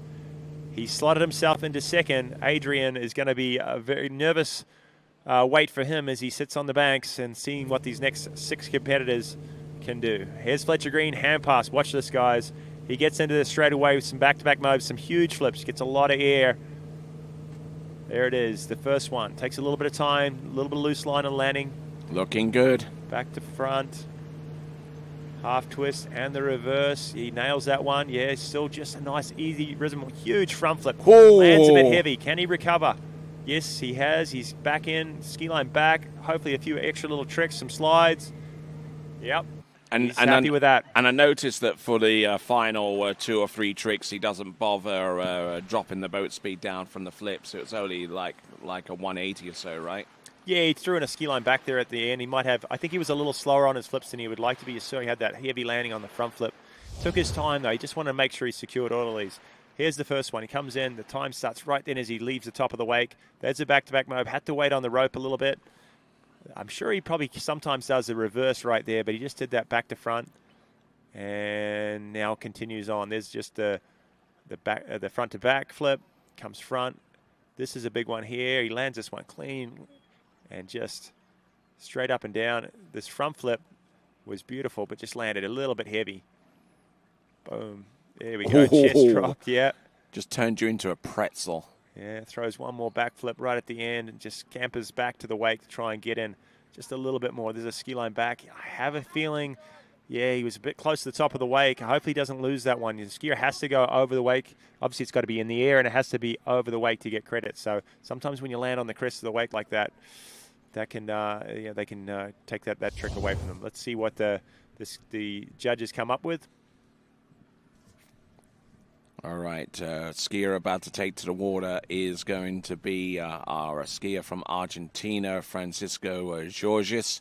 Then we'll have 4 more skiers to go afterwards, and within about the next 2 to 3 skiers, we're going to set the bar on what is needed to be exceeded in order to get onto the podium. Hand tricks, 42.10. That's one of the highest first passes that we've seen so far. Definitely a big run there, yeah, but as we're looking down that ski line back, no credit. I have a feeling that's because of the landing just on top of the wake. Committed He's lost score. 350 points, but it's still a handy first pass. Hopefully he can pick up another maybe 3,500 or so, 4,000 points on this tow run and take a lead from Adrian. He's chasing 7,300 points, but he also knows, hey, there's 5 skiers after him that can go well over 8,000, 9,000, 10,000, even more. So he's going to be putting the pedal to the metal here on his tow run. Needs about 4,100 points or more to put himself in contention here. Yeah, 3,100 I think it was. Yeah, 3,100. Yep. Here we goes. Smooth trick, and this is looking good from Fletcher. Like we said, a little bit maybe slower, but making sure he gets everything. There's the tow line back. Can he get tow line back to back? No, just a tow wake front. He's going to be happy. He's throwing the fist. Yeah, great tricking. indeed. Yep. 2 stand-up runs. And his dad in the boat, Ryan Green. We've talked about that fella. He's been around the sport for a long time. Him and Sarah Green doing great things down in Australia for Australian water skiing. 2 former champions. And now they're kind of getting their kids involved in a lot of the juniors in Australia coming through.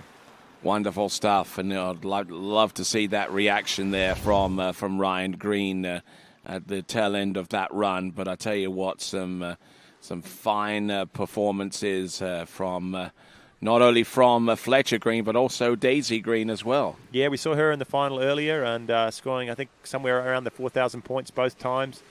And she's got another junior world, so she's young. She's only 14 years of age, so we're going to see her back. And as we're watching the replay here from Fletcher, the only thing questionable there maybe was that toe-fi back at the start of the run. Everything else, super clean, great access on his ski, and I think you've got a happy Australian skiing back to the dock.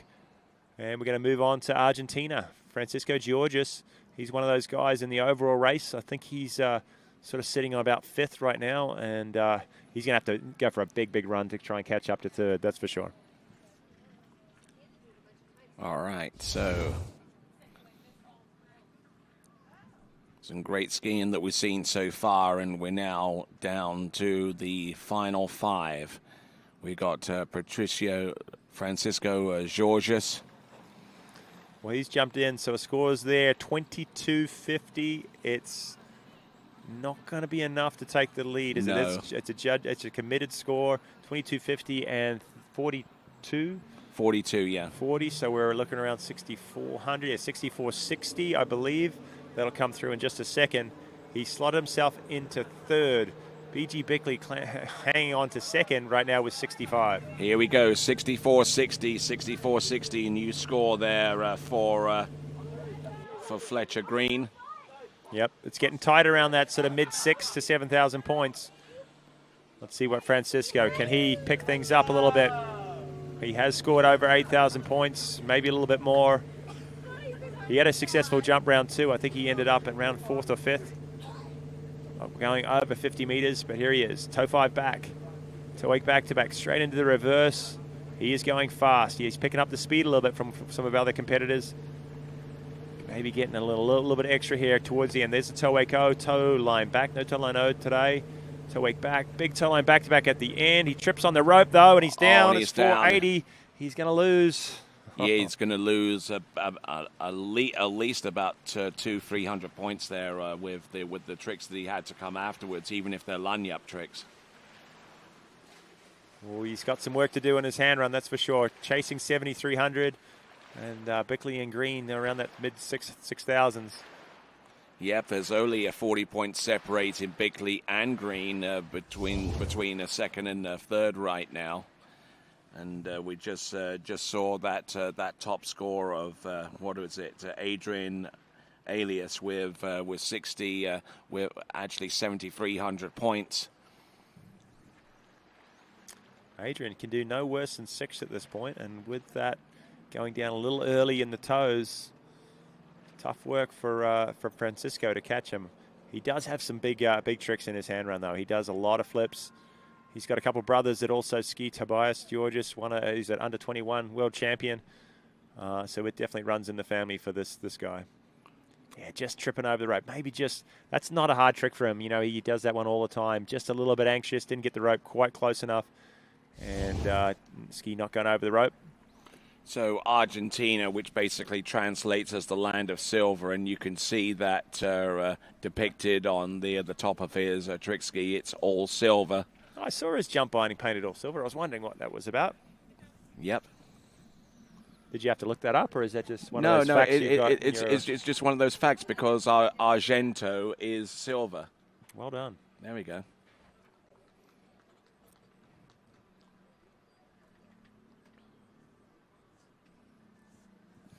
All right, so we're waiting.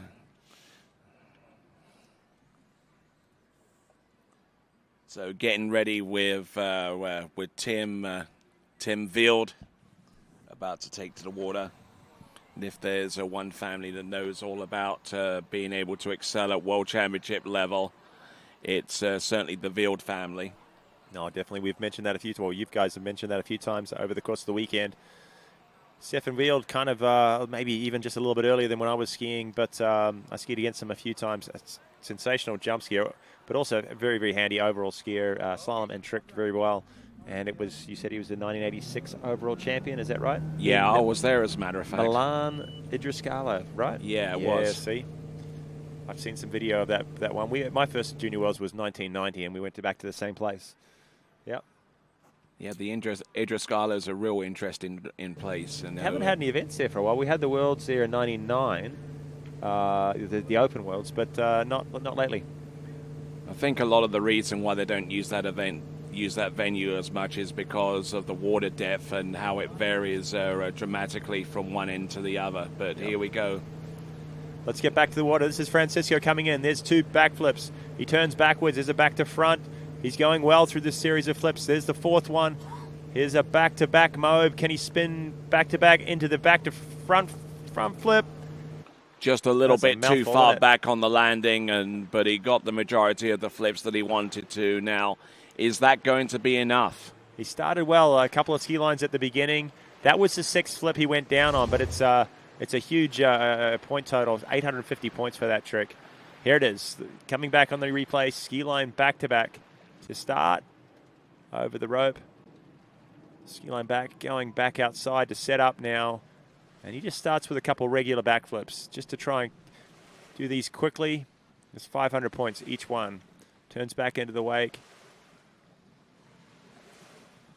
Now he turns back with this one back to front. Only 550 for this one, a little bit 50 points more, but this next one front to back, that's 750. And here's the big one. This is another 800 points as he goes from back position, full twisting to the reverse back. Surfers back-to-back as he comes in now. And this is a front flip.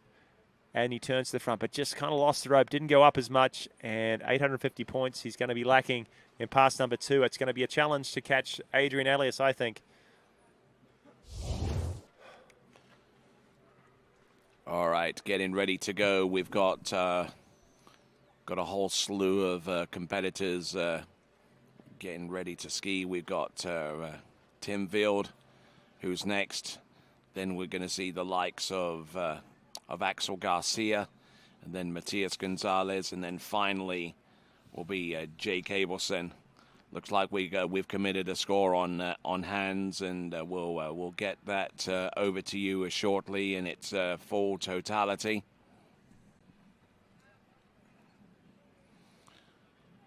Francisco Jorges of Argentina, 7,050.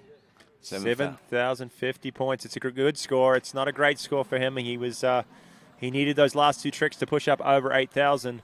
And our leader still, Adrian Elias. Good on him from Slovakia. He's sitting in the driver's seat. We have 4 skiers remaining. Tim Wild on the water next. Axel Garcia, Matias Gonzalez, and our world record holder, Jake Abelson, will be finishing off this event. Another maybe half an hour of skiing, Tony, after 4 days of incredible competition here at Predator Bay Water Ski Club. Now we've got that score from Jorges. It's a 7,050, and it's actually an improvement from the score that he needed to make it through to the next round. How that affects the overall, that puts him back in 4th. Francisco Jorges. Does it really? Okay, he's picked up a few points there.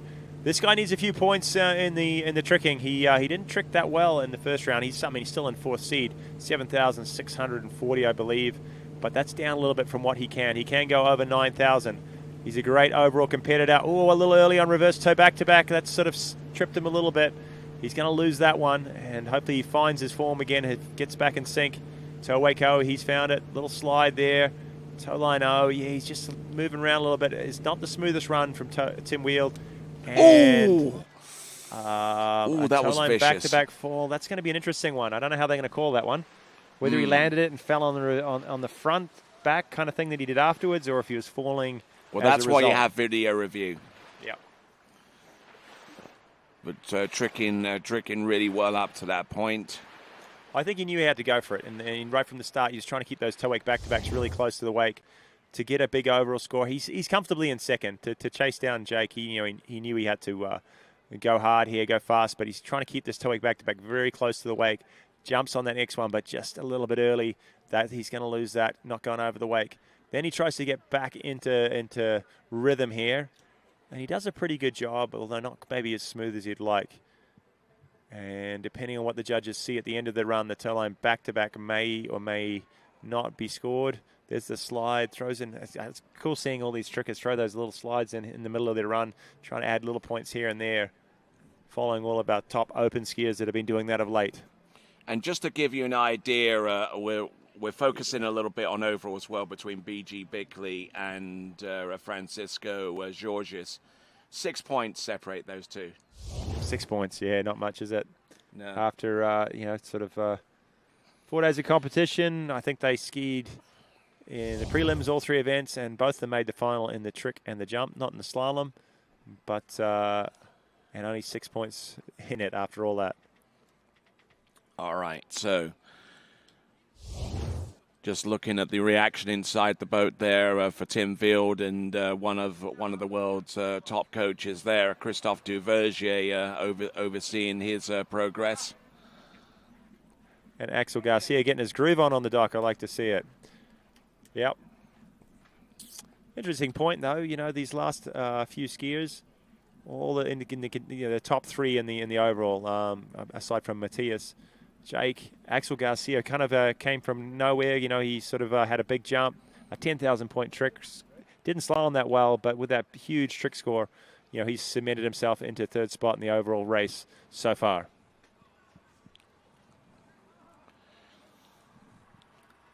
So continuing on with our competition, we're down to our final 3 competitors to go after Tim Field, and whoever has the lead going into the final 3, that will represent the bar.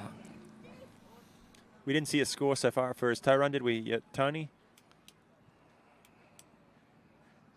3,060. So he's going to need at least 4,300 to take the lead here in this hand run. That's not a big ask. You know, this guy definitely does 6 flips. He does them well too, and a few big ski line tricks. Starting with the mobes, Tony. Back-to-back mobe. There it is, and the reverse. Back-to-back, and here's that. Whoa, that's a bit of a sidewinder one, but we'll see what happens. Wake back in the front. He's a bit out of sorts now. He's missed 1 or 2. 2 half twists there, and a ski line. Oh, he's got himself and he's in trouble. dropped the handle. Yeah. Dropped the handle towards the end, and I think that, for all intents and purposes, means that... I think the overall race is decided. We knew the overall race is decided. Yep, Jake's got that one in his back pocket. He's not thinking about that anymore. He's thinking about the trick, winning the trick title as well.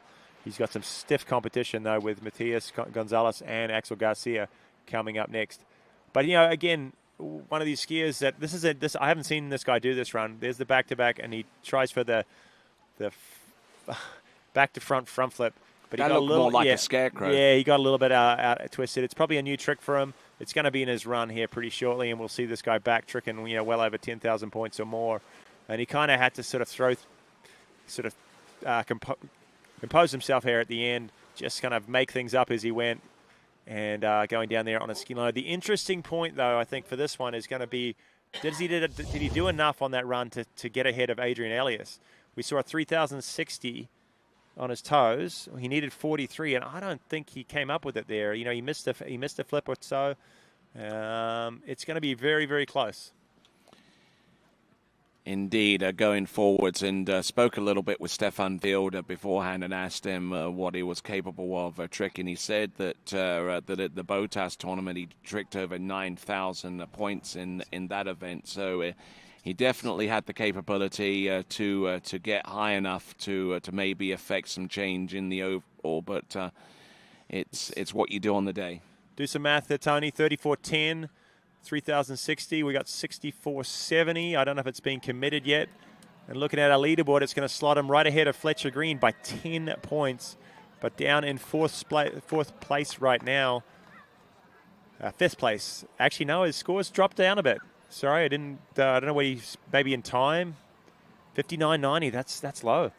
It's unfortunate there for Tim Field.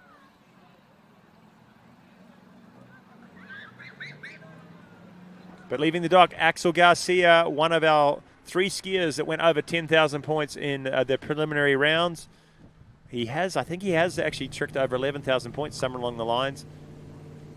Let's hope he can put things together here. He's going to have to put some serious pressure on the next 2 skiers to come, who consistently score over 11, over 12,000 points sometimes. We saw a new junior world record in the preliminary round of 11,670. Let's see what we got in this boys' final. 3 skiers remaining. And an interesting start here, just kind of turning into reverse back position, starting with his toe wake back-to-backs, now fast through his surface toes. And hopefully some big step tricks here. Here's the toe line O. Toe line back. I think he does a couple toe line back-to-backs. Throwing himself around. Yeah, that's going to be tight. Toe slide. Toe wake line 5 back. That's a big one. Yeah, he's throwing the fist. But, Tony, there was a couple there that might get looked at twice. Yeah. I think that would kind of happen the first round, too. With this big hand run, you know, he sort of went down from what he can do around 11,000 back down to about maybe right around 10. But a stand-up first pass. And I guarantee young Adrian's going to be watching this second pass with interest. He's guaranteed a 4th spot. If something untoward happens on the second pass, he's going to be on our podium here today with 7,300 points. But the way this guy's going, and you know what we saw from him in the first round, I think it's we're going to see a score closer to 10,000 points, and maybe get that spot on the podium for France. All right, and looking towards the end of this one, he tricked 10,100 points in the elimination round. and looking for something a little bit higher to maybe get him a little bit closer to the second place spot in the overall. Currently in third place. I don't think he's going to finish any worse than that, given the skiers that we have remaining. It's probably safe to say that the Jake Abelson is your winner in the boys overall, ahead of either Axel Garcia, depending upon what he does with the final 22nd pass, or indeed Tim Wild, whom we just saw a little bit earlier. And Tim Wild tricking 59.90, 5,990 points. Yeah, I don't know what happened with that. I'd like to see the sheets pop back up on our screen somehow, but his 59.90 looked awfully low there for him. Yeah, we might not be able to see that again, but I'm sure he must have got no credit on something in the middle there and lost some things on time. Yeah, he got a little bit sort of out of sorts, but it's unfortunate for him because he's had a good tournament. He came in here skiing strong. He's got a silver medal in the overall, a silver medal in the jump. He's not going to feature on our podium in tricks. He's down in 5th spot right now, but he is definitely a champion and one that we're going to watch in the future. Here comes Axel Garcia, pass number 2. He does a lot of flips. He goes fast. Let's see what he can come up with. All right, here we go. This is Axel Garcia, second and final 22nd pass. Half jack to the front. What has he got there with the flip twist to the back and its reverse? Yeah. Look at him go with the ski lines, really cranking it up here. And Happy? yeah, Is that I don't know. They I made some think noise. that was a What Oh, was look that? at that! Oh my word! Did you just see that? I was looking over my shoulder and I saw it live, and I don't know what I just saw. I think it was a front flip full twist. I want to see that again. Yeah, can we get a replay of that? I mean, his run as well, but that was pretty cool. Whatever he did there on the way back to the dock. We got a few running repairs here on the dock for Matthias. All right, let's watch this pass again. He starts with a back-to-back mob. I think he bailed on his second one. This is what he would usually go into the reverse right there, but he just bailed on it, back to front, and there he goes with the half jack. That's a lot easier to say than back to front flip. Yeah. But that's what I just heard. That's what Tim Wheel got cut on in his run. It was a bit of a sidewinder. No mistakes there from Axel Garcia as he goes through his 5th flip. There's the front. Lands a little bit on the tail, but still keeps going. Ski line 5 back. Ooh, yeah. Just about manages to Ski get line the back to rotation. back. Yeah, he's still packing in these tricks. There's a ski line O and just a Waco to finish. Yeah, he's got 6 flips and about maybe 4 other tricks, which is a pretty handy run. And now look and see what he does at the end of the course. Now, this should be in his run. Take a look. Boom.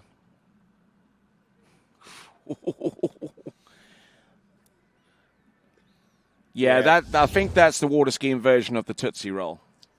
Yeah, that's something we'd see usually out of Joel Poland when he comes into the dock, and I still don't know exactly what I just saw. A back to front with front flip with a 540-degree ski spin. line O at the end, I guess. I don't know if it was over the rope. Here he goes. We need to again. see this again. Over. Spin, boom. Yeah, he passed the handle to. I don't know. It gets confusing It gets at times. confusing. It's been a long weekend, I guess. All right, then. So we're waiting for Matias Gonzalez to hit the water, and hand tricks are what he is. Hand tricks we're seeing on the screen right Front there. flip, ski line 5 front. That's Front what, flip. Yeah, so, Okay, big score coming up. Oh, 10,390. That's an improvement upon yesterday. Let's plug that in and see what comes out. oh, it's definitely. He's taken the lead in this event for sure. But I think it's going to help his overall score, but I don't think it's going to be enough to maybe catch Tim Wild or Jake. And so right now he's just kind of sitting there watching the next 2 skiers. Ladies and gentlemen, we're at the last 2 skiers of this tournament, and these are the best 2 trickers in the world. Get on your feet. Get behind these 2. Let's see what they can come up with. This is our 2022 world champion, junior world champion, Matias Gonzalez. He's only 14 years of age. Since then, he's been going even faster and scoring well over 12,000 points. Look at You can this. see the pace here as he goes through his toe run. That's what he's known for. One of the biggest toe runs in the world. Toe line back, slows it down for some toe line back-to-backs. The big toe line 5 back right at the buzzer. And Shakes his hands, yep. That was just lightning quick out there. And you need to review it at 80% speed just to call it. I'd have to review that about 30% speed there, Tony. That is insane. One of the biggest tow runs ever scored. I think he's gone over about 5,700 or something on a tow run, which is huge. And then these guys can do over 7,000 points alone in their hand run. Keeping things tight, keeping things fast. He's a light skier. He stays on top of the water, keeps his axis in and out of the rope. And he is going to be taking a breather down the end. He's got 20 more seconds to perform here at the 2024 Junior World Championships to see what he can come up with. Can he score over 12,000 points? We saw a record in the first round from Jake Abelson. High 11s, 11,670, I believe. He's chasing down our lead so far of 10,390 from Axel Garcia, and he's done the toe pass. That will definitely challenge that lead. And I got confirmation there so far as Axel Garcia is concerned, 10,390 points. That is good enough for third place overall. So your top three are Jake Abelson, Tim Vild, and Axel Garcia.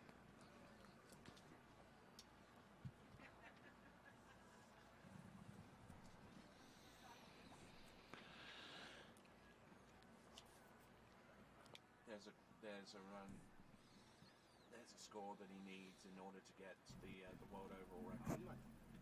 12,650. 5,500 points, Tony, on pass at number one. That is a huge tow run. Everything credit there. Tow line 5 back was in time. That's 600 points right at the end. I have seen him actually get a tow line front end at the end of that run. So he's even moved faster, scoring maybe even over 5,800 points. But he's still 5,500 points. Can he throw together the hand run to match? Can we see our first 12,000 points in an under-17 World Championships? I think he has gone 12.8, somewhere along the lines. 12.7 is his personal best, the Chilean record. Here he comes, coming to us out of Santiago de Chile, and has competed at high-level events, including the Pan American Games, and was actually a part of the closing ceremonies of the past Pan American Games this past November. He's going for it, Tony, here, and he has to. He knows he's got Jake Abelson on the dock after him. He's going to throw it all in. It's ski line 5 back, ski line 5 front. He's close to the wake, ski line O. Couple other tricks, a little bobble. Ski line back-to-back is going to be in time. The ski line back, maybe not. But he has done a big run. Dynamite. Yeah, there you go. Did he just headbutt the pole? His release person, Santiago Correa, is his coach as well. And an ecstatic Chilean as he comes back to the dock. He's thrown down the gauntlet to Jake Abelson, the American skier who stands on the dock, the lone skier, the last man standing on the dock. It's a tough position to be in, but Jake Abelson's been there before, and he's got his opportunity here in just a few moments. We'll watch the replay.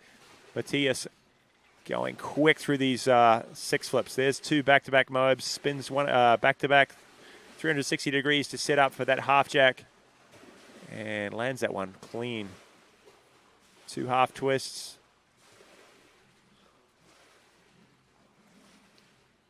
Almost a perfect run. There's a front flip.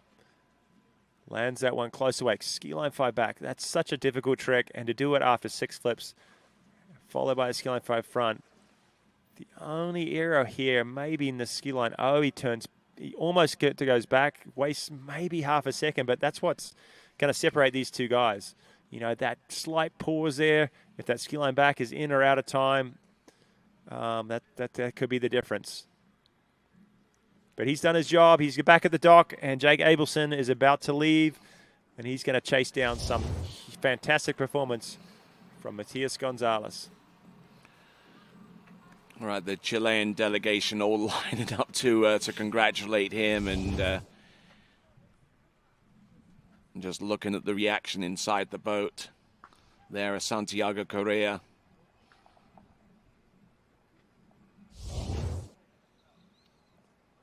But getting ready for the green light to be shone here.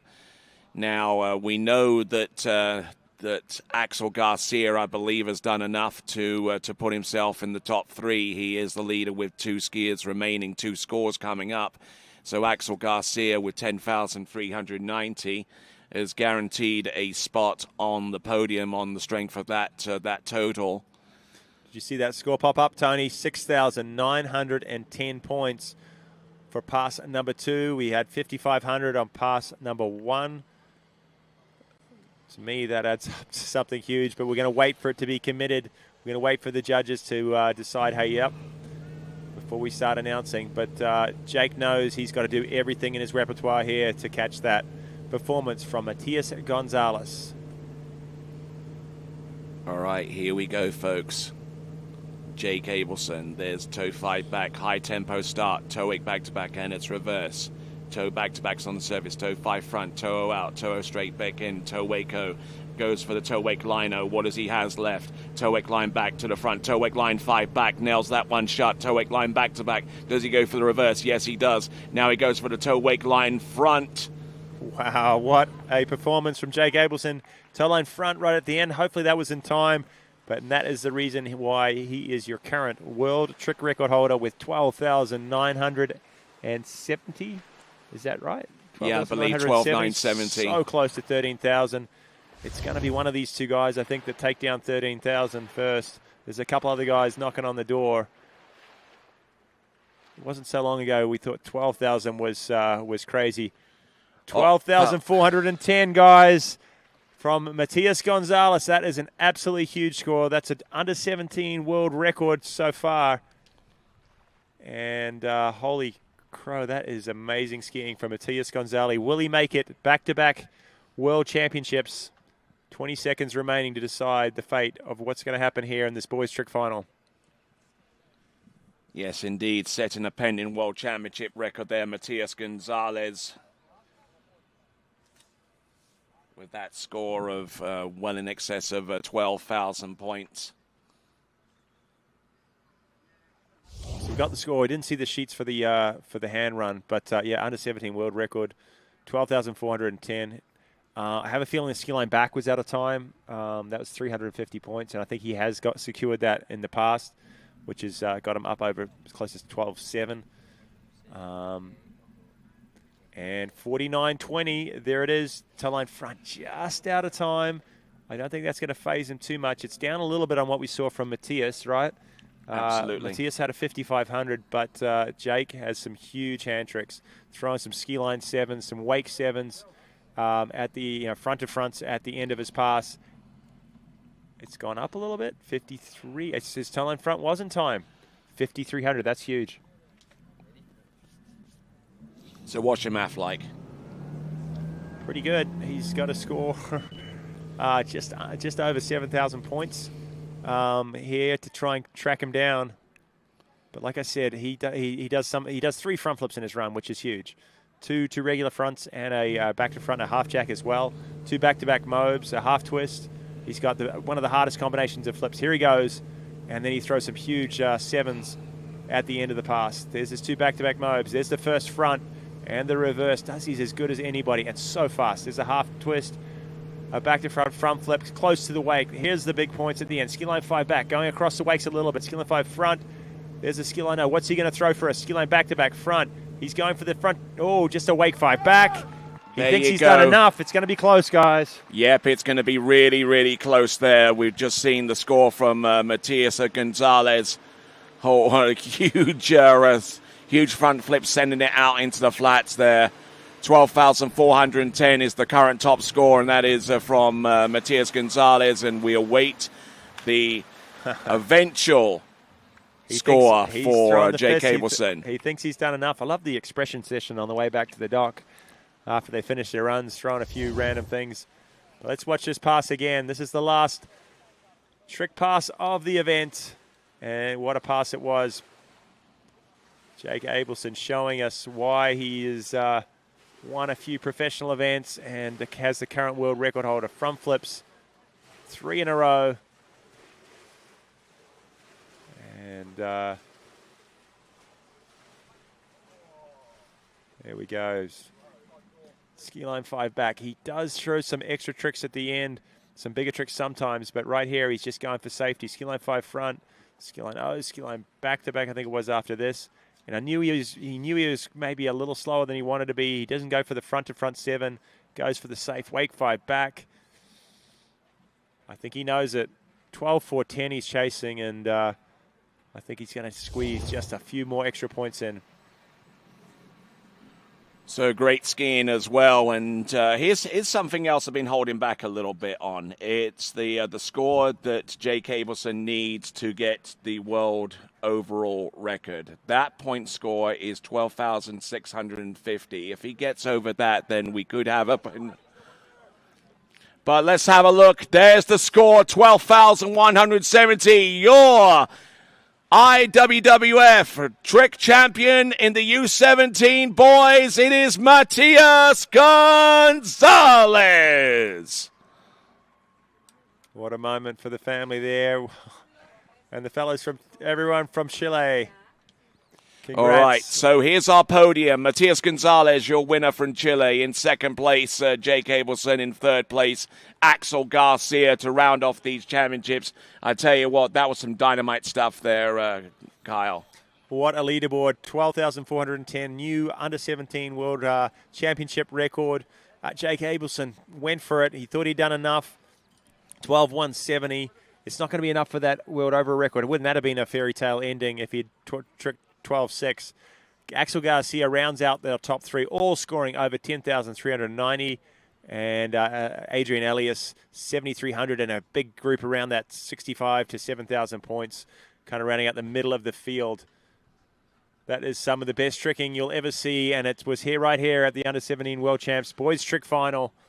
Congrats to Matias. And I did a little bit of a calculation. This is how close he was to the world overall record, 32 points. 32 points, nothing in it, is it? So Jake's going to be a little disappointed. He's silver medal in the tricks, but he's won the overall, he's won the jump, and he's had a sensational tournament, and he's actually spearheaded the team from the US to pick up the team overall competition as well. All right, then, excellent stuff. And that concludes our on-water activity for the Junior World Championships in 2024. Big ups. So, as we got a little bit of time, pick your pass. What pass do you want to see? Out of the trick final? Yeah, absolutely. I want to see that Axel Garcia's thing, because I want to see what that trick he did at the end. That was pretty huge. That was a cool finish to his hand pass. Okay, I think we need to slow it down. We're going to slow it down a lot, I think. Yeah. All right, then let's see if we can pull that one up at the very end, and from Axel Garcia, who ends up in third place in tricks. And let's have a look. Comes into the wake. So we're not actually watching the pass here. Let's just watch the actual trick. He's turning from back to front. He's doing a front flip, and he's spinning at 540 over the rope. He does a little handle pass here at the end. So it's an interesting combination. I did see the description of the trick come up on the screen in the judges, because they were still actually judging, even though it was well out of time. It's been one of those tricks that's been submitted to the of late, along with a bunch of new tricks. So high points, but high risk as well. But hopefully we're going to see that one in his run sometime in the future in time. All right, then, Matty's toe run. That's the pass I'm picking. So we'll get that situated, and here we go, toe pass. We're slowing this one down too, aren't we? Yeah, I think so. About at least a 60% here. Toe 7 front. He's about the only guy that knows how to actually spin toe 7 front in a way that actually is quicker than the regular toe 5 back. He's... Yeah, well, that's what you see a lot of guys these days. They drop the toe 7 because it just takes too much time. So they're, but he knows how to do it so fast in and out of the rope. So he gets that extra 450 points at the start of his run, and then just absolutely motors through toe line back-to-backs. Comes front, throws a slide in there, and from that angle, definitely see the ski went all the way around 90. Toe line 5 back is about as easy as you like. Front and back, and like I said, he has scored a toe line front in there somewhere along the lines at the end of that. But 5,500 points on a toe run, and you can see that's why he came through here at clutch and won the title. All right then. So we're going to take a pause for a little while as we get ready for the prize giving. But that is the end of the on-water action here at the 2024 IWWF U17 World Water Ski Championships. Thanks a lot, Kyle, for availing yourself the opportunity of sitting next to me as we went through that last event, scintillating stuff. No worries, Tony. Enjoyed being up here. I had a few. Had to have my coach's hat on this weekend a little bit with my kids and a few other guys, but was glad to be back here for the finals of the boys' trek, and what a final it was. All right, we will have the prize given in about 25 minutes, but until that time, we're just going to take a break. And you know, right here at the Lakes of Casting Stone, we'd like to give people a break, so here's yours.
If you've been there, you know Shuswap Ski and Board is Canada's #1 water sports pro shop.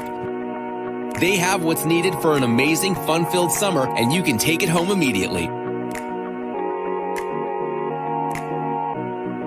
Shuswap Ski and Board on 58th Avenue Southeast in Calgary, on Main Street in Sicamous, and online at skiandboard.ca. Remember, it's always summer at Shuswap Ski and Board.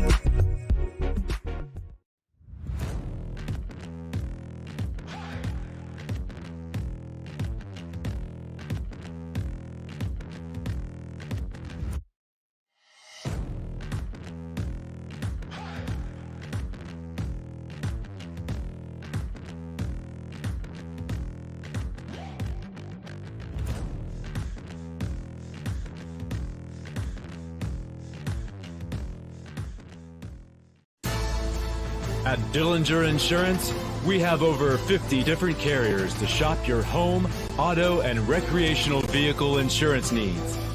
We would love the opportunity to save you money. We insure $1 million mansions, condos, mobile homes, rental homes, and everything in between. We know all about wind inspections, 4-point inspections, and how to get you the right coverage for your particular home. You've got questions, we've got answers. Can you remember the last time you had a rate decrease with your auto insurance? Let's take a look and see what we can do. We know all the ins and outs of getting our customers the best rates, coverages, and discounts, so put us to the test. Don't monkey around with your insurance. Call Dellinger Insurance today. We've got tons of companies to help find you the best prices and the best coverage for your particular needs on home and auto insurance. Go Knights!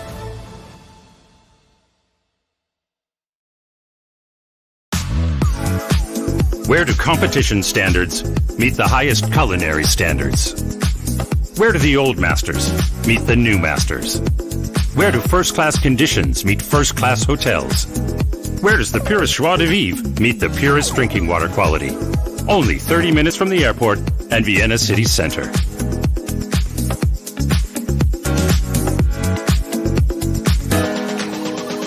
See you in Vienna.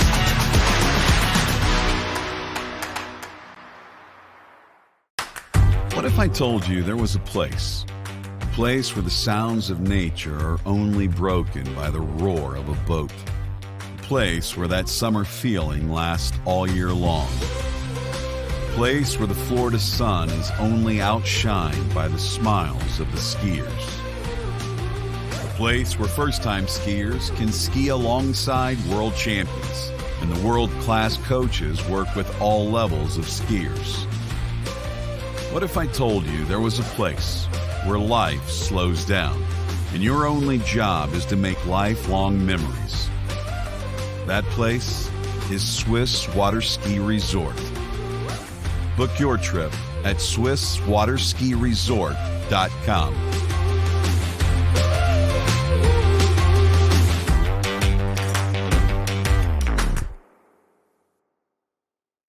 I'm so excited to introduce to you guys the NR1. Over the past season, we've been working on developing the ski shape that is now the NR1, and I truly do love this shape. I'm so excited to ski on it this season, and I hope you guys love it as much as I do. I'm really excited to get on the Reflex NR1 this season and see what it can do for my skiing. Every time I get on it, it just feels better and better. So I can't wait for the 2024 season to get some new PBs on the Reflex NR1.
As the broker of Dayland Real Estate and a professional water skier, I understand what clients are looking for in their dream water ski home.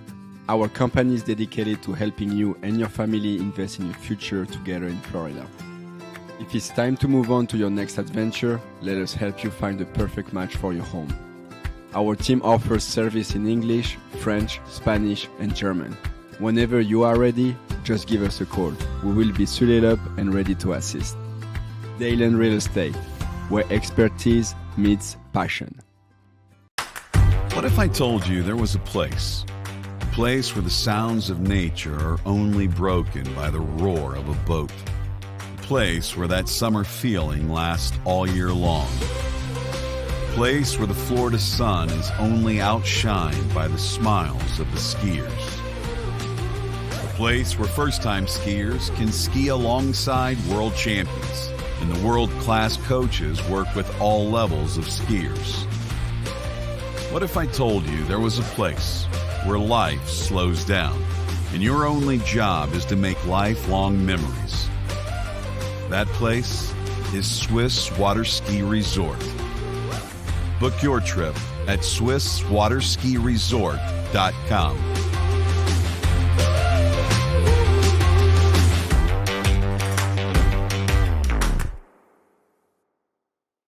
For over 20 years, Houston has been setting the standard of automotive excellence. Hi, I'm Dave Houston. I'd like to welcome you to the Houston family. We are committed to offering exceptional Cadillac models like the all-new electric Lyriq, redesigned XT4, and the legendary Escalade. At Houston, our personalized service and friendly staff will exceed your expectations. Feel the thrill of buying a new Cadillac from Houston Cadillac.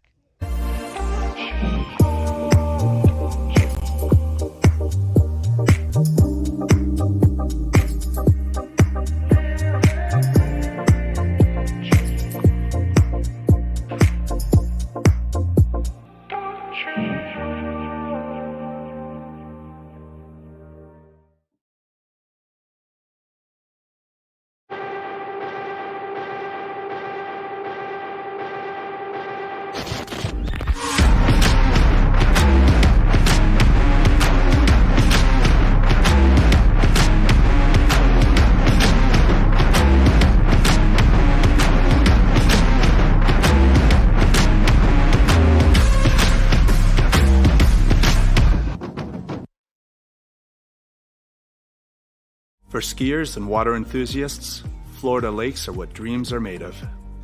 Combined with world-class golf, remarkable weather, natural beauty, theme parks, and so much more, it's easy to see that Florida is paradise.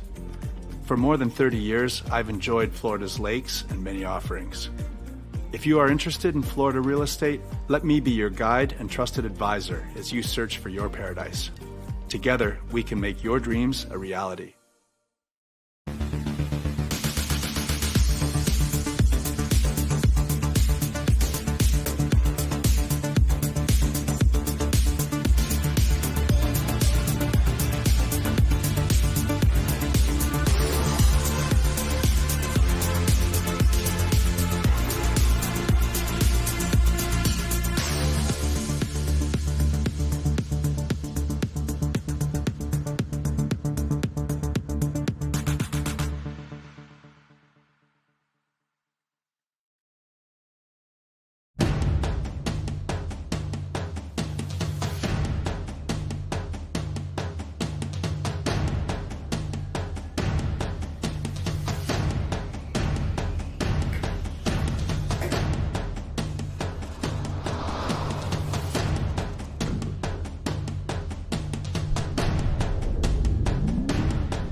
If you've been there, you know Shuswap Ski and Board is Canada's #1 water sports pro shop. They have what's needed for an amazing, fun-filled summer, and you can take it home immediately. Shuswap Ski and Board on 58th Avenue Southeast in Calgary, on Main Street in Sicamous, and online at skiandboard.ca. Remember, it's always summer at Shuswap Ski and Board.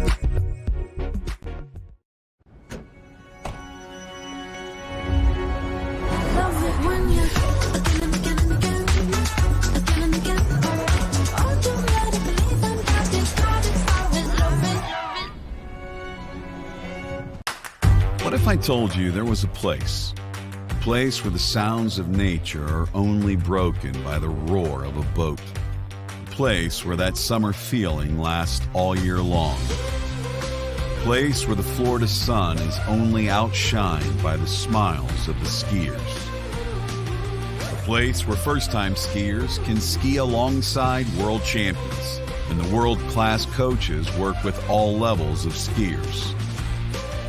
What if I told you there was a place where life slows down and your only job is to make lifelong memories?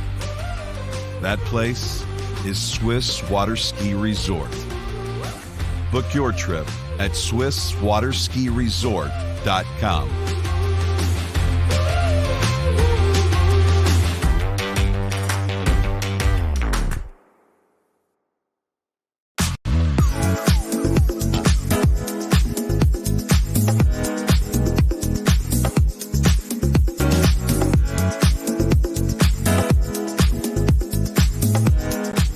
See you in Vienna.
Well, ladies and gentlemen, good afternoon and welcome to the award ceremonies for the event disciplines here in the 2024 World U17 World Water Ski Championships.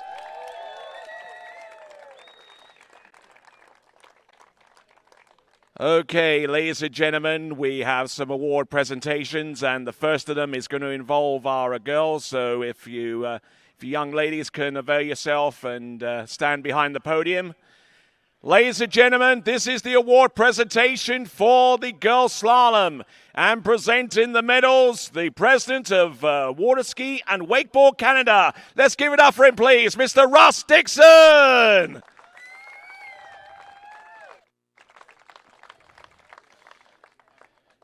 Ladies and gentlemen, presenting to you third place and winner of the bronze medal from Italia, Vittoria Sirocco.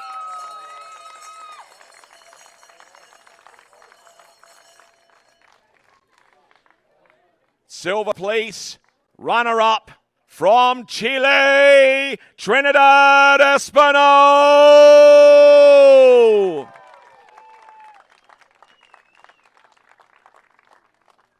And now, presented to you, winner, gold medalist, and IWWF U17 World Water Ski Championships in the girls slalom from Peru, Cristiana de Osma.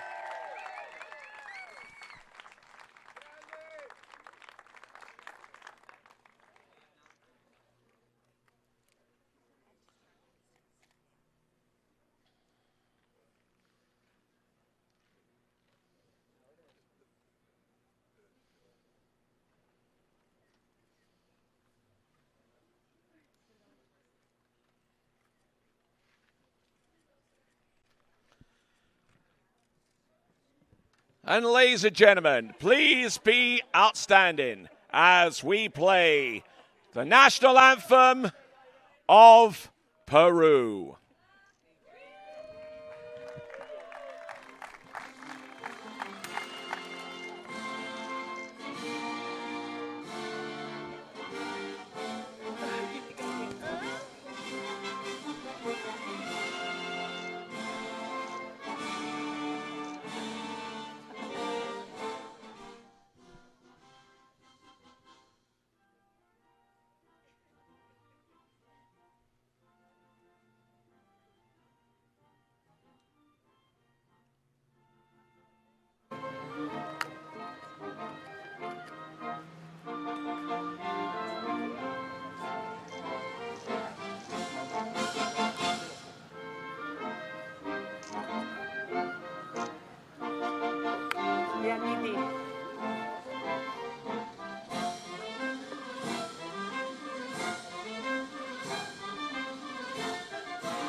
Ladies and gentlemen, presenting to you your medalist from Italy, Vittoria Sirocco.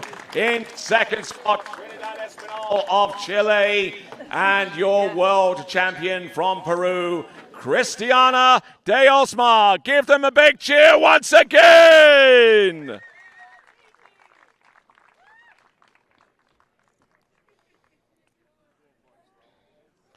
And now, at this time, I call upon the men's slalomers to assemble. Oh, you're already there. How efficient.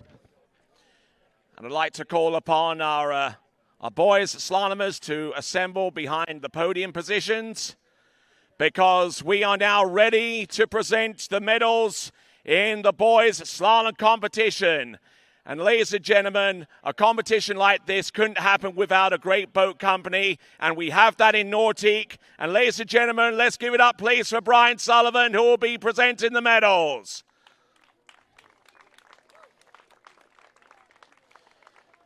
Ladies and gentlemen, third place winner of the bronze medal from Germany, Tim Wild.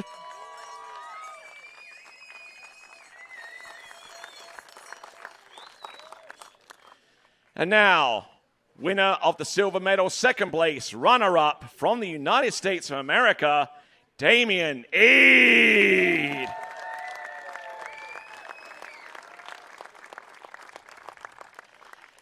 And now, ladies and gentlemen, winner, gold medalist, and 2024 IWWF World Under-17 Water Ski World Champion in boys slalom from the United States of America, Jaden Eade.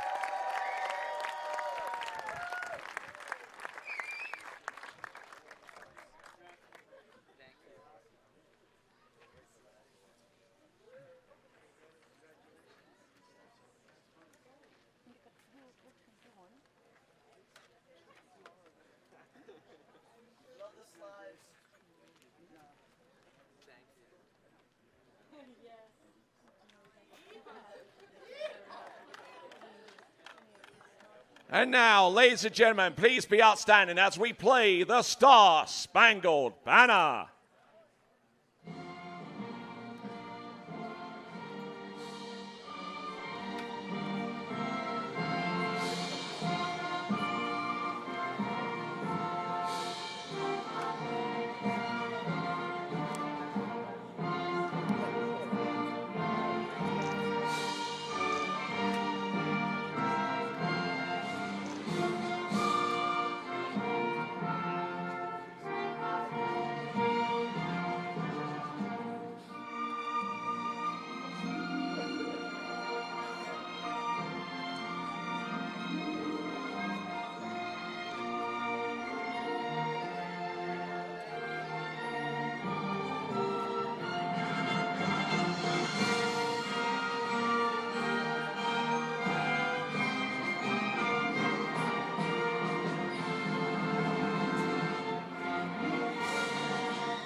Ladies and gentlemen, presenting your medal recipients. In third place, Tim Field. Second place, Damien Eade. And your winner and world champion, Jaden Eade. Give a big cheer to those folks once again.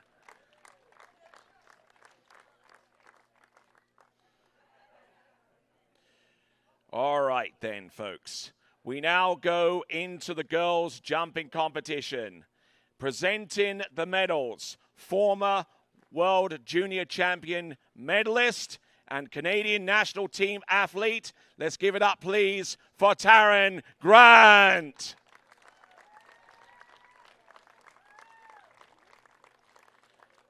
And now it's time to present the medals in the girls' jump competition. In third place and winner of the bronze medal from Australia, Zali Rees.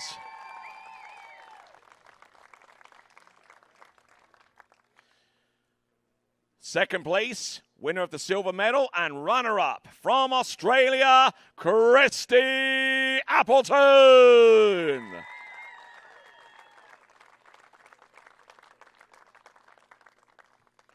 And now presented to you, first place winner and 2024 IWWF World U17 Champion of the World in girls jump, the winner from Denmark, Mads Jakobsen.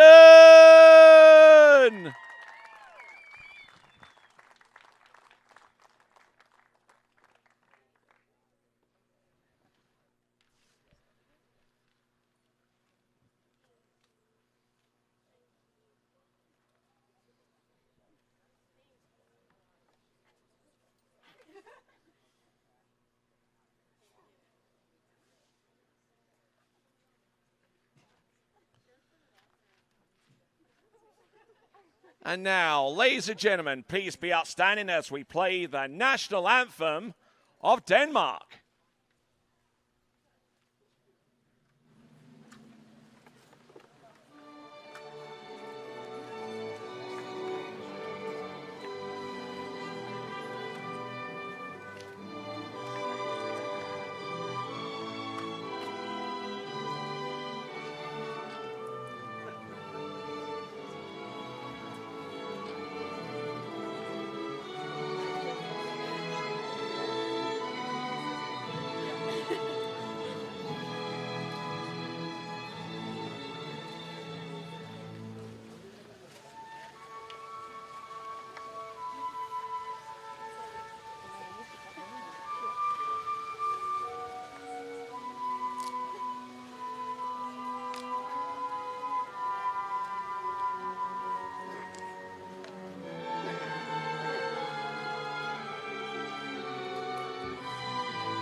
Ladies and gentlemen, presented to you your medalists once again. Zali Rees of Australia, Christy Appleton also of Australia, and your winner of the girls' jump gold medal, Mads Jakobsen of Denmark.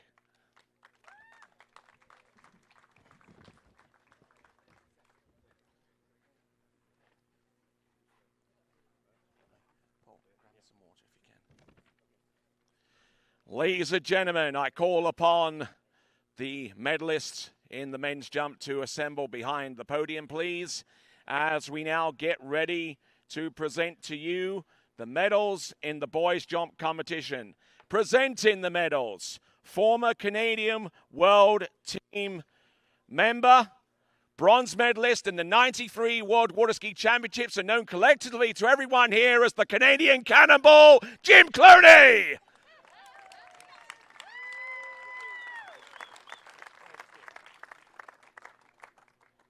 Ladies and gentlemen, presenting to you the medalist in third place and winner of the bronze medal from the United States of America, B.G. Bickley.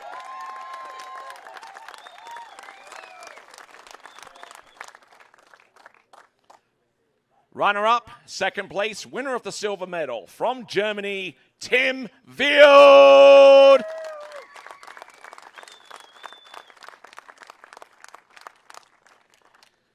And now, presented to you, winner, gold medalist, and 2024 IWF World U17 Water Ski Boys Jump Champion from the United States of America, it's Jake Abelson!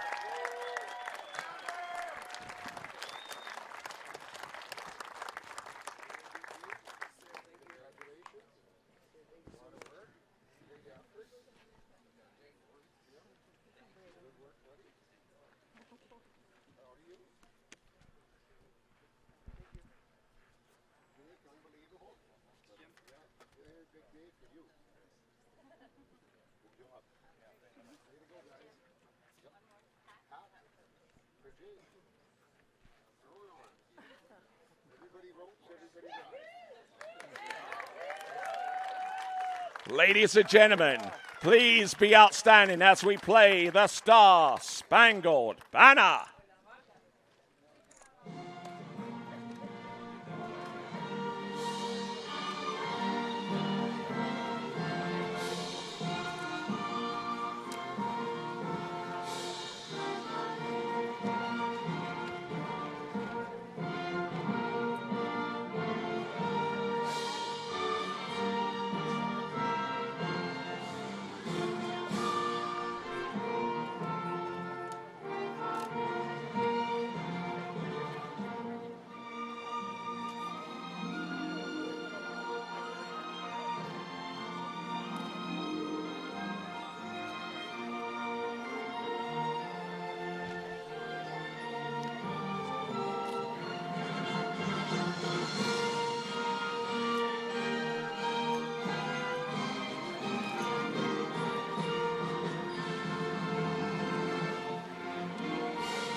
Ladies and gentlemen, presented to you your medalist in the boys jumping competition. In third place, BG Bickley. In silver medal position, Tim Field. And world champion Jake Abelson, giving them a big cheer once again.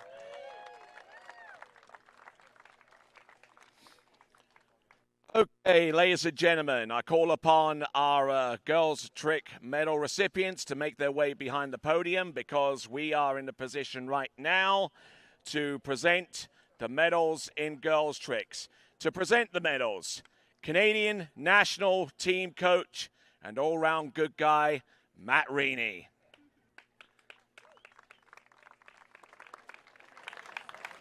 Ladies and gentlemen, presented to you the medals in the girls' tricks competition, starting with third place and winner of the bronze medal from the United States of America, Ella Gay.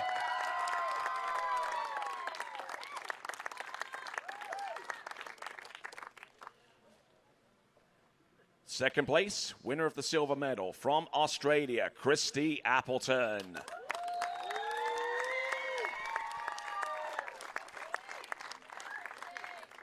And now presented to you, winner, gold medalist, and world champion in the 2024 IWWF World U17 Water Ski Championships in the girls' tricking competition from the United States of America, Lexi Abelson.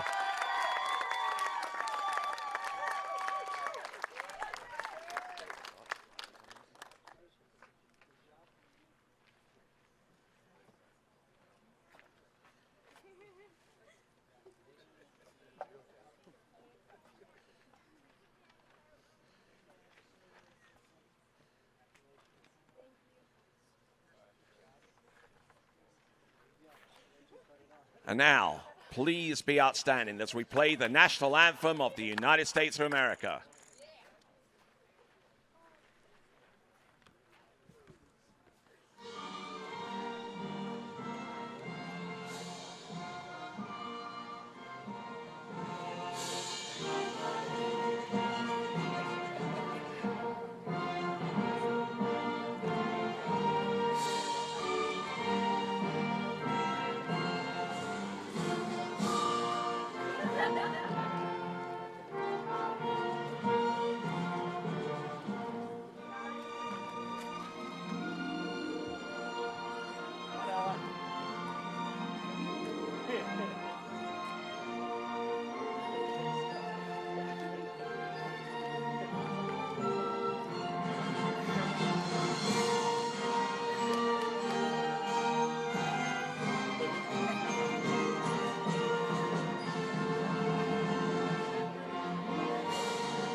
Ladies and gentlemen, presented to you your medalists in the girls' trick. In bronze medal, Ella Gay. Silver medal, Christy Appleton, and your world champion, Lexi Abelson.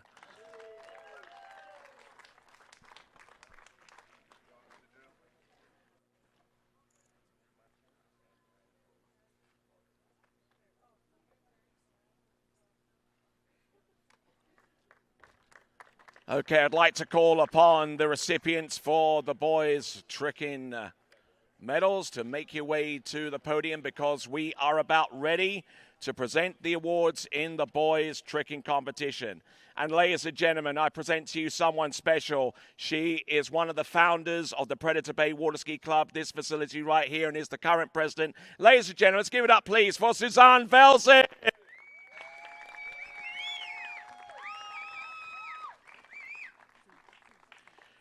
Ladies and gentlemen, presented to you the medals. Winner of the bronze medal in third place, representing France, Axel Garcia.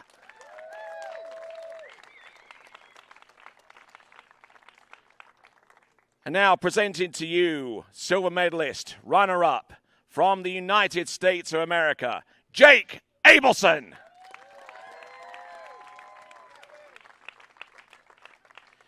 And now, presented to you, winner, gold medalist, and 2024 IWWF World U17 Water Ski Championships Boys Trick, the world champion from Chile, Matias Gonzalez.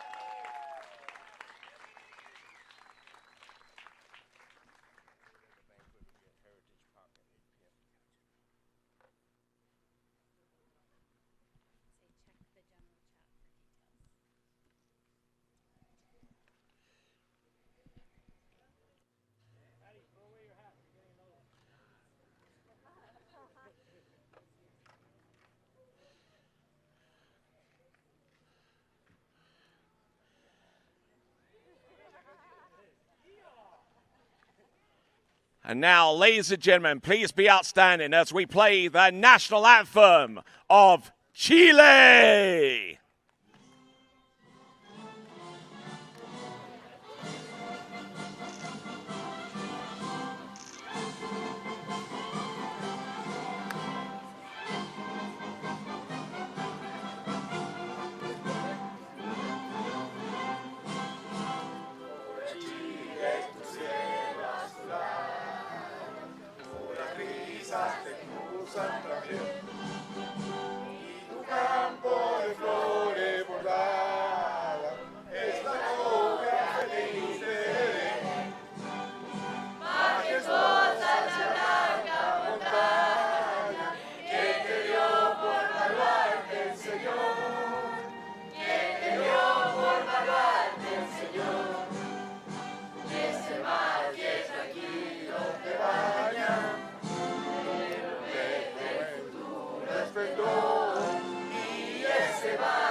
Ladies and gentlemen, presented to you the trick medalists.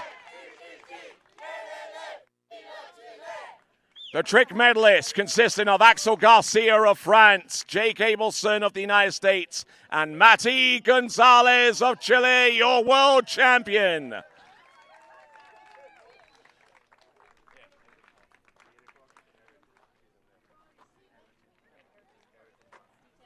Well, ladies and gentlemen, that brings to a conclusion the medal presentations for the event disciplines. Just to remind you that the banquet is going to be held at Heritage Park, starting at 8 p.m. Make sure you check on the WhatsApp a group for more details. So that completes everything that we have here on this webcast of the 2024 IWWF U17 Championship of the World.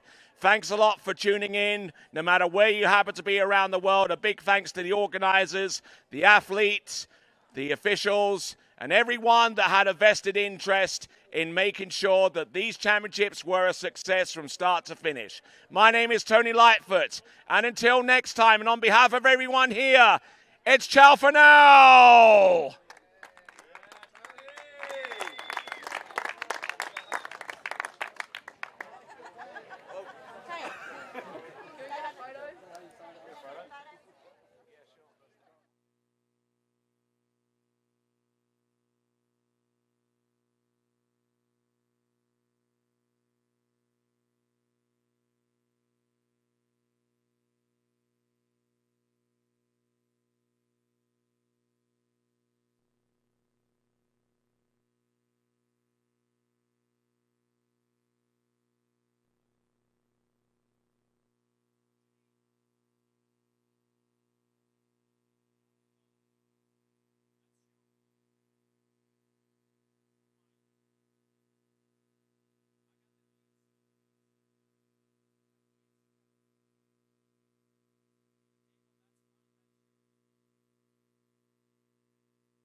Thanks for calling Wake House. This is Brian. How can I help you? Yeah, Will. Can I let him know who's calling? All right, just a second. Will, I got a fill for you. Perfect. Give me just 1 second. All right, hit it. Thanks for holding. This is Will. Hey, how's it going? Good.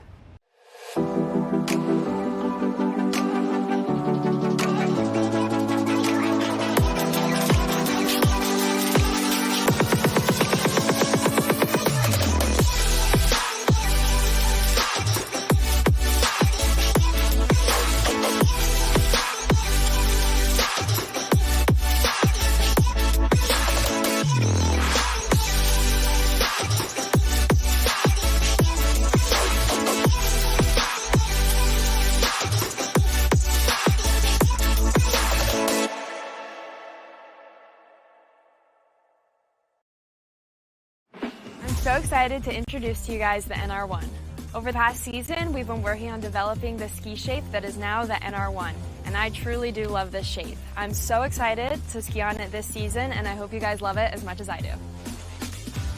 I'm really excited to get on the Reflex NR1 this season and see what it can do for my skiing. Every time I get on it, it just feels better and better. So I can't wait for the 2024 season to get some new PBs on the Reflex NR1.